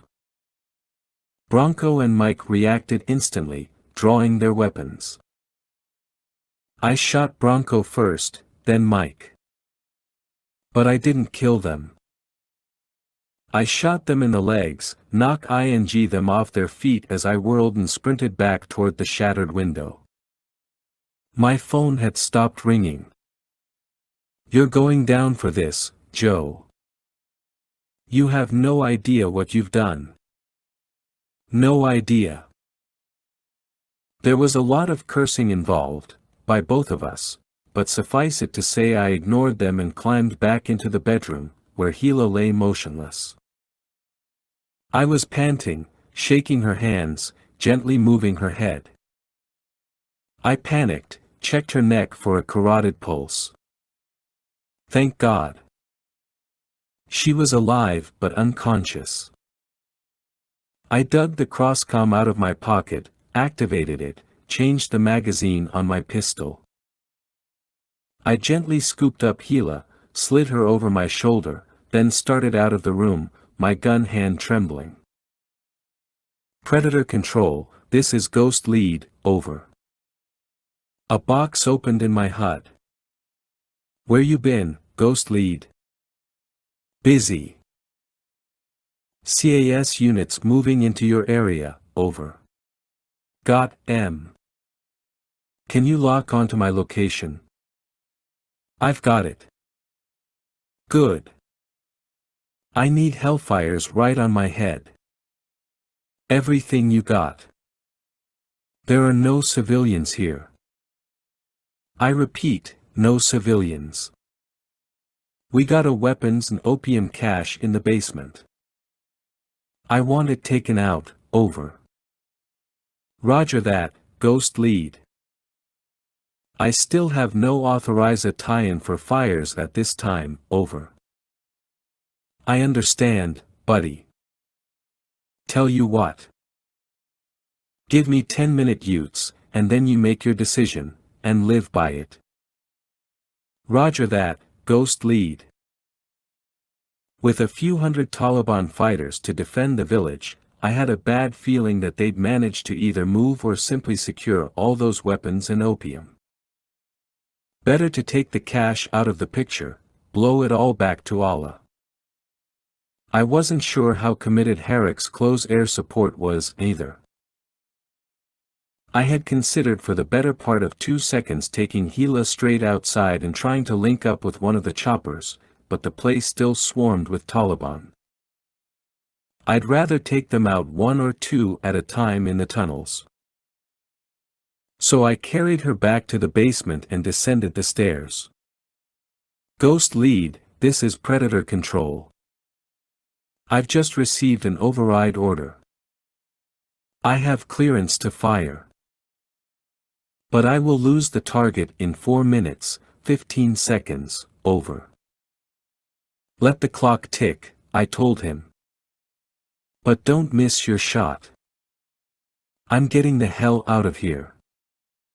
Roger that, Ghost Lead. Godspeed. I nearly fell down the staircase near the bottom, caught my balance, then turned toward the tunnel at the far end. Judging from the sounds above, most of the Taliban were engaging the choppers or putting fire on the mountainside. I didn't expect to encounter much resistance in the tunnel, so when I cleared the rock SEC tie-in and ducked a bit lower to enter the drainage pipe, I froze at the sound of voices. I doused the penlight in my other hand. Flashlights shone ahead. I set Gila down. I flicked the penlight back on. Oh, no. There was a long line of guys, maybe 20, maybe more, coming right at us. I saw them. They saw me. They screamed. I reached into my web gear and produced a grenade. They screamed again. I pulled the pin and pitched the grenade far down the pipe, then threw myself over Gila as 3-2. My satellite phone started ringing again. 1. I cupped my ears as the grenade went off with a blind ing flash and rush of air, as the men shrieked now, and I suddenly rose, damning my ringing phone to hell, and unleashed salvo after salvo through the smoke and gleam ing debris. Then I screamed ahead, told them to run away or die, I think. Something pretty close. The pipe grew very quiet, save for my ringing phone. I cursed, pulled it from my pocket, and realized it had been General Keating on the line. Ah, damn. I'd get with the old man later. I switched off the phone, picked up Gila, and eased my way for Ward as far ahead. Footfalls sounded, though no flashlights lifted my way. I neared the area of the explosion, saw how the concrete had been blasted apart, then realized the earth above had nothing to support it. Below were a half-dozen men shredded into bloody heaps. I reached up with my finger to check the stability of the ceiling, and that was when the entire section of earth came down on top of me. It all happened so fast that I didn't realize how much dirt had fallen until I tried to move my legs. Trapped. I managed to bring up one arm and brush it from my face. I spit dirt, then glanced up. And there it was about a meter above, an open hole and the stars beyond. The gunfire popped and cracked, and 2 mortars exploded somewhere beyond. I started writhing back and forth, trying to free myself, when I heard more voices. I wasn't sure which side of the tunnel they were coming from. I began to panic, shoving my arm more violently and trying to kick. The earth to my right began to give away, and suddenly I fell sideways and out of the pile, sliding down a hill of dirt that was spreading to Gila. Ghost lead, this is Predator Control. 30 SEC ons, and you are still too close to the drop zone, over. Roger that, I said, then coughed. I'm moving. Out. You just do your job. Mitchell, this is Keating, called the general as another video box opened in my HUD. I've been trying to get a hold of you, son. Your orders have changed. So I ripped the crosscom off my head and turned it off.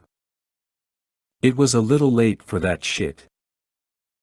The passage through the pipe was completely blocked. I thought if I could get us up on top of the pile, I might be able to push Gila through the hole and up top. But I had no idea what we'd find up there. I needed to chance a look for myself. I climbed back up, pushing back into the dirt, and up through the hole until my head jutted out. I was facing the mountainside, muzzle flashes dancing across the ridgelines.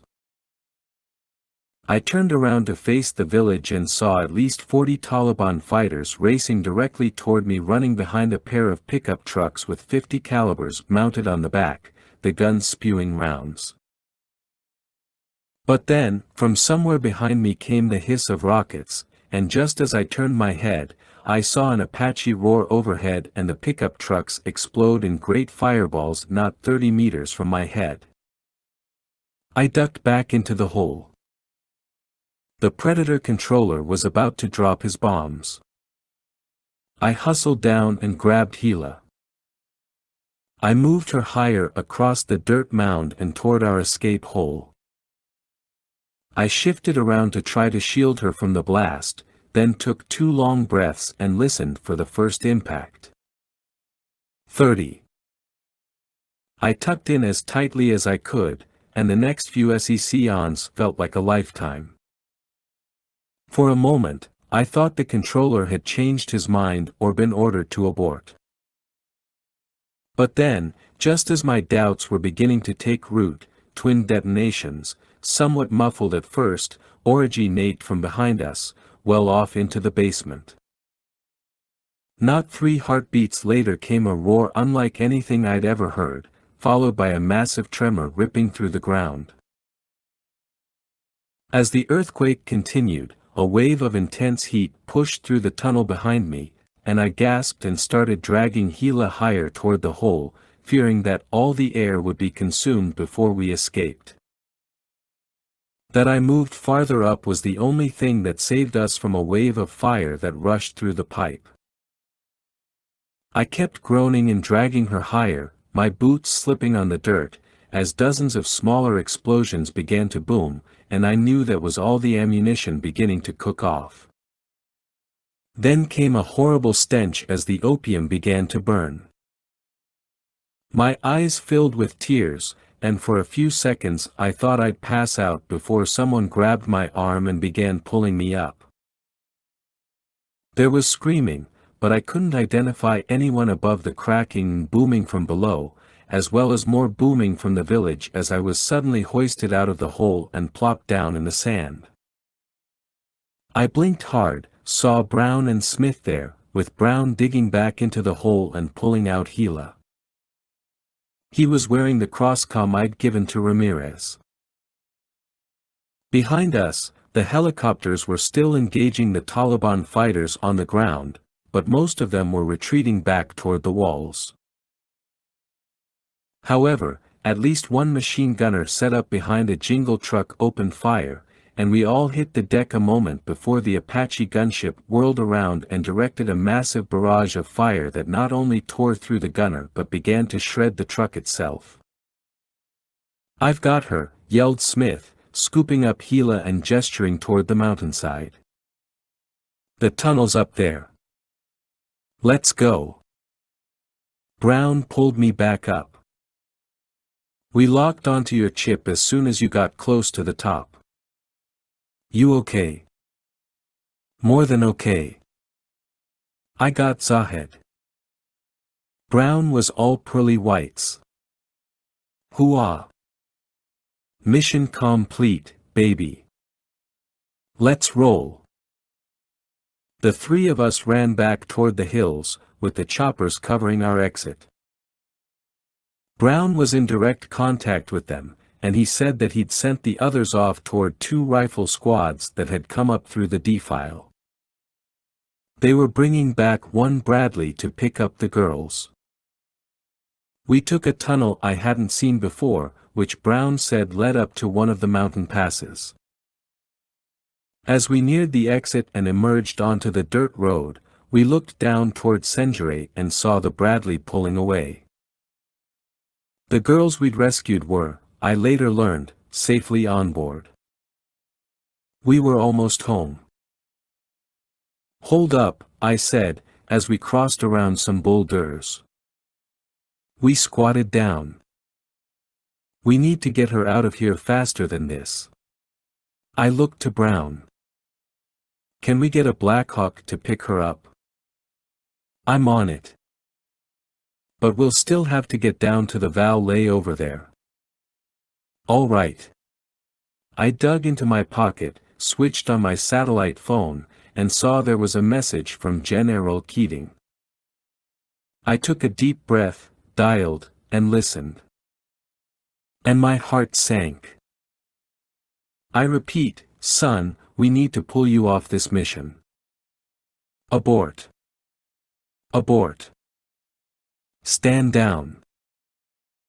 He'd said a lot more than that, but those were the only words that meant anything. Bronco hadn't been bluffing. At that moment, though, I was glad I hadn't heard the message, but I wondered whether I would have shot Zahed anyway, despite the order to stand down. I wondered. I'd like to think that my experience and honor would have led me to make the right decision. But the politics and grim reality were far too powerful to ignore. "Captain, you don't look so good," said Smith. "The order to stand down came in, but I guess I missed it. Zahed's dead anyway." "Good work," said Brown. "Ghost lead, this is Hume, over. Go ahead, John."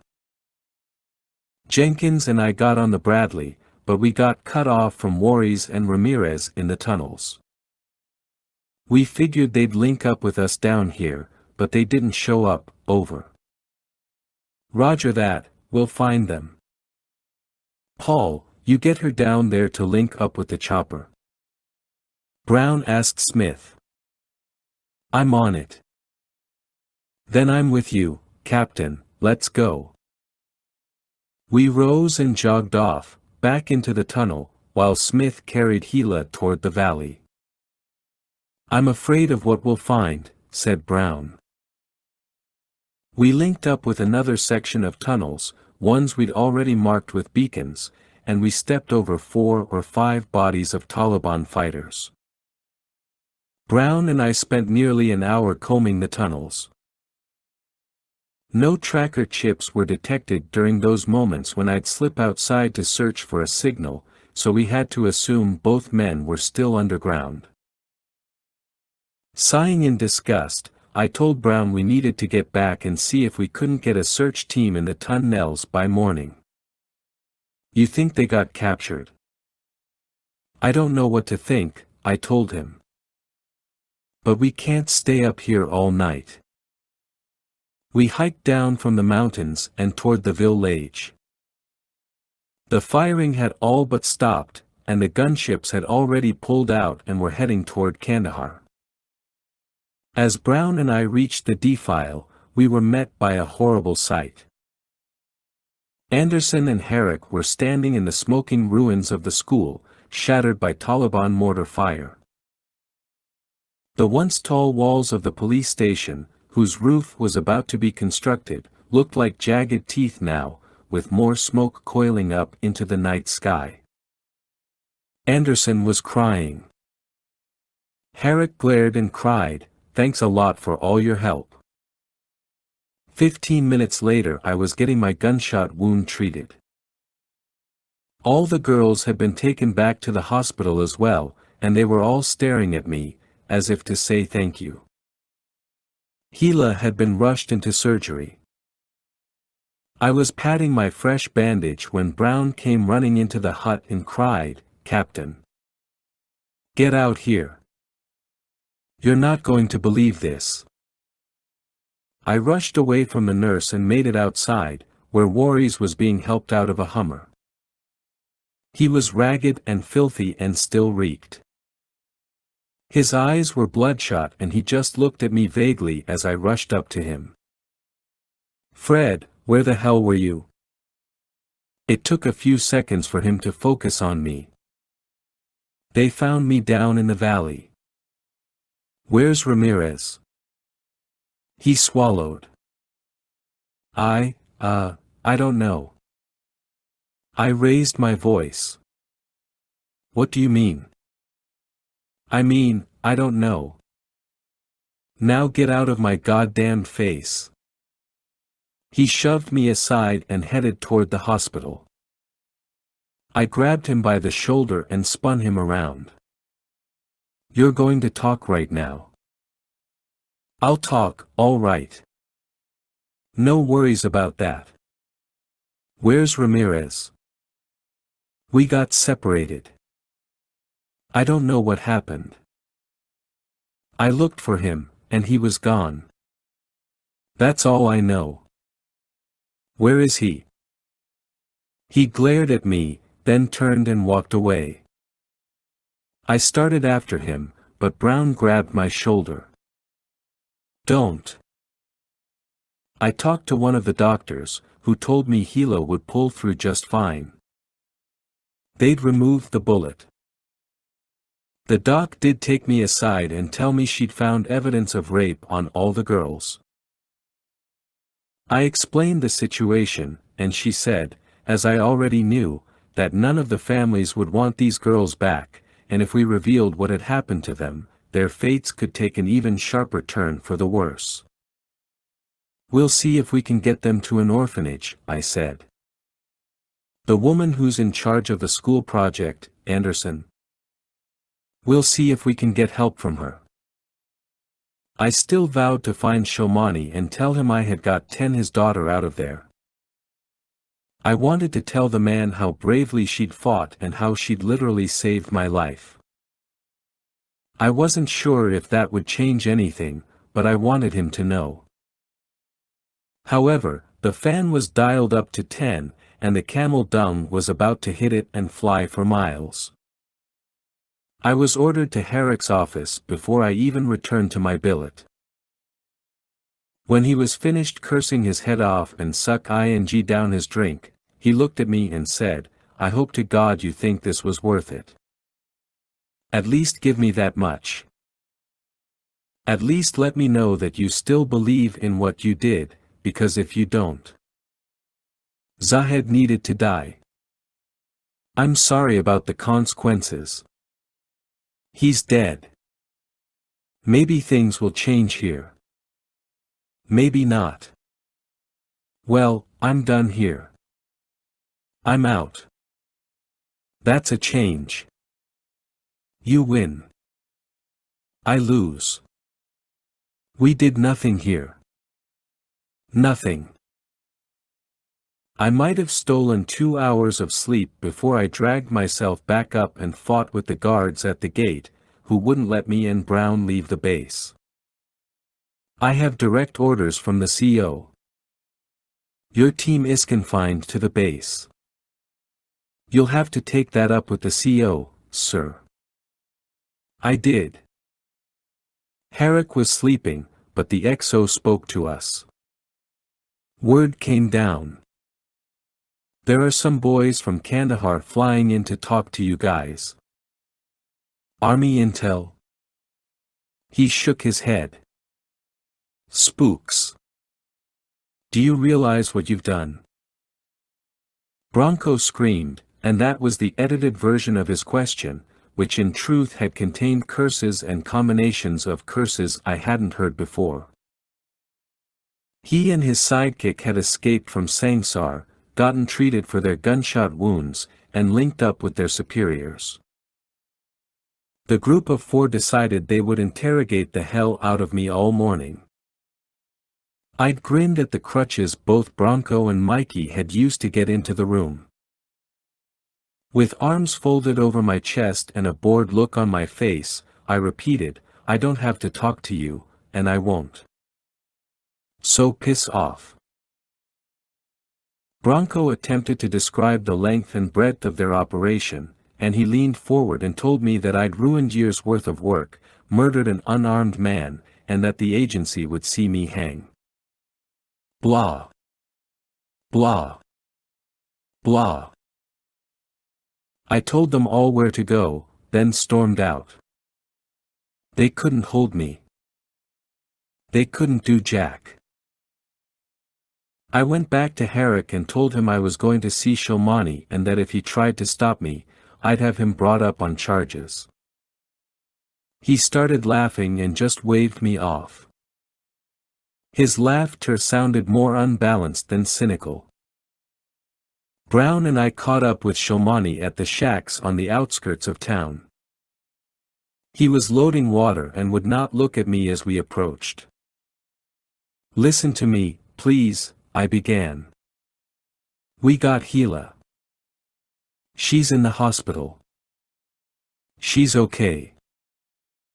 He froze at the back of his truck and just stood there a moment, his breathing ragged before he began to cry. I looked at Brown and turned away. I was choked up myself. I could barely imagine what Shomani was going through. He had to convince himself that his daughter was dirt now because his culture dictated how he should think. In fact, if we didn't get the girls to an orphanage and simply call them war orphans, they would all be arrested and sentenced to prison. That's right. The system did not distinguish between victims of rape and those who willingly had relations outside marriage. Do you want to see her? I asked. I can't. You would have been so proud. She fought at my side. And she saved my life. Scott, don't tell me any more. Please. Why don't you take your family and get the hell out of here? There's got to be a way out. He finally looked at me, backhanded away the tears, and said, "This is my life." By late in the day I got called to the comm center and learned that General Keating was waiting to speak to me. "Mitchell, you make it damn near impossible for me to get your back when you play it this close to the vest. If the president weren't distracted by 20 other problems, I'd be pulling KP in the White House mess." "I understand, sir. And I've been running an obstacle course here myself." Okay, I was speaking through my teeth, and though I highly respected the man, I wanted to unload on him, too. He'd had no idea what I'd just gone through, but I wasn't about to cry on his shoulder. I'm pulling you back to Fort Bragg. I'd advise you to lay low, but I know you don't work that way, so once you're back home you'll be confined to quarters. We'll put on a show until JAG takes its best shot or your last month's news. Sir, Joey Ramirez is still MIA. I know that, son, and the search will continue. But we've got worries running off at the mouth and trying to ruin your career. I want you out of there. Worries is an asshole. Sir. He'd bitch if you hanged him with a new rope. It's my word against his. For now, he doesn't need witnesses, Mitchell. Because I believe him. Sir. Easy, son. I agree. He's a fool. But I know he's telling the truth, because I know you. And your men. But between him and the CIA, they're not going to back off. I've got to deal with it. Where does all this leave me, sir? From where I'm sitting, this operation has become a perfect storm of botched communications. And because of the political ramifications in Kabul, as well as here, hires out for blood. It's why they have officers, son. Someone's got to fall on his sword. Someone will take the fall for this mess. And blood flows downhill. It's Newton's law, Scott. Simple as that. I closed my eyes and massaged them. I understand, sir. For the good of the service. That bastard Zahed needed killing, and you gave it to him. You did a fine job, soldier, no matter what you hear, no matter what they say. But you still don't have my back, do you, sir? He took a deep breath, looked torn. And broke the connection. By dinner time the team had packed up the billet. We were being driven to Kandahar, where we'd catch the first of many flights back home. They'd refused to allow us to participate in the tunnel search, but before we left, Herrick sent a man out to fetch me. The guy led me to a small tent behind the hospital, the makeshift morgue, where Ramirez lay across a folding table. He'd been shot in the head. Point blank. Oh, dear God, I said aloud. Any other wounds? I asked one of the other soldiers there. Nope. Must have caught him by surprise. I cursed and rushed out of there. And all I could see was Worries raising a rifle to Ramirez's head and pulling the trigger. I found the punk lying in his bunk, staring at the ceiling. He had no time to get up. I leaned over him and screamed, "You killed him, you rat bastard, didn't you? You killed him. You killed him." I guess Brown had seen me running toward Worries' quarters and had come after me because he burst through the door and rushed over, believing I was going to strike Worries. He grabbed my wrist and hung on. Worries started cursing and told me I'd lost my mind and why the hell would he kill Ramirez? Because he knew you were going to blow the whistle on all of us. And he probably threatened you, didn't he? He told you if you talked, he'd kill you, right? A guilty expression came over Worries, and he tried to hide it by tightening his lips. You killed him. I repeated. Your career is over, Mitchell. It's all over now. You're old news. Even the ghosts are a waste. Every other agency, state, DOD, the entire alphabet tribe, undermines what we do. We're history. No, you're history. Count on it. I shoved Brown aside and hustled out of the room. I stormed back to the billet, wrenched up my duffel, and lifted my voice to the men. Let's get the hell out of here. But we didn't leave right away. The guys wanted to pay their last respects to Ramirez, and they all went over to the hospital and did that. I waited by the Hummer and found myself in an awkward conversation with Dr. Anderson. So now you go home, and the next Zahed takes over. We have to start from scratch. I don't know what to tell you. Don't you even care? I care too much. That's what's killing me. That's what's killing us all. Epilogue. We weren't ghosts who returned home. We were zombies. War-torn. Down 3 men. Feeling little joy in our mission completed. I spoke briefly with each of the men, and they shared my sentiments. Colonel Gordon told me that Warries had friends and relatives in high places, which was why his loyalties tended to lean toward regular army operations, even though he'd chosen a career in special forces. In fact, Gordon said that Warries had even written an article published in Soldiers magazine detailing his thoughts about a dramatic shift in special forces operations and mental ity, an argument against elitism and what he deemed as special privileges granted to our operators.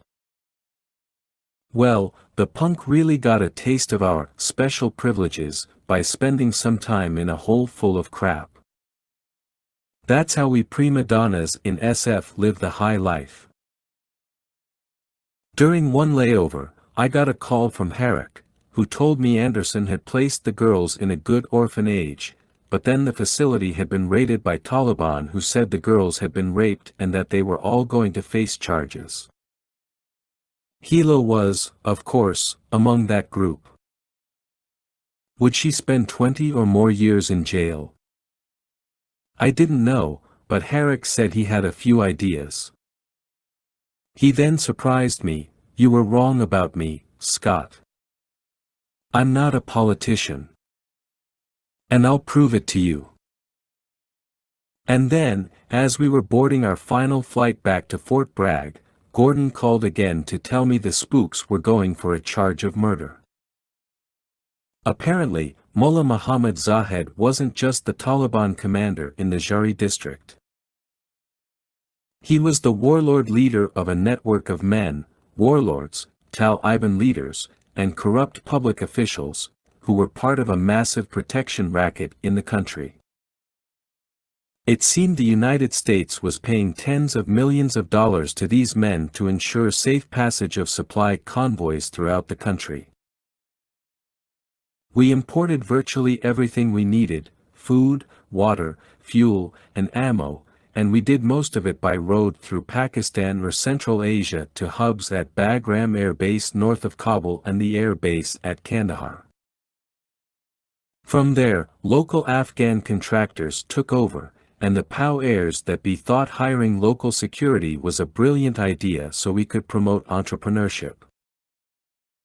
Indeed, it had struck me as curious when local Afghan trucks showed up at the FOB loaded with our military supplies.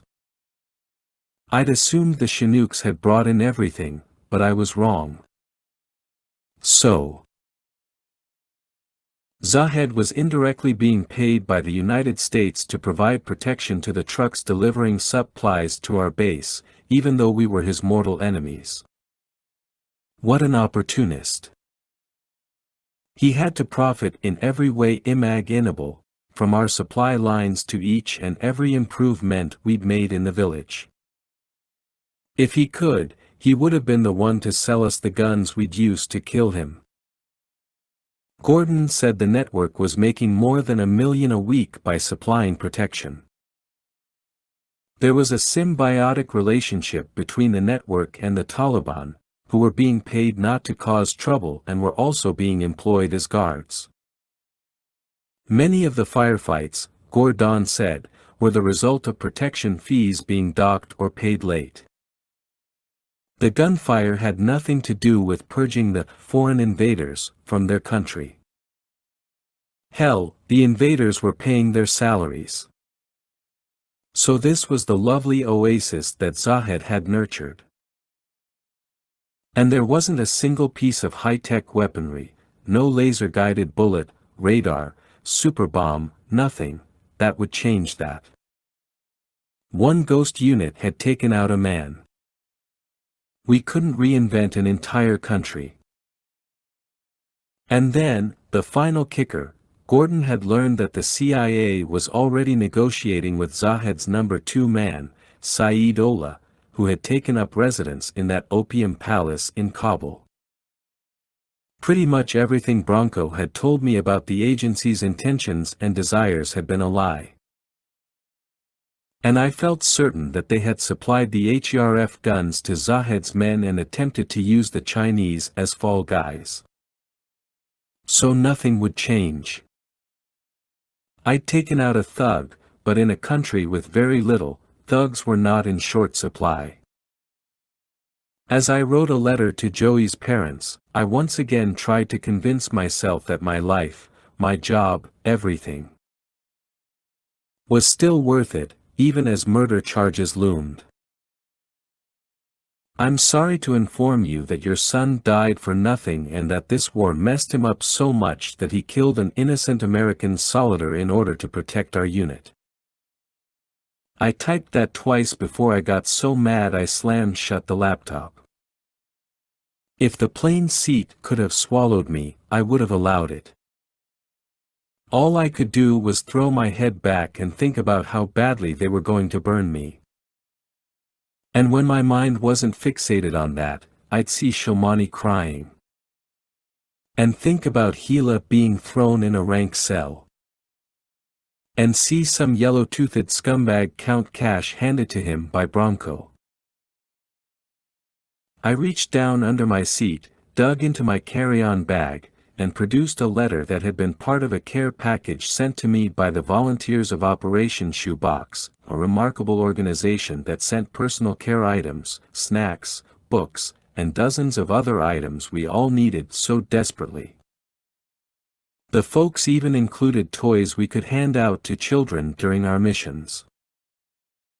I'd never met a soldier who wasn't smiling as he opened up one of those packages. The handwritten letter I'd received was from a 13-year-old boy from Huntsville, Alabama. Dear Soldier, my name is James McNerney, Jr., and I want to thank you very much for serving our country.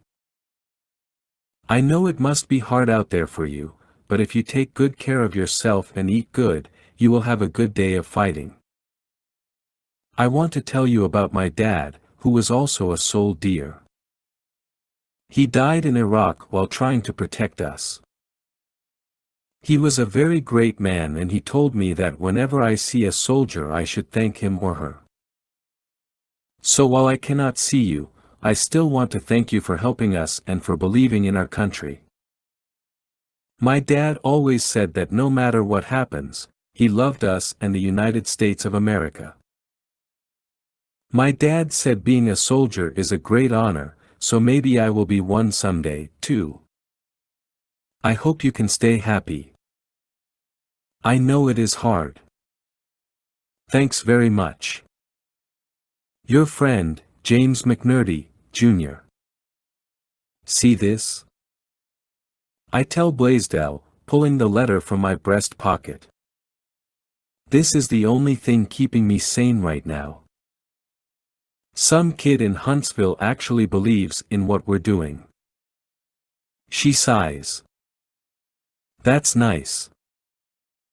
But they're going to argue that you should have answered your phone, that you ignored incoming communication and killed Zahed, an unarmed man. My mission was to kill him.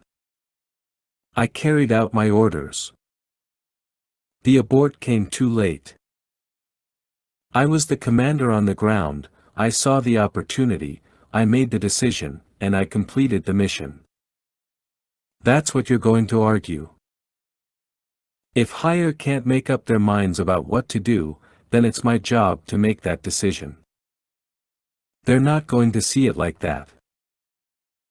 You're asking them to take responsibility for their broken system, and as you've implied, even General Keating can't save you now. I snort. Is there anything else you need? Did you get it all?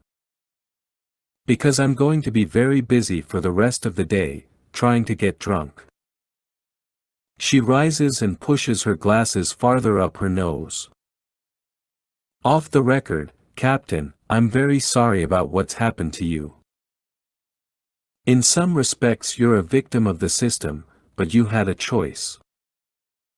You could have at least tried to take Zahed into custody. And they're going to argue that, too. You simply shot him. They'll argue that you wanted to kill him. You're damned right I did. She starts to say something, thinks better of it. I'm going to review all of this with my colleagues, and I'll contact you tomorrow. I shrug and lead her to the door. She looks back at me, a deep sadness filling her eyes, as though she's glimpsing a man at the gallows. Then she just leaves. I get another drink, plop into the recliner, and turn on ESPN, where I learn that even the Reds lost their game, 9-4, damn it.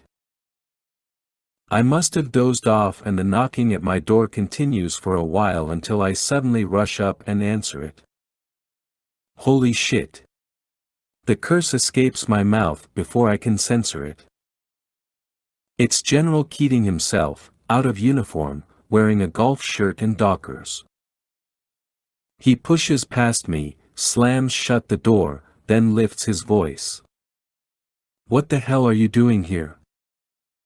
Feeling sorry for yourself? I'm confined to quarters. He goes over to my window and snaps open the blinds, letting in the late afternoon sun. I flew in this morning.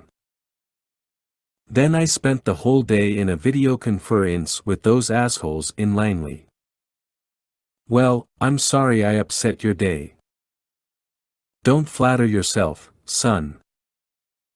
Some of your tactics might give me heartburn, but you ain't got enough horsepower to put a dent in my day. I think you underestimated Harruck. That boy went to bat for you big time. What do you mean?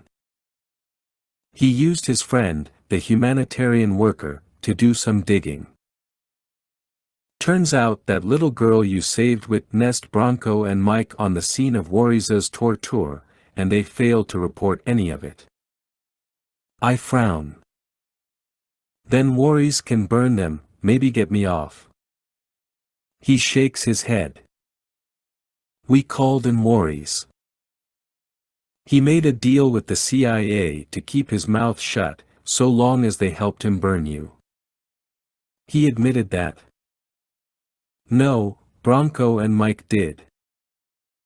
I can't get to those two, but I'm kicking Wariz out of the army for conduct unbecoming. So Wariz wanted to bring me down with the CIA's help. His plan backfires, and he gets burned himself. Enough justice for today. Ramirez might disagree. Doesn't he count? An Article 118 murder charge is out of the question. However, integrity's what you do when nobody's look ing. You won't find that in the UCMJ. That's why war risk is history.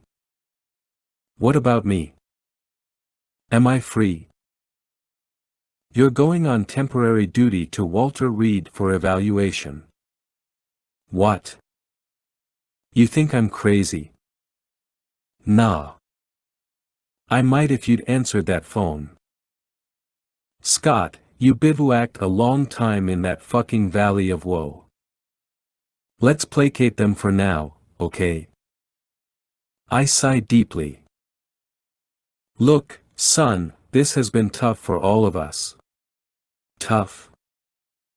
A hangover is tough. This has been a goddamned nightmare, and yeah, maybe I should sit my ass in a psych ward so I can decide whether I want to do this anymore. Are you kidding me? When you get out of the hospital, I'm promoting you to major. You'll be general by the time I get through with you. I told you the army's changing, and we old school boys need to adapt.